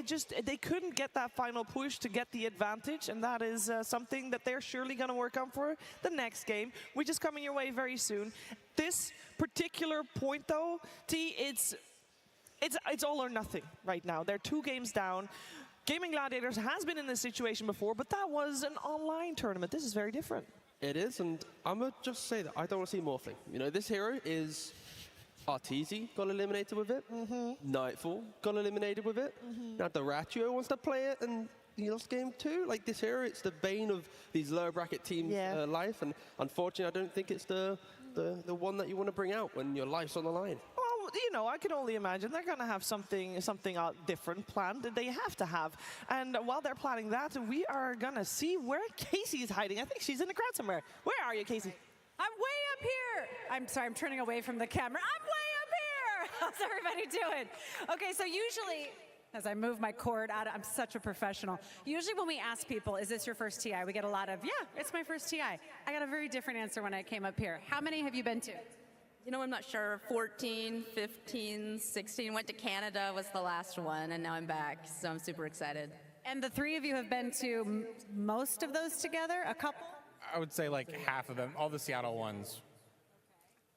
I soloed in Canada. I've been to 2. This one in, I think, 2017. And then we were talking just a few minutes ago about the way that this grand final is going, and you heard Shiver say, like, this is do or die, game 3. How is everybody feeling? You, sir, are feeling very well. Want to tell everybody why? I bet on Team Spirit on the compendium. So. I'm sorry, what is wrong with this crowd? That, like, 3 of you are like, yay. Okay, I want to hear from the Gaming Gladiators. Wow. I think this section can do better. All right, I want to hear you as loud. Do you see? Now, this is what Slack should do when he starts talking louder. You hold the microphone further away, like this. All right, come on, upper rafters. Let's hear it. I'm going to have my amazing photographer, Phil, spin around and show you how great this view is from up here. You were saying this is like the best seats in the house, right? Been here for 3 days. Best seats in the house. Nice. Oh, I hear a cheer starting. 3 people. All right. Thank you very much, Casey. I mean, that does look magical. I will say that is definitely one of the better seats in the house, although I must say, there's a lot of good seats. The screens are fantastic. The Dota has been fantastic, but I'm going to show a little bias here. I would really like this series to not be a 3-0, so I'm rooting for Gaming Gladiators in the next one. And I know all of you want more Dota 2 coming into the Climate Pledge Arena here tonight. And I want to know from my panel, Stormstormer, what does Gaming Gladiators need to do? I mean, I think, first of all, don't let it get to your head. I think they are respecting Team Spirit maybe a little bit too much as well. They're not showing the same Gaming Gladiators support that they showed the entire lower bracket run. You have to remember, this team started in lower bracket and now beat how many teams? 6, 7 teams in a row to get here. I just think they have to get Spirit out of their head and just focus on their own Dota again. Maybe adjust the drafting a little bit and then just, you know, keep the ball rolling again. Get back to your seat. Get back to your seat. I think everybody should get back to their seats right about now because, ladies and gentlemen, we want some more Dota to be played. We have got Team Spirit 2 games up. Can Gaming Gladiators push them back?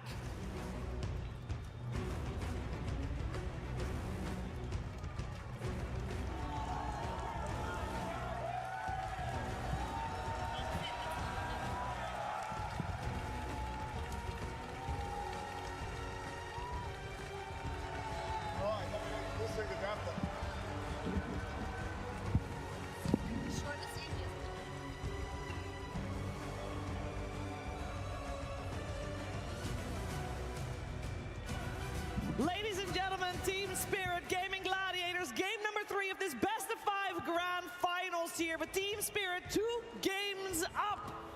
Gaming Gladiators need all the help they can get right now, and that means every single person in this Climate Pledge Arena, we need you to be extra loud. I know you've been saving your voice for game number 5, but come on! You need to get there first, so I want to have no voices left by the end of this one. I know a lot of people have already spent everything they had, but I know we got to lead a little bit more coming out for game number 3. We know they can do it. They've been in grand finals so many times. Every single LAN event this year in the DPC, Gaming Gladiators has come out on top. Team Spirit, they started really clicking at Re-Up Masters, and they have not dropped the ball since. And the fact that they're coming into this grand finals, that like each draft is completely different. In game 1, Weaver, Beastmaster, they swarmed the map, they're the aggressors. Game 2, they got big cooldowns, Magnus, Void, like being the team down 2-0 and having to try and work out how do we do with aggression, how do we do with the scaling, like you don't know what's going to come at you in this third game. So for gaming, it's not about Team Spirit at this point, it's about what can they bring themselves, what is their draft to get them through the laning phase and set themselves up a game that they can actually dictate, because right now they're just victim to Team Spirit 2 times in a row. Yeah. But also, I just want to have Storm elaborate a little bit more on what he was talking about when he said they need to get Spirit out of their heads. And how do you feel like that? What does that mean when you say that the enemy team is in your head? Are you drafting differently? Are you playing differently? Can you speak to it from your personal experience? Yes, I think both of it. I think first of all their gaming players should just play the heroes that they're most comfortable with. That they don't, like, for example, draft heroes because they want to block pick them from the enemy team or stuff like that. They should just play their own game, regardless of who they're playing against. And I know that some players on gaming, like, it is good to have healthy respect towards the enemy team on Team Spirit, but I don't think it should, like, affect your own gameplay too much. You should respect what the enemy team is doing. You should know their strengths and weaknesses, but it should not cause yourself to have more weaknesses, if that makes sense. Just basically reset. Don't care who you play against. Remember all the games that got you to this point, got you through the entire lower bracket to this game 3, and make it like a home run again. Gotta remember as well, Team Spirit, when they won TI10 back then, right, they were also 2 games ahead, and then it still went to a 5-game series against PSG LGD back then. So this is not over yet whatsoever, and I hope Gaming Gladiators also have that in their head right now, that, like, you know, it's maybe a longer day for them as well. They also have to play the lower bracket finals against I forgot just now. I have bad memory. LGD. LGD? Okay, that's okay, what's LGD, right? And now they're here again, so it is a longer day for them, but I all just hope they, like, whatever it was, they got the energy running again, and they just go into it right now. Yeah, we're going to find out, can Gaming Gladiators force out the next game, or will Team Spirit be the 2-time champion? Now let's hear it for game 3! Team Spirit versus Gaming Gladiators. Grand Finals. Game 3. Welcome back to the draft panel for game number 3, everybody. This is everything on the line for Gaming Gladiators. Down 0-2. Team Spirit have been crushing so far. Seems like they have all the answers. They have all the strategies that they need to become champions once again, just like back 2 years ago. What do you guys want to see Gaming Gladiators? I feel like I'm repeating myself after game number 1, but it really is the story here. How can Gaming Gladiators dig themselves out of this strategical hold they found themselves in? Honestly, I thought their draft last game, they had a really good shot. I think they identified that they want to target a little bit more of non-Collapse heroes. They let Collapse go as Magnus, and I thought that it was not a bad idea. I don't think Collapse had the usual Magnus impact. Maybe he didn't need it, maybe he didn't get there. Tofu was able to pick up an early Yule Scepter, but I think I just want them to do that, but there was a time where like they had the triple wave with Quinn. I want them to play even more for the mid pressure, because Laurel I don't know, the guy's too good. He had too good a game. I would like Gladiators get back to the idea of super pressure, super tempo, crazy, super fast, super strong lanes. I think that potentially might work. Yeah, something like this, you need to risk at some point, right? You're 0-2. They definitely have it. Like, they definitely gave a very good fights in both games. Like, both games they actually gave good fights. They had good lanes and stuff. Yeah, but this last game was rough to play after some point because Void Magnus is just too strong, like when it's come to late game. So I hope this time maybe we just, you know, go super tempo.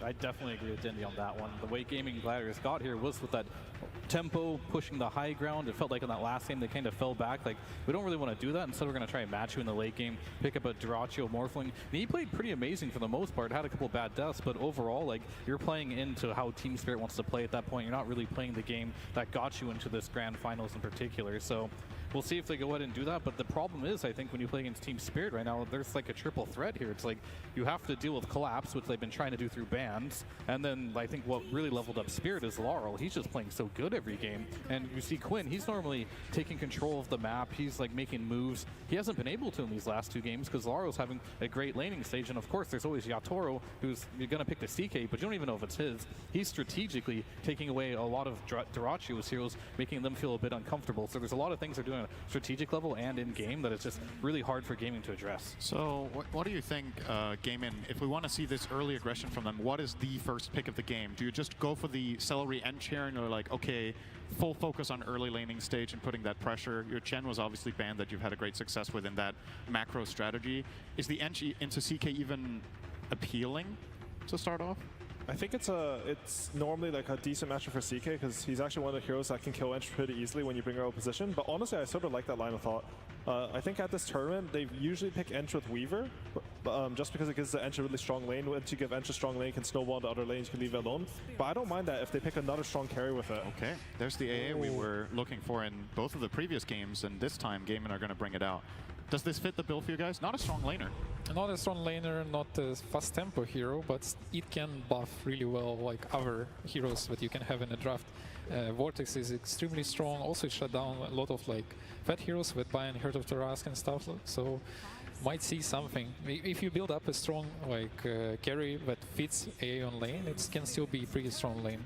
Yeah, I think the hero, he just has a lot of range, so he keeps clicking, right? If the lane is stable and you get to just keep clicking your opponent, his lane's like not weak or anything. He's going to constantly harass on the region. I think generally what AA picks mean is that they want to play with their mid. Generally when you pick AA, you pick some high damage mid and they just sort of run around together. You get stacks and then they play together. You get stacks, you get played together. And I think that's also something that we saw a lot from Gladiators in this tournament is they would play a lot off these stacks. I think the AA could be a good start for that. Look at that stat. This is their first time playing the hero this tournament. They haven't brought out the AA a single time, so really digging deep here in the final game, or I say the final game, what could be the final game for them. To look at it from the other perspective, Team Spirit, this is probably a surprise for them, given the circumstances that there hasn't been a single AA from Gladiators. Do you change any sort of approach on the Spirit side? I guess, like you guys said, maybe you want to keep the CK flex. What are your next 2 go-to picks to make this AA feel bad? Laning stage, I think the last time they ran this, they're probably looking at a Dark Willow for Spirit to lane it. That lane seemed incredibly strong. I'm not sure who's going to play the CK. They might keep it open for a while. It is a little annoying to play CK versus AA in some ways because the armlet issue, you can't really toggle that. So that could be annoying. But then again, the Phantasm does delete AA pretty quickly, so I could see this being an offlane CK if Yatoro finds a better pick for himself. But I think the Dark Willow is definitely something they're looking at. I would really like if they pick Dark Willow. I think what you said about the 3 CK sounds good as well, because AA can keep clicking the CK, but as soon as it's level 3 or 4, these clicks aren't going to do anything to him at all. Yeah, AA afraid of mobile heroes and heroes who are very fast and can jump backlines and stuff like this. So we can see already Primal and Bug Bans, and CK is one of those heroes actually. It's pretty like fast hero, it gets into backlines pretty fast. So heroes who doesn't afraid in some sense, maybe TB can work again for Team Spirit, because you always can swap HP, like even if you're under A ulti. Yeah.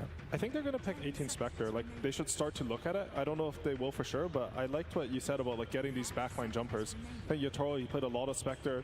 I mean, he played some at this turn, but he was playing a lot of Spectre in pubs. He always goes for some really high damage builds. He'll go like Bloodthorn, Manta. Like, he never goes for some like tanky build at all. He just looks to kill the backline.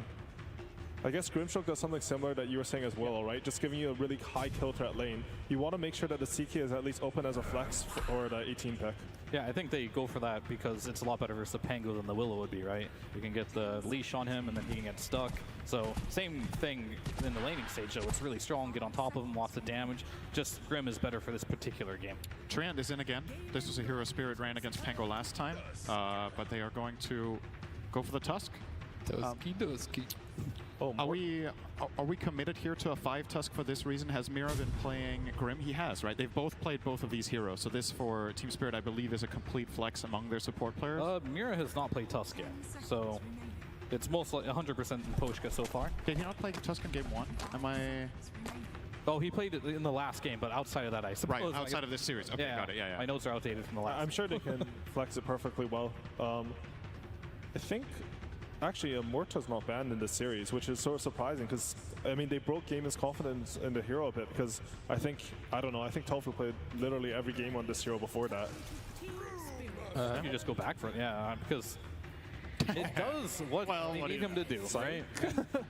I feel like you just have so many issues with Gaiman's other heroes that you feel like you don't have to ban it because you have to ban so many other things in this game, like the Necro, the Phoenix, the Chen, all these heals, and this is really good banning, I think, by Team Spirit, even the Kunkka. These lineups where you see them group up, be able to push, they're not being able to get them because you have to deal with the heroes that you see in front of you, and some of your best heroes to do these pushes are just being banned out by Team Spirit. So they're going to play the Brewmaster. The only question I do have, yet again, is this Pango too early? Is it too early of a Pango game? Will he have a game? Right now it looks like they only have one answer for him, but I expect more to come. Is there any mid laners potentially, Dindy, that can punish that's left in the pool? Oh, for sure. There is a bunch. Like this hero become not as strong as it used to be. It's actually pretty strong lane still. Like, there's the dazzle. Here we go, the lane Punisher. If I decide to put it mid, we can still think about it. It's weird to see sometimes healers picked into A, but I think the purpose is especially like having these insanely strong lanes. They can still do post-free dazzle if we decide to. I don't know, like if Collapse gonna play it or not. I'm curious because one hero that comes to my mind that both teams ignoring, second, I think, all games, is Spirit Breaker, right? We all talked how imbalanced and broken this hero is, and now we don't see it much, because even here I saw, okay, we have Grimstroke, maybe potentially, who knows? There is not so many heroes to stop it, if you think about it. Yeah, I can see the Spirit Breaker, especially since I think there's like a mechanic with Brewmaster where the Brewlings take the creep damage from the charge, so you actually kill like over half their HP even after the Brewmaster's 20 time. One interaction with the Dazzle versus A that I think swings the matchup a little bit is that you can actually permagrave someone if they get A ultied. As soon as you hit 18 on Dazzle, so it's not as much of like a, oh, they can all in no matter what with this AL on one target. What do you guys make of Spirit's approach to dealing with Gaming Gladiators, which, I mean, if you look at the Gaming lineup, it seems very teamfight-centric, right? You've got Pango, you've got Brewmaster ult. Are you a little concerned for Gaming Gladiators having downtime when they have cooldown on this? You look at Spirit's lineup, it seems very fast, very low cooldown. It can play in duos, trios. Do you think by design this Dazzle fits that playstyle really well? For sure, and I would add up here that both previous game and this game so far, what bothers me in Gaming Gladiators draft is they don't really have saves in their lineup. If you look at Team Spirit lineup, they already have 2, and usually on like middle game, late game, this is one of the most important things that you have in your lineups. So not only like big cooldowns like on Brew or something like this, but also like saves. I think is often can be like game changer.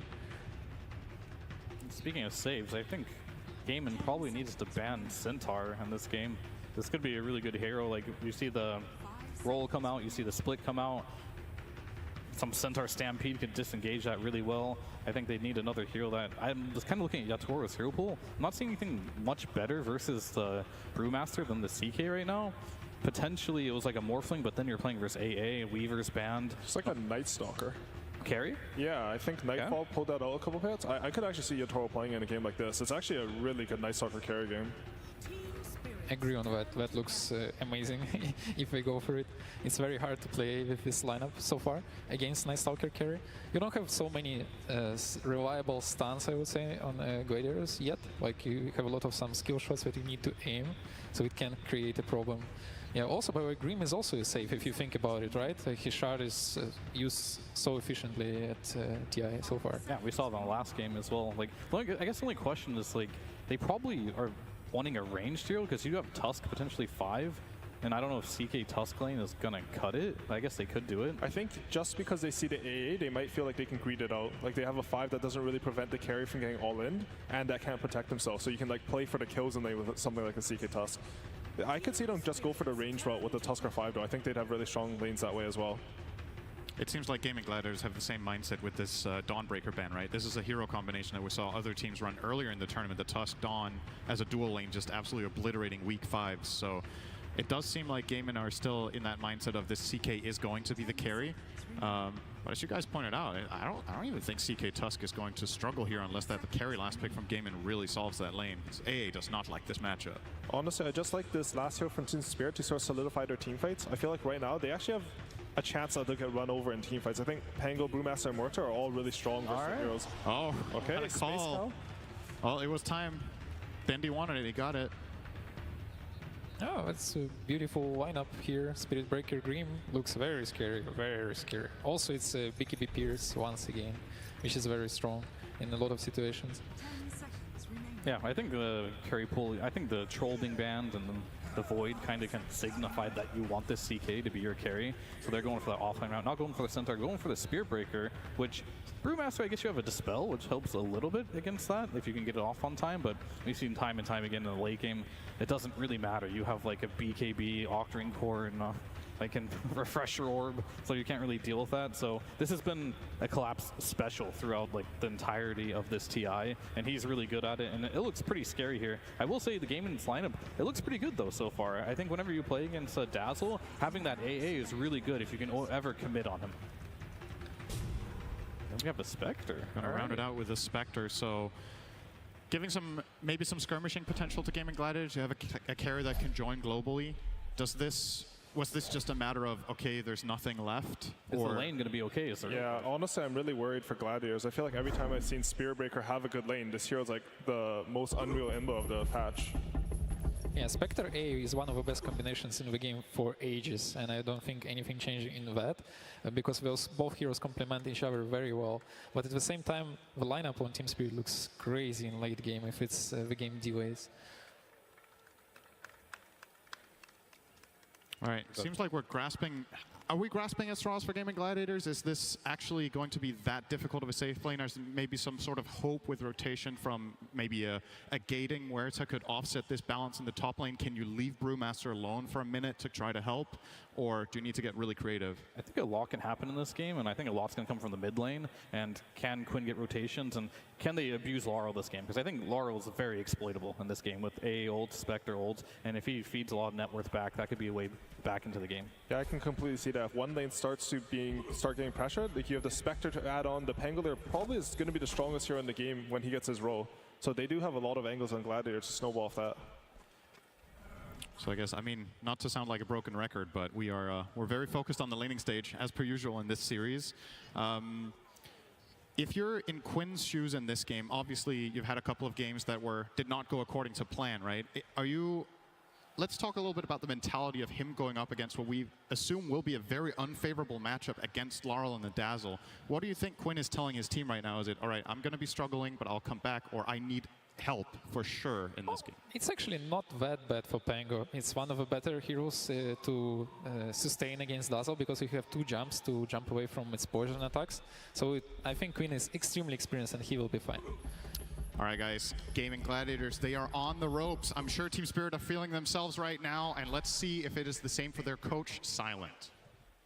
Thank you very much. I am joined by Silent of Team Spirit, where around 2 years ago, you were in a very similar spot. It was Grand Finals, TI-10 in Bucharest. You were up 2 games.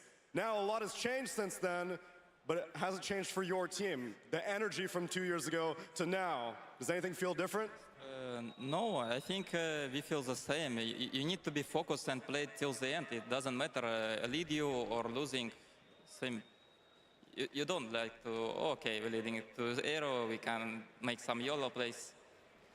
A championship mentality through and through, but I know one thing that's different. 2 years ago, you didn't have a crowd. But this time,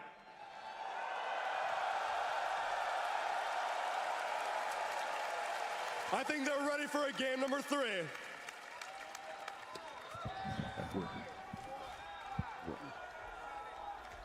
And we are certainly ready for a game number 3. Though we certainly don't want to end it here. Seattle, do we want to see some more Dota? Here in the Cathedral in Seattle, we may just be witnessing the final game of the Grand Finals, but I'm sure a lot of us hope for so much more. And that all depends on Gaming Gladiators. I mean, they have been the ones to run the gauntlet through all of these majors. They were looking like the best team of the year until they ran into Team Spirit. Until Team Spirit ramped up in just the right time, shown up for championships. And they have only lost 2 games in this entire tournament, Avery. They're 43-7 in their last 50. This team is looking unstoppable. Is there anything Gaming Gladiators can do to halt this momentum, even just a little bit? You have to play Dota. There's no way around it. You have to meet this team on their plane and give them a taste of their own medicine, because you came in with a plan, but everybody has a plan until Team Spirit punches you in the face. And right now you're laying on the ground trying to figure out what the hell just happened in the first 2 games. Your plan did not work. Whatever you thought it was going to happen in the games 1 and 2, it fell flat. So right now, Team Spirit are in control of this draft meta. They're in control of the series, and they're dictating the pace in these games. They're dictating the team fight. So you have to meet them there and beat them. You have to outplay them. You have to start winning these team fights, scaling into the late game. You are not going to run this team over, which means you got to find some more momentum going past that 30 or 40 minute mark. It's not been Gaiman's MO this entire lower bracket run, but hey, you're in a dire situation at Grand Final. You don't have another chance here. You are at the total limit. So figure it out fast, make the adjustments, and get cranking. This is a draft that is heading in that direction, right? A lot more team fight, a lot more scaling presence. Yep. Spectre AA here designed to put Yatoro in a tough position. We've seen the AA be a counter to CK for a lot of this tournament in terms of limiting the lifesteal interactions. Of course, it can also have a huge impact versus the Dazzle as this game progresses into the late game. So I think these are much more even lineups in terms of what happens past the 40 or 50 minute mark. There's not some crazy inevitable scale outside of maybe Dazzle Spirit Breaker doing crazy Dazzle Spirit Breaker things, and Celery in trouble in the bottom lane, and that is going to be your first blood. Collapse will claim it with a bash. Of course, a little luck goes a long way. A classic Team Spirit strategy going back to their first TI victory in a career boot. Courier pickoff as well. Look at that, Duraggio even like taking himself outside the lane to block the hard camp, because this lane is already going a little bit awkward for them. The mid lane's not looking much better. We're 12-4 on Laurel over this melee. Range versus melee matchup, it's not a fun one. You should expect the Dazzle to win, but Laurel is already taking commanding lead. And then we've got your Toro, 11-2. Now the Brewmaster is keeping pace, but he's certainly not slowing down the carry of Team Spirit. So Gaming Gladiators got to be able to halt this momentum a little bit further here. Bit of damage onto Ace. They're turning it back around, but Tofu's here to be able to help him out. Nice shot to get the extra bit of damage on 2 heroes. Yeah, double proc, win the war of attrition. I think these sidelines can go fine for gaming over the course of the lanes. They don't look too terrifying to me. I think the Brew can fight back with the help of Morta. Just a very tough hero to trade into. That mid lane is what I'm worried about, though, right? It's Dazzle versus a melee. I mean, Pango has some escape mechanisms, but if you get some roam going through with the poison adding up, it can be deadly. Every single time Celery wants to be able to stop that hard camp opportunity, he does risk getting gone on by Mira and Collapse. This time around, he's fine. The shard inadvertently kind of helps him out as he's pushed underneath his tower. Just try and get as many pulls off as you can in this lane. Boost the XP up for both heroes as they both really want and need it here. You're not going to be able to shut Collapse down, which, I mean, that's a worrying factor, right? A Spirit Breaker with absolute free farm, it's going to have a fast Midas, is what Collapse is going to have here. He's going to have his choice. And it'll be quite powerful going into that mid game. So you got to be able to strike back in these small skirmishes, get the ults up, particularly the Brewmaster Primal Split, the Rolling Thunder here, very powerful spells if you can get them fast. And of course, AE Blast coming in on top of it with Vortex amping up all this magic damage and put that mini haunt to use on the step. Real quickly, want to give a shout out to our observers, our hardworking observers who have been keeping us through this entire tournament. Ace, maybe in some trouble here. Maposhka, he's trying to dodge all of these ghosts. He doesn't want to lead the calling. He'll take that extra bit of damage to try and risk it, but he does end up falling as a result. And now Ace, he'll have some helping hands from Tofu. Beautiful dead shot to push him back in, and Gaming Gladiators, a very clutch fight there for them. Tofu and Ace get a big win in their off lane. That's the strength of the Morta dual lane that they're looking for. This is why this hero's been a first pick for them for a lot of these series. They're very confident in what Tofu can do on it in the early game. And now he has some roam options. I don't think you can leave Ace in the 1-on-2, but if you can get some breathing room like this and look towards mid, maybe you can get some damage poke, help skew this lane back in Quinn's favor. Because he is still getting known. 31 and 10 on Laurel, almost doubling Quinn up here. He got the Courier as well. Quinn with a slight misstep will hurt his regen fairing. That just means more pressure going to build up between Laurel and his melee foe. Just not much you can do against the poison touch here. Yeah, this is looking like Quinn kind of needs one of his supports to die just to refill that bottle, and Celery may grant him that wish. He's going to get a double blood grenade before he goes, so this may be a fair trade-off if Darachu can claim his life, and he does manage to get it. It puts an early level into that Desolate, and it's just the added damage they need. Honestly, I think Celery's okay with that. Solo XP for Darachu on a Spectre. He gets to collect all these creeps under the tower without any pressure. Pretty happy about that exchange with a very defensive-oriented lane where, what are you doing aggressively with the AA Spectre? It's all about getting farm and XP down here. And there's that TP rotation to fill out Quinn's bottle. And try and help with the 6-minute rune. See if he's able to do so, but Team Spirit not going to worry about the runes here. Instead, they try and win this off-lane situation where Ace and Tofu were doing pretty well for themselves. They bring 3 heroes to the matter to bring down Ace if they can get him. Slowed down by the blood grenade. They only need a couple more hits. They've got more blood where that came from, apparently. Gives them over that Lotus, and that's enough. Evasion with the haze, enough for Ace to just walk off here. I lied. They do care about that power rune because they brought Collapse to secure it. Not just that, but also the kill on Quinn. That's just going to secure the double check for Laurel. He's going to walk all the way top and get himself a shield rune. Putting this matchup to good use, giving Quinn a taste of his own medicine here with the roam. Maybe not expected out of the offlaner, but that is a hell of a rotation from Collapse and gets a lot of momentum going into this Dazzle right now.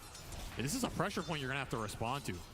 This is a hero that scales very hard in Dota right now.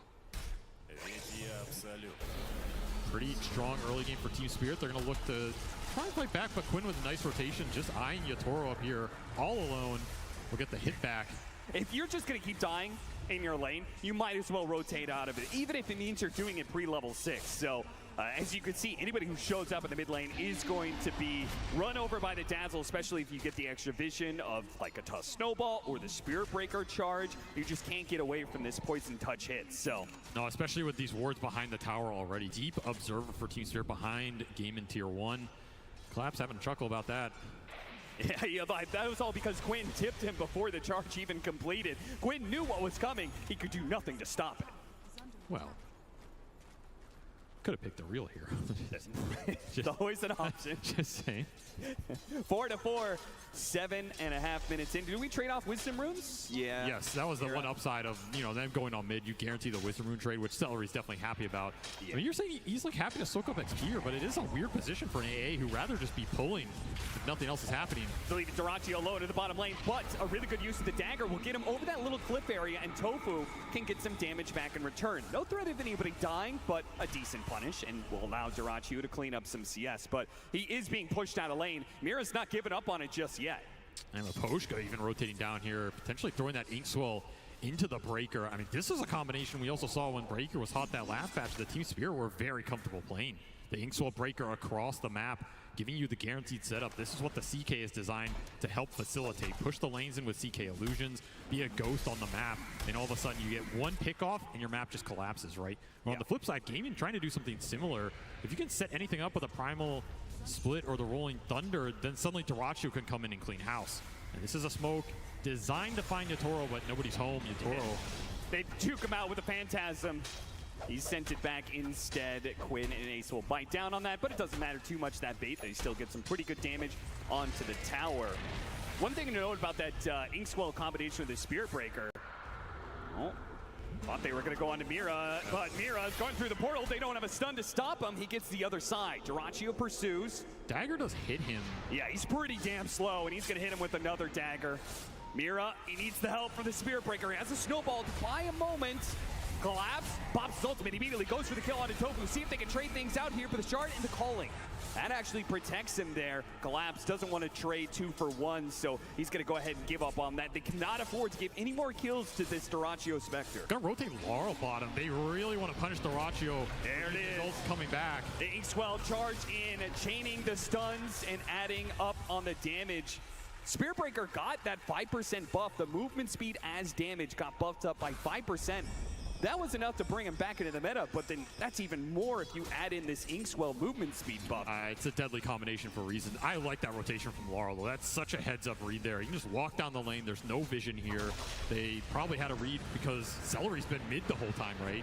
It's going to limit where your observers are going to go. Just gets a really cheeky kill on the Spectre. Nice shard to buy some time. Good driving by Quinn. Gets around that little speed bump in the way. Hopefully Dyrachyo can finish him up, but not quite. No, Shalgrave comes in for Law. Perfect timing there. Quinn does manage to get some decent damage on Toro, and Ace is here. He makes the difference. He makes it so Team Spirit can no longer fight bad. It's an overwhelming amount of team fight that he'll put to work to bring down Yatoro, and it looks like he's going to chase down Maposhka. Mira really trying for this one. He might just get himself killed in the process. Will it be good enough? Maposhka still dies, and sure enough, Mira, he's going to be in trouble as well. Good use of the shard, blocking him out, but he still falls. Cannot stop.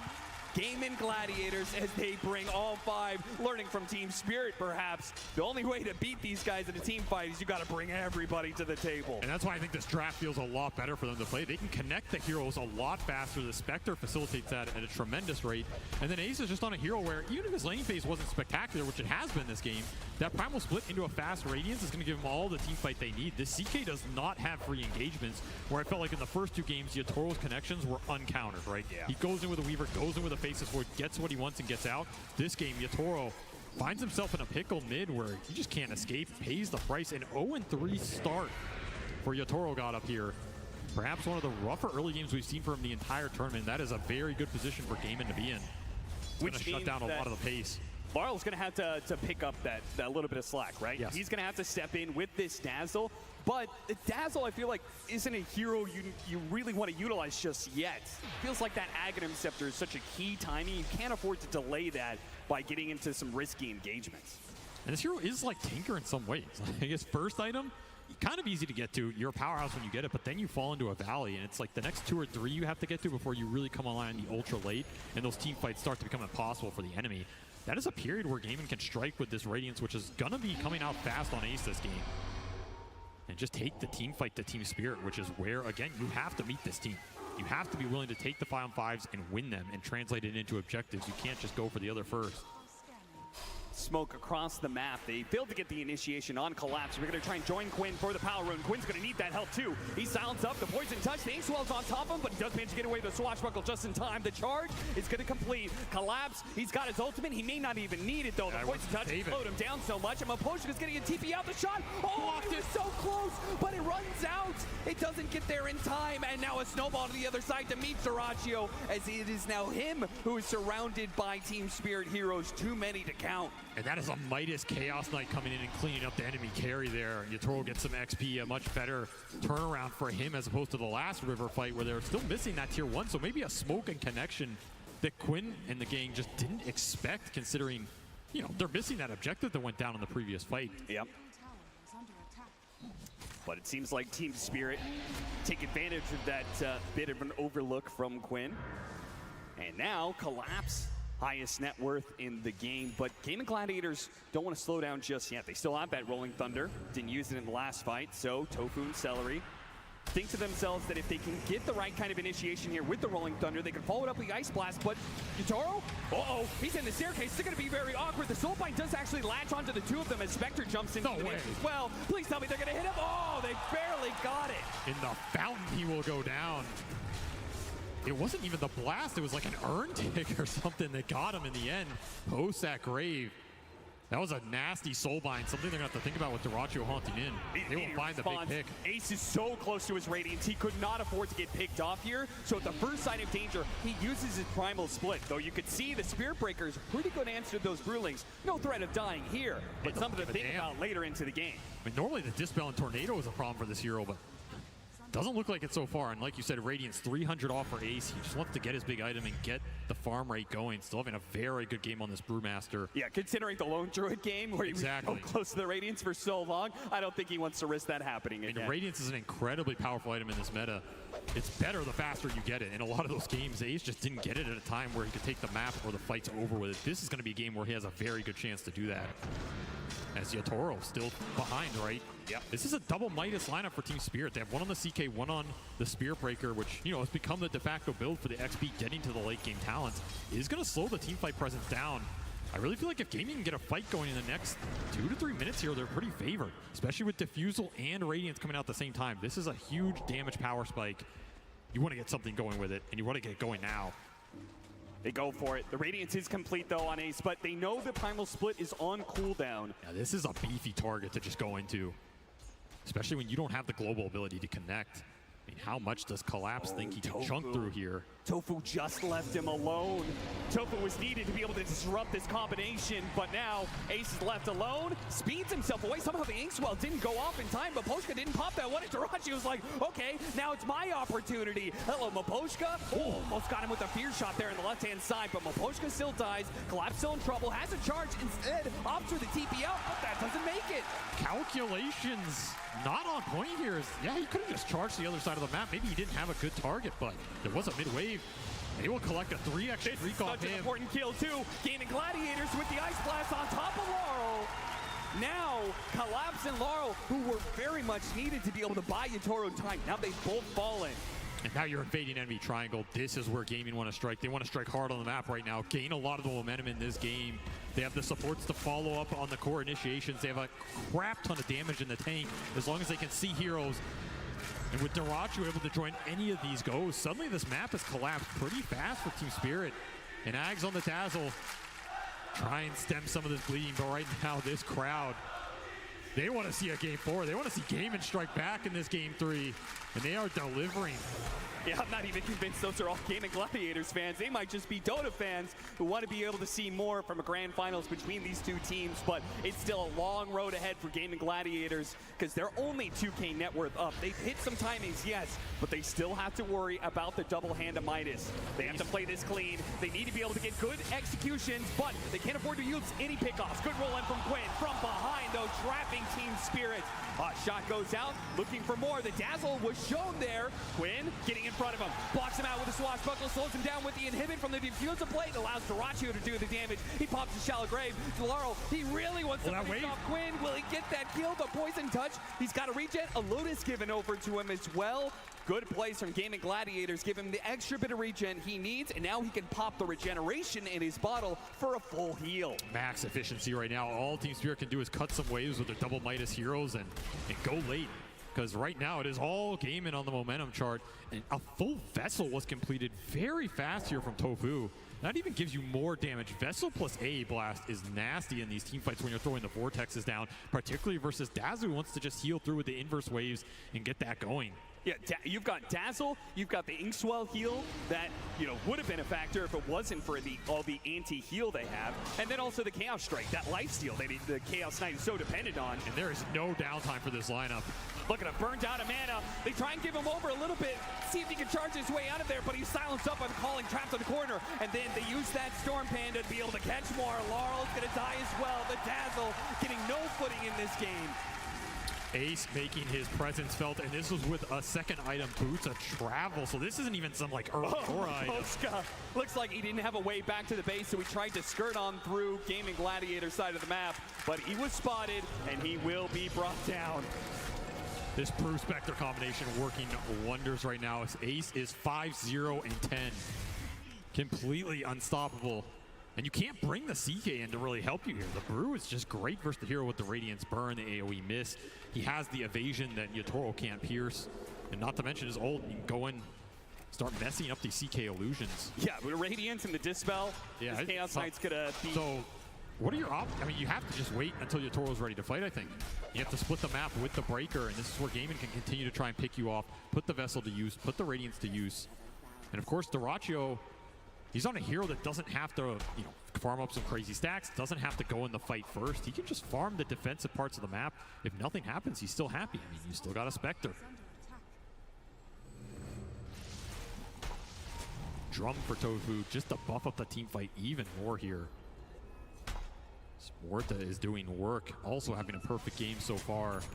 And the calling is not a spell that these Team Spirit heroes want to fight into. It's annoying for Mira going in with the snowball. It's annoying for Laurel trying to run in and grave people with low-level grave. This team fight is very obnoxious right now, and it's going to collect a free tier 2. So, a tier 2 at 19 minutes for Gaming Gladiators. They can actually take away that outpost. They've got a pretty good chokehold on the map. What they desperately need now is just not to slip up anywhere, not allow Team Spirit an opening. As they're building up this net worth lead, it may become insurmountable as long as Team Spirit doesn't pull anything sneaky here. The smoke up, it slips right past Team Spirit. They get the high ground ward, immediately spots him at Poshka, and Dyrachyo recognizes that that is the hero he wants to get first, and the dead shot bounces over to Yatoro and hit by the Rolling Thunder. He's trapped, caught, and there's nowhere to go from there. Too many disables on the side of Gaming Gladiators, and they have way too much damage. They need the BKBs on the side of Team Spirit, but they're not going to get them anytime soon. He had it. Oh, he had it. Yeah, it was a BKB. He disassembled and bought. He just didn't want to pop it. He didn't have Phantasm. There's no turnaround there. Yeah. He will choose to save it for another day. That is the 5th death for Yatoro here, who is yet to make a single kill in this game. Hey, there's the Dazzle play, though. 20 minutes on the dot. They're going to use the Couriers to use the Aghanim Shadow Wave. He could solo up that. That's the better shard I think they were hoping for. Oh, yeah. Inkswell shard from Aposhka going to be pretty damn nice here. Try and dispel these melee heroes when they go in. Still, I feel like if you're Team Spirit, you're trying to wrap this game out right now. And that is a big paradigm shift from games 1 and 2. Yeah, how do you wrap, though, against a Spectre and, well, you got this Quinn. He is running around with a Pangolier. You're not going to be able to solo in a lane for very long. It only takes a few seconds for Gaming Gladiators to spot the opportunity and jump onto you. An Ice Blast not even needed. Tofu has the damage necessary to kill the support by himself. And the really nice thing about what's happening right now for Gaimin is this Spectre is doing an amazing job protecting their wards. One of the biggest things you have to combat when you play against Team Spirit is the vision advantage. They had it a lot in Game 1 with that Treant Protector. They abused it pretty damn well in Game 2. Here, it's Maposhka trying to get out, get vision for the team, to de-ward these aggressive obs that are doing work for Gaming because they know they're there. They're getting taunted on. Yeah. But the cooldown's just so damn low by the time you're back up, by the time you run there to try and gain anything, they're ready to jump on you again. And yeah, I mean, there's always a little Spectre bias in the win probability, and I think that's fair to say, but this is the best Gaming has looked in this series by a large degree. They're continuing to build the momentum. And he can continue to build the single target items since Ace is built the Radiance, so he could just focus on being able to take out a support in a second. He's going to build into an Orchid up next, so now if you're spotted anywhere on the map, Dyrachyo can guarantee that their Grimshoke dies or the Tusk dies or maybe even some of the cores. He's going to pop it here, looking for Mira. They just get the vision on him. They'll spot him now, and there it is. They jump immediately, snowball, try to put to work, but it just means he's going to be dragged back in. He does manage to get a shard, but unfortunately, Dyrachyo doesn't care about your blocks there. The Ice Shards does nothing when he has free pathing. Spirit just bleeding out right now. They have no answer to the Spectre on the map. Their supports are way too squishy. They don't have an early aura buy. There's no Beastmaster or anything to help protect the backline on the map or help them get lanes out. All three of these cores are just building for themselves, right? It's damage items into BKB. You have two Midases that are still trying to get the work done. Collapse will try and find a pick-off on Tofu, and this will combine with Maposhka, so they strike back a little bit on the map. Much needed. And finally, they're getting some deep vision out as well. You look at these dire obs, it took Maposhka a while, but these are some visions they can play around at least. Though, of course, the second you get spotted... It's Maposhka somehow doesn't get spotted by Quinn there. And they have to charge back in. Are they really going to try this a second time? He's got an armor rune. It's so much shield he's got. Maposhka's just going to stay hidden here. The charge canceled by the Spirit Breaker. Rolling Thunder very far away. He's just going to initiate from 3,000. Yeah, because at any point in time, the Spectre can join him as soon as he gets that initiation, but they don't quite catch him. The Ice Blast is going to be stretched out. Utoro, they see an opportunity to turn this around. Yeah, he's going to go for Dyrachyo here with the snowball. There's so many heroes. They dispel out the Phantasm, but Utoro himself, he will bring down. He will use his own hand to take down the enemy carry. Now looks to finish up these Broodlings if possible. Gaming Gladiators trying so hard. The last one is going to die. Double kill for Utoro, and they turn back for Celery. A blink away from Quinn. He cannot afford to get caught here, but he doesn't have a TP. If he gets spotted... They scanned him. They know. On the scan. Uh-oh. Quinn's going to be in for a rude awakening in a second here. He just needs his blink up, and he gets hit by the Dingo. Swashbuckler from the side, but they have the silence on him. The Ghost remains with Quinn. He tries to go for a roll-up play, but he's got nowhere to roll away to. Those have TP back. But stuck in the corner, gets some good damage from Swashbuckler, but too many heroes. Really nice scan to finish up that fight, and I mean, a little overextension there under a tier 2 gives a really good fight to Utoro. Ace dispelled a lot of the illusions, instantly dealt with some of the DPS, but Ink Swells, the shards, all these little spells adding up, and of course Dyrachyo going down first. That's a lot of the damage that's been working for you. Downside of this Orchid build, right? The pickoff game is where it's strong. The 5-on-5, this Orchid's not doing anything for you into the early BKBs here. Team Spirit strike back, and just like that, somehow Utoro is top of the board with from 0-5 to highest net worth. This Midas and the Illusions are doing work on the map right now. And remember, this was double Midas lineup plus a Dazzle, the hidden Tinker. This lineup is going to start ramping up pretty damn quickly if you give them the space to work with. And right now, they've got 3 cores farming in 3 different parts of the map after a successful team fight. Gaming Gladiators, they cannot afford any more slip-ups. They've got Roshan still to be taken here at 25 minutes in. It's also time for Maposhka to de-ward. One of the problems they were facing earlier in this game, suddenly he can run around with his courier, place a bunch of sentries, make sure there's not the deep vision that Gaming were playing off of earlier.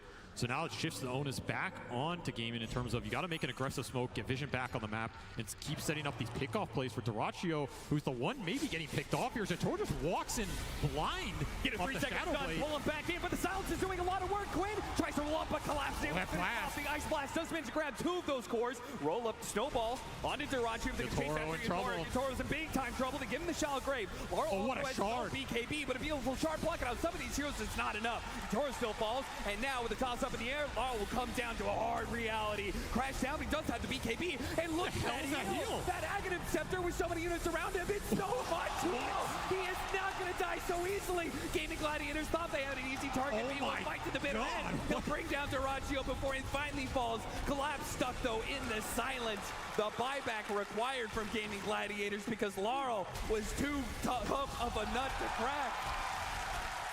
That looked way closer than it should have been. These inverse heals are doing mad work at the end of the fight. Have to respect the burst that can come out from this Dazzle when that A Blast has been used earlier on, but still great team fight from Gaming. Started out with Utoro just walking blind into their triangle, and they were ready for him. Shadowblade did not help him out in that type of fight, and that Ice Blast, it was a beauty from Celery. Landed on pretty much everybody, forces the disengage, and the calling silenced Mira on this jump, right? This is the problematic aspect of this support matchup. When you go in with the Tuskar, this AoE silence clips you. Your team fight's just a nightmare.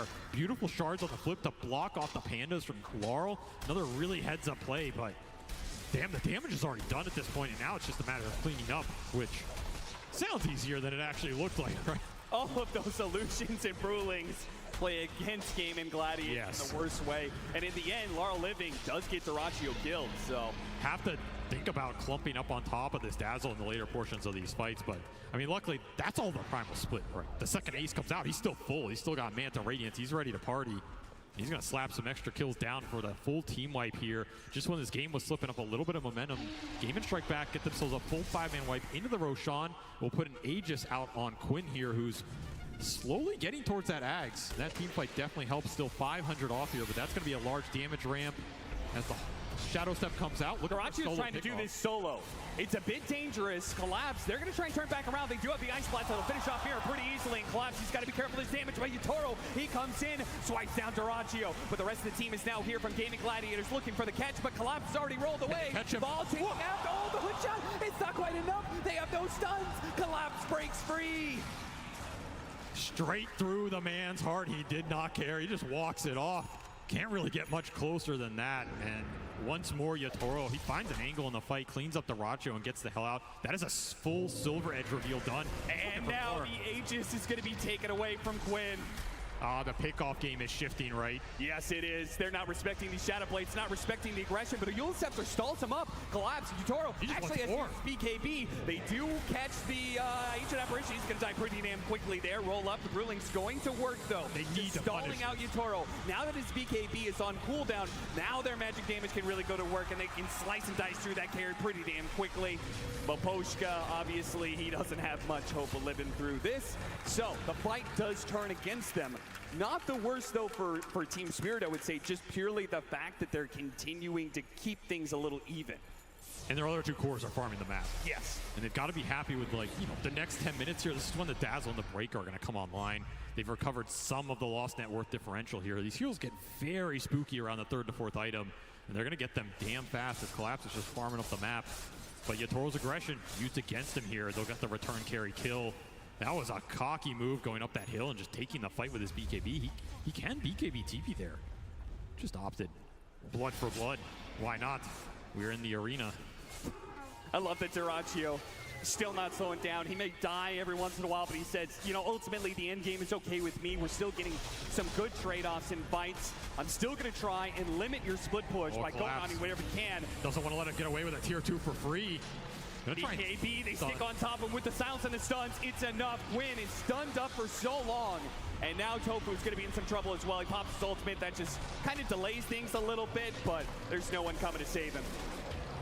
If you're getting multiple Ink Souls off in these fights, it's probably going to win you the engagement. And right now, you're just getting outnumbered at a tier 2. You overextended on. Courier will die as well. No Brewmaster ultimate for that type of fight. As strong as Ace is right now with a full AC completed on top of everything else, he does want this ult to take the long engagement, right? He's the most farmed hero in this game right now. If you're gaming, you have to play around what he wants to do, where he wants to take the fights, and what he can commit to. Otherwise, you're just creating an opening for Spirit to come in and pick you off. Yatoro once more looking for the initiation with 2 heroes dead. He will get scouted on an Ob Sentry. This is something that started to happen in that game too, where they managed to get, like, it was that one pick off on Celery, right? Where it's like they used the Chronosphere, picked off Celery, and it was like, okay, Chrono for a 5 position. But then they kept that going. You're like, okay, it's 4 versus 5. Then they found another pickoff and another pickoff, and it just so quickly snowballed against them. Gaming Gladiators, you gotta beware.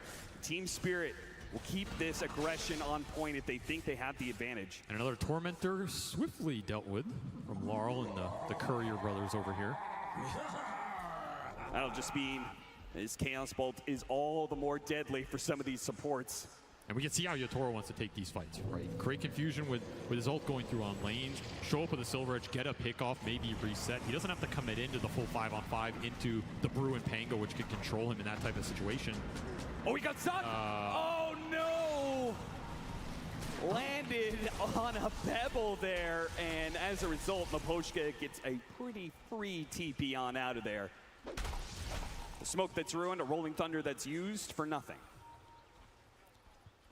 Interesting little tree. Tree's just powerful. One of the primal forces in Dota. First cliffs, then trees. Quinn's having a... Yeah, Quinn's having a tough time with the terrain today. He's fighting Team Spirit. He's fighting the map. Yeah. Happens to the best of us. Another pickoff that they will miss, which is time for the Midases to go to work, right? Yep. They have been cranking this whole time and climbing the charts. This game is a 1K net worth lead now at 32 minutes. Dead even. And everything depends on these team fights. Collapse just charging. They're getting the right kind of initiation here. A charge that hits both supports. Quinn on the run here. They immediately jump after him. Laurel chasing after him with that shard to be able to slow him down. Yeah. He's not going anywhere. 3 dead on the side of Gaming Gladiators, and Team Spirit have changed this game.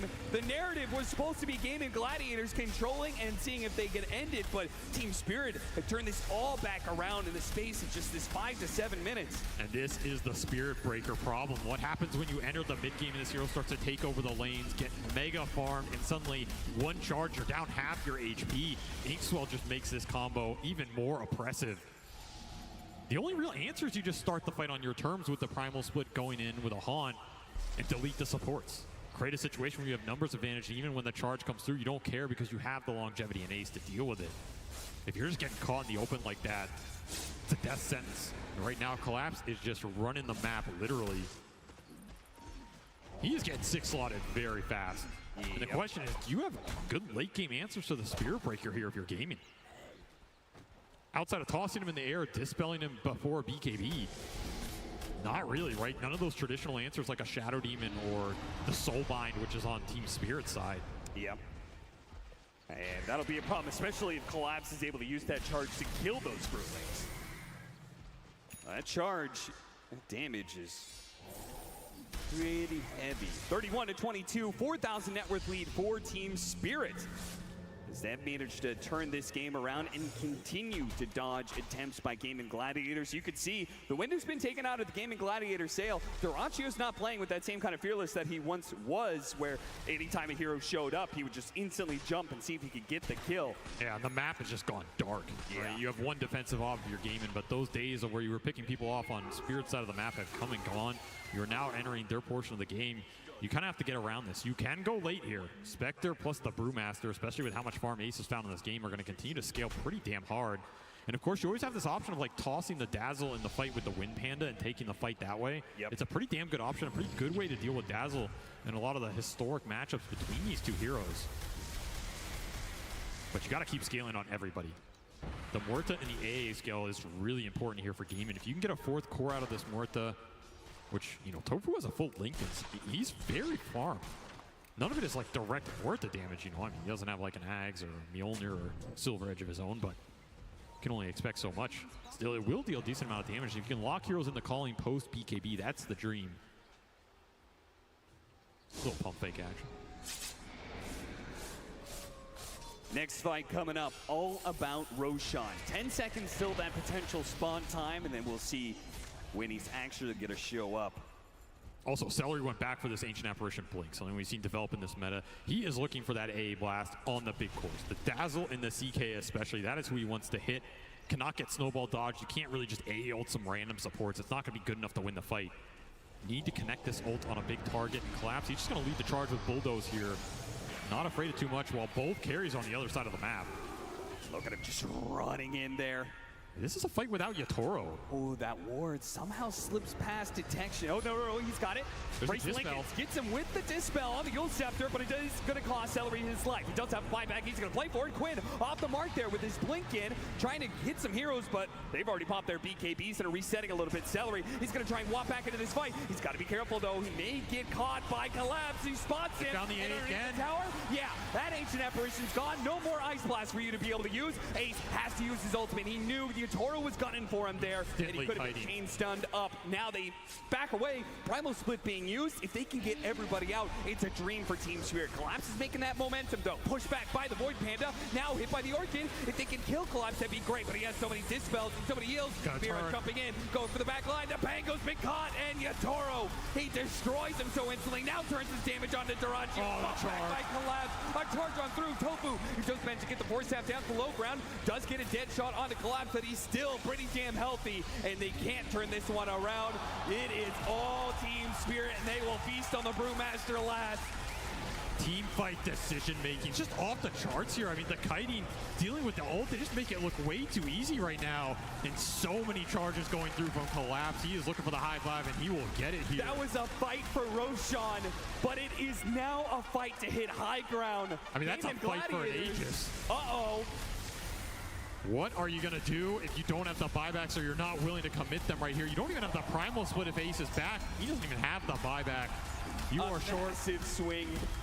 Short on so many levels right now. Collapse even ulting a Brewling because he knew the Linkins was coming back up on Tofu just to get back in there and get another charge through. Lead is absolutely exploding here for Team Spirit as they are sensing potentially a second Aegis going their way. One more lane bad of team barracks and a Roshan to take.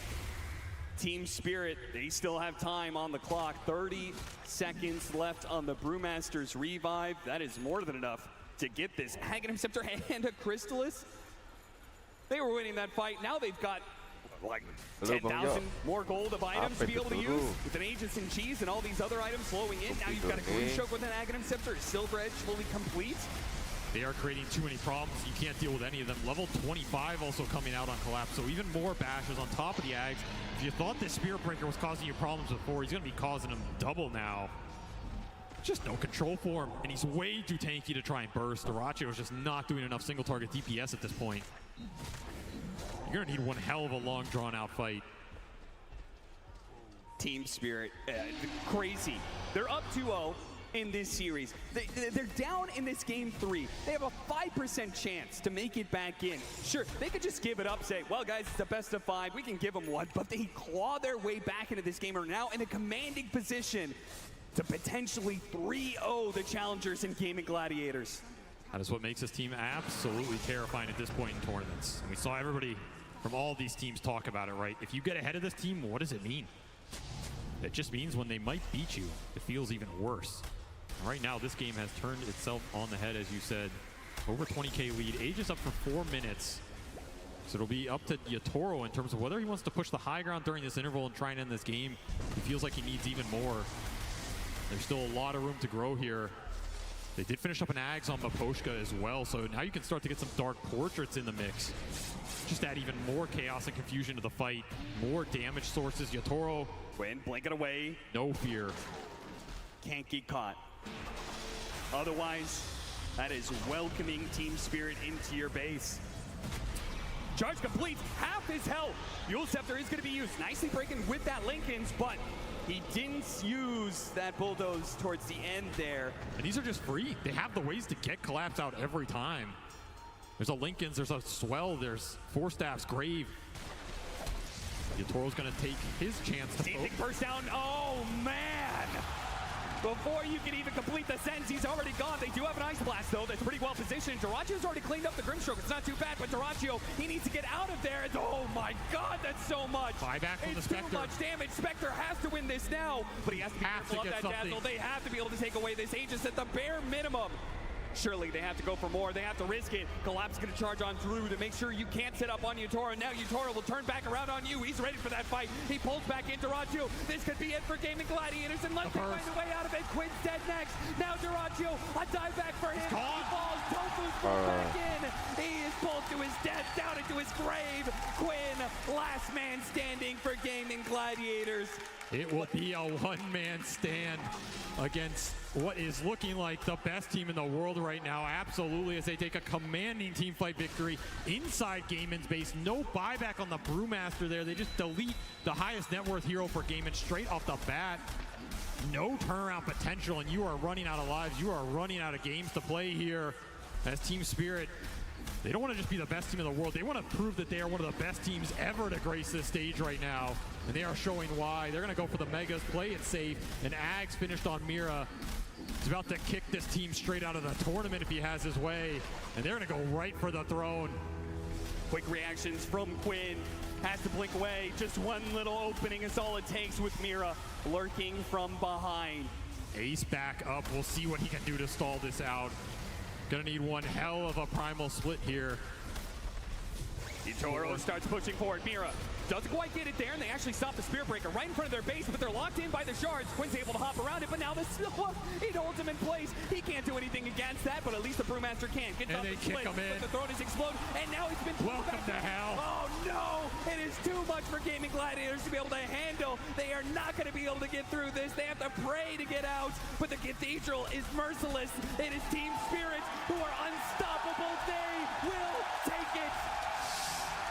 The best team in the whole goddamn world, without a doubt. Silence every other team. 3-0.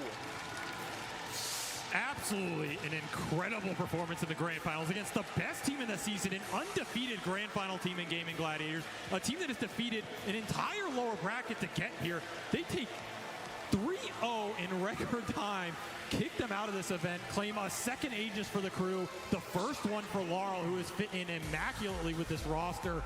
This is a team everybody had on their radar, but they have slowly built it up over the course of the year, are hitting in prime form right now, and it shows. This team has multi-generational players, and now they are absolutely cementing themselves as one of the best teams ever to play the game of Dota 2. How do you stop these guys? You can't beat them early. You can't beat them late. Even when you have the full advantage, you have full control of the game, they'll beat you on the comeback too. Team Spirit did it every way possible. Nothing is left for them but the handshakes in the end for Gaming Gladiators, who had an admirable run through the lower bracket. I mean, it was the stuff of great stories, but it comes to an end here with Team Spirit just being too damn good. Yo, Toro Boss. This man walks out, he shaves his head, he sends a mental message before the round even starts. This is a long due victory for them over the course of this year. They built up to it. And for 2 times, the second time in the Dota's history, Team Spirit will claim the Aegis. Team Spirit win the International.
All right. Sorry, Dominic. Just a moment of your time. Congratulations, Laurel, from last place to first, baby. How are you feeling right now? You have joined the club. You have won the International.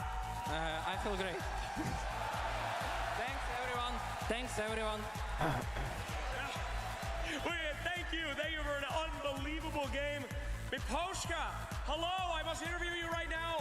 Congratulations, led the boys again. You've joined the 2-time club. Did you know you had a 5% chance, probability of winning that game? And you guys came back. How's it feel to be a 2-timer, baby? It's a magic. Like, it's our team spirit. And finally, I gotta do it to you. Ladies and gentlemen, may I present to you the undisputed best carry player in the world!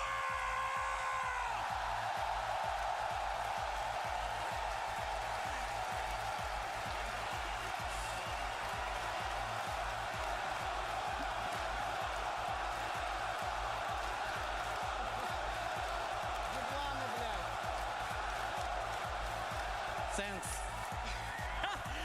What do you have to say to everybody who has supported you this entire time, all your fans around the world? Any last words for the world of Dota coming from you, my man, at Team Spirit? Thanks for our support. Let's go. Thank you so much and congratulations to Team Spirit. Well done. And there you have it, ladies and gentlemen. Give it up one more time for your TI champions, Team Spirit!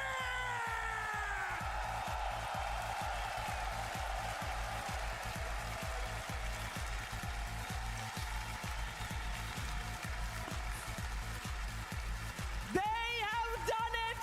3-0. Team Spirit demolished their opponents. They left no space for Gaming Gladiators in that grand finals, and this will be a moment that will go down in history. One of the most dominant teams in Dota 2 history. Gaming Gladiators came close, but Team Spirit, the ultimate raid boss selfies need to be taken. That ages will be pictured a lot tonight. I'm joined here by Lacoste, Effie, and T-Gov, and we're here to talk to you about everything that we missed. If we missed anything, I don't even think we missed anything. I think Team Spirit, Lacoste, they are amazing. Absolutely. This is the team that, they didn't get the chance to experience crowd at TI10 when they won it, and really glad that Seattle is cheering really hard for them. This is the team that had a bit of a rough year at the start, and they started to pick it up. Going into the Riyadh Masters, Dream League, they know when to power up. This is the team that enjoys playing on the main stage so much. You can see on their faces all the smiles. That's what Dota is about, having fun and winning some big money. Oh yeah, but my God, what a team. I mean, they are magical. I feel like the only other team in the history of Dota that embodied this kind of resilience and passion for the game was OG in their former run, but this Team Spirit, it's like we haven't seen anything like them. Their players have improved so much in the last year, so much. I can't even speak to the improvement of Mira, of Laurel in particular, and for them to just win this Aegis after a year that looked rocky for them at the start, after not placing well in the 3 majors this year, for everything to suddenly fall into place, for everything to finally click right around the corner for TI. I mean, if that isn't magic, I don't know what is, T. I mean, it's the fact that they have these systems in place to be able to shape Lau into the player, to become the mid laner, be able to replace Toronto Tokyo. Again, like Lacoste mentioned, the start of the year, it was shaky. They barely got in the top 8 of one of the 3 majors, and now here, they get first place, and for Yotaro, sorry, 2-time TI winner, and also second ever player to get a Rampage in a TI finals. The crowd love him. He's just popping off in the game. Like, this team, they are just incredible. I mean, Dota has not seen a player like Yotaro for a very long time. I mean, he was in contention for people saying he's the best carry in the world, the GOAT, but he has proved that here today at TI. And even earlier this year, during the Riyadh Masters, he carried his team to victory. He fought tooth and nail when they looked like they were going to lose, when it looked like there was no hope in their games. He was the one to just push them forward. And here at TI, they all connected, they all came together, and it was just a beautiful team victory here. It was a great victory, great support coming out of the Climate Pledge Arena as well. And for everybody in the arena, I also want to make sure that you guys are aware that you are allowed to stay here for the late game show as well, so you can witness that. You can witness Team Spirit in the late game show with Pyrian, Flax, and Jenkins. So just so you're aware, you don't go anywhere. There's a lot more to come. Team Spirit's run has been fantastic. We got 4 new TI, double TI champions, and I'm